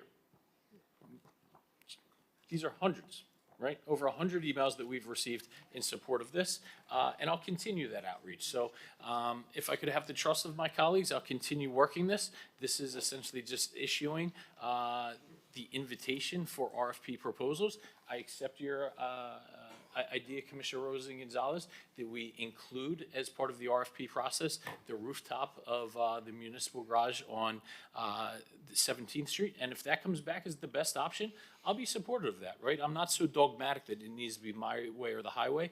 I'm looking at this as something I want to achieve consensus, right? I don't want this to be 4-3. I want us all to say, you know what? We are so proud of the community that we are now facilitating on Lincoln Road, that we're all in unison and proud of this. I don't want people to support this because it's mine, you want to be supportive of me. I want you to be champions and excited about the breath of fresh air that this could breathe into the vibrancy of Lincoln Road. And however we're able to achieve that, I want to achieve consensus in doing so. Ms. Murphy. Thank you. Commissioner Dominguez and Commissioner Fernandez. Thank you. So in addition to the rooftop that I had mentioned, you said that you'll check and see if the structure can handle it on the rooftop because Padel has weights. Can we also include other floors of the 17th Street garage if they are viable options? I could probably say that they're not just because of the height that's needed. Okay. And if I may, through the chair, if you have no objections, I'd also like to include the Pennsylvania Avenue Garage Commissioner as part of the RFP, just to broaden, you know, it could be that the 17th Street garage works better, but it could be that the Penn garage works better. I would, yes. Thank you. I'm not dogmatic. I want what's best for the entire community. Commissioner Fernandez. Thank you, Madam Vice Mayor. That has a good ring to it, especially when you add bond to it. So I want to thank my colleague for taking the feedback seriously. When we met last time to discuss this, you heard my concerns and you were open to including P26. And I think that is a very logical location. I think that the location at P27, you know, we're here first to serve our residents. I've heard so many residents say that this parking lot is important to them and it's been a historic concern. But I also do know that there's another group of residents who we also represent as well, that want health and wellness activities in our city, who also want to see Lincoln Road succeed. And so I'm going to support you. I think we would be doing a disservice to this process and to the ultimate goals here if we keep P27 on the table. I think it's better if we are adding other locations, the rooftop of the 17th Street garage, the rooftop of the Pennsylvania Avenue garage, and in this case, I think it's 40% of P26? About 50%. Or 50%, Yeah. I think it's under 50% of P26. I think it's better to take out P27 because from what I read, I don't think P27 is gonna have the support. Well, let's say someone bids on that and then they spend all this time and all this effort responding to a city solicitation for Lincoln Road and Meridian parking lot. I don't want to give them mixed signals, and out of respect to you, I don't want you to spin your wheels on an effort, on a project that you're trying to do to lift our city and improve the economy of Lincoln Road and have more positive activity in our city and go through all of that effort so that what you end up with is something I can't support. I'm happy for that. So thank you for that. I took your feedback, including P26. I went out there up to 7 p.m. last night and walked it myself with the tape, iPhone measure and see what would work. So I'm happy to take P27 off the table. Thank Well, I have a fundamentally different view of, surface parking, the importance. I respect that. That's my view, and it's not reflective of everybody's view. So given that P27 is the main artery right there for that entire community, it's what attracted me to kind of create that vibrancy. I understand your feedback. I'd be happy to take that off and limit it to P26, half of the P26 that I outlined, and then the suggestions of my colleagues, Commissioner Rosa Gonzalez, see if it's viable on the 17th Street rooftop and on the New World Symphony rooftop as well. And if I may, I just want to say, I think taking off P27 off the table, that is so significant. I think that should provide a relief to a lot of people in our community that have reached out with concerns about that because that's the parking lot that they park at. And now that we have other options, and the majority of the options are rooftop garages. And it would be great if we could speak in unison in this because I think that there is an effort here to lift up Lincoln Road. I think voting against this is voting against health and wellness. Voting against this is against the economy of Lincoln Road. Voting against this is going against the efforts that we're all taking day in and day out. And this is not the final vote. And I think the fact that we've amended this now to put the majority of the space of the options to be in garages, I think it sends a bigger message to the market when we speak in unison. And I'd encourage my colleagues respectfully that if we're going to do this, given the amendments that our colleague has been so kind to accept, that we do this in unison. Thank you, Mr. Mayor. Thank you. Commissioner Rosa Gonzalez. Since you're willing to take P27 off the table, will you also take P26 off the table, and then we can add in rooftops across the city, and then the financials will absolutely change in this RFP. They're gonna have to go back and figure out different financials. The rooftop parking does not generate a lot of revenue. People would rather not park on the rooftop. But look, the sun is gonna hit people on a padel court, or it's gonna hit them on the rooftop. If you would remove P26, because like Commissioner Fernandez said, people who park at 27 also park at 26. And remember that is one of the most thriving corridors right there. Joe Malone is doing well. Shake Shack is always full. Rosetta is always full. The Colony Theater is there. Oh, that's where people go to what's the cafe right next to the Colony? I can't believe I can't remember. Segafredo. That's the parking for Segafredo. It's one of like the only, affordable happy hour hangouts. So people aren't going to be able to drive up and go to Segafredo. Maybe if you chose a parking lot on the south side, maybe on one of the smaller ones, but that will upset the people who live on that side because that's where their guests and other people park. I would say if you would please take P26 off the table, then I would vote for, why don't you do citywide rooftop? Figure out all the rooftops you can and put all the padels on every rooftop we can. I would be totally supportive of that. You could do pickleballs, padel, anything. So I appreciate that, and I don't dismiss that lightly. Part of this, I could have chosen any place. In fact, when I was originally coming up with the idea, I just spoke about the viability with an operator, and he goes, well, if parking lots are on the table, and he suggested an oceanfront one down on Collins Avenue. I said, this isn't about optimizing what is best for you.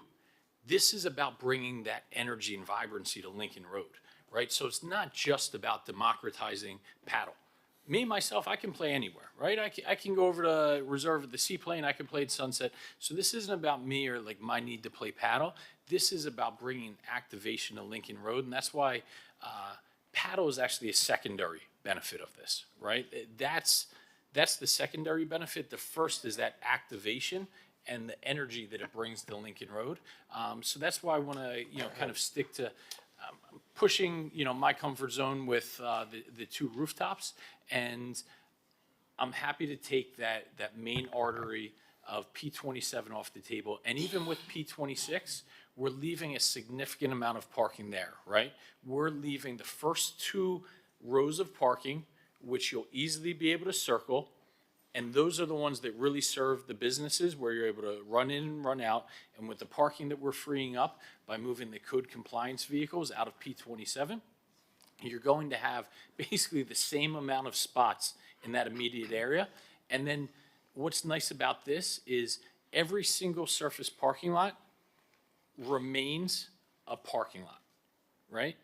It's not as if we're taking over an entire lot. The first item was taking all of P27. That was just too much. I heard that feedback.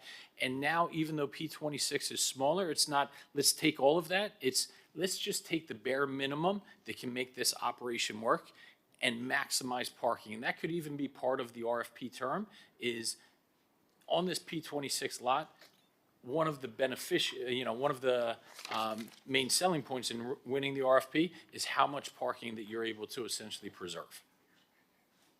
And we have P25 that is a stone's throw away that has 100 spots as well. Vice Mayor.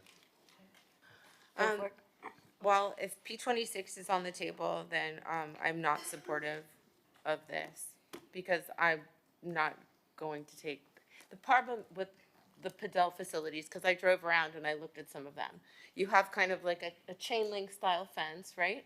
And then surrounding it is like this plastic, right? So it's not the prettiest thing, even if it was like super high end. Let's say you made it high end fence with plastic around it, and the lights. The problem is that right now, when you drive up, you can see the Apple Store has a big logo there. You can see Capital One Bank. You can see the businesses from the back end. That is going to block those businesses and put them into like this sweaty, any kind of like open air environment that they had. If you put it right there, it's just going to put them into like a sweat box right there. So, and I would say that that is one of the most thriving blocks.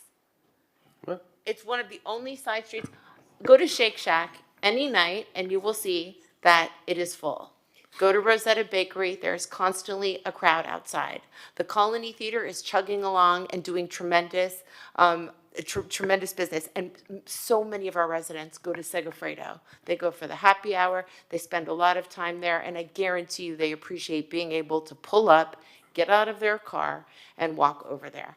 I'm not saying that if you find a lot in a different spot, if you really want surface, maybe one of the lots on the south side, but not those lots on the north side. I mean, listen, I have a feeling that you have the support for this to move forward, but I'm going to, not only am I going to vote no, but I'm going to be a vocal vocal, very vocal no on this. And that does not mean that I am voting against the economy, Commissioner Fernandez. It does not mean that I am voting against health and wellness. I am all for health and wellness.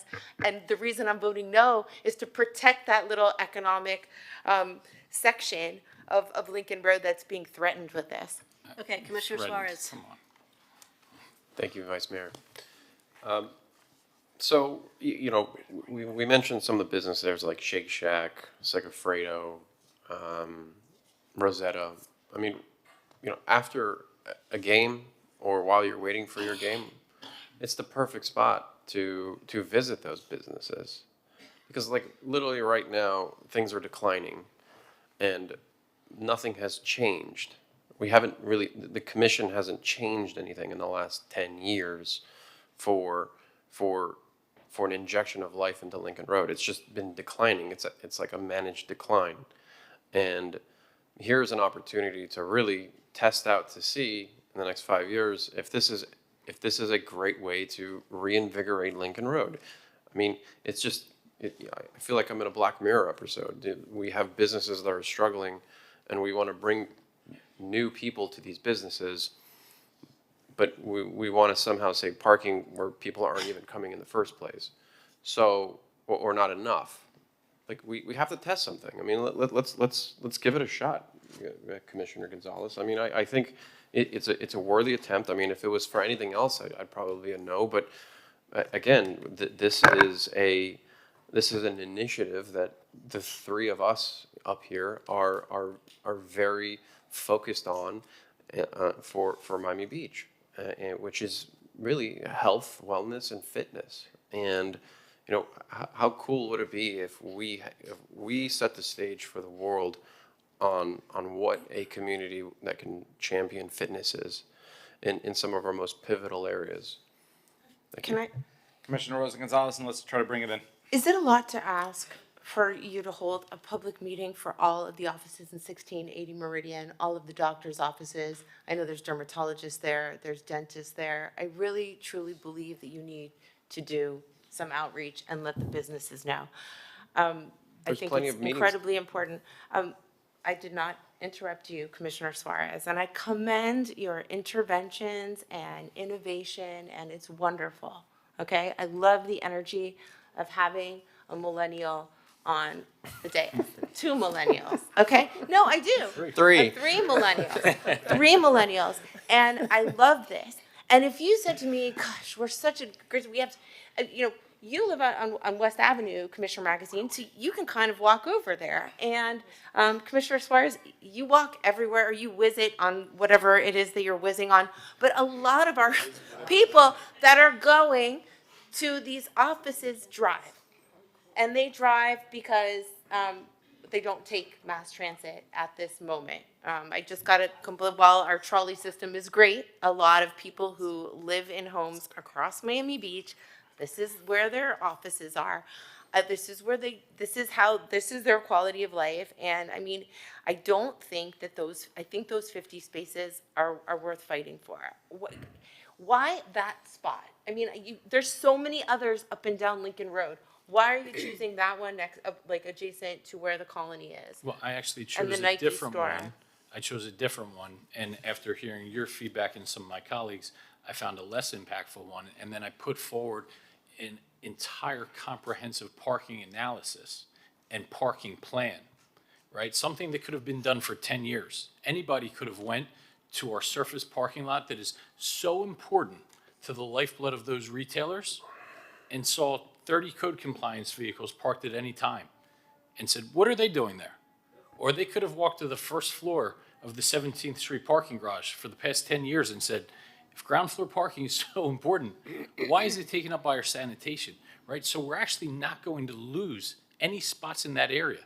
We're not going to lose any spots, right? What's the harm of doing some public outreach between now and next month before the issuance of this RFP?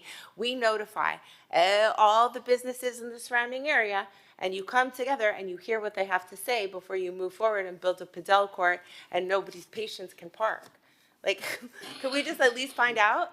I don't think it's so hard. That way we say, you know what, we included the public in this. We understand that you want it. It's so hard to open and have a business in Miami Beach. It is expensive to pay for rent here, but people love it because a lot of them live here. And then they, and they love the idea of having a business here too. What is the harm of doing some public outreach?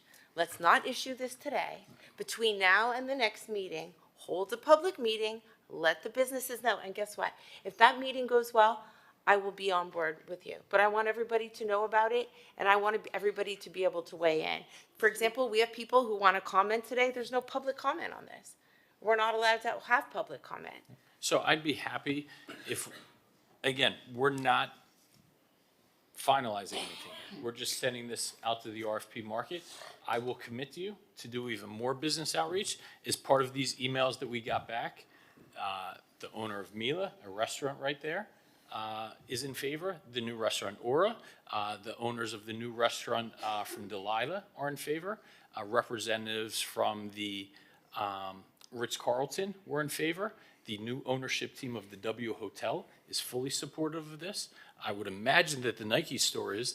The owner and operator of 1691, the entire office building on the block that this is for, is fully supportive and actually said he thinks this will be so good that every single one of his tenants, that he'll help subsidize our parking rates for the facility. I will continue to do those outreach efforts in a more formalized manner, but I can guarantee you that I've already taken on a lot of that outreach, but to essentially work hand in hand with you, I'm happy to do that in a more formalized process. Okay, so I would like to, the reason I'm saying this is because you issue this RFP and people get angry with us. You're going to issue this RFP and people are going to take time to fill out all of the papers and apply and put in proposals. They have to spend time and money on lawyers and, and to create these proposals. It's comprehensive, right? Submitting an application. And then you're gonna hold a public meeting and you're gonna see what the outrage is and you're gonna go, oh, we can't do it. Now we've wasted everyone's time before you initiate the process. I love the fact that you are doing Commissioner Magazine's outreach to certain businesses, but I would like to do general outreach. I don't know if you can pull every business in the area, Eric, if we have all the BTRs in that entire surrounding area, bring everybody in, have a conversation. If they all say we want Padel, then fine. But if not, why are we gonna waste everybody's time? I guess I'm just not sure what everyone would be. I mean, that's a significant amount of yeses that we've gotten. In the email, there's also business owner at 420 Lincoln Road, 407 Lincoln Road. This is no longer impacting the hair salon studio right there. I would imagine that Rosetta and Nike would be absolutely thrilled. In fact, if, I don't know, John, if you could comment, but Nike, when we had that pickleball tournament, said it was their highest grossing week and that they've ever had. That's the feedback that they gave to our city. I don't know if you're in a position to answer that, John. If not, don't worry. Okay, that's fine. But that's the feedback that they gave to our event staff. That's the type of activation, the amount of people that we could have on Lincoln Road every single day. At 8 p.m., you're going to walk down Lincoln Road and see energy, vibrancy, while we're still maintaining parking.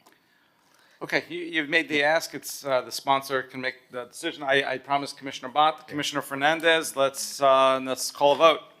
And again, everyone, it's been a long discussion. Anybody out there watching, this is going to come back multiple times to our commission. The item today is to give guidance to the private sector on what we are seeking, and ultimately this will come back for at least 2 more votes.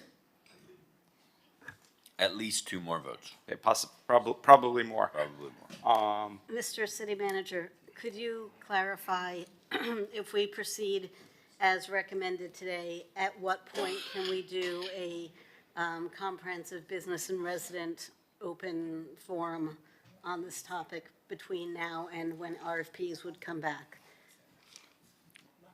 We can certainly schedule a public forum at any point in time. The only thing that I would want to get clarity on is whether or not you want us to do that before issuing the RFP or before awarding the RFP, because ultimately once RFP is issued, you start to have some complications with the cone of silence. But the RFP is not issued yet. It hasn't even been drafted yet. Hasn't, it is drafted, you actually have a comprehensive RFP Sorry, I in front of apologize. you, but we have not issued it. We will obviously have tweaks to make to it as a result of the conversation that we had here today. You know, depending on the magnitude of those tweaks, we probably have another couple weeks of drafting. I think it's reasonable for us to try to set up something at your discretion. So in the interest of not delaying things, but trying to get as much public input as we can before the RFP leaves the building, can we schedule something, give you guys 3 weeks to tighten up the RFP, get something on the books in the next 2 weeks, so you still have a week to adjust if necessary, incorporate all the comments, but this, I mean, this is, you'd think we were building a bomb here. This is like one of the most comprehensive conversations we had on anything in the service of trying to do some good. And I think there have been some really good suggestions made and accepted, and I think that should be reflected. But you know, it's not my place to say this, but I would like to call the vote after my colleagues have spoken. But Well, I promised Commissioner Fernandez, no, but then that's yes, we'll why call I the said- vote. That's why I said after my colleagues have spoken. But so can we work with a 3-week time frame? 2 weeks between now and 2 weeks to get a public comment input, and then a final week to tweak everything one last time, and then that way we're not slowing things down. We are incorporating all the excellent suggestions that were made, and we are trying something that is not building a permanent 20-story building. It is not signing something over for 99 years, which I will continue to not support. It is a 5-year program for something that will provide benefit for residents and businesses alike. And if we can't try that, if we don't have the courage of our own convictions to try that when we've made multiple accommodations to find better parking options so that we're not hurting businesses or residents trying to run a quick errand, I don't know what we're doing here. Commissioner? Sorry, can I ask, Commissioner, if I could ask just a clarifying question. If we would move forward and vote for the RFP, given it said you'll take a few weeks to tighten up terms, and I'll spearhead public outreach to those businesses between now and our February 25th meeting. Even if we would sit there and vote to issue an RFP, given it'll take you a few weeks to actually get out to the market, if every single business comes back and go, you know what, we hate this, it's the worst idea, we like our surface parking and nothing else, then before you actually send it to the market, we could come back on February 25th and say, you know what, we're actually going to walk this back. So approve it today, and that gives you and your team direction to essentially prepare it, but before it's literally sent out to the mailboxes, we have that February 25th meeting. 26th. That's 26th. And if we need to essentially pull it back before it goes out, somebody could make a motion to do so at that meeting. I don't want to speak for the city attorney, but I believe whether or not it's been issued, you can always move to reconsider and pull it back. That is correct. You would have the option to cancel it. But what I hear Commissioner Magazine saying is that he's open to the idea of authorizing the administration to make the revisions that were discussed here on the dais today and to bring it back on the 26th to give a final green light. Is that correct?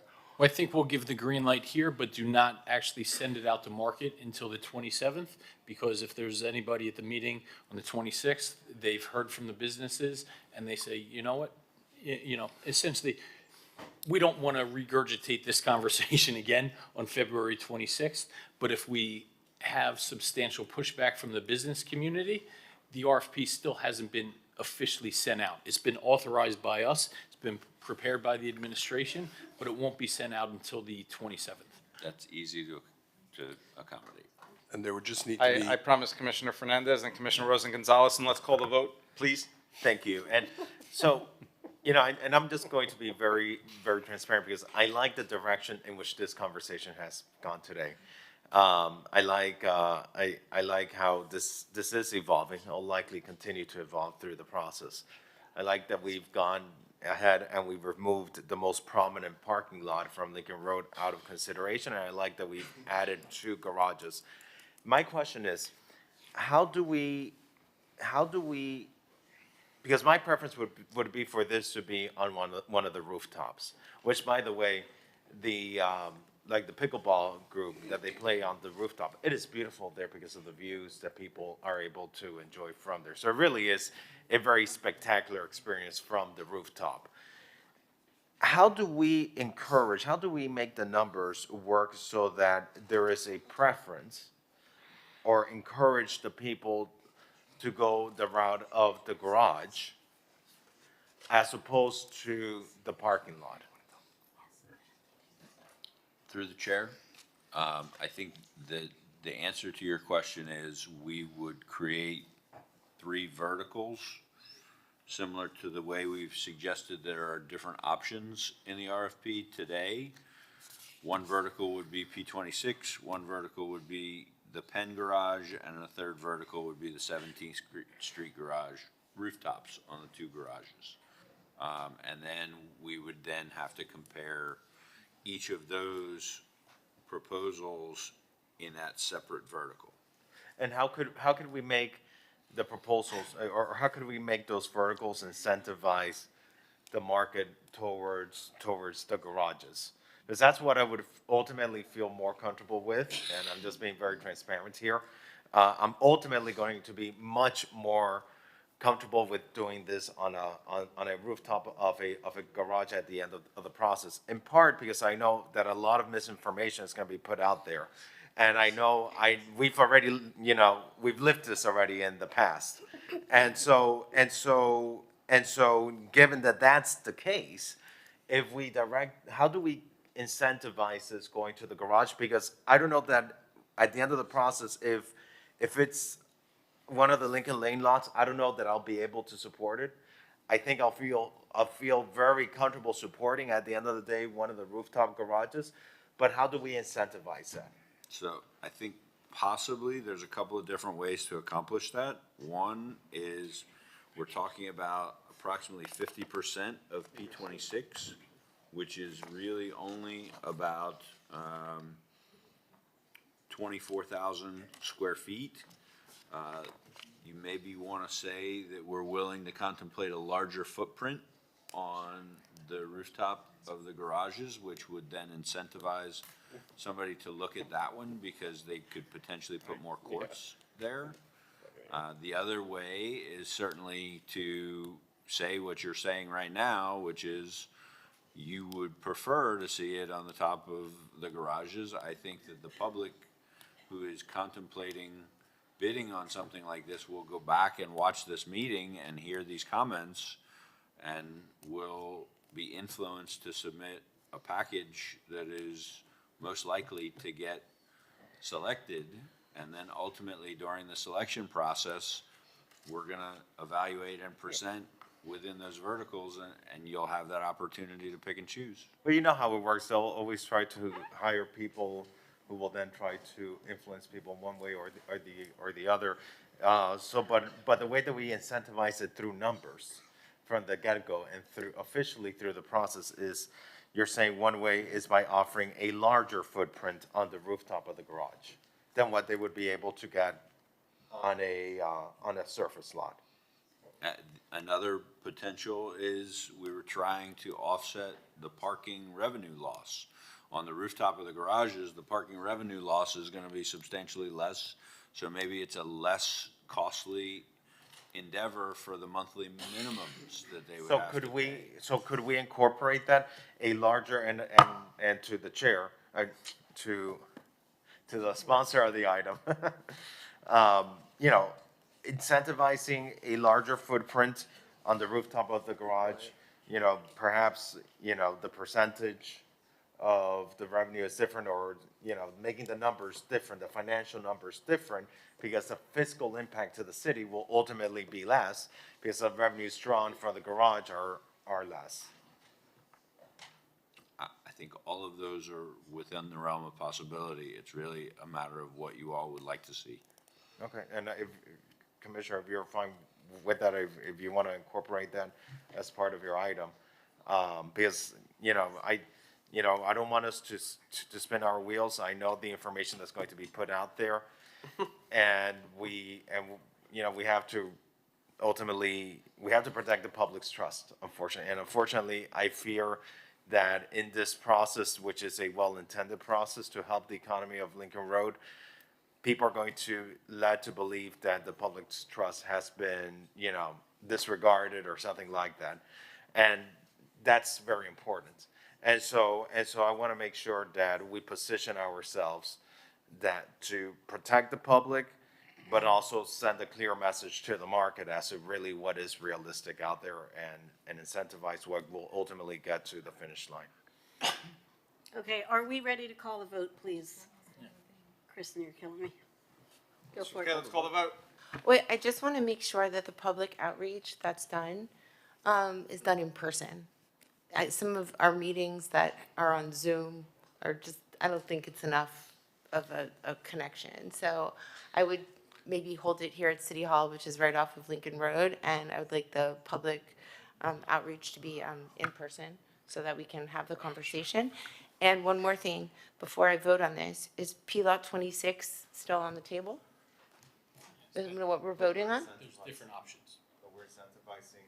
But if we're going to be incentivizing, correct me if I'm wrong, Commissioner, do you accept incentivizing the larger footprint on the rooftop of the garage and presenting a better financial model on the rooftop, given that the revenues won't be as significant that will be lost? Yeah, one of the things that we have in this current RFP proposal is to allow up to 4 applications by the same operator, right? So I think that allows us not pick your best effort. It's saying, here's what on the rooftop could look like from XYZ paddle, and here's what XYZ paddle could do on P26. And I think we wouldn't be doing our own selves justice if we just, kind of closed off options. Let's get back and actually see in front of us, here's the proposals. Okay. I kind of had the floor when I got it. I just want to add this one thing in. Okay.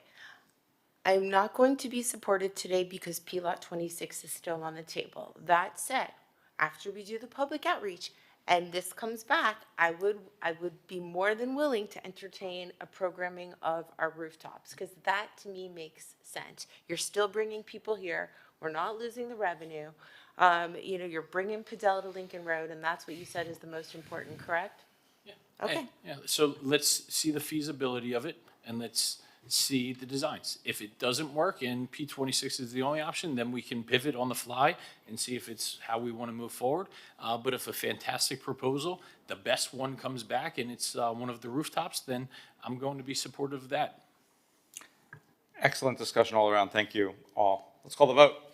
So I have a motion by Commissioner Magazine as amended, seconded by. I'll second. So all in favor of C2M as amended, please say aye. Aye. Anyone opposed? Nay. So I have 6-1. Motion is approved. Thank you. Let's call R7B as in boy. Yes, sir. R7B is adopt second amendment to fiscal year 2025 operating budget. It is a public hearing, R7B. Good afternoon, Tamika Stewart, Budget Director. This is the second amendment to the operating budget. It contains 4 items. It recommends an increase of $247,000 to the general fund budget. All 4 items are recommended to be funded with general fund reserves. The first item is the Police Department professional staffing and workload analysis. And this was approved by the City Commission at the December 2024 Commission meeting in the amount of $99,000. The second item is an Art Deco Painting Incentive Grant Program that was approved by the City Commission at the November 2024 Commission meeting. And the recommendation again is to appropriate $88,000 for this program.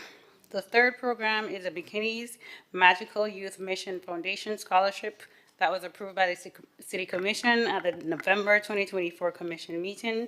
Recommendation is to appropriate $45,000. And the final program is the Surfrider Foundation accreditation of the Miami Beach Blue Water Task Force Lab. And the recommendation is to appropriate $15,000. I'd be happy to answer any questions you might have. I have a motion and a second. It is a public hearing. I see two individuals with their hands raised. Ms. Durham, are you here to talk on the budget amendment? Art? No, I wanted to talk about the Padel, and I look forward to being in person and having my feedback Thank at a you. public forum. Valencia, are you here to talk about the budget amendment?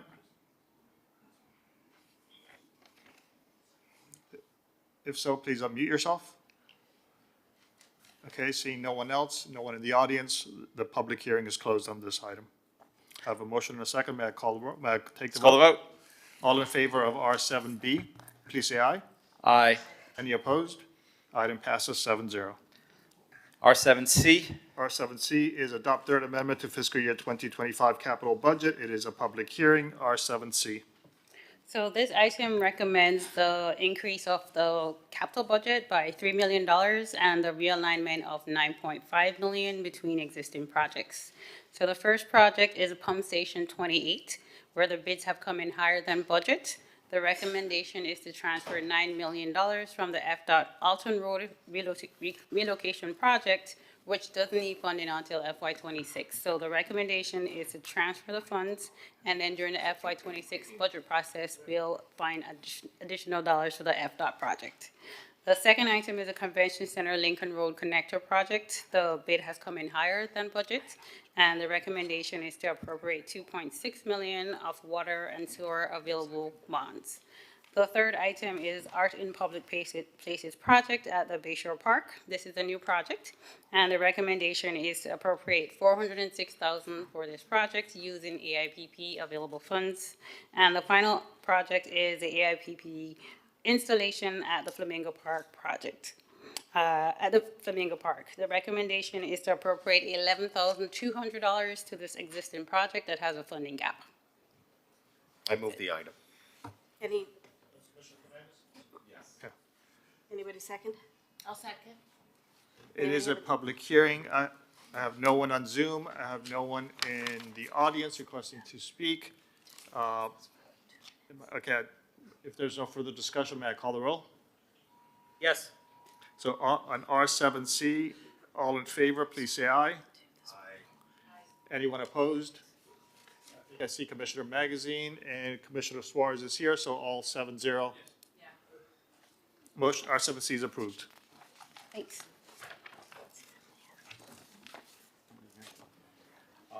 Vice Mayor Bott has a motion to reconsider. I'll turn it over to Vice Mayor.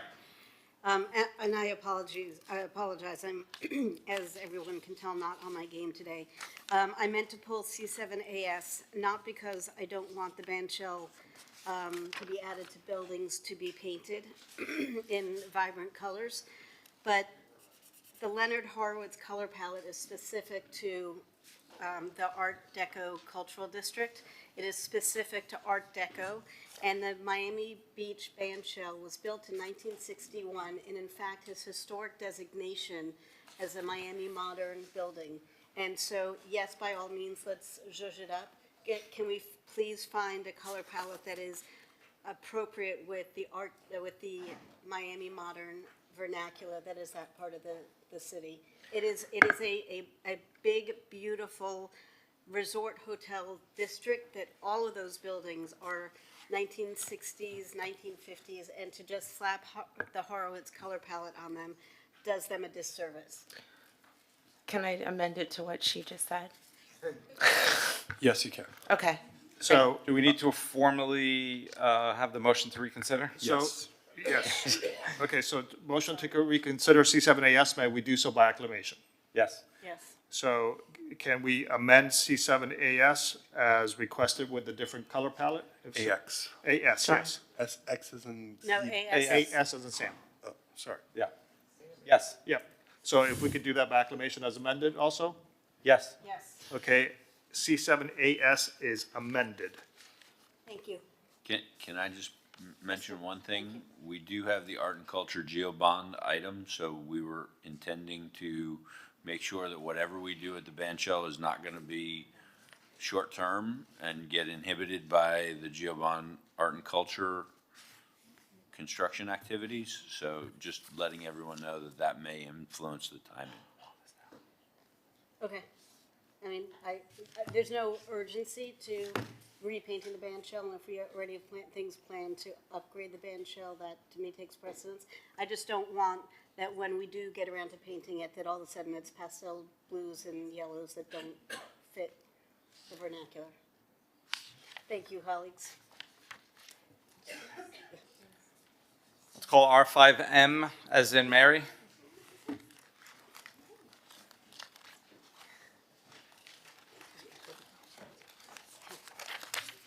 R5M is an ordinance of the mayor and city commission of the city of Miami Beach, Florida, amending chapter 58 of the Miami Beach City Code entitled Housing by amending Article 3 entitled Property Maintenance Standards by amending section 58-298 thereof to require property owners of commercial historically designated buildings and all other historic districts as defined to maintain the historic character by promptly addressing exterior maintenance, approved signage or awnings, and other visual blight violations, and providing for repealer, severability, codification, and effective date. This is a first reading public hearing. It's R5M. Vice Mayor Bott, co-sponsored by Commissioner Rosa Gonzalez. Yeah, so this is designed to hold everybody accountable. So historic buildings in all districts, I think initially it was in the Art Deco district, and we want to make sure that property maintenance standards are consistent and consistently upheld. And I will defer to staff to talk about the details if necessary. Otherwise, I will just move it. Second. Let's call the vote. It is a public hearing. I see no one in Zoom, no one in the audience. Commissioner Magazine on R5M. Yes.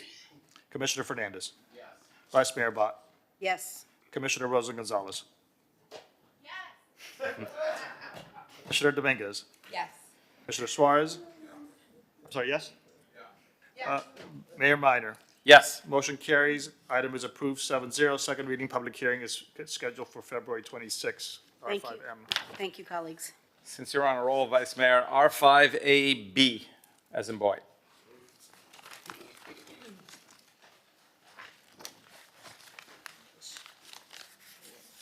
R5AB is an ordinance of the mayor and city commission of the city of Miami Beach, Florida, amending chapter 6 of the code of the city of Miami Beach entitled Alcoholic Beverages, Article 1, entitled in general by amending section 6-3 thereof, entitled Hours of Sales / Violations by amending subsection A9 thereof, to update the requirements of this subsection and providing for repealer, severability, codification, and effective date.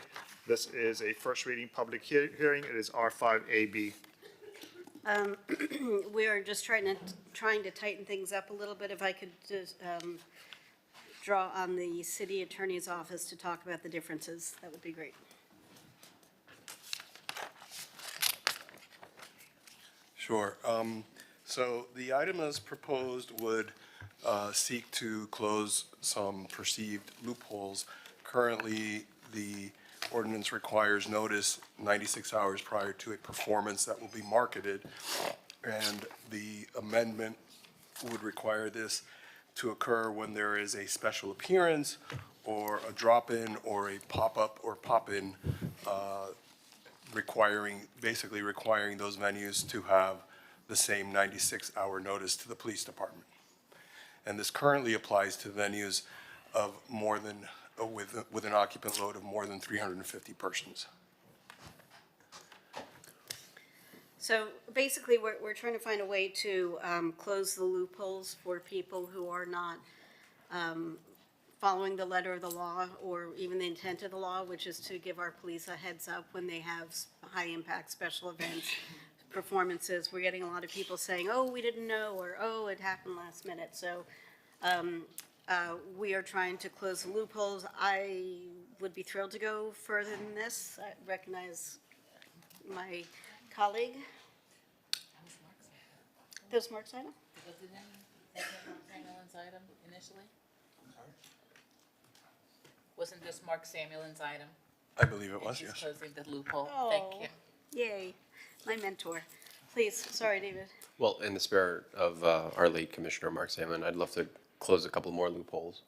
I think it's a good effort, but if we really want to close the loophole, I think we should be limiting this to all venues,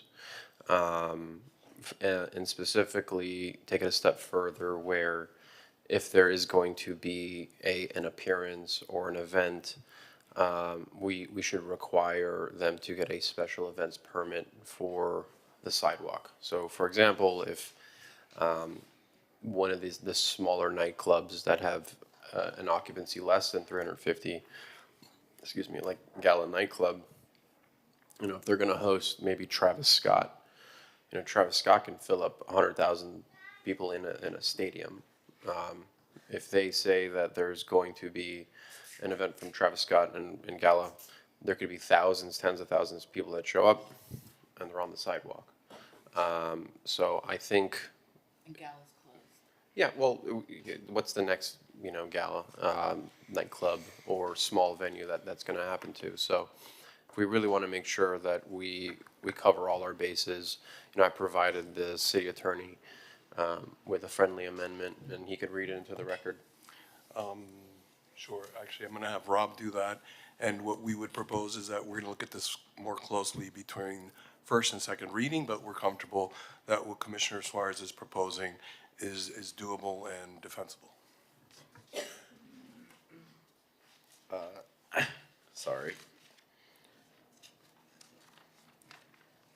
There are two additions to the requirement, notwithstanding any other provision of this code, any alcoholic beverage establishment having a total maximum legal occupant content less than 350 persons shall not host a promoted event or concert without first obtaining a special event permit or for the use of the public sidewalk in front of the establishment. And then it has penalties ranging for violation up to revocation of CU, BTR, or CO. We would want to, we're just hearing about this today, we would want to mull over how that would work and what suggestions we would make. One suggestion we would make would be if we were going to require that special event permit for less than 350 occupancy load, that we just make it across the board and make it for all occupancy loads. The penalties we might have to work on and check and mull over between first and second reading.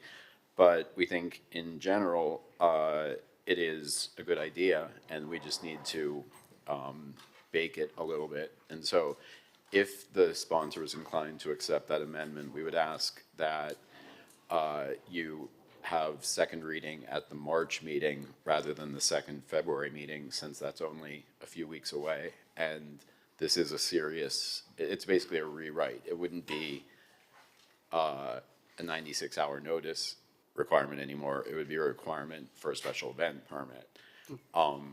And so that's just a totally different ordinance, and it's better in some ways, and it's for businesses, it is also more onerous. And so we would want to be very careful in drafting that. So I was inclined when I started this to be more restrictive. It was suggested to me to proceed the way I did for various reasons, but I'm very happy to defer the second reading to the March commission meeting to see if we can't get this worked out in a way that works. Do any of my colleagues have anything to add to this? Or should we wrap it Perhaps, up? because I just want to make sure that I understand well what's being proposed and that we have clarity on this. It sounds good. It sounds like it's going the right direction for public safety, especially with a lot of these performers that we've had. Since it's the March meeting, can we have this stop by the land use meeting between first and second reading so that we can have a discussion and, vet it out well? When is land use? February something. Yeah, I think that would February be 20th. difficult. The reason we're asking for the extra time is to try to have some time to put something comprehensive together. Well, May you have I? 2 weeks, you have over 2 weeks. May, Yeah, well, I'm not. Spring break is right around the corner, right? And I understand the legal team needs time, but listen, I mean, we want to, ideally, we'd like to get this right before March. Is that even possible? I mean, Anything's possible. well, look, this is Commissioner Bott's item, or Vice Mayor Bott's item. This is your baby. I'm not trying to take it over. I'm just offering a friendly amendment. I want you to win on this, and I think with a little bit of input, it could be a lot stronger. Yeah, I think my inclination is, with all due respect to my colleague, given that March is upon us, the Ides of March are upon us, and I would like to have this be ready to go and put in place by then. Yep. When is the March Commission meeting? March 19th. So it doesn't even help us Well, that much. Could I just make a suggestion? Yes. If the intent is to have this apply for the March meeting, can we do similar to what we did with Art Basel? The next meeting, the February meeting, second February meeting of the City Commission, can we do a resolution imposing this that expires this year while we work I'll on, fine tune it. while we fine tune the permanent policy, which is kind of how we handled the party house situation doing Art Basel. Yes, we could consider doing that. But we're just learning about this proposal and mulling it over today, but potentially that is one thing that we could do.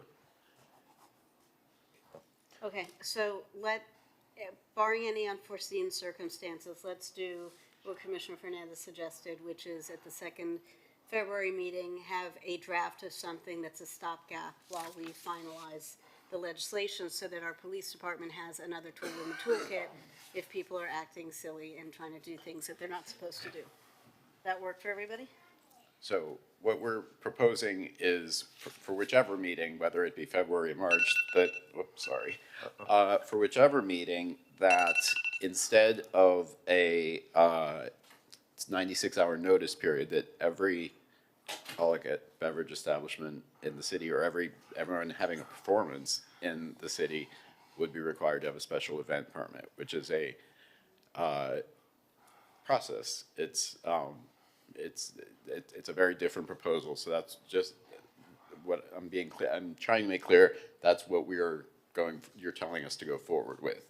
Can I actually ask Lisette to come up and weigh in on this, because we're putting this strictly on her department's shoulders? So you understand the goal. We're not trying to create an event where, there are donuts and flowers being handed out. We want so that if somebody says we have somebody showing up who's going to be a big draw, regardless of the size of the crowd, but especially if you cannot accommodate the crowd inside of your venue, you need to pull some kind of permit, and maybe it's an abbreviated permit to get us through March until we get this all sorted out, that you have a queuing plan, that you have a control plan, that everything has been filed with the police department, so that we don't have, the haves and the have-nots, where, somebody who's 250 people big says, oh, we had no idea, they just came up, and who are we to say no?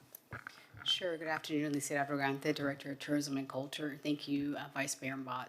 So there is a right-of-way permit right now that goes through the Public Works Department. And again, as Rob is stating, if we're able to kind of internally discuss of how we can work this out for March, because we don't permit the nightclubs or, private clubs like that. So this is something new, but there is a process that we have right now through the right-of-way permit, which is specific for the blocking of sidewalks or streets. Eric, what are your thoughts? I would want to contemplate that a little bit, because if we're going to be issuing right-of-way permits, we're basically legalizing the blocking of sidewalks. I don't think that's the intent. That is not the intent. And so let us take this back and regroup. We've heard you loud and clear that you want to have something that can be brought forward in the second meeting in February. Let us work on that, and we'll reach out. Chief Jones, if I may put you on the spot.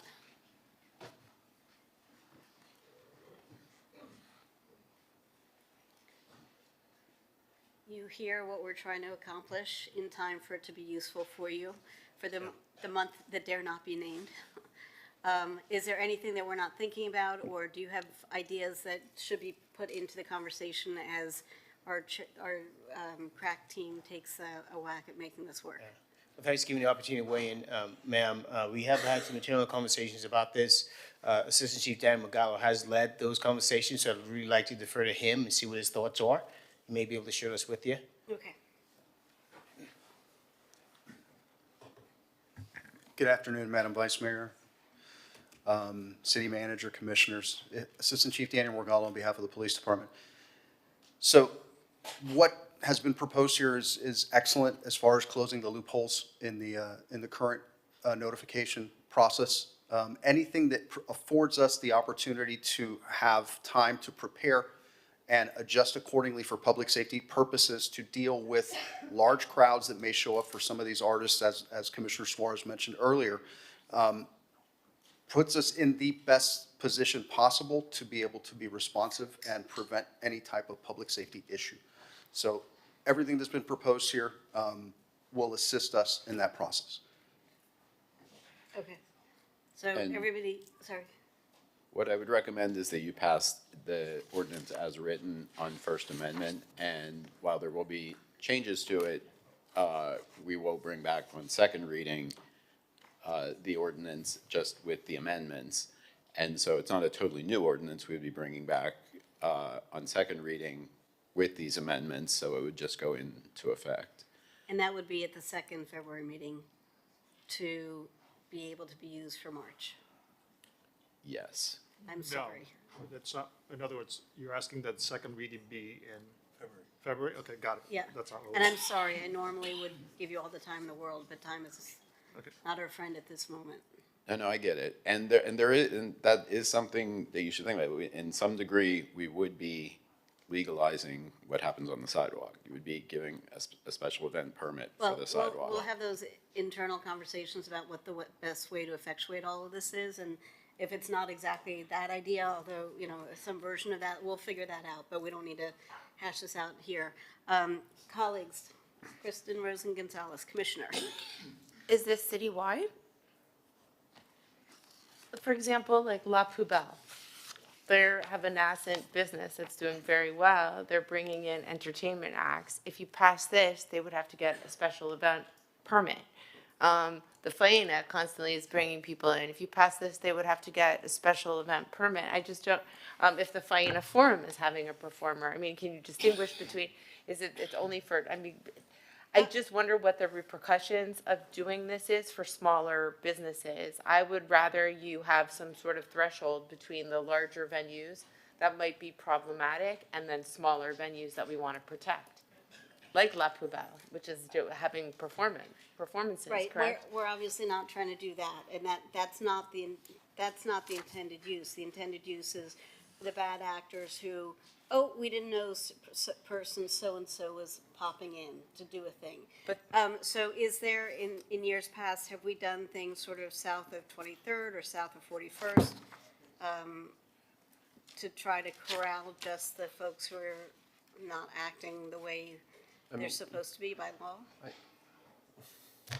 Yes, you can designate an area as long as you have a rational basis for that area. Commissioner Suarez, you sounded Yeah, like you had something to yeah, say. no, I understand that FAINA has some events, but it would be a very easy process for them to follow if they did go through the process. And, you know, trust me, they can handle that process, no problem. Just notice. It's just notice. Yeah, it's just a notice. Again, it's just notice to police. And you hear the police chief himself saying that this would tremendously help that public safety. I mean, so, you know, we don't want the same issues that happened in South Beach to then all of a sudden happen in Mid Beach or North Beach. So I think it's important. Let us try to put something together, because as you're seeing, there's a lot of nuance to this, and the vice mayor's right that we don't need to discuss it here, but we will put some serious thought into it. We'll put together what we hope best effectuates what you want and best gives us our best chance to have something legal. Okay, so Commissioner Rosen-Gonzalez, let us try to make this work, and we'll come back with something in a couple of weeks. Again, apologies and thank you. But anybody else, or can we call the vote? So this would be special appearances, right? Yes. This isn't the house artist. This isn't like I'm not sure, like for example, the example of La Poubelle. I don't know, do they have special appearances? They or have is it- scheduled, they regularly scheduled performances that are advertised and, So they would have to get a special event permit under this. If I may jump in. I don't know. We're discussing the possibility of requiring some form of permit in certain circumstances if there's overflow into the sidewalk. But I think that we need to regroup internally to make sure that we are not creating a worse situation by doing that. In which case, I would suggest, and because I'm a supporter of the promoter ordinance and these registration requirements, I'm a supporter of that. But given that even our staff feels that they need to regroup on this, I would suggest maybe, imagine we defer this. It won't be here for March. That's why I'm kind of Yeah. thinking that we do. We can be less restrictive when this comes in second reading, because my concern is that this is gonna affect a lot of small businesses. Yeah, I think we're gonna try to get to the best possible, version of this with the intended consequences without opening up a whole cascade of unintended consequences. And if after spring break, when we all have time to reflect on it, we have a better idea, a more nuanced way of working on it, then we can adjust accordingly. But it just seems like we're walking into spring break in 6 weeks, and why wouldn't we put something together that we know will work? It might not work in every case, but it'll work more effectively than we have what's working now, instead of waiting a full year. Let's call the vote. I need a second. A second. So it is a public hearing. I have one person on Zoom. Valencia, are you here to speak on R5AB? If so, please unmute yourself. Yes, so my question is for the city attorney specifically. He claims that there's something actionable, but is there any precedent where he could speak on where this type of action has been enforced or utilized by the city before, based on, free movement of the public and the sidewalks being a public space? This seems kind of, we're kind of throwing a blanket on the free enterprise as far as the businesses and how they want to associate. If they knew prior to a high-level star coming to their business and was going to be there for a while, that's one thing. But there is hypothetically a situation where a star could just show up. Maybe they got a call, hey, pull up. You could show up to this venue, and that's part of the thing. And as far as controlling the sidewalk, the sidewalk, that's public use. So demanding that a business put forth sort of a request to use the sidewalk, which sidewalk is free public space, it seems that the legal system in your behalf may be overstepping their grounds, or maybe speaking on a situation that legally they have no ground to back that up. I mean, it seems kind of preposterous to me. Thank you, sir. I didn't catch your name. Can you tell me your name and address, please? This is Anthony Valencia, West Avenue. Thank you. There is no other public speaker online. I see no one in the room. Public hearing is called. Are we ready to call the vote? If so, I have a motion as is by Commissioner Bott, seconded by Commissioner Suarez. Do we still want the referral between first and second reading to land use on February 20th? I don't think we have time. Okay, so as is, Commissioner Rosen Gonzalez. Yes. Commissioner Suarez. Yes. Commissioner Fernandez. Commissioner Dominguez. Yes. Commissioner Magazine. Yes. Vice Mayor Bott. Yes. Mayor Minor. Yes. Item is approved. Second reading public hearing is scheduled for February 26. Let's call R5V as in Victor And let's call R5W, we'll call them together. So R5V is an ordinance of the mayor and city commission of the city of Miami Beach, Florida, amending the city of Miami Beach year 2040 comprehensive plan pursuant to the expedited state review process of section 163.3184 subsection 3 Florida statutes by amending House Element Goal HE1 entitled Equitable Community Objective HE 1.1 entitled Creation and/or Preservation of Workforce and Affordable Housing by creating policy HE 1.1.13 pertaining to housing impact statement and providing for codification, repealer, servability, transmittal, and an effective date.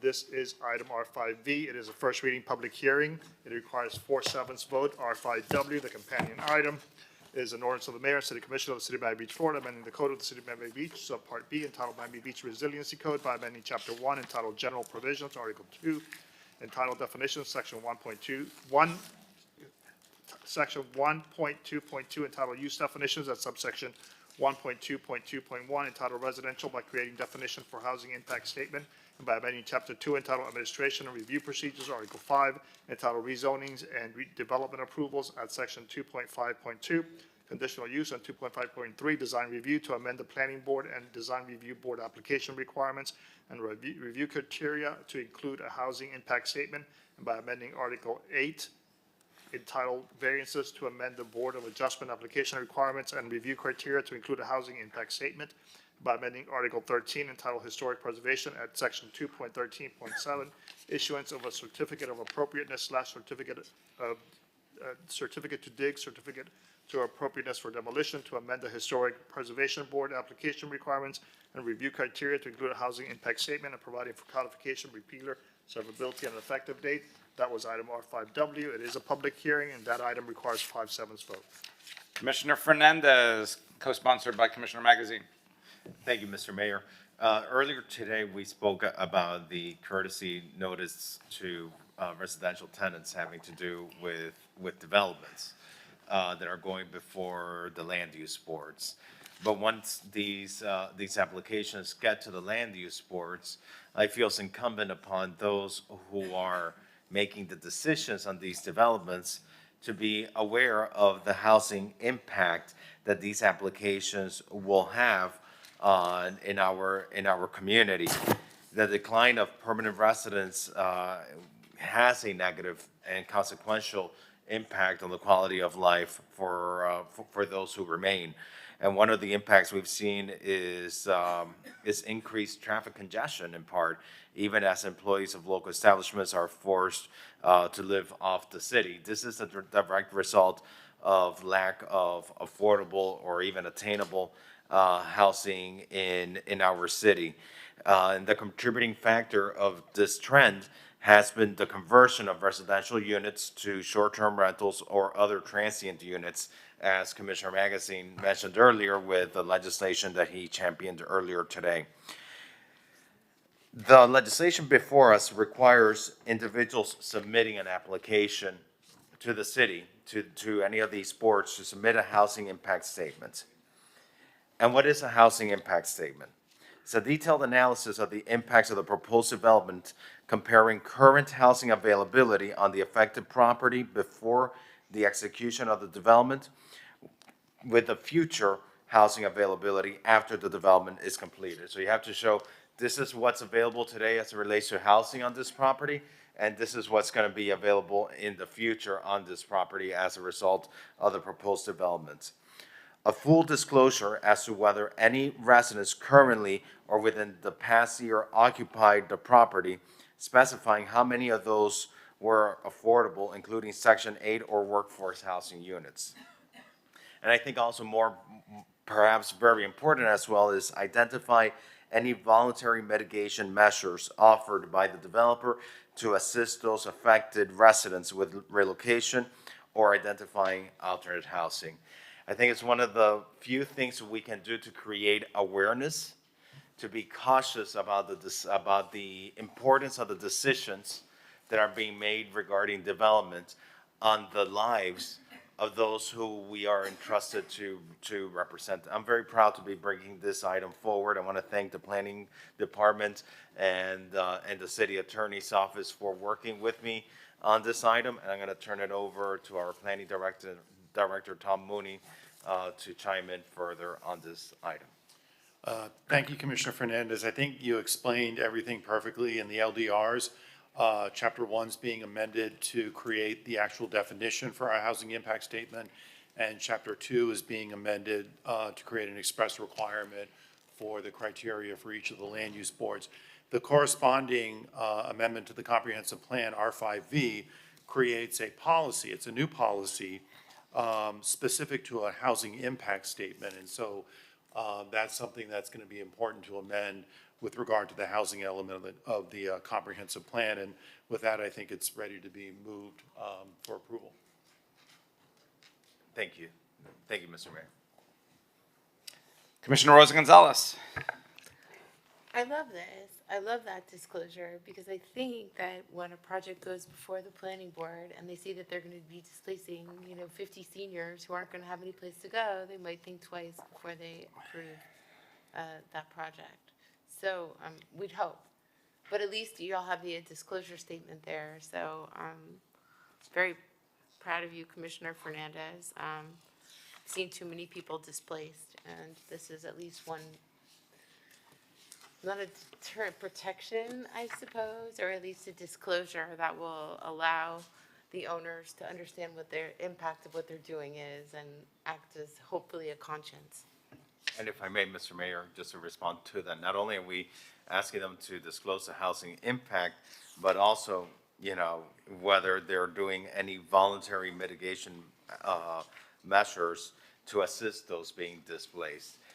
We can't require them to offer any mitigation, but we hope, at least by asking, that we're able to touch the conscience of those who are submitting this application. I see the city clerk waving at me. Oh, okay. The city clerk was not waving at me. Thank you, Mr. Mayor. Commissioner Magazine. Yeah, this is great, Commissioner Fernandez. As I'm sure Tom or Debbie could attest, when I was a private citizen, the number of times I'd call into the HPB and say this exact phrase, I'd say, I understand this is not in your purview, but, and it would often talk about the people that are potentially being displaced when one project is converted from residential into a hotel or short-term rentals. And while it may still not be in their purview, but maybe we could work on furthering legislation, just like you said, you pass something and then you adjust.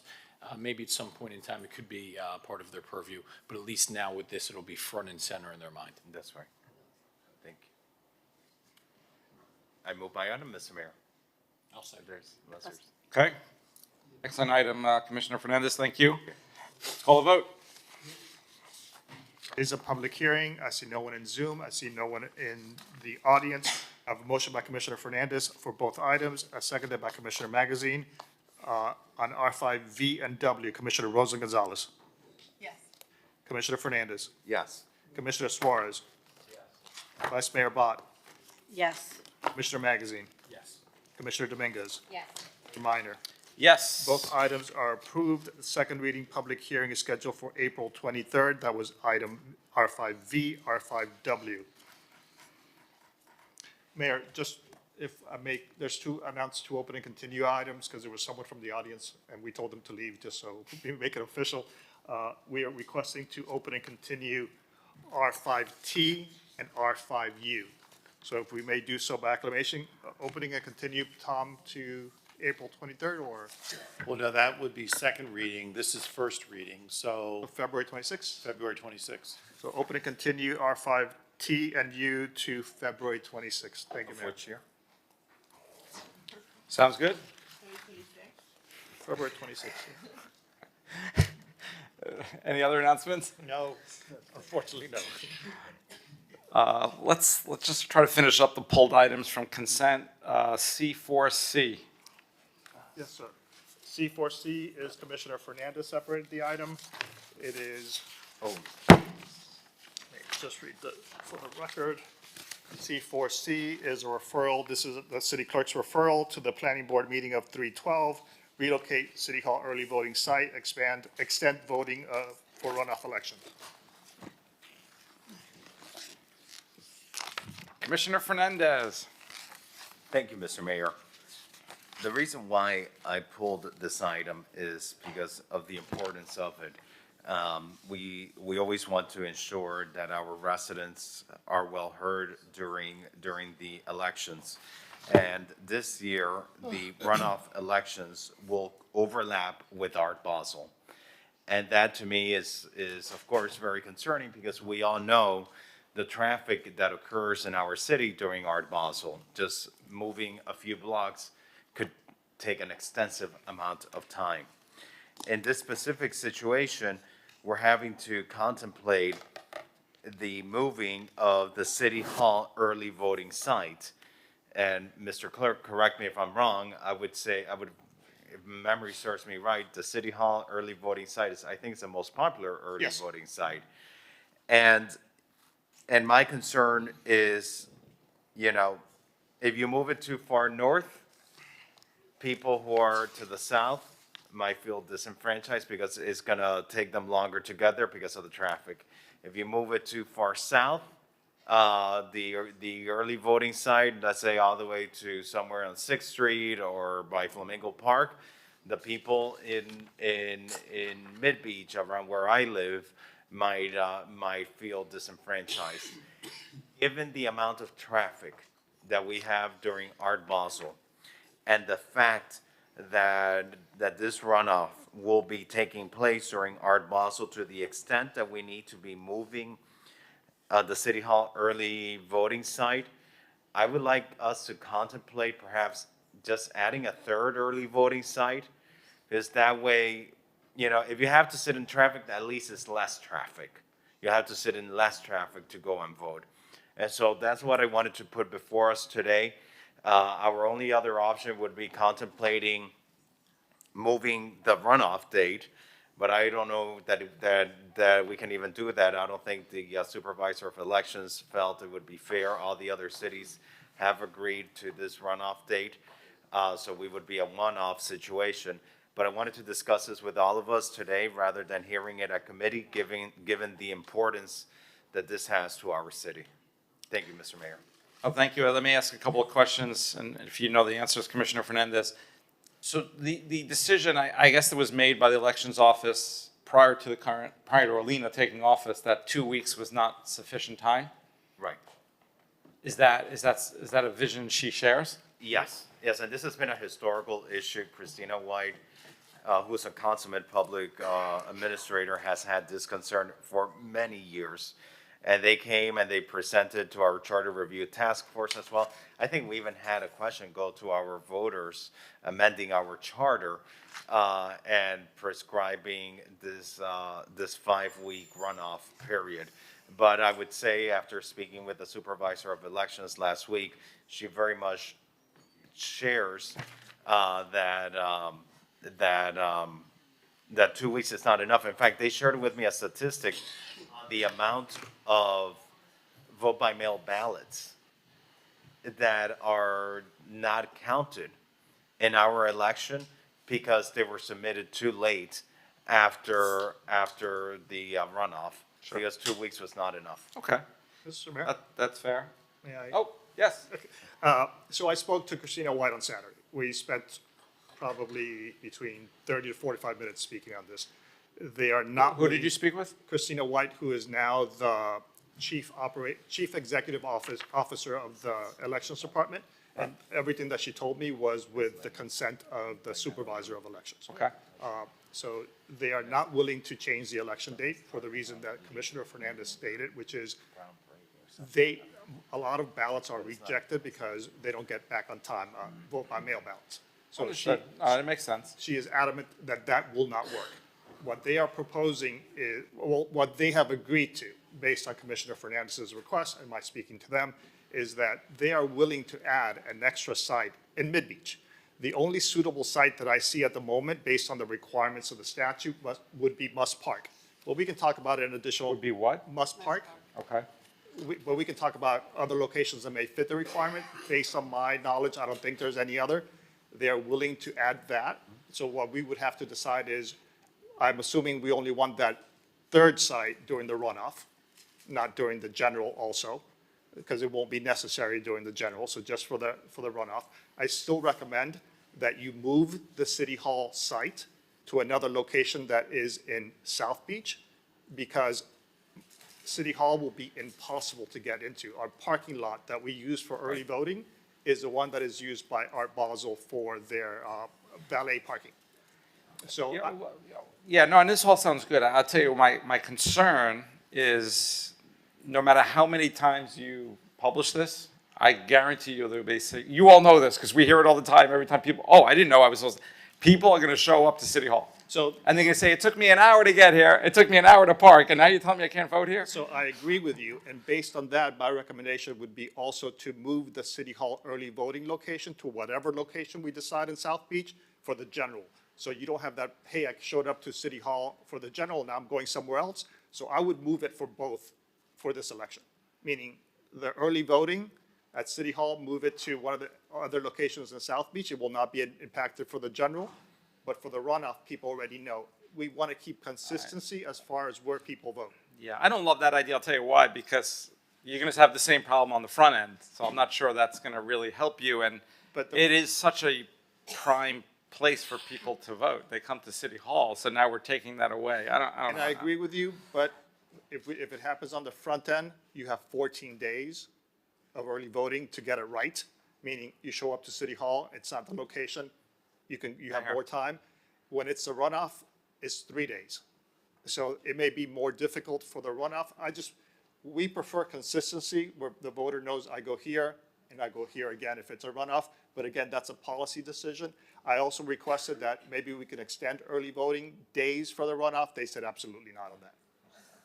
And what was the reason you pulled this from a referral, Commissioner Fernandez? Oh, well, I felt that the discussion was better had sooner rather than later amongst all of us. You know, I feel that this is a very big situation. I think people know the City Hall location and they just come here. It's funny because I've seen people here that the North Beach location is closer to them and they just come here. You know, it's City Hall. People know that this is an early voting site. And moving it is a significant thing, but especially more so when you have, I mean, I don't want to use this word, gridlock. The city is gridlocked, and I think it's something that we need to discuss sooner rather than later. And I thought it would be better for us to discuss it here. Is there and I'll get to you in a second. Is there a deadline for when we have to make this decision? July. But in other words, I want to get the elections department on board. We showed the elections department the alternative sites on South Beach. They haven't gotten back to us yet. They said that they would get back to us around March. I would still prefer that this be also referred, and you give me directions to work with the elections department to have a mid-beach location also. But I cannot tell you where in South Beach they're proposing because they haven't gotten back to me. Understood. So I don't think you contemplated we're going to make a final decision today. No. Yeah, okay, which is good because I thought it was going to be a referral and you haven't finished. I mean, I don't want to get into I have so many questions, but like even just now, we sort of assumed fait accompli. Oh, Art Basel's here. We can't use the ground floor. We usually have I'm not willing to accept that as a fait accompli. I mean, if this is voting, Art Basel is extremely important, but there's nothing more important than voting. Yeah, but traffic, I get it. I'm just giving you all the alternatives. There's going to be traffic, not just on 17th Street by City Hall. There's going to be traffic everywhere. So I'm sorry. I'll recognize Commissioner Rosa Gonzalez, then Vice Mayor Bott, then Commissioner Dominguez. First, I agree with the mayor on the fact that, we're going to have to clear out the ground floor of the garage and maintain City Hall. I would say that as we were putting these items on and had the discussion, everybody knew that this was coming, that there was going to be a runoff. We knew that it was going to be during Art Basel. We tried to fix the charter and it didn't happen. But that said, I would definitely keep it City Hall, even if it's difficult. And it is going to be difficult for people to come. And it's harder because people aren't going to be able to get north or south. They're going to get, you can't get north on Collins Avenue is blocked like crazy and you can't get to, I think it's almost worse to move it to South Beach. And then to have 3 locations of early voting is very stressful too, because you have to be at all 3 of those locations. I know it's only 3 days, so it's not the end of the world, but I'd like to keep it as is right now because people will make their way there. A lot of people walk over, especially from Flamingo Park in that area to City Hall. My recommendation is, if you want to keep it at City Hall, it would be difficult, but we could do it, but add that 3rd location. You don't want to prevent them, even if one person goes to that 3rd location, it's worth it. So add a 3rd location in Yeah. South Beach. No, it's not in South Beach, in Mid Beach, and the only place that I can think of right now, based on the statute requirements, is Must Park, but at least it's somewhere else you can go to. Don't say no to that right now. Oh, okay. I'm okay with that. And can I just chime in, and I'm sorry, because I know I have colleagues that are waiting to speak. My concern is that if we only keep it at City Hall, some voters might feel disenfranchised because they're not gonna wanna sit in the traffic. But we're able to do 3 locations. We have the location in North Beach, where North Beach is not as impacted by the traffic during Basel. We can have a location in Mid Beach that people can walk to or bike to, and in addition to a location in South Beach, whether it be the PAL or the South Shore Community Center, that again, people in South Beach can walk or bike to if they don't want to sit in the traffic. But at least we're giving them options that are closer to where they live so that they have an easier way to get there other than sitting in horrible traffic. I think we're all on the same page because we're saying that we want more options. Yeah. Yes, agreed. Vice Mayor Bott. So I know everybody loves coming to City Hall because they really enjoy running through that gauntlet of screaming memes, telling you who to vote for at the top of their lungs. I would suggest one of the things about having voting in at City Hall for the regular election is that when people are here to vote early, you can tell them either there won't be voting at City Hall or there will be an additional early voting location. And we know that those voters at least will be notified with a little piece of, that there's going to be an additional site at Must Park. So I would contemplate that if you can. Commissioner Dominguez. Thank you. And I would also suggest keeping City Hall.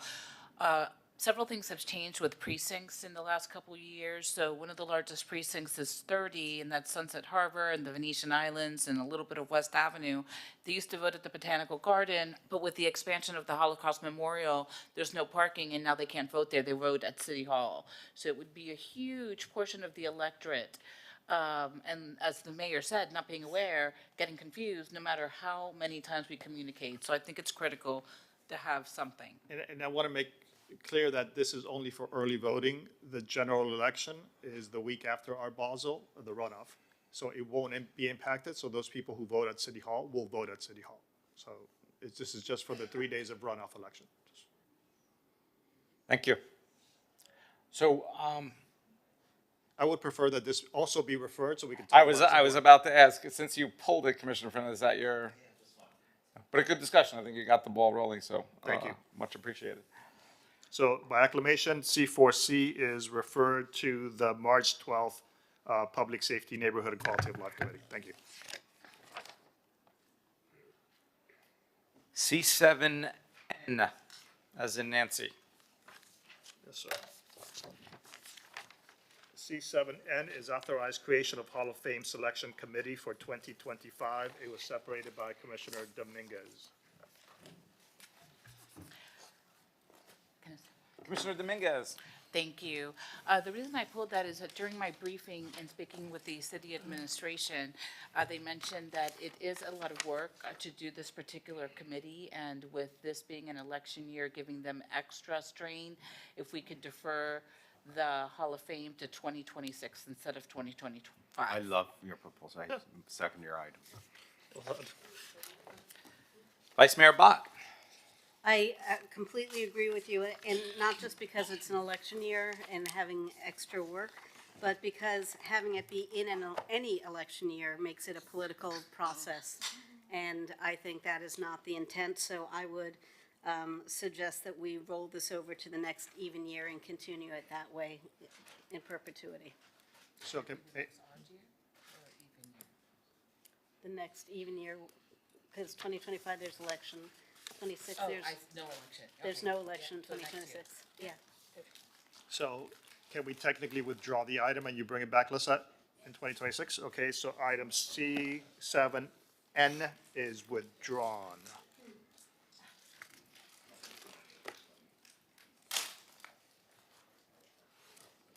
We good? We're good. The last C7AG. Give me one sec. C7AG was medical marijuana use by employees. It was separated by the mayor. Yeah, so I'll be brief. My understanding is that we do provide, our city does, and we have Marla and Mark here, thank you.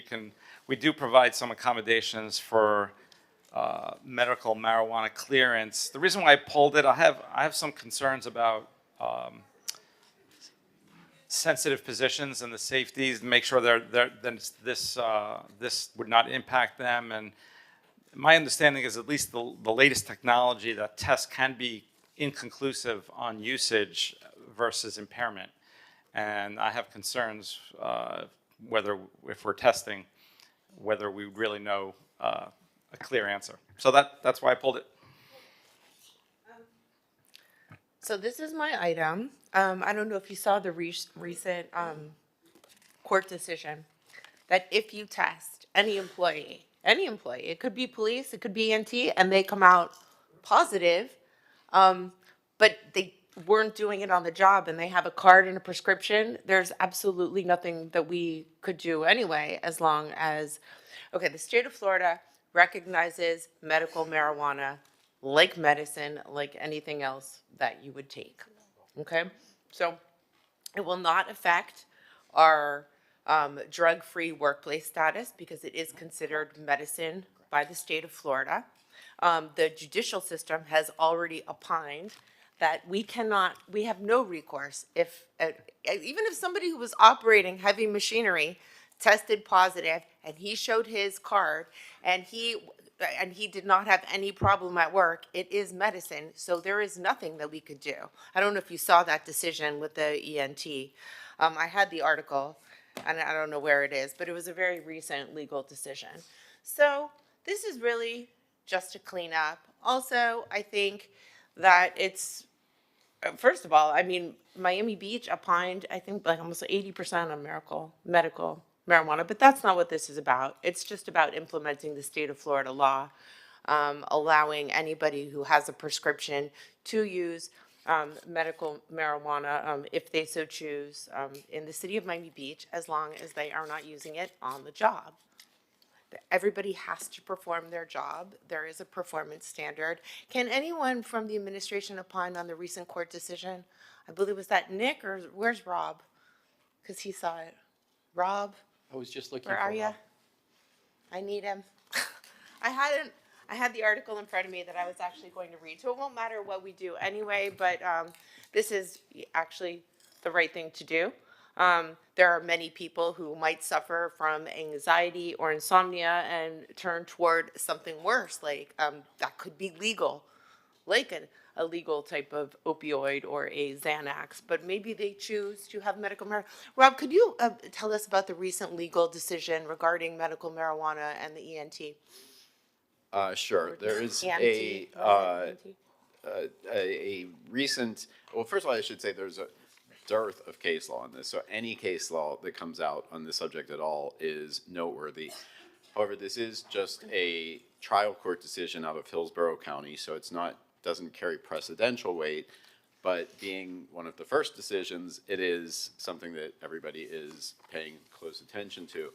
And in that case, a paramedic sued the city because the city would not give him an accommodation to allow him to do medical marijuana, and the trial court found that the county violated the law by not making that accommodation for him, that they had to allow him an accommodation which could presumably include medical marijuana. That case, like I said, it's a trial court decision. It's, we don't know yet if it's been appealed or what an appellate court would do with it. But it being one of the first decisions really in the country, but certainly in Florida, on the issue of medical marijuana, it is significant. Yeah. Just so that you know. Employee who worked for Hillsborough County and as an EMT emergency medical technician tested positive for marijuana following a random drug test. In accordance with an applicable collective bargaining agreement, the employee presented his employer and testing doctor with valid medical marijuana card. The county nevertheless placed the employee on administrative leave. It admitted in court proceedings, however, that there had been no allegations that the employee used marijuana during work hours. The employee sued the county, alleging a failure to accommodate in violation of the FCRA as a wrongful termination, and he won. So, I mean, that's the law of the land. Now, Well, I think Rob just said it's not the law of the land, but. it is as of right now. It governs that case. Governs all decisions. It's a significant decision being the first one. However, it doesn't carry precedential weight. It says here, there was no factual dispute as to whether the employee met the definition of a qualified patient. He suffers from anxiety, PTSD, insomnia. So there are a lot of people across across South Florida, I think in America in general, that are suffering from anxiety and PTSD and insomnia and these issues. And that is a legal medication. All this is saying it is not affecting our grant status. It is not affecting our drug-free workplace status. All it is saying that the city of Miami Beach recognizes medical marijuana as a medicine. And that is the enlightened I'm afraid to even use the word progress. It's progress without being progressive. Thing to do. It's the compassionate thing to do. The reason that I started this legislation in the first place, because one of our employees who have in the CWA unit came to me and said, I have cancer. I cannot use medical marijuana, even though we had an accommodation. There was somewhat of a stigmatization that goes along with being the one person that has an accommodation. And all I'm asking this body is to do is respect the law of the land in the state of Florida, which is recognizing medical marijuana as any other medicine. Marla, how does this resolution differ from the current accommodations that we provide for medical marijuana clearance? So the resolution in front of you sorry, Marla Alpiz, our HR director, for the record. The resolution in front of you encourages and requires the city to provide appropriate accommodations. So depending on if the employee would be a safety sensitive employee or not, accommodations can look different for different employees with varying medical conditions. So an accommodation might be a change of hours, a change of schedule, slight modification of duties as long as it wasn't essential core functions. Accommodations might be, if it is a safety-sensitive person who cannot execute the essential functions of their job, might be assignment to a different job. Accommodations can look like many, many things. It doesn't mean that a person sits in their same job and does exactly the same thing when their medical condition might necessitate a change. Do we provide some of these accommodations currently? So we do provide accommodations for all kinds of medical conditions. I have only had 2 employees ever have a medical marijuana card and request an accommodation in lieu of what might be a rule against their use of marijuana in our bargaining procedures. And in both of those cases, the accommodations have been considered and are being figured out. And what would this legislation do? I guess just if maybe it's, I'm not trying to succinctly, I guess, what does this legislation do or differ from how we currently handle the accommodations?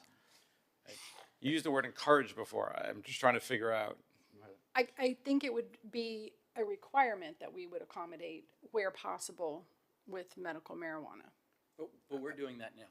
Right. I think that this codifies what HR and what the city is doing right now. It's something that the commission has never said that you approve of what we're doing right now, and what everybody does. The state of Florida, Miami-Dade County, this kind of process is what most governments are engaging in now.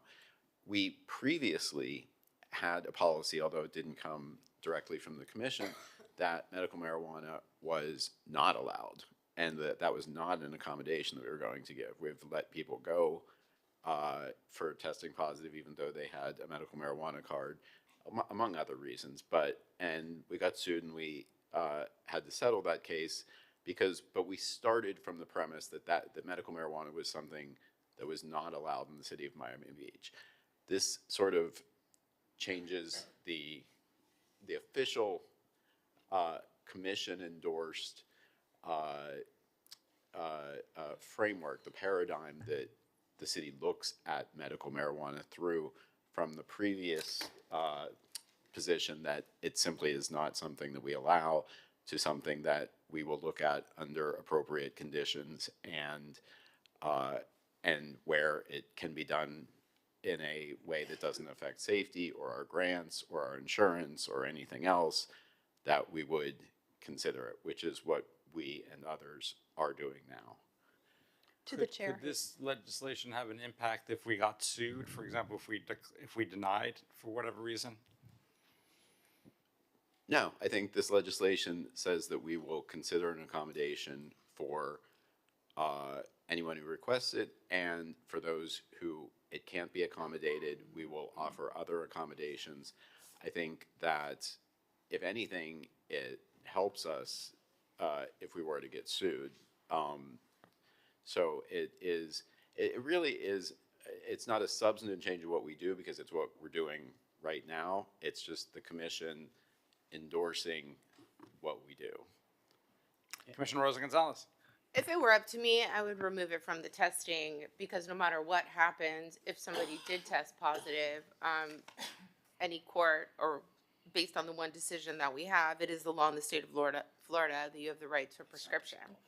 But here's what if we stop testing, for example, let's say that you're going through tremendous anxiety, may or minor, or stress, right? You're having a bad moment.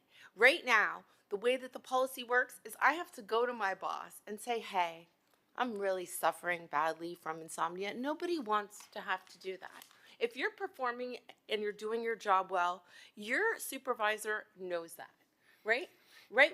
I don't think that people should have to disclose this, because they don't have to disclose taking a Xanax, or in some case, like a serious opioid or some other mind or enhancing, some calming drug or some sort of, but you do for the marijuana. So I would like, for employee morale, for people to just feel safe, that they don't, and I would like, this just says that we're going to recognize it as medicine.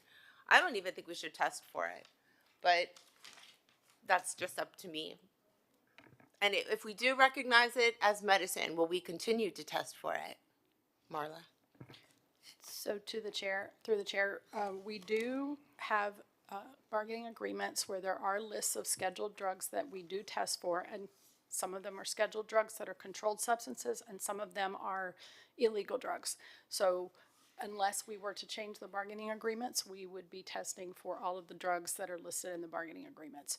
Most people who test for marijuana and test positive, and they, good employees, and the director and the union and the employee have a desire to make sure that the employee continues employment because they're a good employee, we do a last chance agreement. Everyone hits reset, understands there's a drug-free workplace. We help the employee if they have a substance abuse problem, and we continue from that point.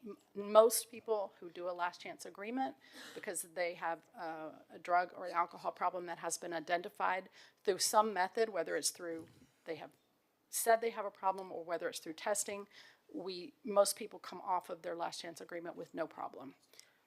I'm just gonna, so with this policy in place, should an employee of the city of Miami Beach test positive for marijuana and they have a card and and a prescription, there will be no last chance. There will be no discussions. We are going to, and they keep their privacy, right? This is not going to be public information, correct? As the policy is written right now, Mm-hmm. it's not if you have a medical marijuana card, you're free to test positive.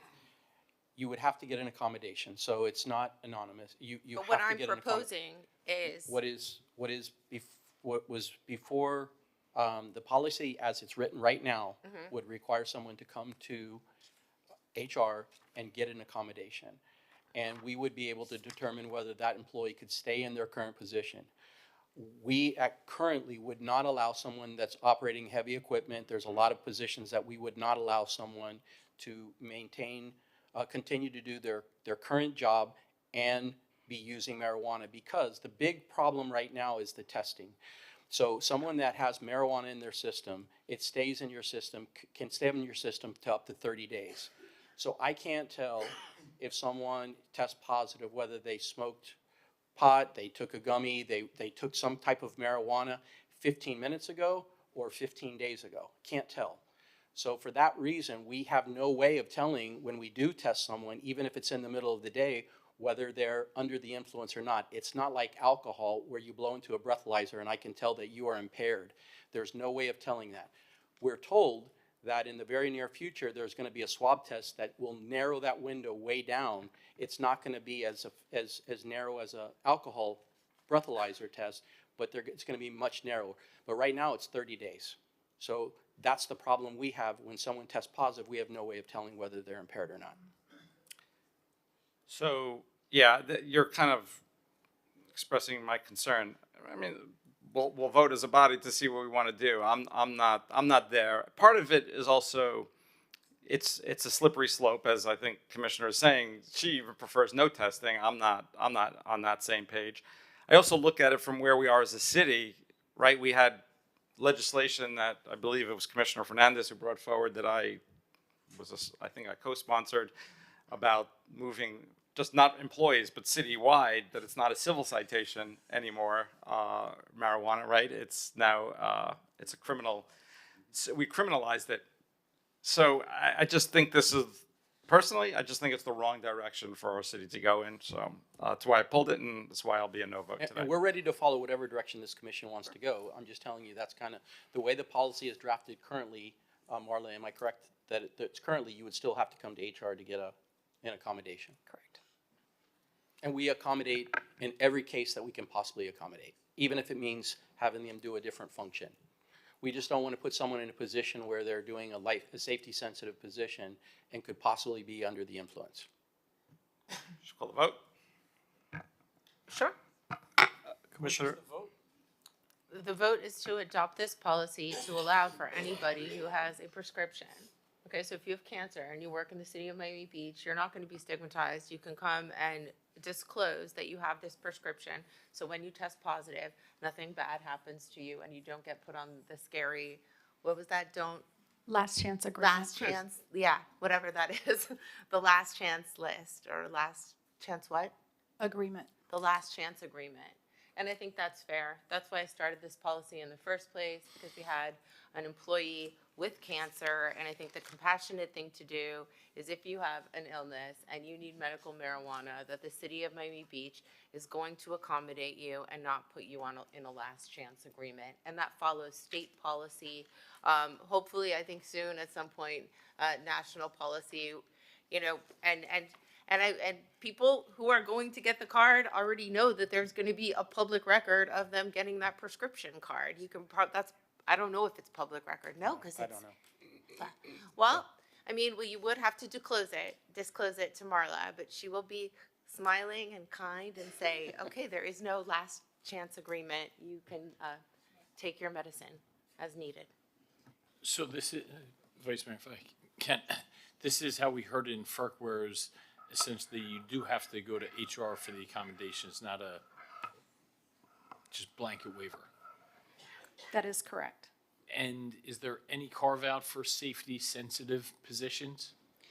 So the resolution ends with provide appropriate limited accommodations for employees in safety-sensitive positions, parenthesis, which may consist of light duty, a change of duties, and/or leave. And so it's an acknowledgement in the resolution that safety-sensitive may not look like everyone else. So we're not going to have a one-size-fits-all approach? We can't. Okay. So I have a motion by Commissioner Rosen Gonzalez, but no second yet. Is anybody going to second my motion for compassionate use of marijuana as long as you disclose it as a medicine, medical marijuana? There's no second? I'll second it. Okay, thank you, Commissioner Dominguez. That's very compassionate and kind of you. So if no other discussion, all in favor, please say aye. Any opposed? I'm a no. I'm a no as well. So no from Mayor Minor, no from Commissioner Fernandez, and no from Commissioner Suarez. Item passes.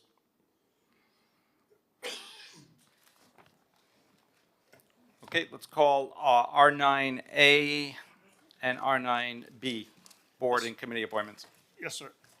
So Kayla is here. Yep. So everyone on the dais has a yellow sheet, and they have their pad on top of it. Mayor, I need direct.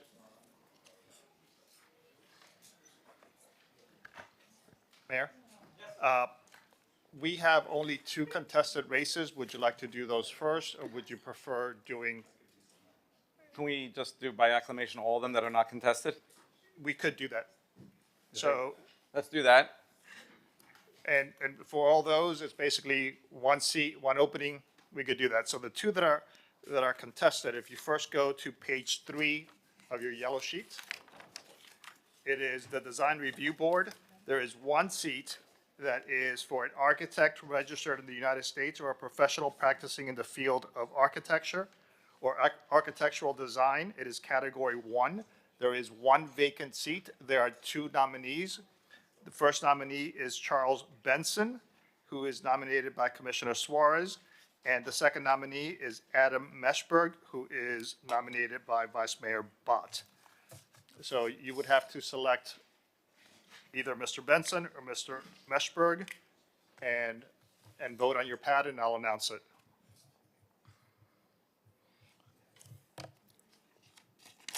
I'll get them. Thank you.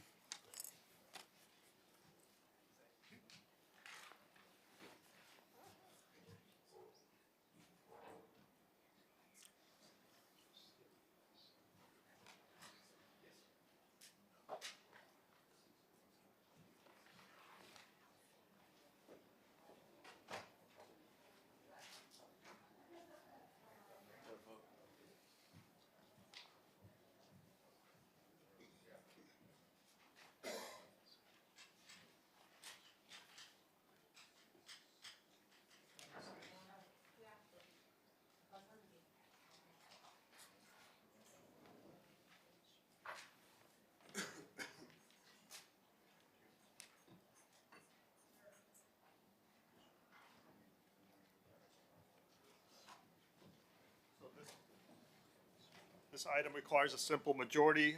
I'm just going to read them in the order that I have them here. Commissioner Suarez is voting for Mr. Benson. Commissioner Fernandez, Mr. Benson. Commissioner Bott, Vice Mayor Bott, Mr. Meshberg. Commissioner Kristen Rosen Gonzalez, Mr. Benson. Commissioner Dominguez, Mr. Meshberg. Commissioner Magazine, Mr. Benson. And Mayor Minor, Mr. Benson. So Mr. Benson, having the majority, 5-2, is appointed to said position. Thank you, everyone. Our next contested race is on page 9 of your yellow sheet. It is for the Planning Board. It is category 1. 1 seat is available. Is architect registered in the state of Florida or a member of the faculty of a school of architecture in the state with practical or academic experience in the field of design, planning, historic preservation, or history of architecture, or a landscape architect registered in the state of Florida, or a professional practicing in the fields of architectural or urban design. The first candidate is Matthew Gultanov, nominated by Vice Mayor Bott. The second the second nominee is Keith Marks, nominated by Commissioner Magazine. So we have Mr. Gultanov, Mr. Marks. This is a simple majority, so please vote for one. Mr. Attorney, if I may, through the Vice Mayor. Thank you. So we have two candidates, and I had requested of one of the candidates to obtain an opinion from the Miami-Dade County Commission on Ethics and Public Trust having to do on any potential, or to determine whether any potential conflicts of interest exist or not exist. Have we received, or has the individual received a response from the Commission on Ethics? Well, we actually had some concerns regarding section 112.313, parens 7 of the Florida statutes. So we submitted a request for an ethics opinion at the end of last week to the Florida Commission on Ethics. Okay, and so have we received an opinion or a response to that? We have not yet, no. Okay, and by when do we anticipate a response? I don't know exactly. I imagine it'll be a couple of weeks. Mr. Mayor, I would like to suggest that we defer this appointment until we get the opinion back from the Commission on Ethics, because, a lot of this, has to do with ethics. A lot of this has to do with questions of whether someone has a conflict of interest or not. And I want to make sure that we get the proper guidance before we make an important vote such as this one. This is by far our most important board, and so I would like to propose deferring it. Before I turn to commit, do we have a sense as to when that opinion is going to come in? I'm sorry if you said, I'm sorry. I would ask Nick if he has any better idea. I think a couple of weeks at a minimum. And Mr. Mayor, I don't know, but I can ask them approximately how long it would take them. Yeah, I'd hate to go a person short, and then the question is whether it even impacts the vote. Well, Commissioner, and if I could, under the code, existing board members whose terms ended at the end of 2024 can continue to serve for 60 days or until a successor is appointed. So March 1st. March 1st is February probably, 28th, March 1st. yeah, March 1st. Got it. Yeah. Commissioner Suarez. Thank you, Mr. Mayor. I think the gentleman that Mr. Fernandez, or Commissioner Fernandez is pointing to is Matthew Goltanoff. I think, just reading the room, I'd like to see where the votes go first, because the other candidate, Keith Marks, has no conflicts of interest. So let's see if Keith has votes. If not, then I guess we can wait for the opinion. Mr. Mayor? I feel like I'm left out of all of this. I'm sorry, doesn't the motion to defer go first? Have precedence? Well, we'll turn to Rick for that. The motion to defer the item would have priority, correct? You made the motion? Yes, made a motion. Was there a second? Can I just, Commissioner Magazine. I don't know what we're talking about here. I feel like I am the one out in the dark. Does anybody want to? I think everyone's trying to be very sensitive. I feel like I'm out of the loop here. I'll tell you what's in my mind. I think that some concerns that are worth considering have been raised about an individual that serves on the planning board, and I think we should get clarity as to whether a conflict of interest exists or not. The conflict of interest arises because the individual works at the Miami Design Preservation League. That's where the question arises from. And so I just want to make sure before we vote that we know whether or not a conflict of interest exists. If a conflict of interest exists, it's going to determine my vote very clearly. If a conflict of interest does not exist, it's different. Because what I don't want to create is a perception that someone is ultimately, let's say, removed from the planning board because they've been a dissenting vote, or because they've advocated for things that that advocated for resident positions that others perhaps might not willing to advocate for. My vote is going to be heavily based on that opinion. And that's where I don't think we lose anything by giving this a few weeks to allow the Commission on Ethics to render their opinion so that we have the right information before us to render this vote.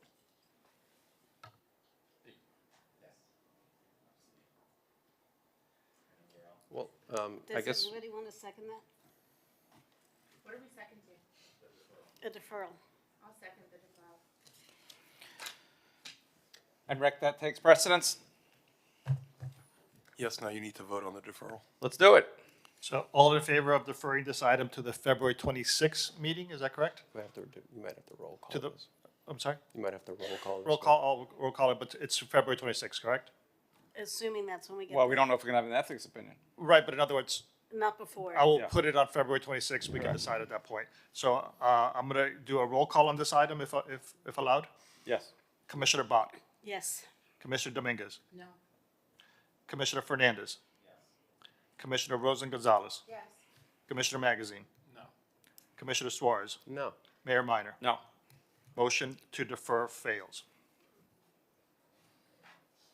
So if that's the case, then you have in front of you the pads. If you could write down who you're voting for, it is a simple majority.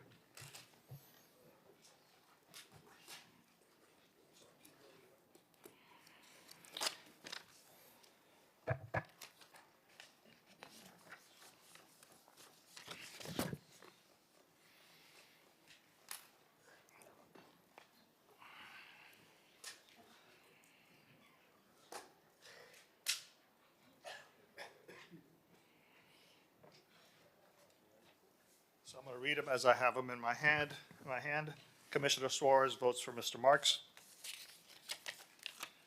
Commissioner Bott for Mr. Gultanoff.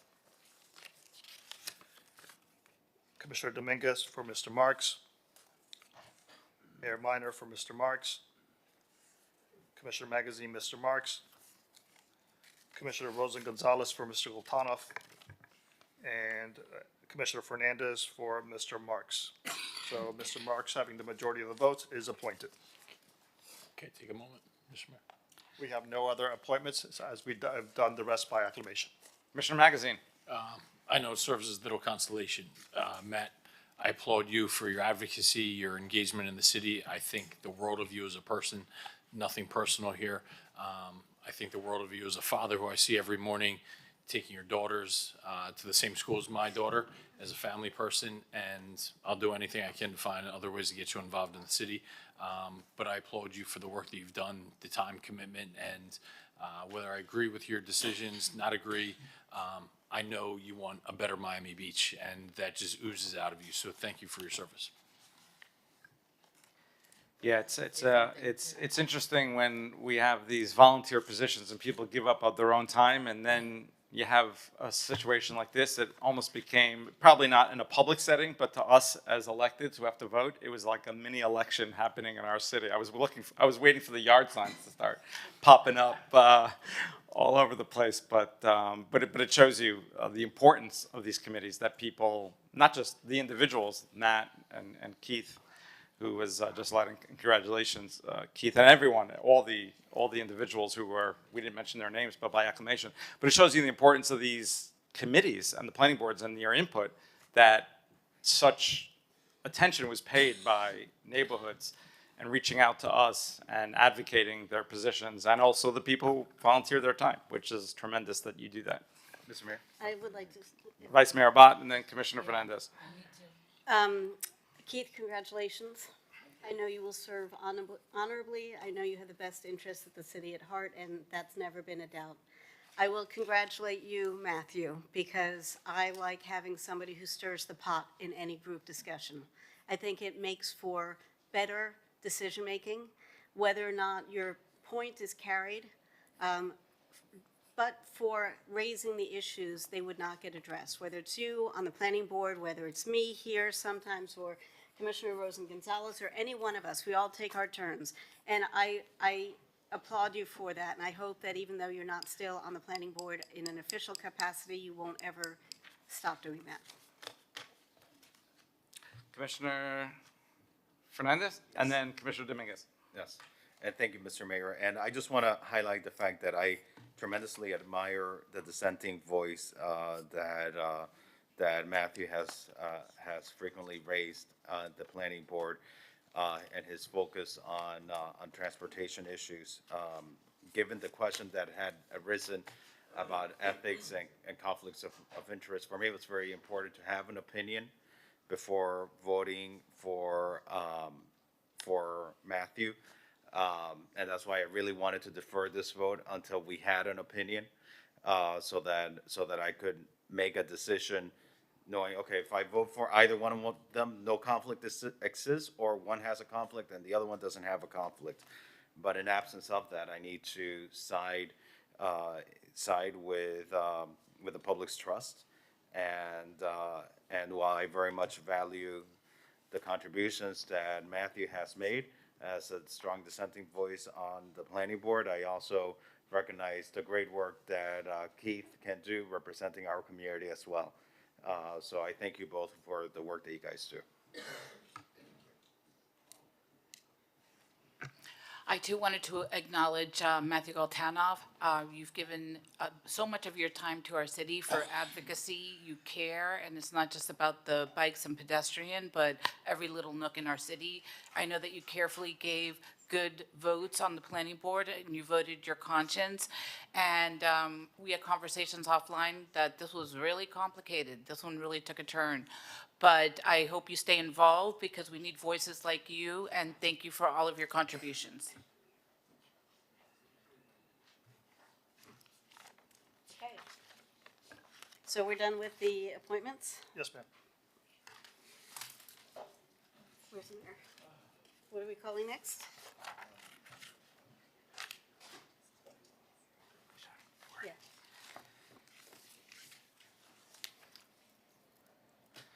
Okay, we have R5A, and I know then we're going to call the traffic, Meridian traffic item. R7D will be after that, but R5A, that was open and continued from this morning. Correct, Mayor. So R5A, we started it at 10:13 a.m. We're continuing it now. I don't need to read the title, but just for the record, it is a public hearing. The item requires 5/7 vote. It is R5A. Commissioner Suarez. Thank you, Mr. Mayor. Okay, before I begin, I'd love to read this email that I got into the record. I believe everyone received this email as well. And it really crystallizes the issue that I'm trying to address. This came from the resident who spoke earlier, Yannick Ayachi. Dear Commissioners and Mayor, I hope this message finds you well. My name is Yannick Ayachi, and my family and I have been a proud Miami Beach residents for nearly 15 years. All 5 of my children were born here, and we cherish the community we call home. I'm currently building a house on 1265 North Biscayne Road due to rising water levels and the high cost of land. I enlisted the services of a world-renowned architect designer, Mr. Arthur Scharf Yodizine, to create a home with an understory. This element of the design necessitated a design review board approval. We first presented our project at the DRB October meeting. Out of the 7 board members, only 4 were present, requiring a unanimous approval. The vote seemed to be leaning 2 in favor, 1 uncertain, and 1 opposed, leading to a rejection. It is possible that with a full panel of 7 members, we might have received a majority of votes to pass. We attempted to reapply for the November meeting, but the submission deadline fell just 5 days after the October meeting, making it impossible for us to revise the plans in such short notice. Our architect had a conflict for the December meeting, so we applied for the January meeting, which took place this morning. Upon arriving at 9 a.m. with a full team, 2 lawyers, 2 representatives from the design firm, and 1 architect, an effort that cost nearly $5,000, we were informed that only 3 DRB members were present, failing to form a quorum. Consequently, our hearing was postponed to February. On top of these direct costs, each month of delay results in substantial carrying costs, totaling roughly $30,000 when factoring in interest rates, real estate taxes, and insurance. I would like to acknowledge and thank the 3 DRB members who were in attendance. They graciously allowed to present informally and provide constructive feedback. Their comments indicated support for our revised plans, suggesting that if all 7 members had been present, we likely would have been secured an approval. While I recognize and appreciate that DRB members are volunteers dedicating their time to serve our city, it is extremely frustrating and financially burdensome to only discover the meeting would not proceed once we are already there. This situation is also unfair to the members who do show up, as they effectively spend their time without being able to take official action or reach a formal conclusion. Moreover, the repeated issue of not having all 7 members in attendance compounds the problem by sometimes requiring a unanimous approval. I respectfully request that you consider ways to improve the DRB process to ensure consistent attendance, clear communication, and fair opportunities for residents and business owners. So with that, I want to bring up my slideshow. PJ, if you can put it up. So, design review of understories. Next slide, please. So I went around town and I looked at a lot of the houses that didn't have to go to the design review board, and as a right, you can build on a berm. Like I mentioned on the first reading, if you were to build a house on a berm, which is basically like a mound of dirt, you don't have to go to the DRB. And as you can see in this photo, that there's, I think, a 2 to 4 foot elevation difference. And so when it rains, it's going to flood the front public swale, and it's going to flood the historic property on the right. Next slide. Just a couple more that really show the difference in elevation between these homes. And by the way, the homes that are historic to a large extent, they're being threatened by these homes on that are built on a berm. Next slide. Okay, next slide, please. Here's a video of a neighbor that sent me from a retaining wall of a house that was built on a berm, where when it rains, it literally floods into their property. And everything was done to code. Next slide. Okay, so we Commissioner Rosen-Gonzalez asked for a survey. We sent a survey. There were about, I think, 50 people, 16 responded, which I think comes out to like 33%, which for all intents and purposes is actually a good number for a response rate, considering most of our responses are like less than 10% on some of these surveys. But like I mentioned on Yannick, prolonged delays, high financial cost, burden on participants, unfair approval process, and we really need to improve the building permit process. One of the things that everyone here knows, I don't need to beat a dead horse, is that we have a building permit process that's very cumbersome, and one of the issues that certainly gets in the way of an understory is having to not only get approval for this, but now have to fight for the board to have quorum. And by the way, the only reason I found out about Yannick was because I just happened to be at City Hall and I was walking outside and I saw a group of people out there and I asked them, like, hey, what's going on?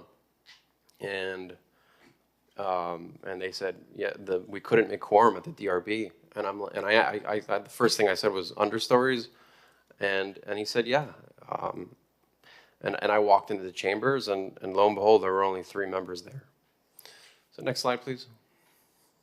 Okay, so when we have this system in place, we really restrict the best resilient designs. So it blocks resilient design adoption. The understory is by far, and our planning director can attest to this, the superior home for Miami Beach, a barrier island. It's very subjective to a board. when you build a home on a berm, you don't have to go through the same subjective review process, okay? And more importantly, it really undermines the city's sustainability goals. You know, like I said before at the first meeting, we had 2 100-year storms back to back. And I was pulling out tarpon on Alton Road with my son and putting them back in the bay. And that, you know, plenty of homeowners have told me that it never really flooded this bad until the house next door was built, and now I flood every time there's a rain event. So next slide, please.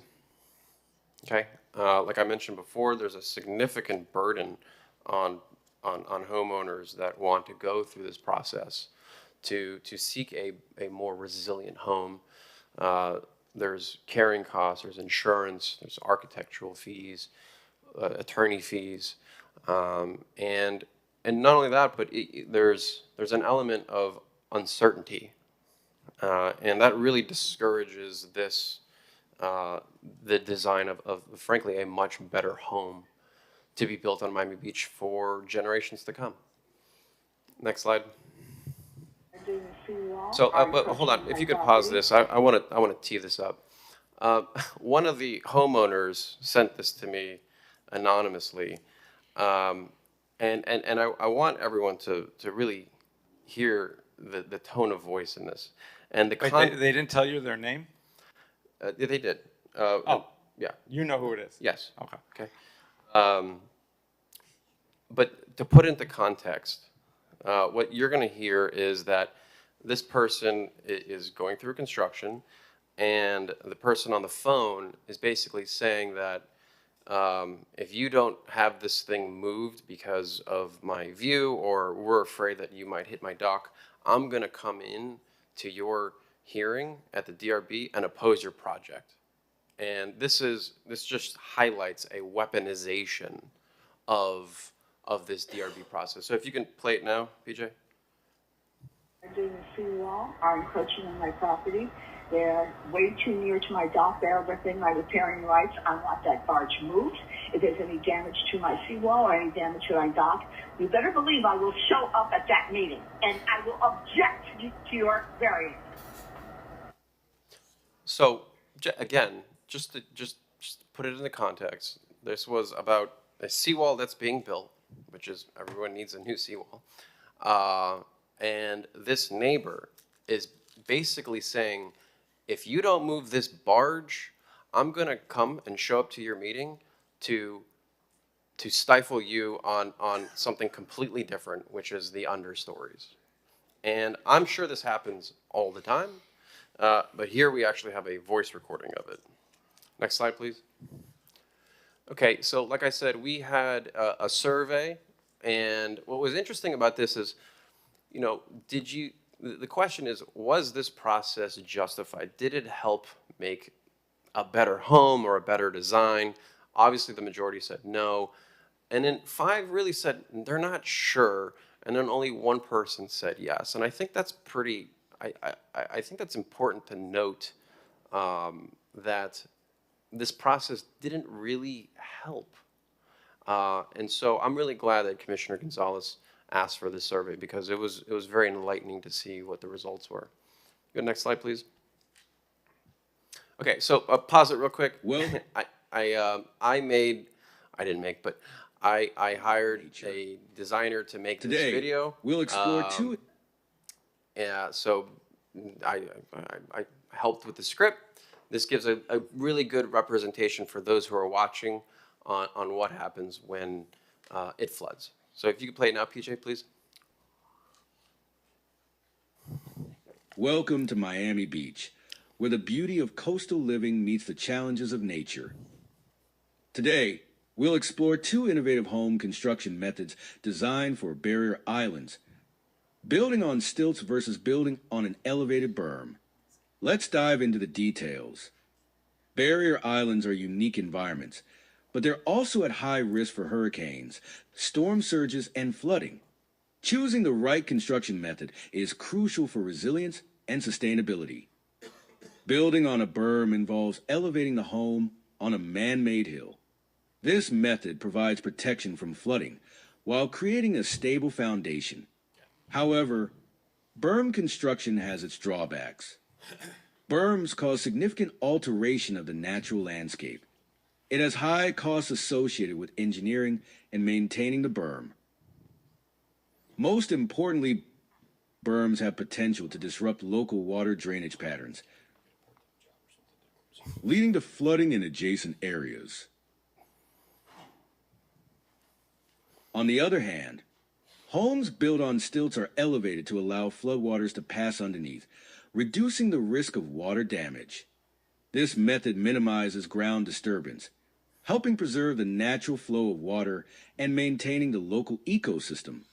The understory can be designed to serve as storage, parking, or recreation space.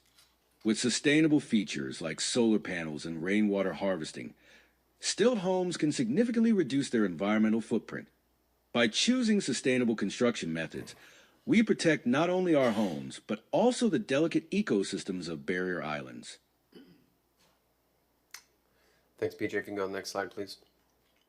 How much more? I mean, we can I think look. you made the point. And I'll have Tom Mooney.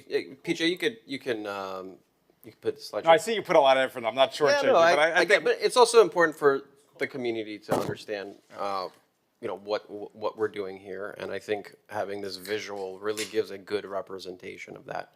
And so, Tom, if you can go over some of the finer nuances and some of the concessions we made as far as height, that'd be great, and I may want to plug in a few more holes. Sure.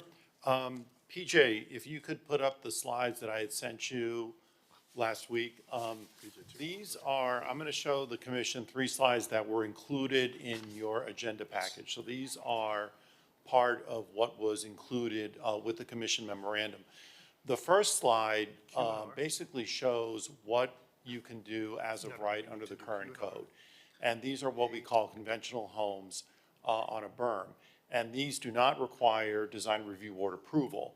In the RS1 and RS2 district, you can currently go up to a maximum height of 28 feet as measured from base flood elevation plus maximum freeboard. And that pretty much shows what the maximum height would be. And then in the RS3 and RS4 districts, you can go up to 24 feet, again, measured from base flood elevation plus maximum freeboard, as well as the maximum yard elevation that is permitted. And the reason I think these are important is because what they show is that with a berm home, you can get slightly more floor to ceiling space than if you did a similar height on an understory home. And PJ, if you can go to the next slide. So this is what the understory homes would look like in comparison. Right now, if you were to limit an understory home to 24 feet in the RS3 and RS4 districts, it would limit significantly the amount of floor to ceiling space you could have on the upper floors. With a 9-foot understory, it doesn't give you a lot of room to design not just a livable interior space, but more importantly, what this doesn't show is it doesn't show any requirements for plumbing, for HVAC, for electrical.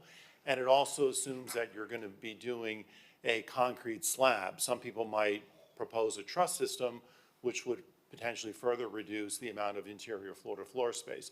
The 28-foot option shows what is being proposed under the code, which provides more room to be able to accommodate the living space that would be needed on the habitable floors.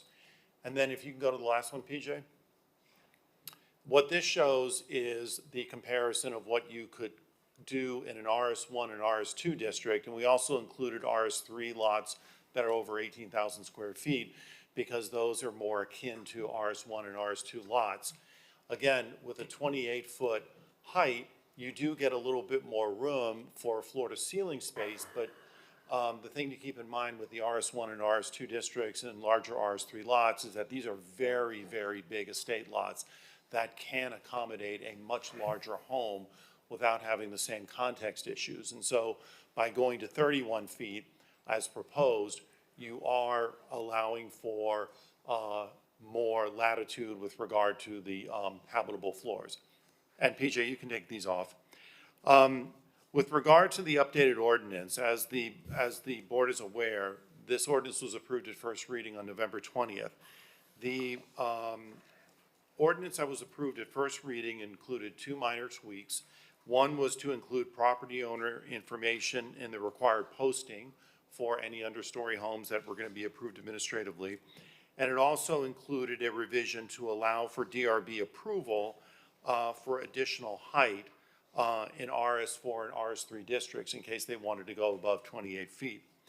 The City Commission also requested that a survey be conducted, and the results are summarized in the Commission memorandum, and they were alluded to as part of the previous PowerPoint presentation.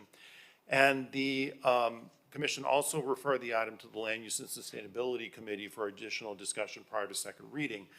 The committee discussed the item at their December 17th meeting, and although the vote was a tie, they did recommend that there be a minimum height in the understory area. In other words, they wanted an additional 3 feet to be specific to the understory area. In order to address that comment, the sponsor has proposed the following additional changes to the ordinance. One, that a 9-foot minimum height requirement be required for the understory area in response to the Land Use Committee's recommendation that an additional 3 feet of height be available for the understory. That understory homes with a sloped roof, regardless of building height, be required to go to the Design Review Board or the Historic Preservation Board as applicable. Number 3, that a height exception of up to 12 inches for rooftop insulation that is needed for drainage on flat roofs be permitted. Number 4, that the design review or HPB review of additional building height above the limits set forth in the regulations would be required. This would take away the need to get a variance and would ensure that any requested increases in height, regardless of whether it's an RS1, RS2, RS3, or RS4 lot, would require design review board approval. And so with that, we are recommending adoption of the ordinance with those changes, which have been incorporated into the ordinance for second reading. The last minor change that I wanted to mention is that we're recommending that the applicability section, the date of the applicability section, be moved from October 29th to December 10th of 2024. And Tom, you mentioned one thing that's very important I want everyone to be aware of. If you have a pitched roof, correct, and for RS1 and RS1 and RS2, what is the maximum height for a pitched roof? Currently, that would be 31 feet. Correct, 31 feet. And so with this, it wouldn't exceed 31 feet. I mean, or it would be 31 feet would be the right. So in RS1 and RS2, there is no increase in height as a right. Correct. Okay. Same thing for RS3 and RS4. So right now, if you wanted to build a home on a berm with a pitched roof and you wanted to have an understory, you're not going to exceed that house that has a pitched roof with the highest thing. So there is really no change in the maximum height that's as of a right. And I think that's important to really note that. Yeah, and that's. And can you also, just for the public, I know this might be regurgitating for a lot of us up here, can you go over the process that and just delve a little bit into what are the standards that the planning department has set forth for this? It's not just a check in a box. It goes through a very rigorous review process. That's correct. We have two sets of standards that would be applicable to understory homes. One would be the criteria in Chapter 7 under the Single Family Development Regulations that are applied to any home that is proposed to be reviewed administratively that doesn't require DRB approval. And this criteria looks at things such as neighborhood context, the architectural design of the home, how it fits within its settings. Then there's a second set of criteria that is specific to understory homes, and this is to ensure that understory homes don't look like a home on stilts, but rather a home that was properly designed to fit within the scale and context of its immediate area. And there's a number of criteria that must be met with regard to the understory, things like soffits, things like the materials that are used in the understory area, increased open space. And so all these things would have to be looked at very carefully to ensure that they're met. And also, just to give a little backstory, when the DRB was first created, it was explicit to not cover single-family homes. Is that correct? And if you can go over how did we end up where we are today? Sure. When the DRB when the DRB was created in the late 1980s, and full disclosure, I wasn't with the city in the late 80s. Single-family homes were expressly exempt from DRB review because the Design Review Board was set up to review multifamily and commercial projects. And it stayed that way until the early 2000s, when the commission at the time wanted to begin to incentivize the retention of pre-1942 homes. And in order to do that, the city commission, it was around 2001, created a single-family residential review panel that consisted of 3 members. One was an architect, 2 were citizens at large, and they met in a much more casual manner than the more formal process of our land use boards. And that single-family residential review panel was created to review new construction that was associated with a proposal to demolish a pre-42 architecturally significant home. There was no prohibition on the demolition of the pre-42 home, just a requirement that this panel review the replacement construction. And as a backup, because the single-family residential review panel was struggling to make quorum month after month, the city commission then amended the code to allow the DRB to be the backup if the single-family residential review panel could not achieve quorum. And then after about a year, what we found is that people said, I just would rather go to the DRB because this panel can never seem to have a quorum, and I have no idea when I can have my new home reviewed. And then that's how the Design Review Board kind of fell into reviewing single-family homes, but they essentially had to use the same process that was used for commercial and multifamily projects. Okay. Anybody else want to be heard? Yes, Commissioner Dominguez. Thank you, Mayor, and thank you, Commissioner Suarez. I know that the DRB process and many processes with the city in general can be quite painful, which is what has led us to this. But I still feel that the DRB review and approval is a necessary step. I did a deep dive on mound homes and understories. A berm can actually be on either an understory home or a mound home. And with the understories, it's so much more imposing structure that having the neighborhoods notified and input is quite clear. The commissioner read an email, and when I got that same email, I did a dive into that. And so I'll read the answer I received. The design this person proposed was not at all compatible with the neighborhood. The home as designed would have been imposing and overbearing, not to mention aesthetically unpleasing. That is why the project had to come back another time. So having the input of the DRB, I think, is still very important. Also, the mound homes are equally resilient as the understory home. I spoke to the city administration and civil engineers, and they both gave the homes that are mound homes a vote of confidence. And the majority of the new builds that are being built that way are solid and sustainable. And the video that was shown could have been a one-off. Maybe that berm was built incorrectly, could have been a problem, as an aside, but that's not the norm. is still a sustainable solution, or we wouldn't have it in our LDR codes. But a mound home is a lot less imposing than an understory.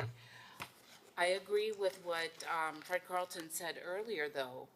Maybe the characterizations of who's on the DRB, the definitions, needs to be looked at by the commission in the future, so that we're getting more architects, designers, and people with that type of knowledge. So that's something that we can review. But I still think the DRB review is important. Mr. Mayor. Mr. Mayor. Yeah, public hearing, Yep. please come up.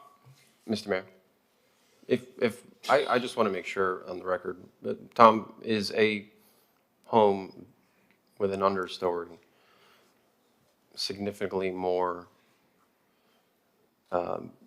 better than a house on a berm. In our experience and in our opinion, yes, on a barrier island, the typology using an understory is far superior to a berm home, particularly in the long term. And why is that?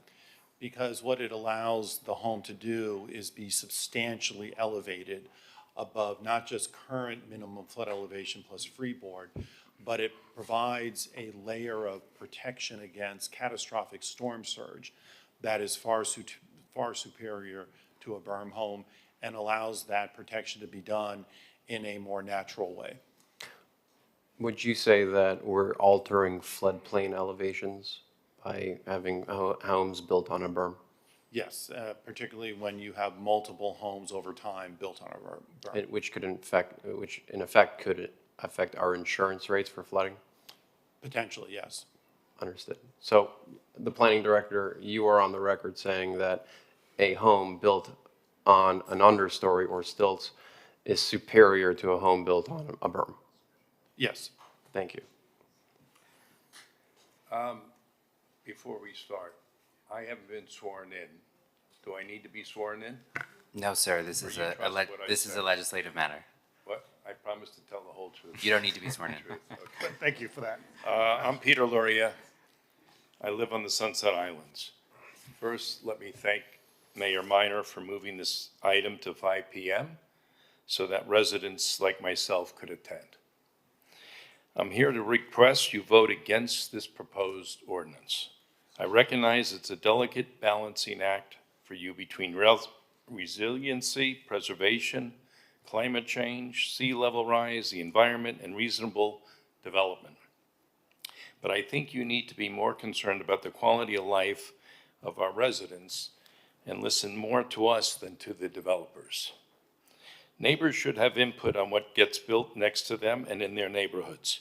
Don't take it away from the Design Review Board, otherwise they won't. The DRB reviews design details including materials, context, compatibility, landscaping including tree protection and retention, construction site plans, and LEED certification.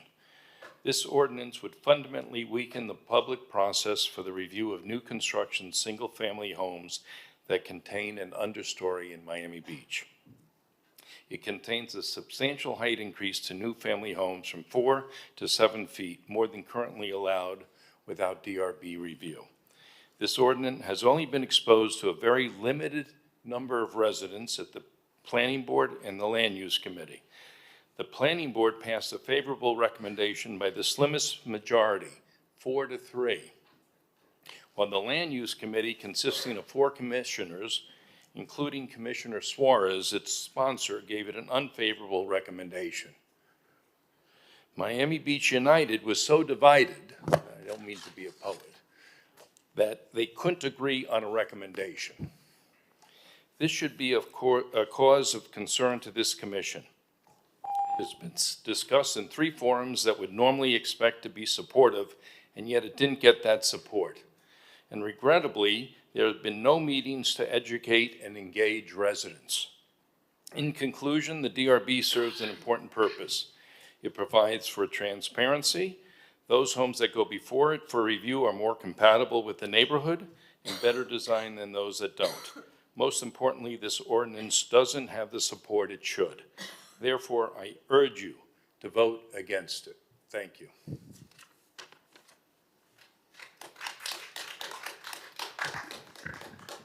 Okay, hi, Mayor and Commission. Daniel Serraldo with Miami Design Preservation League. I also got my start in advocacy going to Design Review Board meetings, and I know even the commissioner sponsor had a similar thing with public hearings.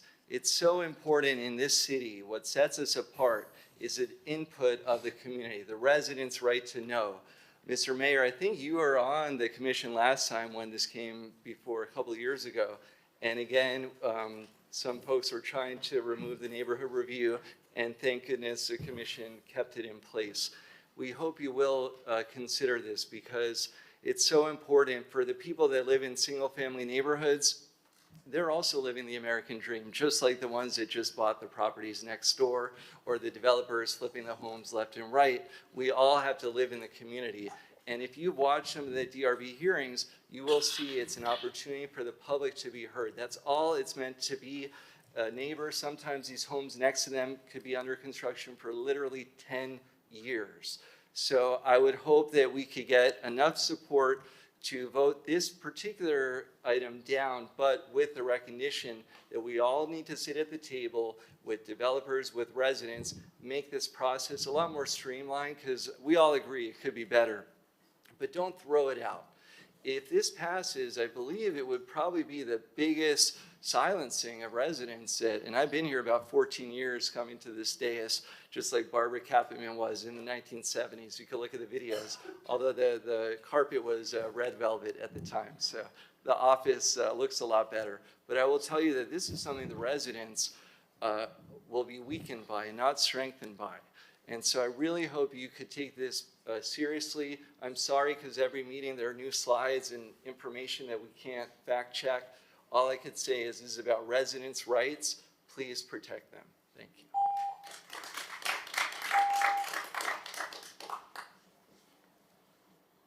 Hi. Hi. I'm Diva Finger. I'm a resident of Miami Beach. You've heard from me before, so I won't go into rehash anything I've said before, but just in terms of kind of maybe responding a little bit to kind of Daniel's perspective here. I think there likely are some neighbors and residents that can come to a DRB meeting with some constructive criticism. However, a lot of these people are working and have jobs and are doing, they're doing what they need to do to make a living. And then there are a lot of people that will come to these meetings with an axe to grind, and that's their whole purpose for being there. And that was my experience. I think I told you last time that my neighbor came and literally held me, hijacked me for years. And it turned out that this neighbor had stolen a sliver of my property. So how can we have a process here that allows for this to happen? It is just completely unfair. I know some people said that they spent hundreds of thousands of dollars. I think I'm probably approaching the $1 million mark, if not more, in redesign and holdovers and architectural fees and construction fees and carry costs and the price of construction going up on me over this period of 2019 was my first DRB meeting. And so I'm just here to say that this process needs to be fixed. The DRB has a place, but listen, you just can't do this to residents. You just can't. I don't have that much time to keep going through this again and again for my own reasons, but it's just simply not fair. So I respect your position, but I disagree. All right, so thank you very much. I appreciate it.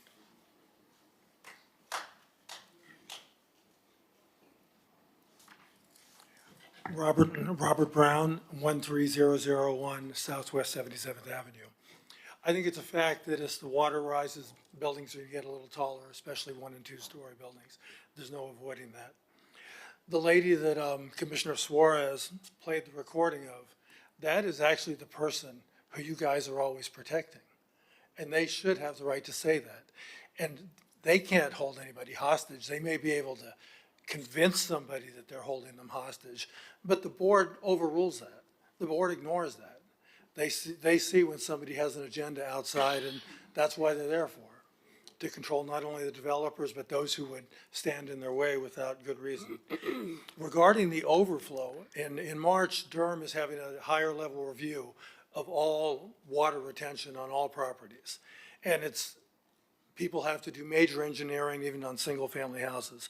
So that problem, which I thought was long vanished because I'm an architect, it's been 10 years since I've been allowed to let anything move off the property I was working on. But the review is about to get much more intense.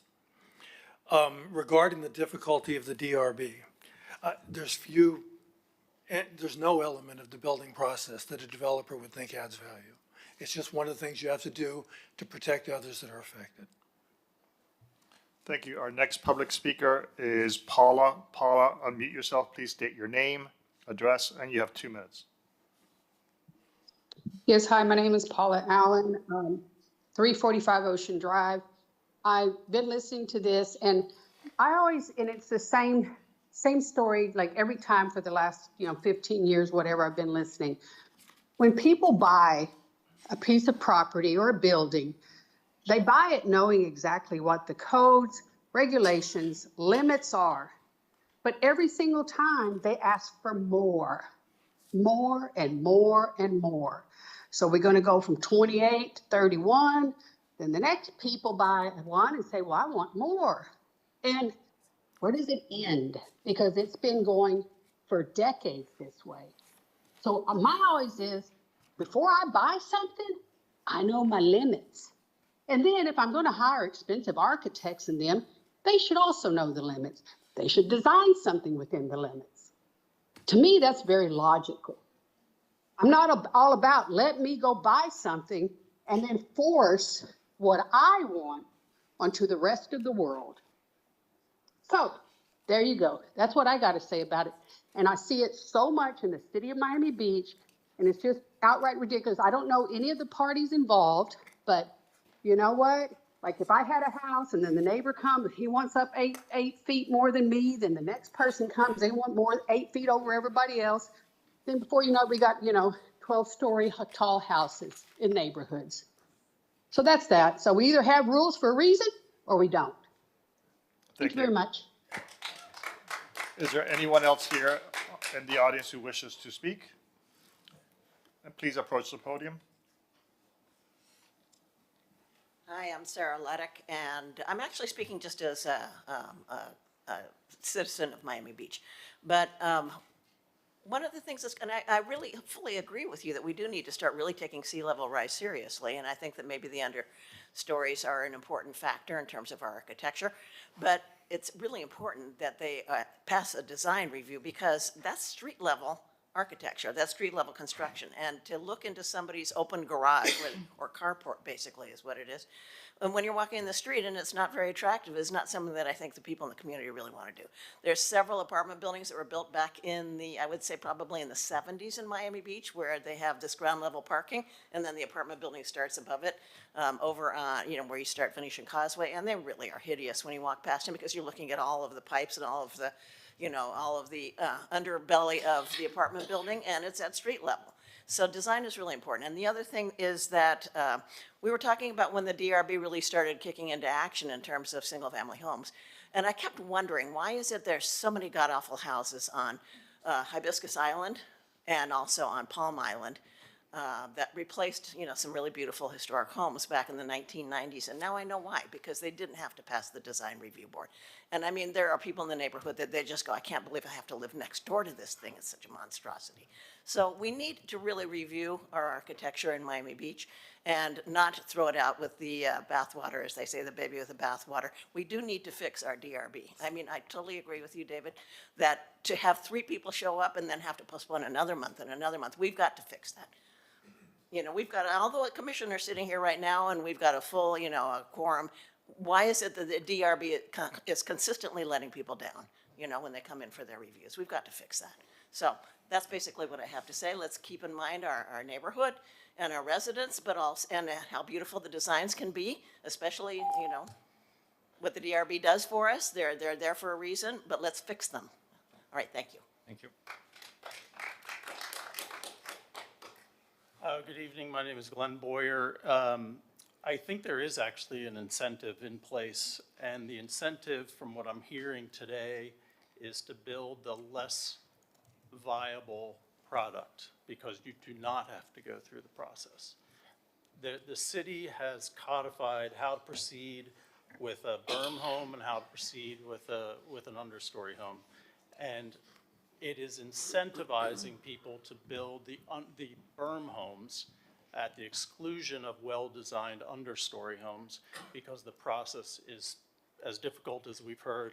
I think that homes that I've heard conversations about, or presentations being spoken about having to review materials and landscape and all those things, would that not also be true for the berm homes? And then to my, I guess the last point is looking at these diagrams that Tom worked up. I mean, we're really talking about very de minimis numbers at this point. I mentioned this morning that the new code requirement for homes was elevated another foot as of January 1st, that the finished floor elevation of the ground floor is 10 feet up from 9 feet. So they're now, again, a foot closer together. And I would just recommend that you listen to the planning staff and to Tom and really heed their recommendations, as I think they have always served the city tremendously well. Thank you.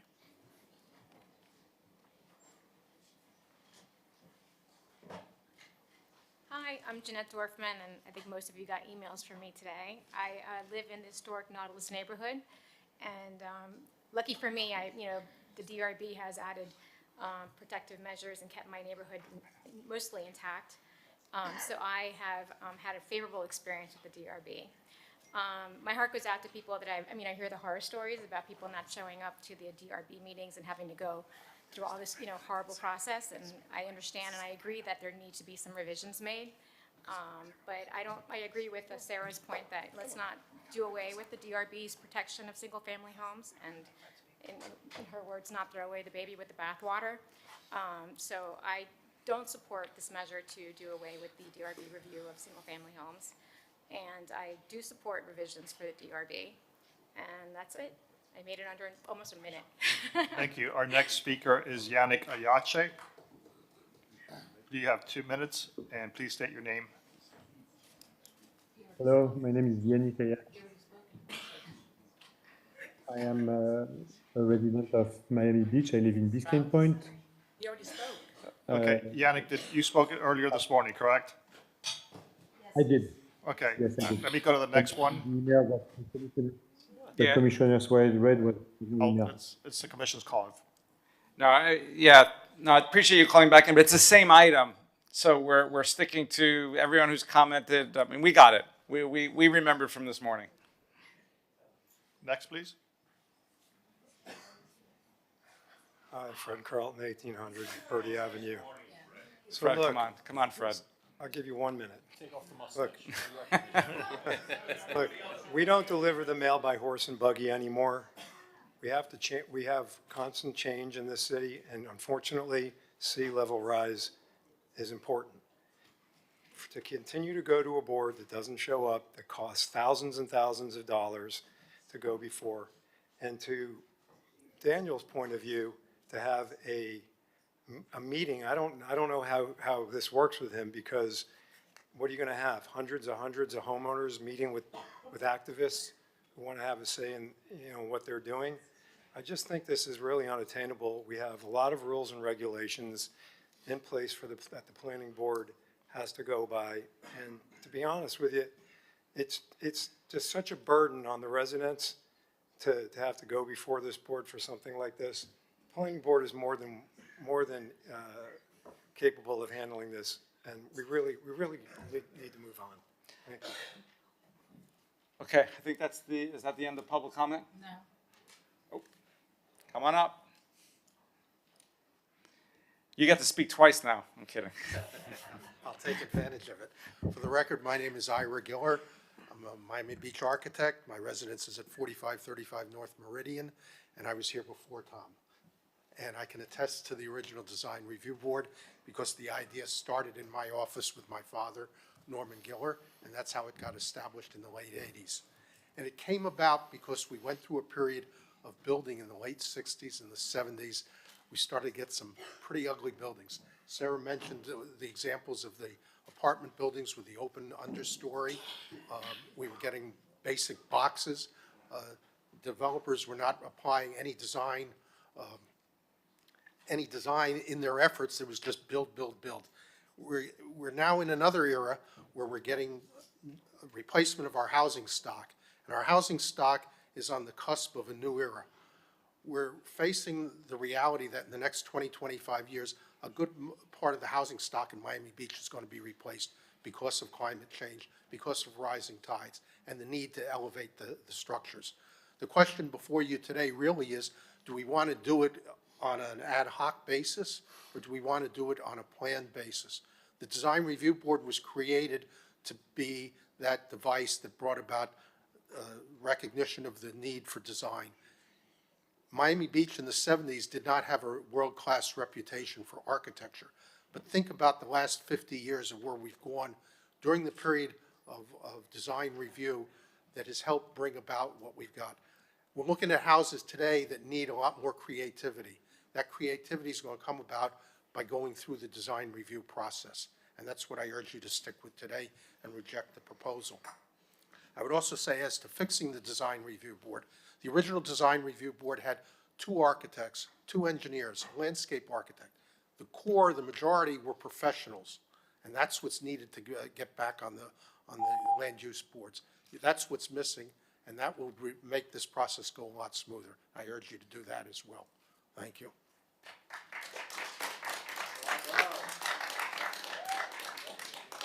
Any other, is there anyone else? On Zoom, no. Anybody else in person want to speak?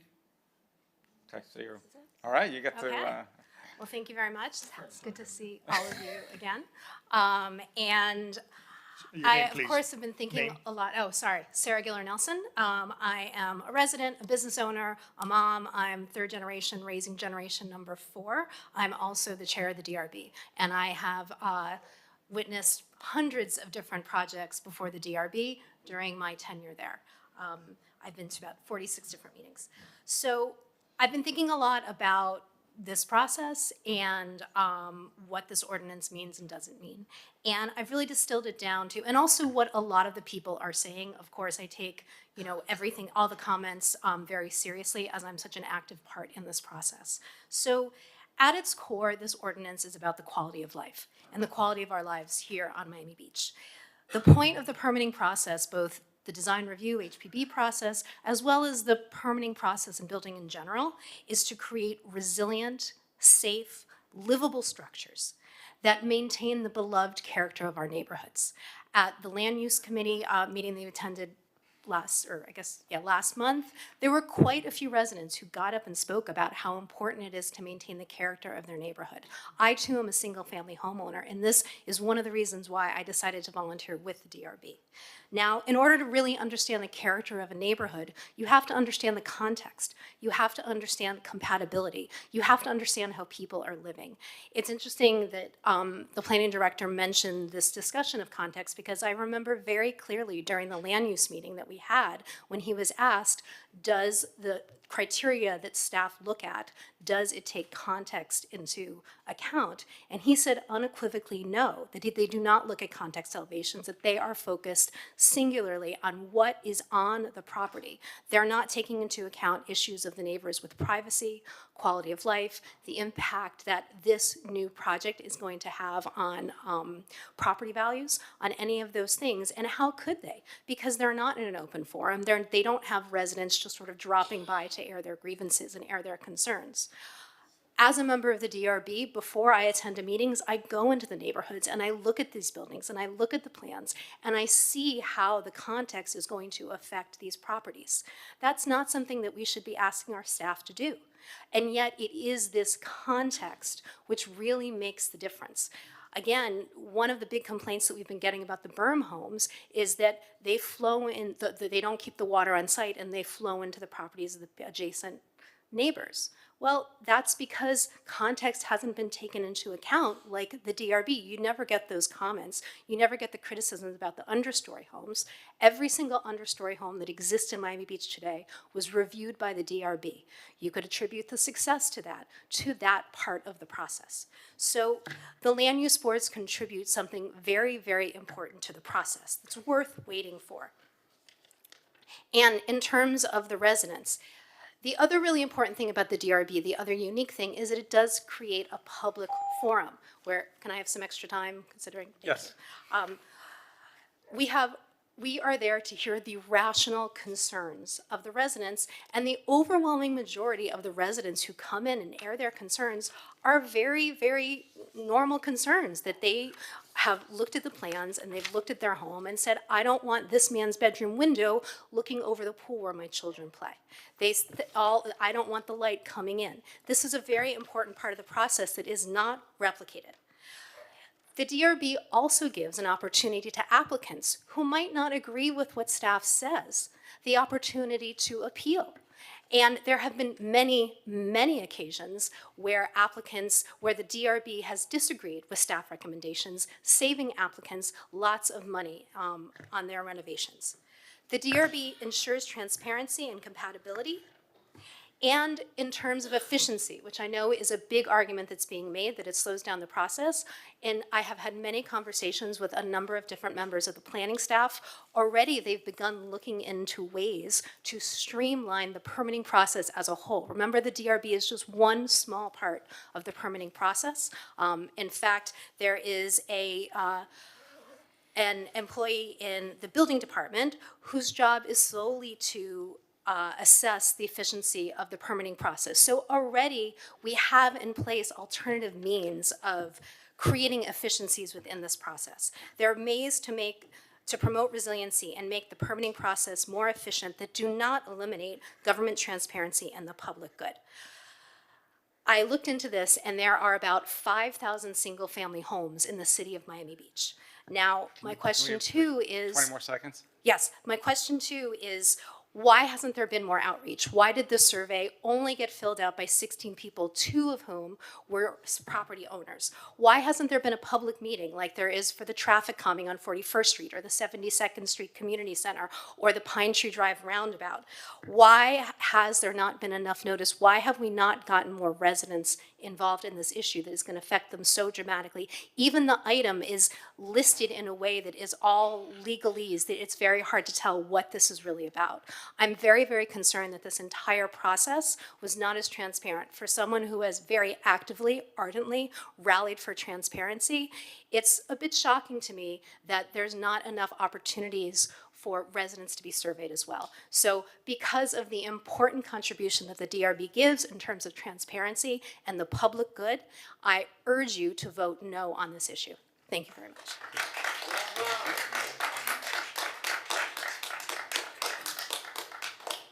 Vice Mayor Bott. Thank you. I'm really distressed to hear that we didn't meet quorum a couple of times with the DRB. I think that's frankly unconscionable, and I think that needs to be addressed post haste. I also think that there should, yesterday we should start looking at how do we manage our fee structure so that if you are a regular Joe building or renovating a home, it's one fee structure, and if you're a professional developer buying for $20 million and flipping for multiples of that, it's a different fee structure because the workload is very different. But those are just reactions to things I've heard today. Here's my fundamental concern, and it's twofold. One is I will always be in favor of giving residents the right to make their voices heard. That's foundational to Miami Beach United. That's why I joined Miami Beach United. It's what I represent. It's what I represent as an elected official. There is never a bad time to hear from residents. Now, there are definitely going to be cases with people who are jerks, who have unfound claims, who are saying absolute nonsense, and it is incumbent on the board and the staff of that land use board to manage that process. You can't come up here and say whatever you want. That is just not okay. That being said, the crux of the matter to me is this. We need to find a way to encourage people to find more resilient, to build more resilient homes more easily without jumping through hoops. We do it with the berm houses. I'm not sold that berm houses are as great as understory homes. Understories are definitely, in my view, from my limited knowledge on the matter, better. So if that is our goal, if we are really trying to incentivize people building understory homes with a small level of harassment and oversight, if you will, why are we not making them equitable to the berm houses? Because that way, if you're really saying, I'm doing this for the resiliency, then be my guest. We have very clear codes, you follow the codes, you proceed. If you are building something because you want to get a third or fourth level, you want to have an understory that is basically outdoor living space to the tune of 10 feet, that is something that goes to DRB. We need to make sure that if we want to incentivize understory buildings with reasonable resiliency goals, not more space under air, not more space for 4 cars, not more space for, having an outdoor kitchen underneath, the building. For true resilience, let's make it as easy as possible and not require DRB within a very prescribed set of parameters. Anything more that you want to have, we're happy to have the conversation. Come talk to us. So if you will, to the sponsor, if you will accept that, I would be willing to agree with it. Otherwise, I'm a hard no. What exactly are you requesting? To have the limitations for berm houses and understory houses be the same so they can both go without needing to go to DRB. No. Okay.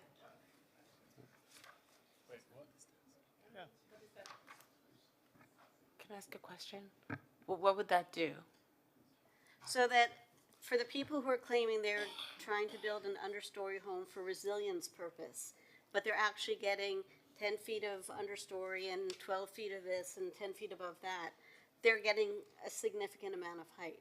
If they want to just build an understory home which provides at least as much, if not more resilience than a berm house, because you've got the water flows through, it's not running down, it's done differently, you don't need as much height, you can go through without DRB approval. Now, if you want to build an understory home with 10 feet understory and 14 feet with 12 feet interior, then you need to go to DRB. But if you want truly to build an understory home for resilience purposes alone, have at it. Vice Mayor, we missed the first DRB meeting of the year was missed. And in fact, the chair couldn't even come to the first DRB meeting of the year. And that's where I met Yannick. So please, we've consistently had quorum issues on this process, and short of forcing or handcuffing DRB members to the dais to be there, this is going to be a process where human error unfortunately happens. And so if we have continued quorum issues, do we really want to stifle single family home development on the beach? I mean, Times did that happen, just so we can get it clear? And didn't the planning department change the date, and that's without asking availability of the members? Let's be fair here. Yeah, the date was actually changed last summer. I believe it was July, August? July, August, we were exploring the idea of Correct, and we confirmed it with, I believe, 2 of the members. And the reason that we changed that was to accommodate the planning board review of projects to make that more efficient, because there's 4 land use. Okay, we don't have to go through this, but how many times did it happen? How many times? Where there's no quorum? In the last 3 years? 3 times. And there's also been 3 times in the last how many? Year. And there's also been times where there weren't adequate numbers of members, so, and that's where I'm having, sorry. No, please, please. I almost feel like I'm having a hard time bifurcating the two, right? I don't want this, whatever happened in the past year with the DRB, to cloud my judgment for this process going forward. But I watch every single land use meeting, and even the three that didn't have quorum, there were two or three others, I believe specifically over the summer, where they might have only had 4 members. And even when they had quorum, they were ending the meeting early. And I'm not trying to, cast blame or things like that, but I'm having a hard time separating, okay, let's not throw the baby out with the bathwater just because there were some processes there. But it's very difficult for me to sit here and I see all those projects, people carrying single-family homes that they're trying to build for their families, be so delayed. I guess, can I just keep rambling on? Please, For myself? Okay. I think I look at this, and there's compelling arguments made on each side. Mr. Luria, I remember when I was campaigning, I sat in your den when we first met, and I just took in this world of wealth of knowledge that I remember to this day. I don't even know if you remember, but I cherished every moment of that because you were just a wealth of knowledge. And I align with you where this isn't easy. There's another issue with the DRB. I think you're missing one person that hasn't, and it's a commission that picks, that has to appoint the person. So Yes. that's causing a problem also. But then also just fundamentally, maybe I'm oversimplifying things, but I'm saying if we want to be a resilient city, we should be providing incentives to build the most resilient city possible. I have on my phone, I don't know if I could share it or even if people would want to see, it was June 13th. I was handing out, if we can, yeah, I'll just show real quick. PJ, if you could, I was handing out sandbags after a rainstorm in Collins Park, and this lady came up in tears and said, please deliver, have sandbags, help me load it in my car. And she was so distressed, I actually took her in my golf cart with as many sandbags as we could over to her home on Alton Road. And her entire home, her entire backyard was just completely flooded. And she said both of her neighbors built up on berms. And I don't know, PJ, are we able to roll this? Yeah, right here. I'll give you I was mine just, here, and then you can. and in the next video, I promised her, I go, I will put you in front with the planning department and see what the heck happened. And essentially, they were able to build their homes up on berms without this process. And this process actually incentivized them to do so.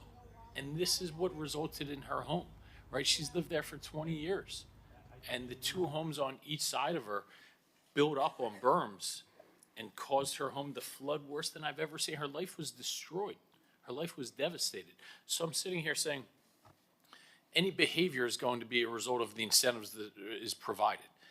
So we should be incentivizing people to build as resilient homes as possible that not only affect the resiliency of their homes, but as we see in this, affect the resiliency of their neighbors as well, right? She had no say in them building up on a berm, but she was certainly impacted by it. So again, maybe I'm being very elementary in this thinking, but I'm sitting here saying, well, we need to establish a process that provides incentives to go forward with the best project possible, the most resilient project possible. And right now, I think those incentives are perverse, and it's clear when we showed the data last meeting about the people that are going forward with the berms because they don't have to go through the DRB process. And I think our incentives and the behavior that we're essentially pushing forward is misaligned. Vice Mayor Bott. I mean, that is precisely why I'm suggesting that we offer the same incentives to those who want to do understory homes at the same height constraints as berm homes, because then they can go right through. They don't have to go to DRB, they don't have to do anything. They just have to do whatever normal planning and permitting process is. Now, if you want to do something and make a fancier home, and you have desires beyond just the resilience factor, which is fine. There's no reason to not do that. That's fine, but you have to then go through the DRB process. And by the way, if you do it for a $5 million house, the fees would be different from, say, a $25 million house, right? So they're not currently, but we could make that happen. So we could make this work better than it works now. But if anybody's claiming that they can't get an understory home because you have to go through DRB, let's give them the opportunity to go through as if they were a berm home with the same configuration and the same numbers, so they can build a resilient home, no questions asked. If this passes and that amendment is not included, I'd be happy to explore that with you in the future. I'd be hard to commit to that now because I'm still trying to rectify how that would work in my head. But Vice Mayor, if this passes, be happy to kind of explore what that would look like. Likewise. Not that I have it, the ability to commit because I'm not the sponsor, but I'd be happy to explore that methodology. Yeah, yeah, thank you, Mr. Mayor. Yeah, look, that's something worth exploring. I think we can bifurcate the issue. We can pass this today, and I'm certainly open to exploring what you referred to the Land Use Committee. I sit on the Land Use Committee with you, Commissioner Bott, and I'd be very open to a robust and rigorous debate on the subject. I'm gonna just go look down here. Anybody want to speak? Commissioner Fernandez, Commissioner Rosa Gonzalez. I would like to hear from you, Mr. Mayor. How do you feel about this? I was gonna ask you the same question. Rock, paper, scissors? Actually, I had a question for, we're going to keep turning it. No, I originally had a lot of concerns about this idea. This is one of those where I'm kind of like, I hear somebody speak, I'm like, oh yeah, that's right. And then I hear the other person speak on the other side, oh, that's right. The concern I have is the process. And what's happened here is, I like the fact that we have the DRB process, but I think everyone's admitting, even the chair of the DRB, that it needs to be tweaked. And the problem is, and maybe we're partly at fault for allowing it to get to this point, but when it hits a point where it got to the extreme, then you're going to have legislation that forces our hand, like Commissioner Suarez has proposed. And there's some good reasons for it as well. I'm persuaded by you are taking a definite position on this, Tom. Actually, that's what I wanted to ask Eric, what your position is as well. I want to make sure you're aligned. You know, this is a policy call, but you're pretty unequivocal, Tom, and on your thoughts on this. And obviously, we work closely, and I value your judgment. So, I signed the memo. The memo is in favor of the item. The purpose behind us being in favor of the item is to try to incentivize people to move forward with some of these new resilient concepts. It's not that berm homes are bad. We're not demonizing berm homes. They have their benefits, they have their drawbacks, just like these understory homes have their benefits, have their drawbacks. But we need to move the city of Miami Beach forward, and we need to find ways to incentivize people to do that. That's Okay. why we recommend it in favor. Your turn, Commissioner Rosa Gonzalez. Well, I'd like to hear from Commissioner Fernandez too. I would. I'd like to hear what everybody has to say. I know. Well, but you don't want to speak?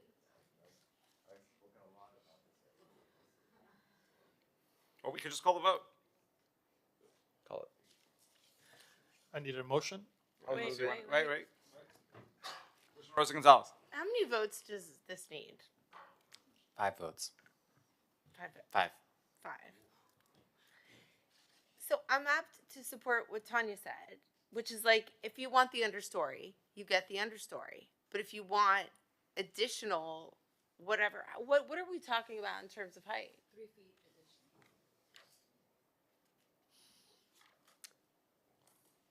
Tom, it's actually 2 feet now, right? Because they've recently increased the elevation by 1 foot.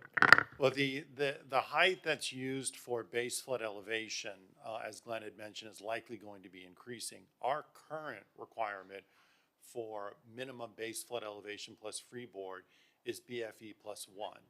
But in a berm home, most people are going well above that.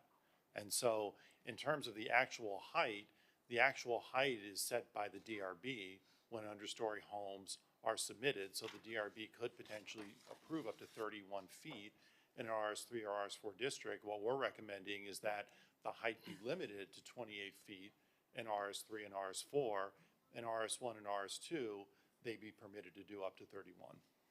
So, as of right now, the berm home is going to be treated like an understory. No, the berm home will be treated just like it is now, and that And that's height how limit- many feet? That height limit is 24 feet, measured from base flood elevation plus maximum freeboard in the RS3 and RS4 districts, and 28 feet in the RS1 and RS2 districts. Why is a berm home 24 feet and an understory home 28? And because, the reason for that is because understory homes are also measured from base flood elevation plus maximum freeboard.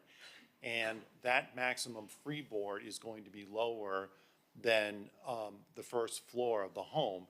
And so they lose floor to ceiling space. And the lower you make the understory area, while you could increase potentially the floor to ceiling space above, you're going to make that understory space less resilient moving forward. By having a 9-foot understory space, you're allowing for that minimum yard elevation to potentially raise over time should the street elevation raise. If I could add just one piece of information to what Tom just said, because I think it helps to characterize it. The most resilient home is going to be the home with the highest finished floor elevation. And so the understory home utilizes that space underneath for parking, but in order to get the parking underneath, you typically have to push it up above what we would normally allow for the measurement of the start of that first finished floor. And so you would normally get base flood plus 1 to 5 feet. If we put a number on it, base flood is 10, plus 5, 15 feet is the highest you can go without it starting to eat into your overall height calculation. By saying that you can have a 9-foot freeboard, a 9-foot understory, that's basically saying that you're talking about, instead of having 15 feet, you're now going to 18 feet before you start measuring. It's still the same height calculation of the building.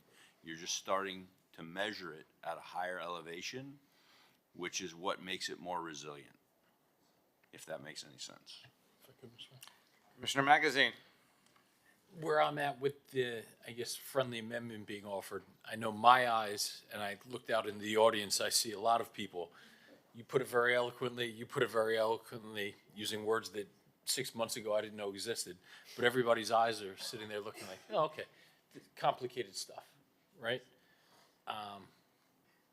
I'd be uncomfortable doing something on the fly, right, with this, but I'd also be committed to, if there is an amendment to explore, that we do so kind of in a more robust and wholesome fashion.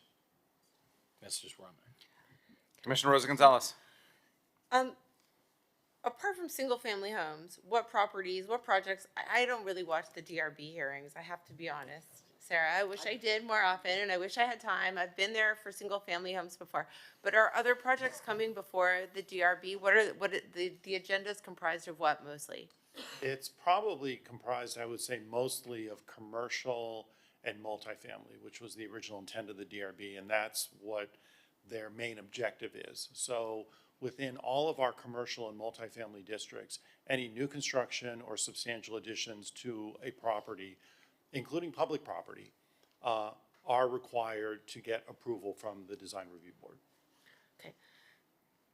So for example, a berm home was built next door to mine, right? I no longer have Wi-Fi access. I mean, it didn't go before the DRB. It was horrific, but it was allowed. And at first, when I see the scale of the homes, it makes me feel sick, because I see the scale of my house compared to the house built next door, and it kind of ruined my property to some extent. Now, so it bothers me that the berm doesn't have to go in front of DRB, but that, the understory does. So that to me doesn't make any sense. But that said, at the same time, I do want residents to have some sort of vehicle so that if there is some complaint or there is some discrepancy or something, they can also have the right to a public hearing. So there has to be some sort of hybrid where the understory and the berms, okay, they can have administrative review, but if there's some sort of, maybe whatever's approved administratively, if there is some discrepancy, we get a list each month and the commission votes on it. That way people get a public hearing. I would say that how many of these applications are you getting per month? We have 3 pending, so. 3, okay. So if there is, so I would say that we can move forward with this, and the amendment has to be that each month we get a list of the applications, and if a resident is having a serious issue with what's going to be built next to them, they can, they get a public hearing. If somebody requests a public hearing, we have a platform, and that's it.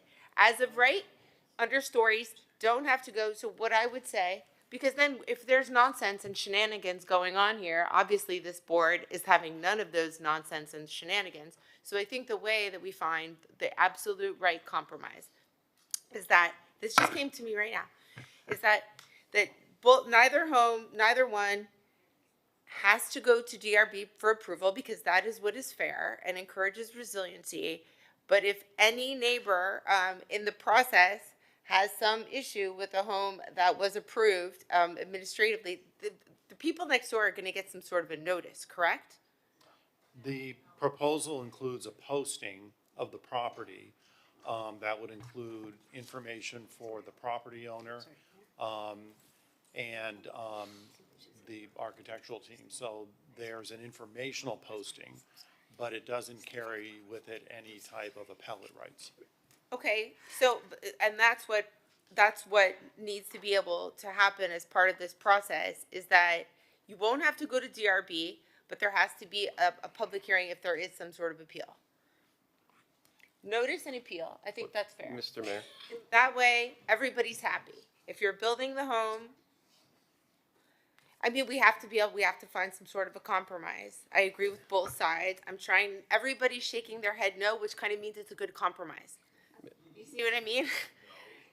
Mr. Because that way residents get a fair appeal, and right now you can build whatever berm home you want. And I have to say, I wish I had an understory built next to me, because that way I wouldn't have this it must be at least 15 feet higher solid mound next to my home that I can't get Wi-Fi on.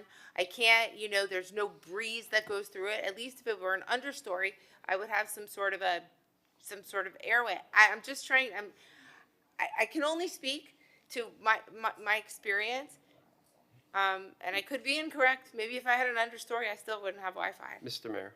Anyway, the point is, I want people to have a public hearing. I think what's fair is fair, and everything should be treated equally. And how can we just get the hearing? Vice Mayor Bott and Commissioner point of Suarez, information. and let's try to wrap How it many up. votes Oh, does and then this Commissioner need? Fernandez wants. Well, how many votes does this need? 5. 5? Okay. With all due respect, I love the idea of trying to find a compromise, because that's what makes things better. But I think the very last group of people qualified in this entire city to make decisions on private homes is us sitting here. Yeah. I think it's really dangerous from a politics precedent. It's an election year. People will try everything to curry favor, not you guys running for office, but people will try to get in front of you, and not you specifically, but I just think it sets it up for a disaster. And I know that, anyone who's ever been in my office will know that my singular tastes are not to everybody's taste. So yeah, so I love the idea of trying to make sure people get a fair shake and a fair hearing. I just think that having people come to the commission for that is the absolute wrong place to go. Vice Mayor Bott? Are you going to? Still vote counting. Thank you. Thank you, Mr. Mayor. Look, again, the biggest issue, and the reason I'm here, by the way, is because I knocked on Diva's door. Okay? This isn't developer funded. Okay?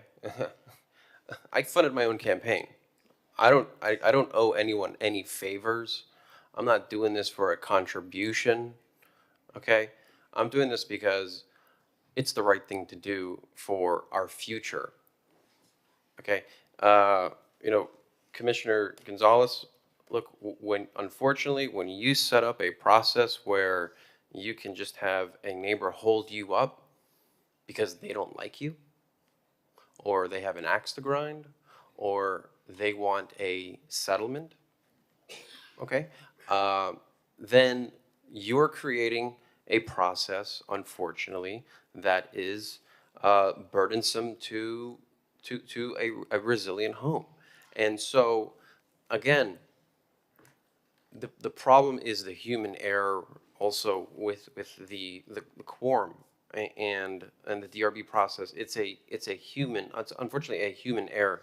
When it goes to the planning board, or not planning board, but through the planning department, you make sure you're consistent with the design. You're not building Cinderella's castle or a cake in a neighborhood. If that was the case, then you'd have to go to the DRB.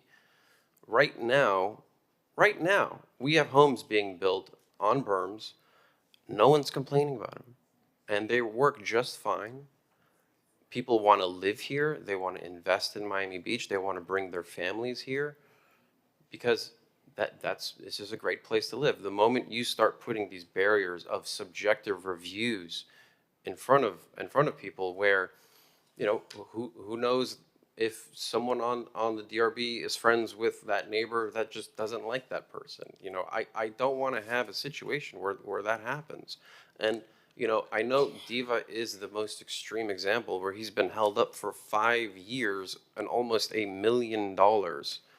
It's clear. I mean, I don't know if, did you hear that video where that woman said, basically, if you don't do this, I'm going to show up to your meeting and reject what you want to do, even though it had nothing to do with what he's doing. You know, that's insane. And look, I'm not going to be open to any friendly amendments on this. We've discussed this ad nauseum. I know we've talked. There's mention of, like, there's neighborhood associations. Half the planning board is the head of their neighborhood association.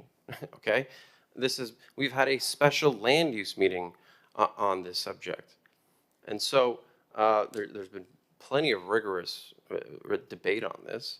So look, let's just see where the votes fall, and we'll move on. Let's call the vote. Hey, I just want to remind you too that my name is Rosen Gonzalez, and you keep changing it. I'm going to call you Commissioner David, Commissioner whatever I want. Commissioner Rosen Gonzalez. Rosen Gonzalez. I know, it's an odd name, but it's mine. I own it. It's been there my whole life. I don't know what to tell you. So, address me by my name, please. And by the way, I admire the fact that you are out there knocking on doors. That's exactly what I did. I think as you knocked on doors, people told you right away. I knocked on doors too. I do agree that it's odd that there's a discrepancy between the way the homes are handled. That said, I am 100% in favor of if this passes today, this DRB, I am in favor. I do not think that the DRB needs to be further attacked because it is a protection that we have as Miami Beach, and I'm afraid that given the fact that you had a derogatory acronym and name that was really unnecessary for the DRB, that this public hearing process in the future might be somehow compromised. So that's all I would like to say. I do think that the DRB is essential to the city of Miami Beach, and I don't think that it's, what did you call it? What did you call the DRB, Commissioner David? Well, Commissioner Rosen Gonzalez, delay, restrict, and burden. What? Delay, restrict, and pardon? Burden. And burden. Okay. So I don't want, it is our design review board. I'm very proud of it. That said, I don't think there should be a discrepancy between a berm and a understory. Yeah, and I think we should recognize the system that's set in place, and I certainly appreciate the efforts. I know, Sarah, you're here from the DRB and the chair, so I'll give you a shout out. I know you, and I've had other conversations with you, mostly not even about this. You put your heart and soul into this, so I certainly want to commend our residents who do this of their own time to make our city better. Tom, you and I have dealt with a couple of buildings, they're houses. I refer to them as buildings because neighbors complained how high they were. And they do, to the naked eye, they do look extremely high. But you always came back and you gave well thought out and reasoned responses within the code why it's allowed, because residents said this can't be allowed. No, those processes went through DRB, correct? Correct. Do you think in any way this process, if this passes today, would change that? I think that it will make it better for the residents, but it's not going to result in higher homes. The reason that you're seeing higher homes is because older homes that were built, most of our older homes were built in the 20s, 30s, 40s, throughout the 1950s. A lot of those are slab on grade. Some of them might be elevated 2 to 3 feet, but for better or for worse, they're all well below current base flood elevation and certainly well below what we are trying to establish as the next level for resiliency. And so any new home is going to be taller than a neighboring home that was built at a much lower elevation. The other thing that's important to point out, and we've talked about this, is that oftentimes neighbors are reacting to raw construction when the previous home is demolished and they begin to build the concrete structure. Once a home is completed and the stucco is put on and the finishes are put on and the landscaping is installed, and I think most importantly the landscaping matures, the homes, even at the much higher elevations, begin to blend in and form a better contextual relationship. And so I think that you'll continue to see that, and our staff will certainly, as we do now in DRB pre-application meetings, go through a very extensive discussion with the project architect regarding the criteria on the code. It's just something we'll be doing administratively and not bringing to a board. Okay, should we call the vote? I have a motion, but I don't have a second yet. Commissioner Dominguez asked to speak. Just one last thing. So with, what I worry about here is what Commissioner Rosen-Gonzalez was saying earlier, that, okay, neighbors will be notified and then what? There is no hearing. That's the biggest flaw, and that's concerning.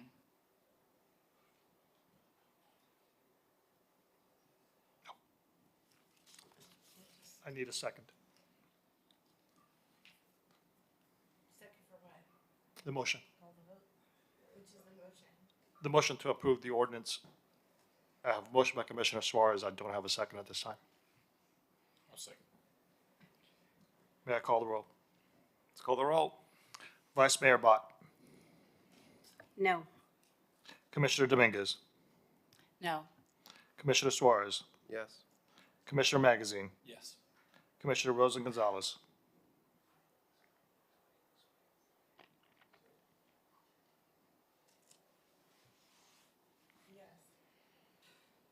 Commissioner Fernandez. Mayor Minor. Yes. Motion passes. The item is approved, R5A. Let's go to R7D.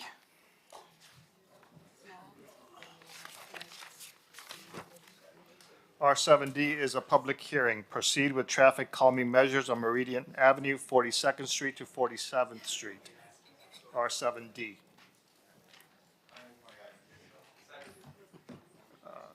We have a motion and a second. Let's call the roll. I'm sorry, I didn't hear the second.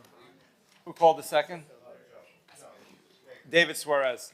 Commissioner Suarez, it is a public hearing. Give me 1 sec to see if I find anyone. There's no one in, I'm sorry, I got knocked out. Give me 1 sec. I have one person that is on Zoom requesting to speak. Josh Samek, are you here to speak on R7D?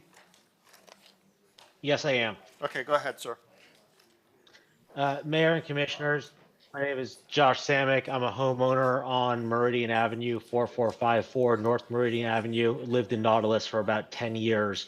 During those 10 years, the traffic problems on Meridian have gotten worse and worse and threatened the safety of the families on Meridian and the students at Nautilus Middle School.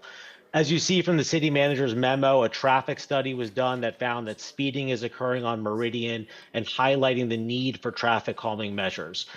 In connection with the 2022 general obligation bond project, traffic calming was done on virtually all other streets in Nautilus, but not on Meridian. The traffic calming on Meridian was blocked by a small group of residents who did not want the traffic calming measures to abut their property. The 2022 traffic calming measures worked everywhere else in Meridian, but have actually worsened the traffic on Meridian by effectively funneling Nautilus traffic to Meridian to avoid the traffic calming measures that are elsewhere in the neighborhood. Due to county regulations, the city has effectively let a small group of homeowners threaten the life safety of residents of Meridian and their children by preventing the installation of traffic calming measures. This mayor and commission have championed the safety of Miami Beach residents and found workarounds where necessary to prioritize resident safety. Yet every day, a small group of homeowners have made it unsafe for the residents of Meridian to back out of their driveways, ride their bikes, or walk their dogs. Beyond the residents of Meridian, this street is traversed daily by middle school students at Nautilus who walk to and from school. I encourage you to adopt the recommendation of the Public Safety and Neighborhood Quality of Life Committee in favor of traffic calming on Meridian, and if necessary, petition the county to override the objections of these small group of homeowners. Thank you. Thank you. There is no other person requesting to speak. Public hearing is closed. I have a motion and a second. Commissioner Fernandez moved it. Oh, wait. Oh, sorry. Sorry, I didn't hear it. Okay, so I actually live in the stretch of Meridian. This, as difficult as it was to listen to the complaints about the DRB, this is even more. I don't know the word, but Close to home? not even literally. No, I have to say that awkward. I think awkward is the right word. I just found out about this measure recently. I live on this stretch. In fact, that was my neighbor, and I respectfully disagree, as do a lot of neighbors that I know on the street. It's very awkward because I'm one of the people that he was just criticizing. So I would just like to say, oops.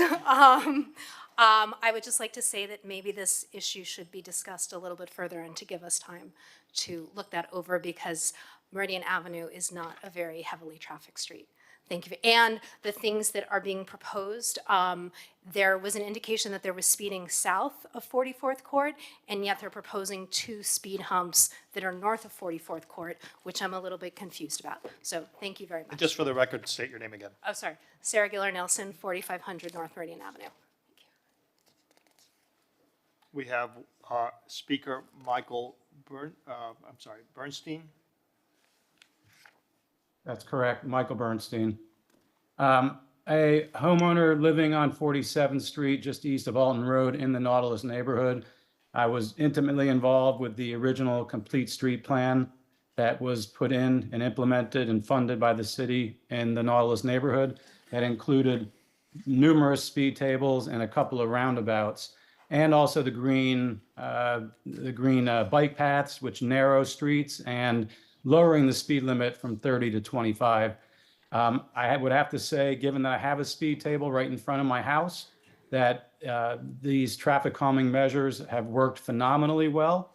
And as Mr. Samick had pointed out earlier, Meridian Avenue was supposed to get speed tables as well, but given the rules and the way this can be unilaterally shot down, basically if a speed table if the speed table is within your property line in the street, if you understand what I'm saying, you have the ability, any one resident has the ability to say, no, thank you.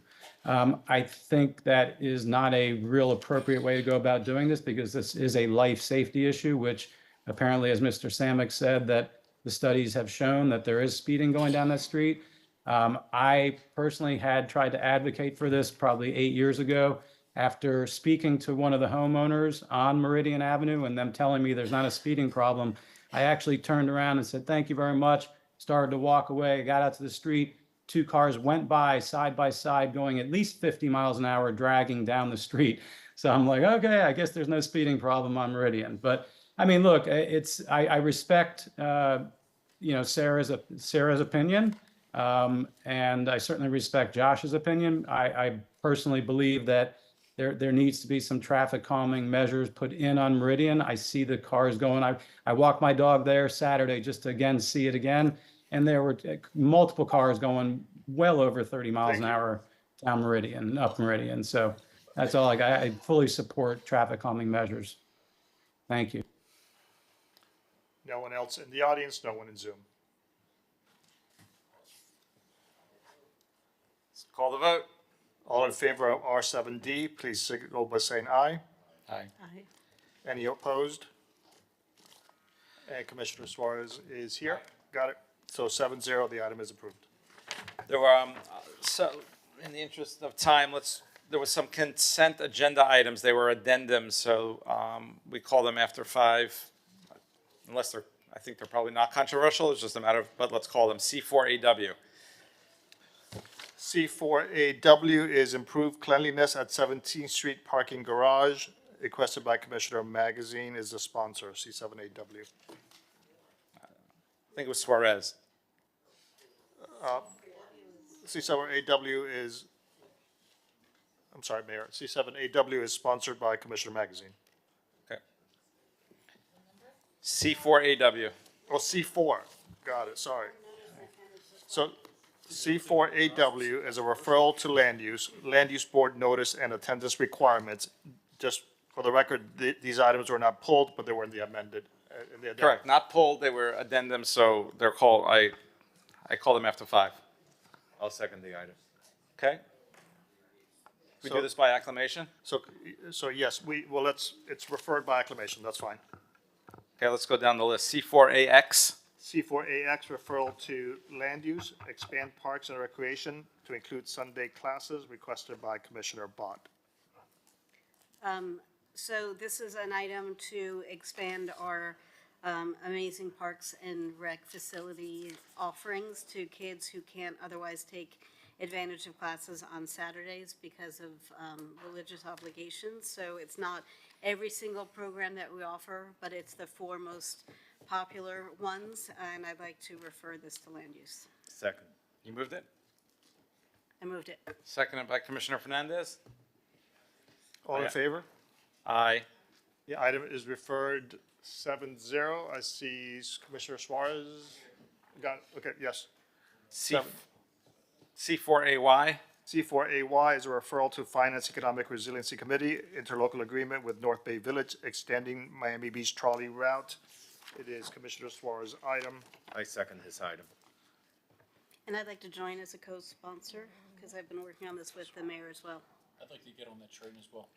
And I'll get on that trolley too. So Bott, Magazine, Oh, it's getting late. and Fernandez. This is item C, C4AY. All in favor, please say aye. Aye. No, hearing no no's, item passes, referred 7-0. C4AZ. C4AZ is a referral to Public Safety Neighborhood Quality of Life Committee, named the PAL building in honor of Officer Martineau. I have a motion and a second on the referral on C4AZ. All in favor, please say aye. Aye. Item is approved, 7-0. The item is referred, C4AZ. A little bit different item, not a referral, C7AY.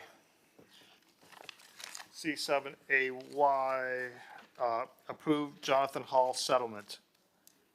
I'll move the item. Hold on for a second. So Commissioner Fernandez, seconded by Commissioner Dominguez, C7AY. All in favor, please say aye. Aye. Approved 7-0, C7AY.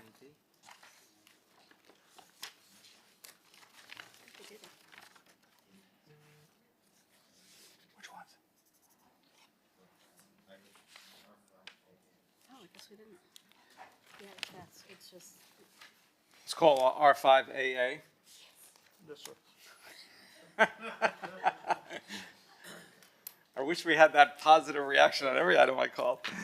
R5AA is an ordinance of the Mayor and City Commission of the City of Miami Beach, Florida, amending Chapter 62 of the Code of the City of Miami Beach, Human Relations, by amending Article 2 entitled Discrimination, by amending Section 6235 thereof, entitled Membership, to amend the Human Rights Committee member term limits and providing for repeal or severability codification and an effective date. Commissioner Fernandez. Thank you, Mr. Mayor. As you know, sometimes it's hard to get good, qualified, and caring individuals to serve on these committees. And in this case, is to be able to extend the term limit by 2 years for an individual that has demonstrated to make positive contributions to the committee. So with that, I move my item. Second. Let's call the vote. It is a public hearing. I see no one on Zoom and no one in the audience. Motion by Commissioner Fernandez, seconded by Commissioner Dominguez. Commissioner Suarez? Yes. Commissioner Magazine? Yes. Commissioner Dominguez? Yes. Vice Mayor Bott? Yes. Commissioner Fernandez? Commissioner Fernandez? Alex? Yes. Commissioner Rosa Gonzalez? Mayor Minor? Yes. Thank you. Second reading public hearing is scheduled for February 26th. That was item R5AA. Looking for a quick item, R5AC And AD, it's the same. and AD. Commissioner Bott, will it? 1 second, please. So you want me to read both of them? Sure. Got it. R5AC is an ordinance of the mayor and city commission of the city of Miami Beach, Florida, amending the future land use map of the comprehensive plan by changing the future land use category pursuant to section 2.41 of the land development regulations and pursuant to Florida statutes, section 163.3181 and section 163.3187. By changing the future land use designation for a parcel of land located at 701 West Avenue and which is comprised of less than 10 acres from the current designation of CD2 commercial medium intensity to future land use category of ROS, recreation and open space, providing for inclusion in the comprehensive plan, transmittal, repeal, or severability, and effective date. This is item R5AC. It is a second reading public hearing.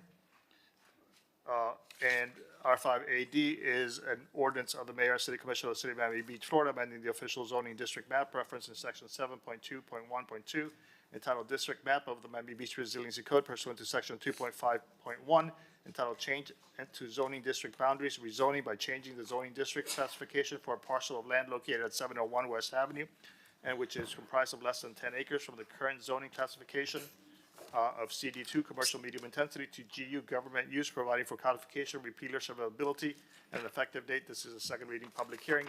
This item requires 5/7. The prior item requires 4/7. I move both items. I'll second both items. Let's call the vote. So Commissioner Bott moved it. Commissioner Dominguez seconded it. It is a public hearing. I see no one on Zoom. I see no one in the audience. Commissioner Fernandez on both items. Yes. Commissioner Magazine. Yes. Commissioner Dominguez. Yes. Vice Mayor Bott. Yes. Commissioner Suarez.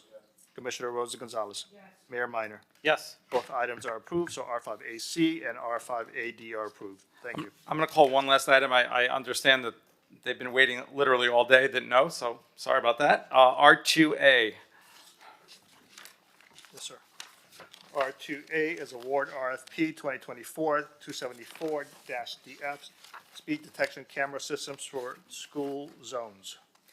Mr. Mayor, I'm going to move the committee's recommendations. This was discussed at FERC. I'm just going to move approval of the recommendation. I'll second. I'm going to, Eric, what say ye? I just want to make sure that we say on the record that the administration is still supportive of the recommendation, and we think it was a clean procurement.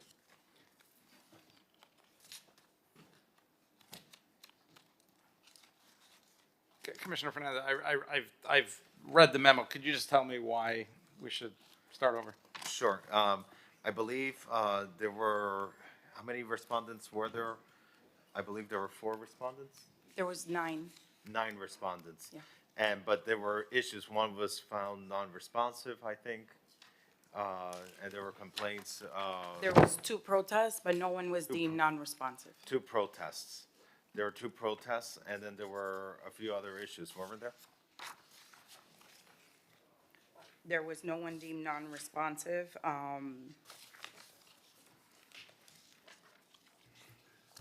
My issue was with the amount of feedback that we got on this procurement, the amount of concerns that we got, and the amount of protests that we got. That that was what was concerning about it, and that's why we discussed it at committee, and the committee agreed that it might be better to start the process again, given the amount of protests that we've received on this item. How many protests? I believe 2. I don't know that. Eric, I'll turn to your professional judgment. That doesn't seem like an outlier to get 2. We get protests all the time on our procurements. 2 is more than we normally Yeah. get. We normally get 1 protest from whoever came in right behind the number 1. But I do think that there's a lot of interest around this one, as you can see, from 9 proposers. And ultimately, I think that there's multiple vendors in this group that are capable of delivering the service. I don't have any issue if the commission wants to select a different vendor. You're not bound to my recommendation. I just think it's a clean process. So you don't have any concerns with sending it back and redoing the procurement? If that's the will of the body, we'll go back and redo it. I just didn't want there to be any concern that there was anything wrong with the process that was. No, I appreciate that. And I guess we'll have to keep an eye out, because I guess I wouldn't want to open this up and say, "Woo, if we have 2 protests, we'll have a brand new procurement every time." But since this does seem to be an outlier, then I'm okay with it. Take the vote. So I have a motion and a second. All in favor, please say aye. Aye. Aye. Item R2A passes, having heard no one say no. Mayor, I have one housekeeping issue. Oh, you're a no? So Commissioner Suarez is a no. Are there any other no's? So item is 6-1. Mayor, on item R5D, in order we need a waiver of the zoning cycle if we don't get to it today to February 26th. In other words, allow me to bring this item back February 26th if it's not reached versus April. Anybody have an issue if we just call it? The palm trees, right? R5D. We could either vote and waive it or just vote on it. It passed 7-0 last time. Yeah. I'll second. Hold on, sorry, it's an ordinance, I have to read it. It's an ordinance of the mayor and city commission of the city of Miami Beach, Florida. This is, again, R5D, amending Chapter 4 of the Miami Beach Resiliency Code entitled Landscape Requirements by amending Article 2 entitled Requirements by amending Section 4.2.3 entitled Minimum Standards by allowing palms to count towards minimum street tree requirements and providing for repealer severability codification and an effective date. It is a second reading public hearing. The item requires 5/7 vote. It is a public hearing. I see no one on Zoom. I see no one in the audience. And I heard a motion. Commissioner Dominguez motion. Commissioner Suarez seconds. If no discussion, Vice Mayor Bott. Sure. Commissioner Magazine. Sure. Commissioner Rosa Gonzalez. No. Commissioner Dominguez. Yes. Commissioner Fernandez. Commissioner Suarez. Mayor Minor. Yes. Motion carries. The item is approved. That was item R5D. Yeah, is that R5C also? I could do R5C next. Yeah, it's a companion item, so they have to go together. R5C is an ordinance of the mayor and city commission of the city of Miami Beach, Florida, amending Chapter 46 of the Code of the City of Miami Beach entitled Environment by amending Article 2 entitled Care and Maintenance of Trees and Plants by amending Division 2 Tree Preservation and Protection by amending Section 46-58 entitled Tree Removal Requirements, Exemptions, and Prohibited Species to provide that an existing palm tree may be replaced with a new palm tree at the same location with no additional mitigation requirement and providing for repealer, severability, codification, and effective date. This is item R5C, to second reading public hearing. No one in Zoom, no one in the audience. Moved by Commissioner Suarez, I'll second. Motion and a second. Commissioner Magazine. Yes. Vice Mayor Bott. Yes. Commissioner Dominguez. Yes. Commissioner Rosa Gonzalez. I just had one question before I even got to vote on it. What was the difference? I mean, palm tree for palm tree, okay. But the other one was about canopy, like taking away a palm tree. Like, Amy, can you just tell me the difference between the two just before I vote, just so that I understand? Because I had several emails about tree canopies, and I do believe in tree canopies. Welcome, Amy.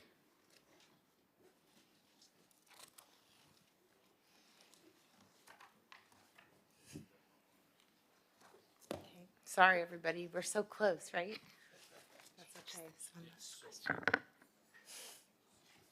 Good evening, Commissioner Amy Knowles, Chief Resilience Officer. So this is a companion item to the other one that was just passed, which was our 5D.